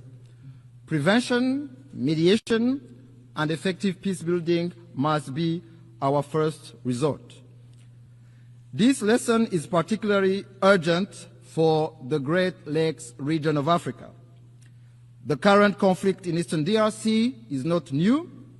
It is rooted in decades of bad governance, marginalization and persecution of minorities, genocide ideology, and a persistent colonial legacy. Rwanda believes that peace in Eastern DRC is in everyone's best interest. Our goal has always been and will remain the security and well-being of Rwandans and the people of our region. In June this year, Rwanda and the DRC signed a peace agreement in Washington. It provides for a comprehensive framework encompassing security, political, and economic components. This achievement was made possible thanks to the strong leadership of His Excellency President Donald Trump of the United States and of His Highness Sheikh Tamim bin Hamad Al Thani, Emir of the State of Qatar, whose vision for peace and prosperity in our region Rwanda fully shares. We also acknowledge the vital role played by African-led initiatives, notably the joint EAC-SADC process, supported by the African Union mediation, for their efforts in favor of peace.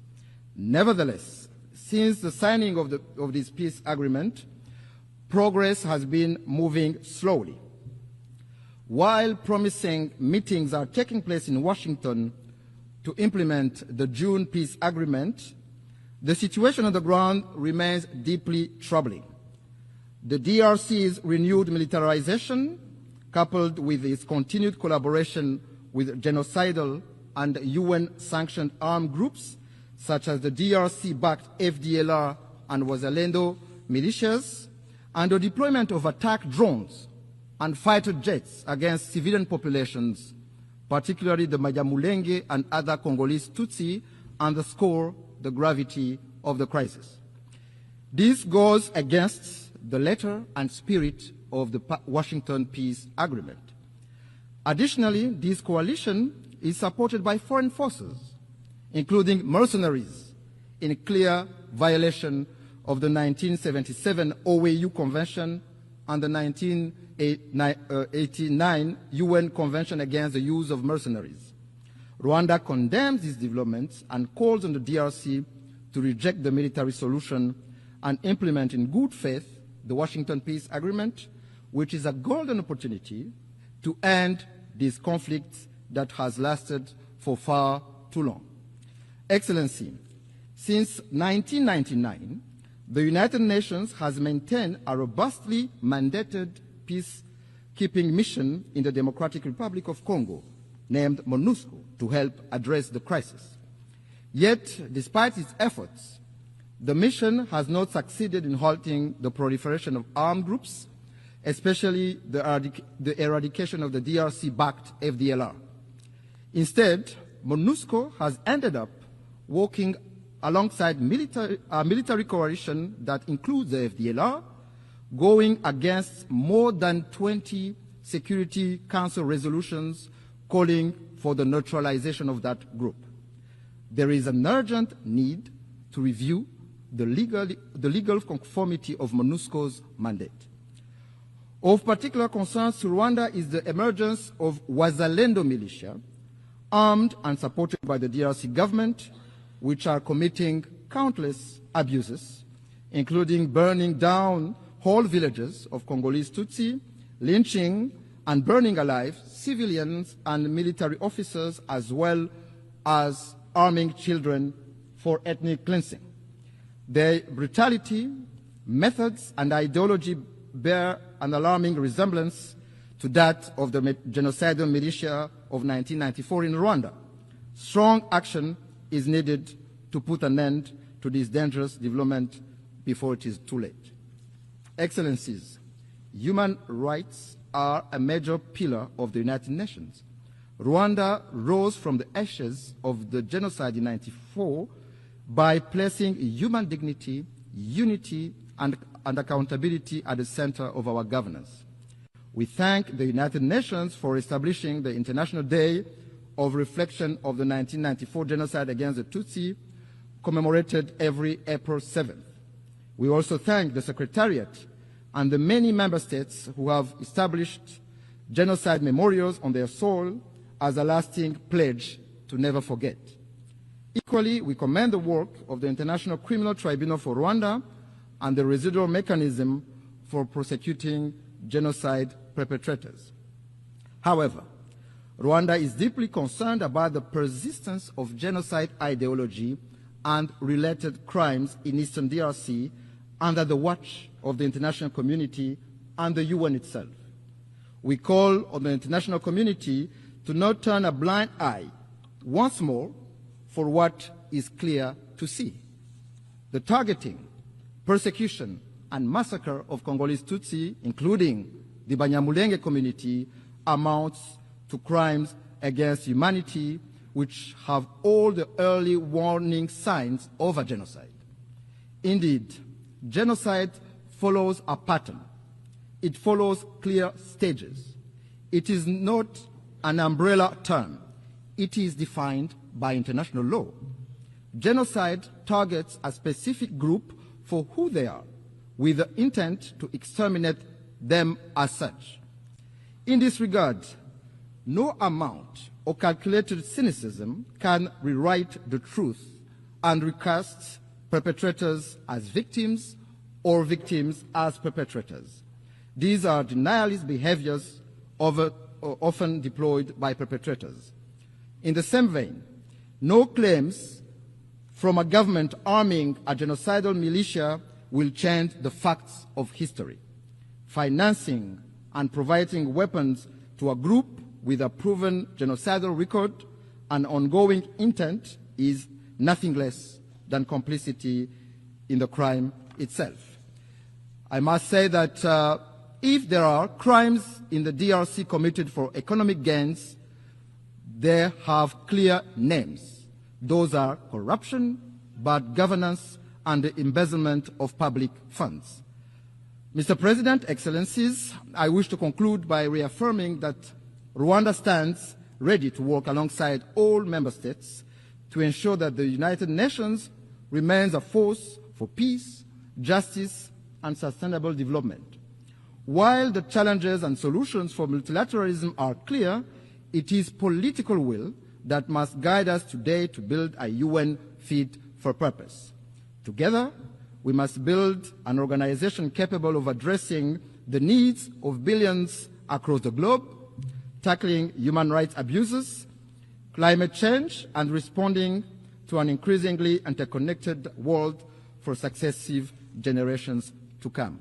I thank you.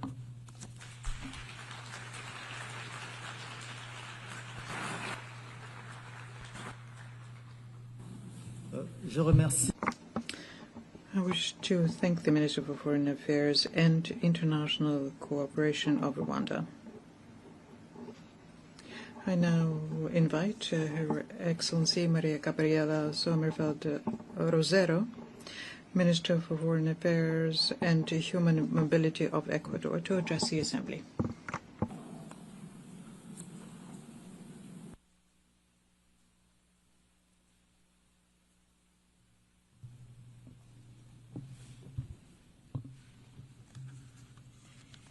Señora Presidenta. Madam President, on the 80th anniversary of the adoption of the United Nations Charter, Ecuador honours with respect and renewed commitment its status as a founding member of this organisation. What was born out of hope for peace upon the ruins of the Second World War has become the most ambitious project of international cooperation in history. A system of norms, institutions, principles, purposes, and universal values geared towards protecting human dignity, preventing violence, and driving development. 80 years ago, states chose cooperation over disputes, peace over war.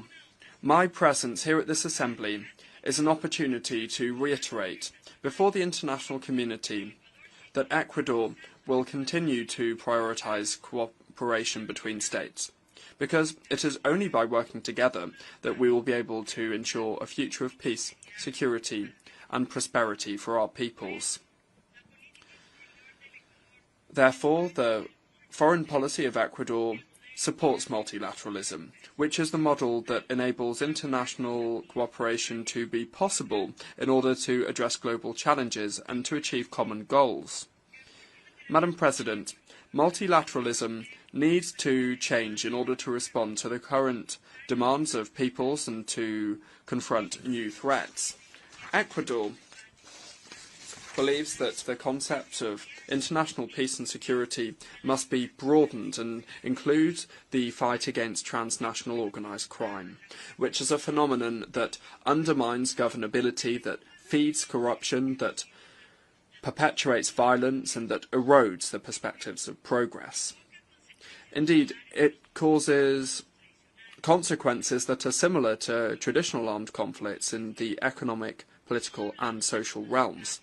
We're not talking about local gangs here, but rather international networks and logistic chains that move thousands of tons of drugs, that exploit illegal mining and that traffic weapons, people and even human organs. In light of the rise of the many acts of violence and narco-terrorism, the government of Ecuador recognized the existence of a non-international armed conflict in January 2024 and designated several of these groups as terrorists. We have deployed huge efforts and resources in order to safeguard our security and to put our citizens first. We are doing this by adopting programs focused on the prevention of youth violence, including the recruitment, use and utilisation of boys, girls and adolescents. At the same time, we are implementing public policies to attract investment and jobs in order to ensure sustainable security. I wish to insist on the fact that Ecuador, without having sought this out, but due to the fact that we are very close to the main producers of cocaine in the world, is on the front line of the battle against transnational organised crime and is waging an existential war against narco-terrorism. Milestones in the fight of Ecuador against transnational organised crime and narco-terrorism include the seizure of 295 tons of illicit drugs in 2024, as well as the decision to call on friendly countries to provide their support in different areas of this confrontation, because given the potential of joint military operations fully respecting the constitutional framework. The Ecuadorian government has called a national and democratic debate on foreign military bases, by way of a referendum that will take place in November next, providing strategic areas that can serve to help us to control and monitor criminal activities in order to achieve peace and international peace and security. This referendum will be coupled with a call for a constituent assembly that will be tasked with drafting a new fundamental charter that will contribute to defeating narco-terrorism and lead us inexorably down the path of prosperity and social peace. Madam President, on a regional level, Ecuador has established and what spearheaded the establishment of the resolutive plan of action as a strategic response of the Andean community to the illicit trafficking of drugs and transnational organised crime. On a multilateral level, Ecuador has spearheaded initiatives such as the presidency of the Latin American Community of Security and Intelligence, where we have promoted the updating of the operational action plans and organised the Latin American Security Summit, consolidating strategic alliances with the European Union and Ameripol. We agree that transnational organised crime and narco-terrorism are global scourges that know no borders, and no country can act against them alone. It's therefore essential to coordinate our efforts to reach cooperation agreements with countries and with international bodies that include financial assistance and technological equipment. Madam President, over the last 8 years that the UN has been in existence, it has been shown that lasting peace can only be built upon solid foundations: security, development, and human rights. These three pillars, which are independent and indivisible, represent the pillars of the international order and multilateralism that are currently seeing cracks in them that are compromising their stability. Indeed, today multilateralism is being called into question, and rightly, because it hasn't been able to address the contemporary conflicts and challenges effectively. Ecuador advocates for a more innovative, inclusive and representative multilateralism that takes account of the realities of countries, in particular those of the developing world, that promotes the equality of men and women, and that finally opens up a space for youth in decision-making. It's essential to strengthen the respect of the fundamental principles of international law enshrined in the United Nations Charter, that is the bedrock of this organisation and whose strength depends on our adherence to its spirit and letter. Abandoning it would lead us back to a time in which the only source of law was force. It is therefore our role to reform it and update it, so that it can respond to the current challenges we face on a global level, so that precisely we can strengthen these principles. In summary, this institution is called to support the evolution and accompany the evolution of human beings and of the planet, to address technology changes and new challenges. Madam President, human mobility is yet another of the most complex challenges of our time. Ecuador, which is a country of origin, transit and destination and refuge for migrants, reaffirms its commitment to safe, regular and orderly migration, convinced that managing it properly can contribute to sustainable development. Ecuador strongly rejects irregular, unsafe and disorderly human mobility, because this often responds to the interests of transnational organised crime groups that can also be transnational in nature.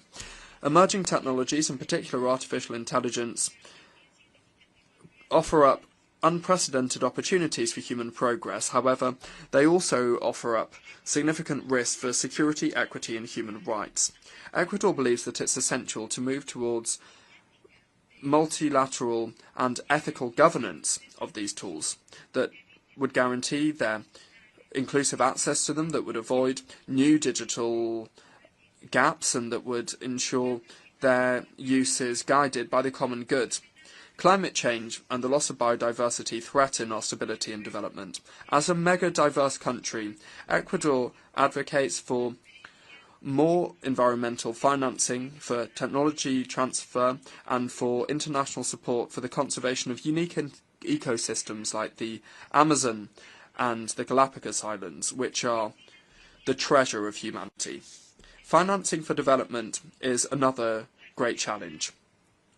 The international financial architecture must respond to the needs of developing countries, in particular those that are classified as middle-high income countries. The exclusive use of GDP per capita, which is limiting and limited, does not reflect our reality, nor does it reflect our vulnerabilities. We require more comprehensive indicators that include multidimensional poverty, structural inequality, and climate resilience, as access to concessional resources and international cooperation are not unfairly undermined. Ecuador supports the use of sustainable financial instruments such as green and thematic bonds and promotes the creation of new financing mechanisms. Madam President, youth of Ecuador and of the world, I'm proud to represent a young people, Ecuador is a country of more than 18 million inhabitants, in which youth represent around 40% of our population. The government of Ecuador and President Daniel Noboa are focused on providing them with opportunities that did not exist in the past. The time of youth has come. If we provide them opportunities, we can promote and provide better attention to all citizens. It is a positive and multiplying effect. For us, the youth embody the priority of all priorities. Today, youth see in the new Ecuador a country of opportunities and progress, in which there is a firm commitment to eradicating corruption and impunity, as well as the old politics and ideological struggles that perpetuate a status quo that is unsustainable and that benefits only a few people. The new Ecuador is moving with stability and responsibility on an ambitious path of productive transformation as well as social and institutional transformation towards a new chapter in our development model, involving efforts that include the diversification of our energy mix, that includes the diversification of our productive mix. The current global economic environment that is ever more complex and demanding, marked by the volatility of the markets, geopolitical tensions, uncertainty in the supply chain, and rapid technological changes, require us to adapt rapidly and in an agile manner. We are fostering a competitive economic environment, generating openness to business and providing attractive opportunities for foreign investment. Several factors foster investment and business in Ecuador. A large range of natural resources, our strategic location in South America, the economic stability provided by us using the United States dollar as our national currency, and our condition as a mega-diverse country with an extremely rich cultural heritage. Our risk indicator as a country continues on its downward trend, and yesterday was at 701 points, which is the lowest level over recent years. Our economy grew by 3.9% in the first half of the year, achieving growth of, heralding growth for around 5% for the second half of the year. And as for the security environment, well, the economy is improving even with the challenges that we still face. In July 2025, we saw 38.6% of decent jobs. In other words, 282,000 more Ecuadorians are benefiting from a decent job compared to 2024. So that is a change of 3.7% compared to July 2024. These achievements are also to do with the laws that President Daniel Noboa and his cabinet have drafted and put to the National Assembly that seek to safeguard peace, transparency, and the fight against terrorism and crime, and also providing jobs, economic stability, and creating social programs and opportunities for development.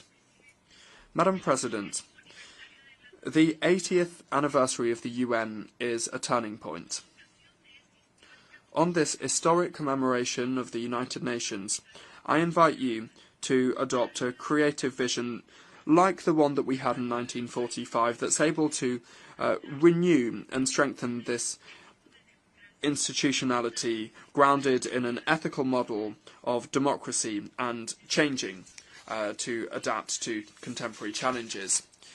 Global challenges such as transnational organised crime, narco-terrorism, migration and climate change require more multilateralism, more cooperation and more collective action. Ecuador reaffirms its commitment to the defence of peace and security, human rights and development. Thank you very much.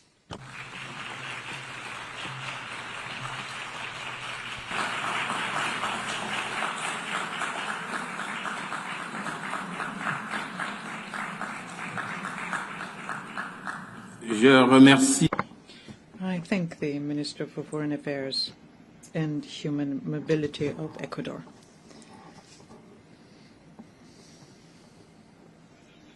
I now give the floor to Her Excellency Maria Malmer Stenergard, Minister for Foreign Affairs of Sweden. Je remercie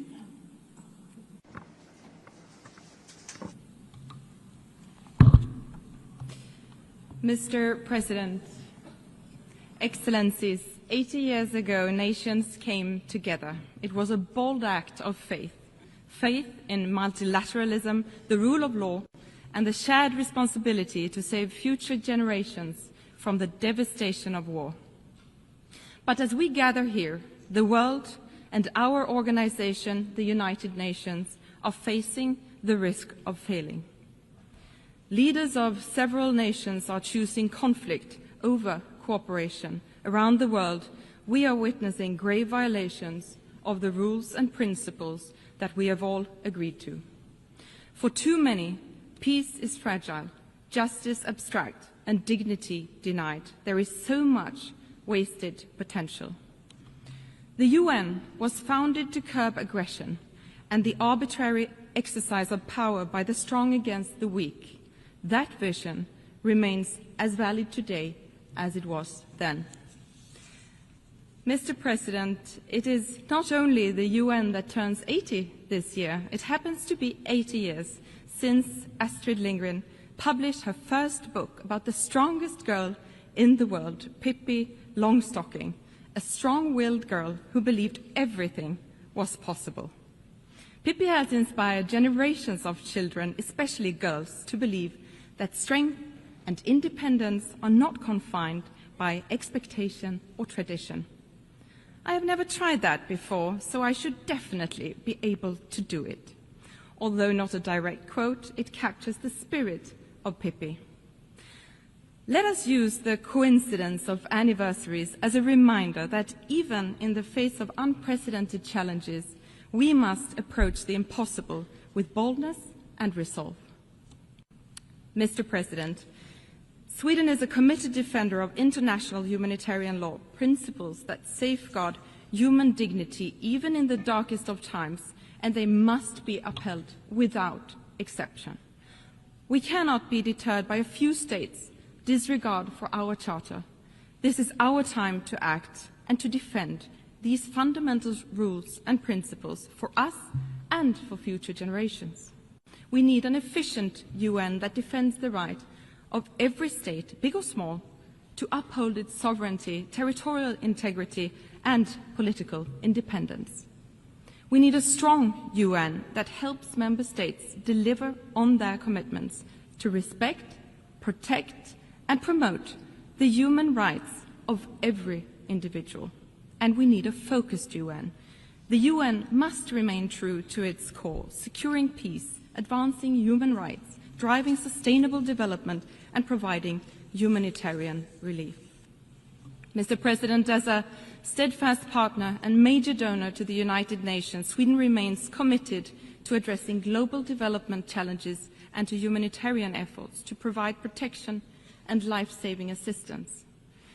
Sweden is also a strong supporter of UN peacekeeping and peace-building efforts. We actively take part in the Peace-Building Commission. We chair the Liberia configuration, and we have contributed substantially to the Peace-Building Fund since its creation. The Security Council must evolve to better reflect today's global realities. Sweden supports a balanced expansion of the Security Council by adding permanent and non-permanent seats, including African countries. We need to act together based on our shared principles and common goals. These include our commitments under the Pact for the Future adopted last year. Looking ahead, we will seek a candidate for the next UN Secretary General who leads the way and builds on important reform initiatives. And let me be clear, Sweden's choice is always merit-based. But isn't it strange that for 80 years no woman has been elected, especially if the selection is based on merit.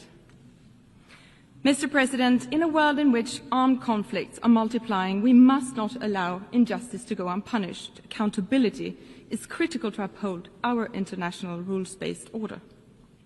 The integrity, independence, and impartiality of our international legal system, including the International Court of Justice and the International Criminal Court, must be protected.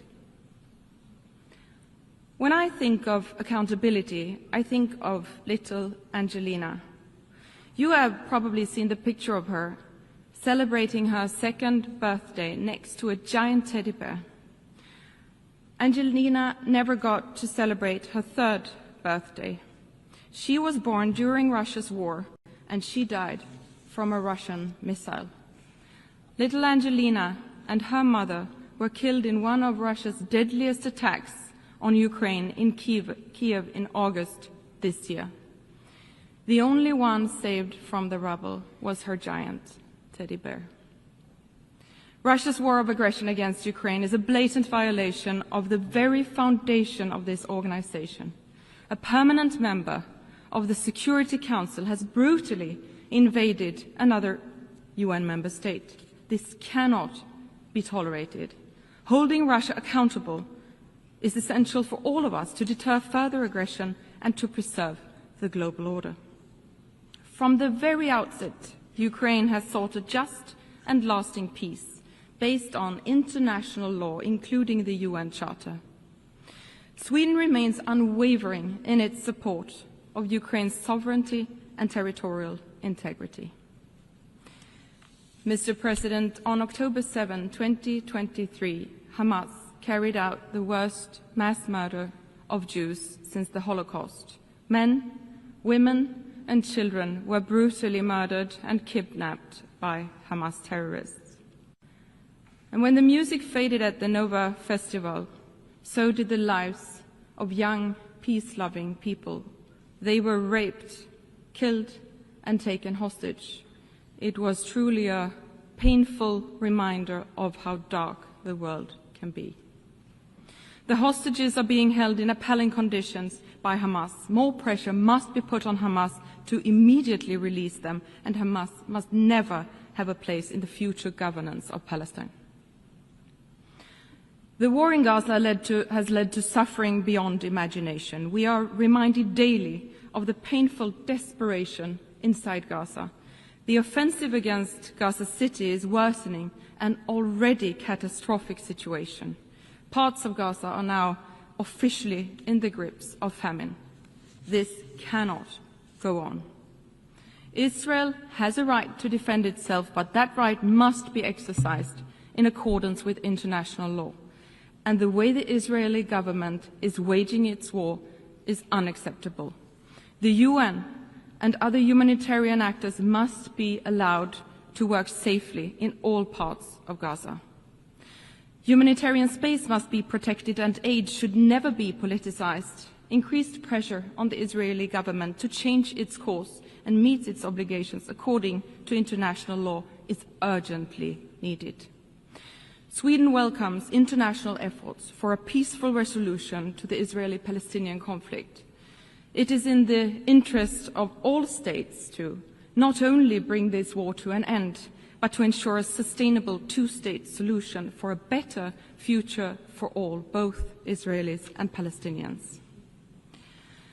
Mr. President, the situation in Sudan is deeply alarming. It is the largest humanitarian crisis in the world and not given enough attention. Full, safe and unhindered humanitarian access and immediate ceasefire and negotiations ensuring a return to civilian rule are urgently required. Conflicts all over the world are wasting human potential. Every conflict tears families apart, disrupts education and silences voices. The cost is immeasurable. Mr. President, authoritarian regimes challenge democracy, rule of law, and gender equality. Sadly, resistance against women's and girls' rights is on the rise. Sweden is honored to serve as President of the UN Executive Board this year. Gender equality is too often framed as a women's issue, which is a profound misunderstanding. Equality is not only a value we should aspire to, it is a driver of progress. Strengthening women's and girls' rights is not only the right thing to do, but also the smart thing to do, because we know that where women prosper, societies prosper. Equal access to education, work and resources transforms communities. Economically empowered women invest more in their families, leading to better health, education, and overall quality in life for future generations. Societies that include women in peace building are more likely to enjoy sustainable peace. We must stand firm against those who seek to roll back freedoms. We must push back the pushback. Everyone has the right to live safely and freely, regardless of gender, religion or beliefs, skin color, or whom they love. Sweden will always defend the equal rights and dignity of every human being. Mr. President, the crisis of our time, armed conflicts, climate change, extreme poverty, demand urgent collective action. But public aid alone is not enough. To achieve our goals, we need to mobilize finance from every source, not least private capital. We must use synergies between development cooperation and trade to meet growing needs and lay the foundation for economic growth and entrepreneurship. The green and digital transition brings great opportunities in terms of jobs, growth and solutions to mitigate climate change and achieve the goals of the Paris Agreement. Emerging technologies such as AI hold immense promise in addressing some of our most pressing common challenges. The global community must support innovation while addressing risks.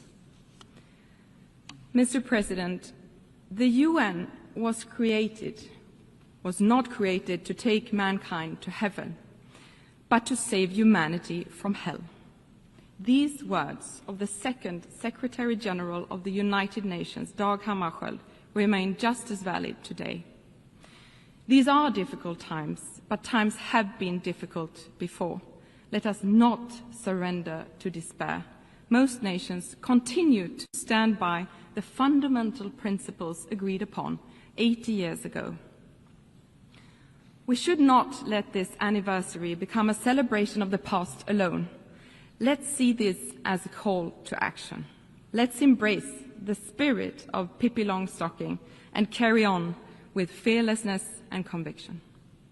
Together we must act for ourselves and for future generations. Let them inherit a better, freer, and fairer world than the one we found.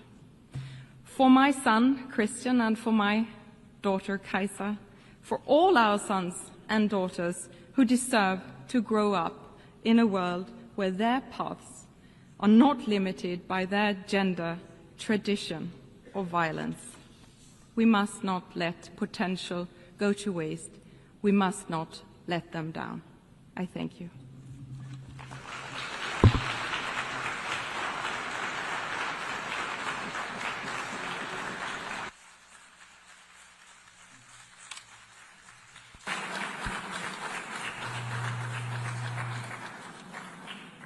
Je remercie la ministre.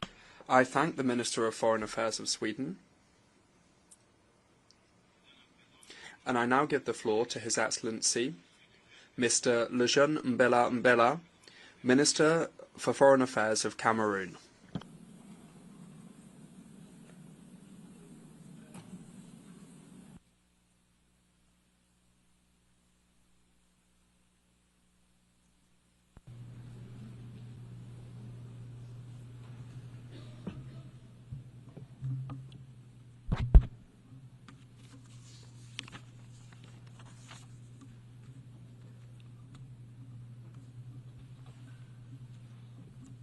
Madam President,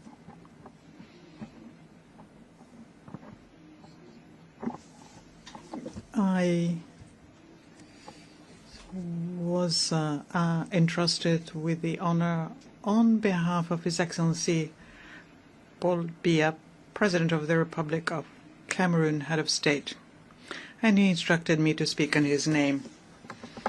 Allow me, therefore, to renew Cameroon's warm congratulations on your election as President of the 80th session of the General Assembly of our organization. Your diplomatic experience and vision, which encourage us to unite our efforts for a better future, are guarantees of success for both your mandate and deliberations throughout this session. You can count in this regard on the full cooperation from the Cameroonian delegation. As you know, my country was honored to see your predecessor, Ambassador Philemon Young, preside over the 79th session of the General Assembly.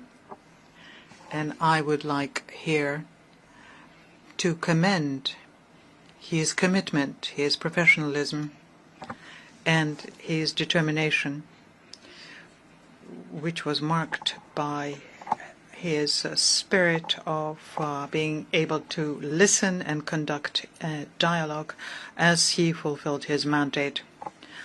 Let me also reiterate to Mr. Antonio Guterres, Secretary General of the United Nations, the sincere appreciation of Cameroon for his tireless efforts at the helm of our organization and for his clear commitment to strengthen multilateralism in an international context which happens to be particularly difficult and complex. Madam President, Excellencies, Heads of State and Government, Mr. Secretary General, and distinguished representatives, we meet this year at a pivotal moment for our organization, which is celebrating its 80th anniversary. And anniversaries are usually joyful occasions, but we must acknowledge that this particular one leaves us with questions. This is an opportunity for us to take stock and reflect on how we can make the United Nations more effective in fulfilling its missions and recommendations and promises contained in the Charter. You therefore proposed in this regard, Madam President, that we pool our will, our efforts, and our resources. And you believe, and rightly so, that we are better together. Cameroon shares this vision and welcomes the theme we have chosen for our discussion, which is, I quote, "Better Together, 80 years and more for peace, development, and human rights." End of quote. This theme is more than just a slogan. It is a relevant program that we must translate into concrete actions at both the national and international levels. The union of our forces is the very foundation of the UN Charter. Its founding fathers understood that maintaining international peace and security and promoting economic and social development for all could only result from our collective labor. And that is why we must maintain this dynamic for the well-being of our populations. Madam President, the UN was created to be, at the same time, a beacon of hope, a forum for dialogue, and a catalyst for concrete actions so as to build a more just, safer, and more united world. And 80 years later, it is useful, as I mentioned earlier, it is useful to take stock and draw lessons for the future. So the following questions arise here. Have we succeeded? Have we managed to shield our peoples from the fear of war?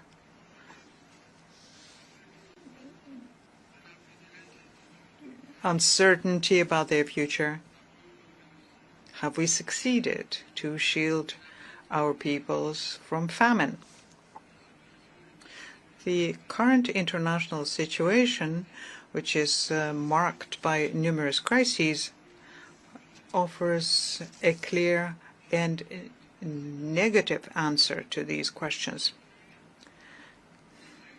Indeed, in 2025, the global security environment remains, unfortunately, characterized by a proliferation of conflicts and threats of all kinds to human security, including the nuclear threat, which we once thought to be a thing of the past.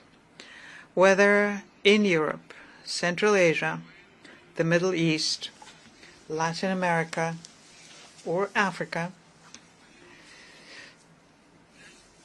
tensions are emerging or persisting, endangering peace, stability, and international security more than ever before. The ongoing armed conflicts around the world are a painful reminder for us that 80 years later, we neither could nor would succeed in protecting the world from the scourge of war. And this situation is further compounded by various natural disasters, including extreme weather events such as storms, hurricanes, forest fires, earthquakes, landslides, which cause significant material damage and loss of human lives, not to mention various pandemics on that list. The world will only meet the challenge of development if it first wins the challenge of peace. We have a historic responsibility to choose. Either we allow war and these multiple scourges to thrive, or we offer our children a stable, united, and prosperous world. And Cameroon has made its choice. It made the choice of peace and development, and stands firmly by your side in order to turn this aspiration into a shared reality.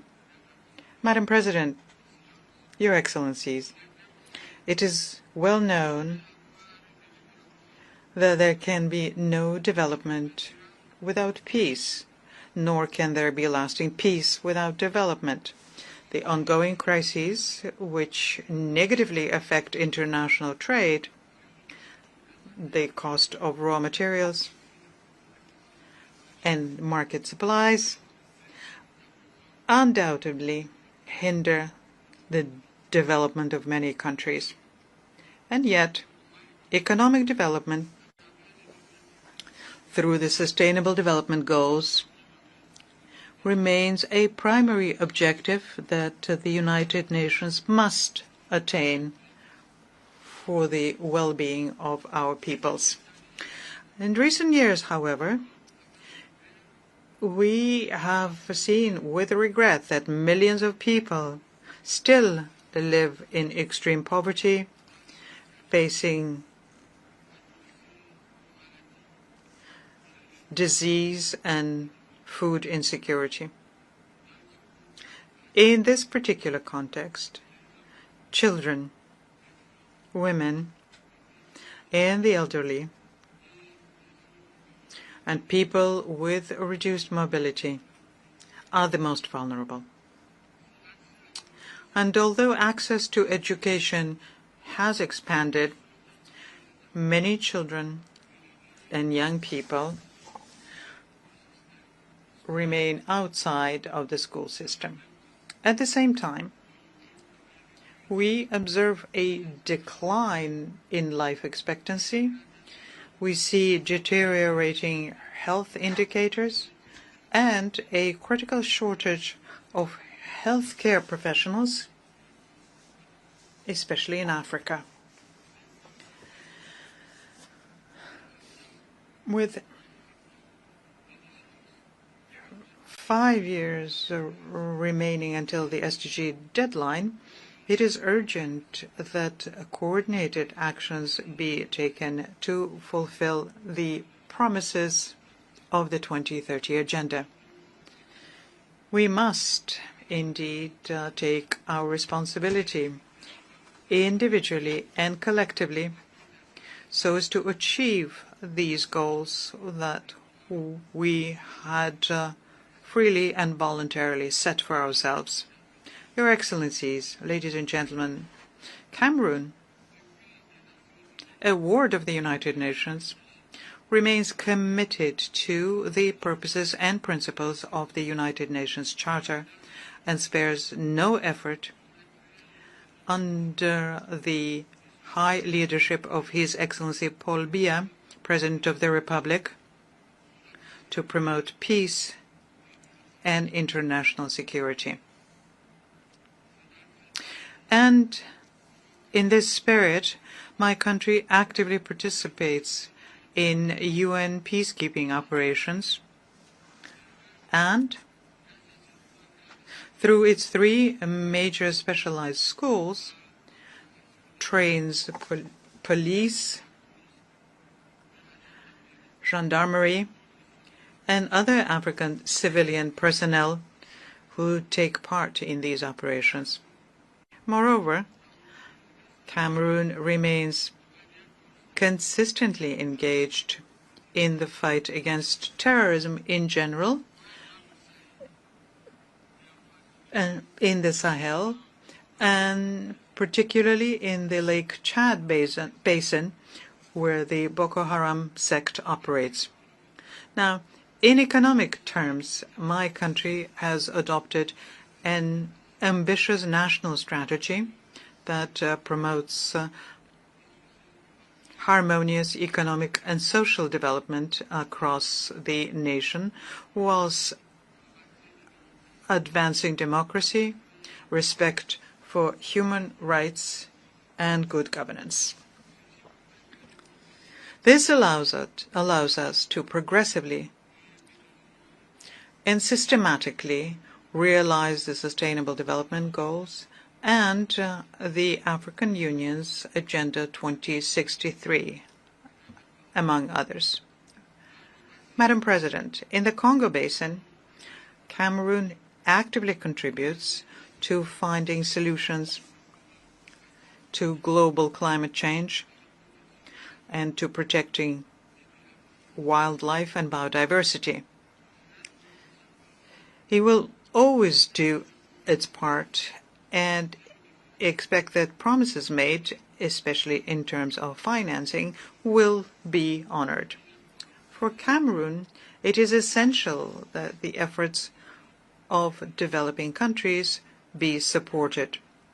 In this regard, it is worth recalling yet once again that over a decade ago, developed countries pledged collectively to mobilize $100 billion annually to support climate change efforts. The same applies to development aid, which was set at 0.7% over 50 years ago. To date, none of these promises have been fulfilled. Cameroon believes that it is time for these funds, which were expected to be effectively mobilized to support the substantial efforts made by developing countries, especially in Africa, to preserve our shared environment for the benefit of all. On another front, Cameroon is mobilizing resources for major projects in education, health, infrastructure, and rural development, etc., all aiming to bring about structural transformation in our country. We take this opportunity here to thank our multilateral and bilateral partners who support us in this endeavor. And we encourage them to strengthen this partnership to help us achieve our goals. Your Excellencies, the Pact for the Future and its two annexes, namely the Digital Compact and the Declaration for Future Generations, require that we implement them. Similarly, the recent final documents that came out of the Nice and the Seville conferences, as well as the Yaoundé Declaration on Sustainable Blue Economy in the Gulf of Guinea, reaffirm commitments regarding financing and access to technologies, especially in this digital and artificial intelligence era, as decisive factors for promoting sustainable development. Cameroon welcomes these advances and the commitments made during these occasions for reforming the international financial architecture and advancing energy transition. My country aspires very much to see the realization of other long-awaited reforms, notably that of the United Nations Security Council, to allow Africa to occupy its rightful place in line with the Eswatini Consensus and the Sirte Declaration. When it comes to human rights, Cameroon welcomes the drafting of the International Pact on the Right to Development. The eventual adoption of this important instrument will mark a milestone in human history by unequivocally affirming that development is a fundamental right and not a privilege. Madam President, Your Excellencies, ladies and gentlemen, at this pivotal moment in the history of the United Nations, we must act. It is imperative obligation that we cannot ignore. This requires, in my view, respecting our commitments to development financing, fulfilling our promises for peace, and ensuring the effectiveness of our choices in human rights and humanitarian assistance. In the years to come, We must strengthen the foundations of lasting peace, rooted in prevention, resilience, and justice. And we have the means to do so, especially now when global wealth in 2025 has reached unprecedented levels and technological development allows for significant improvements in living conditions for all. In conclusion, and as a call to action, we must do better and we must do more so that the United Nations fulfills the promises made to the peoples of the world and becomes, more than ever, the engine of strengthened multilateralism, fair and equitable cooperation, and reimagined solidarity in the face of the concerning rise of multipolarity. I thank you for your kind attention.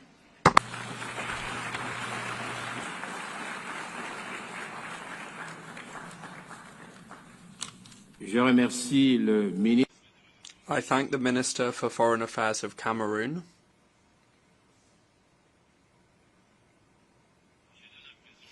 I now give the floor to His Excellency Mr. Espen Barth Eide, Minister for Foreign Affairs of Norway.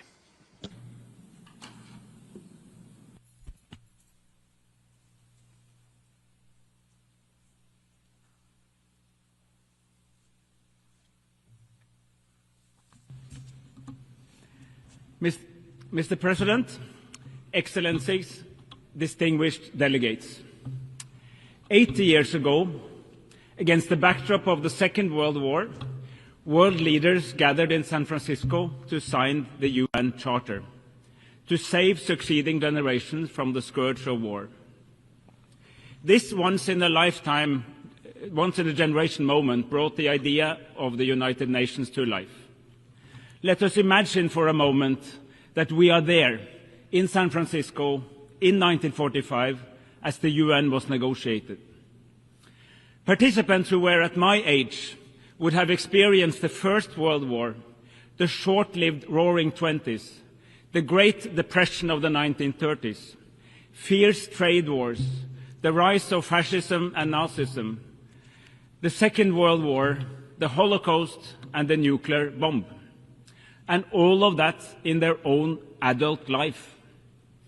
If events like these constitute your life experience, you do not believe that the world is a rose garden.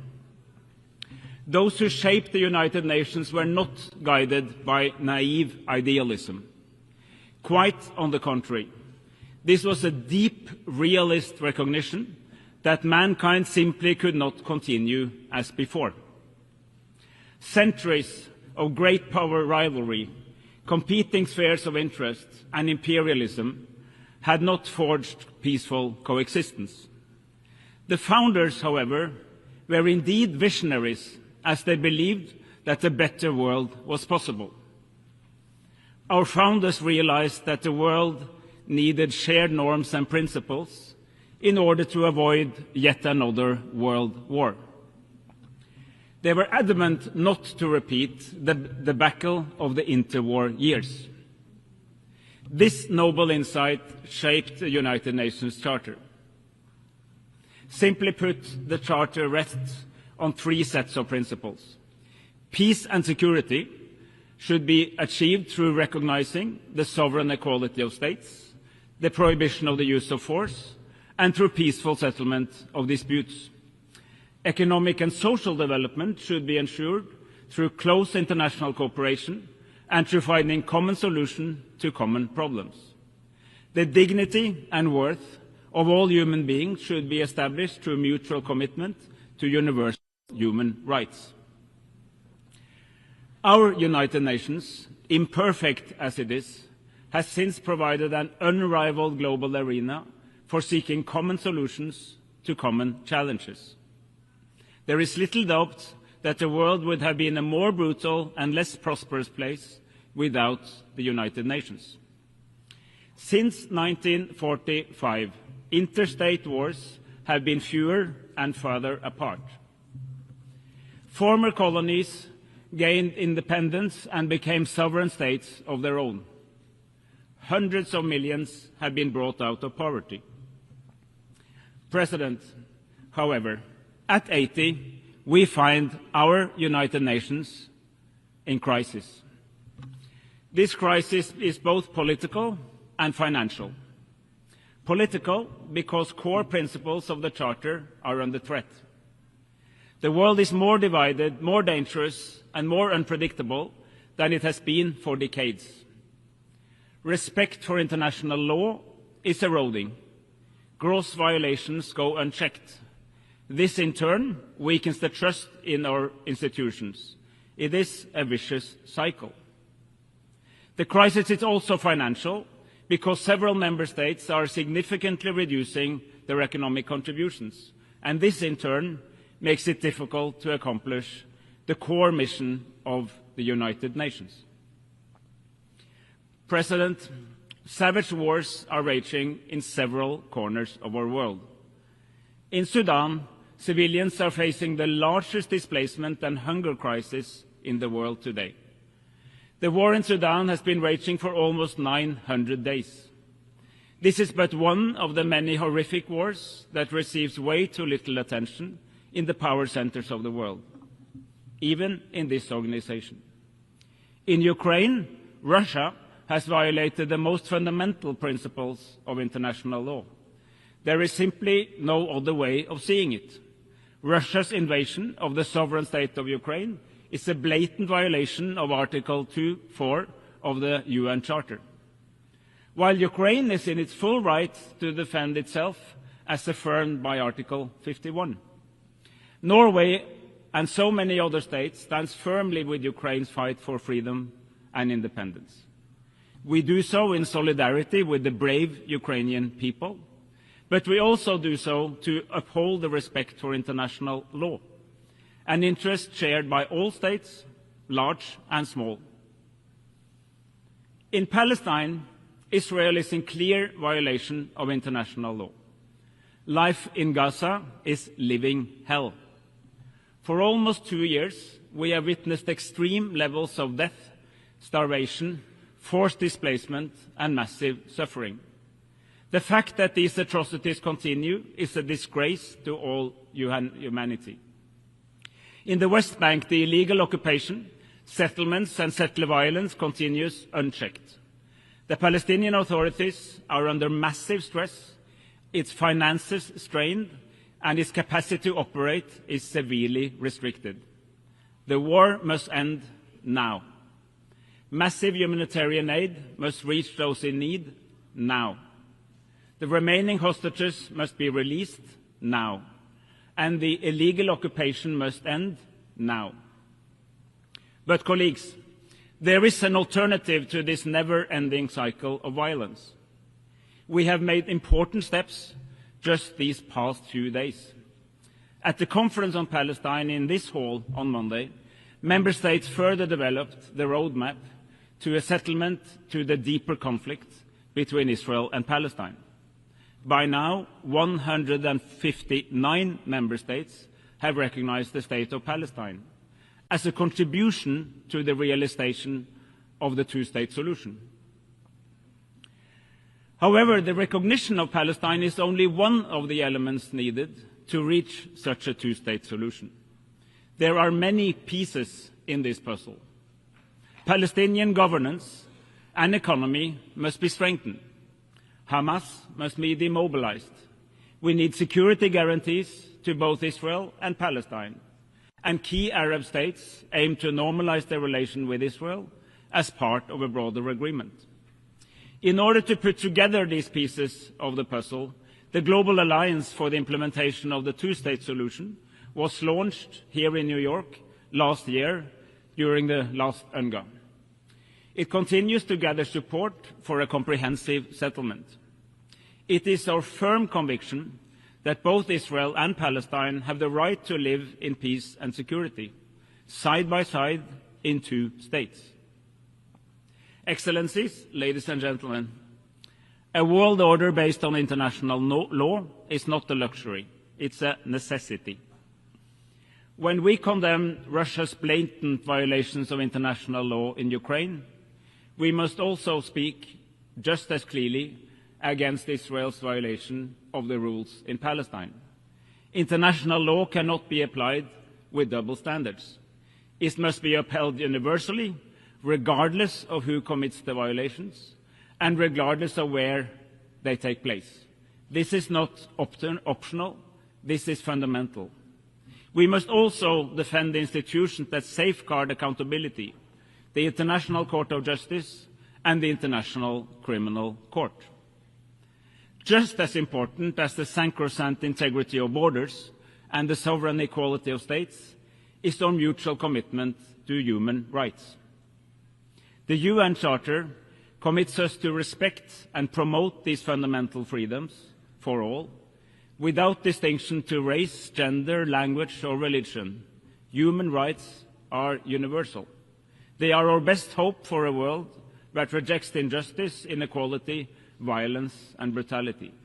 A more equal world where women and girls participate on equal footing with men and boys is a more peaceful and a more prosperous world. President, in these times of crisis, the United Nations must reposition itself to meet a new political and financial reality. The UN 80 initiative gives us a unique chance to turn this crisis into an opportunity and to build a United Nations that is not only stronger, but also smarter. As a country with an unwavering commitment to the United Nations, I can say this with conviction. It is time for some tough love. We want a UN that is stronger, yet leaner. A UN that is more efficient. A UN with structures optimized to deliver real impact where it matters most, on the ground, with the people we serve. We need a UN with sharper prioritization of resources, clearer mandates, and a UN that works smarter, not just harder. This is also a moment for self-reflection for all of us as member states and for our United Nations. As member states, we have contributed to a proliferation of mandates, long, complicated, overlapping, and burdened with endless reporting requirements. My country, Norway, is not exempt. We too are guilty as sin. The time has come to change this. We need bold and ambitious reform. We must stand firmly behind the Secretary General to drive this forward. We need a UN that can continue to uphold the rules and the principles that have underpinned our international order for the past 80 years. And we need a UN 80 process with a roadmap for the next Secretary General.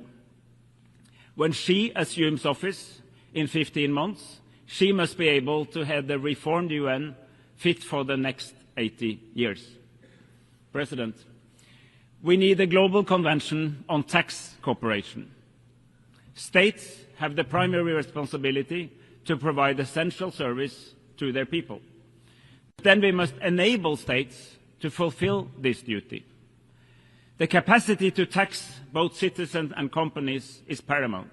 It is the backbone of public service delivery, the engine of resource redistribution, and the cornerstone of sustainable development. We know what works, but we must assure that it can work for all.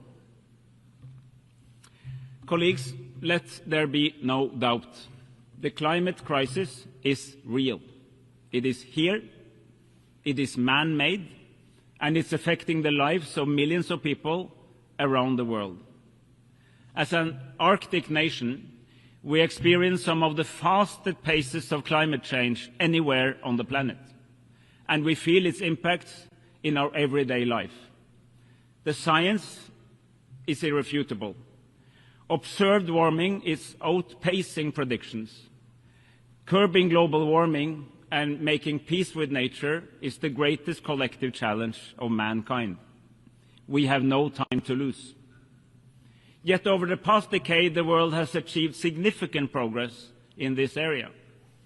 At COP28 in Dubai, nations united around the goal of phasing out fossil fuels in a just, orderly and equitable manner. Today, countries, regional organizations, companies and investors are beginning to recognize a fundamental truth. Embracing the technologies of the future, low on carbon, high on circularity and responsible resource management, is not an obstacle to growth. It is an opportunity for growth, innovation and a sustainable future. Now we must build on this momentum. COP30 in Belém presents a crucial opportunity to reconnect the climate, biodiversity and pollution agendas into a coherent, integrated approach. President, as we mark the 80th anniversary of our United Nations, let us protect the foundations for peace, human rights and development.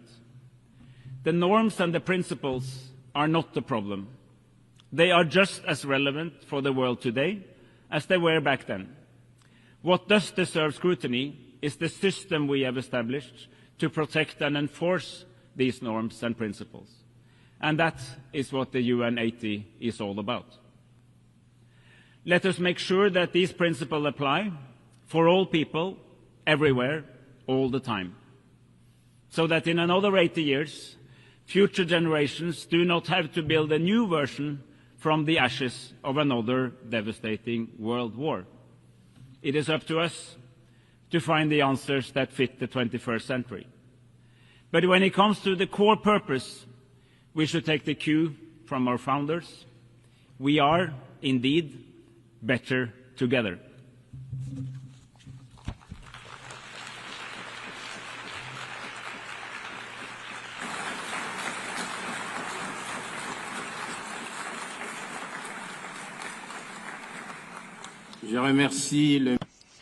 I thank the Minister for Foreign Affairs of Norway. We have heard the last speaker in the general debate for this meeting. We will continue the general debate tomorrow at 9 a.m. in this hall. The meeting is adjourned.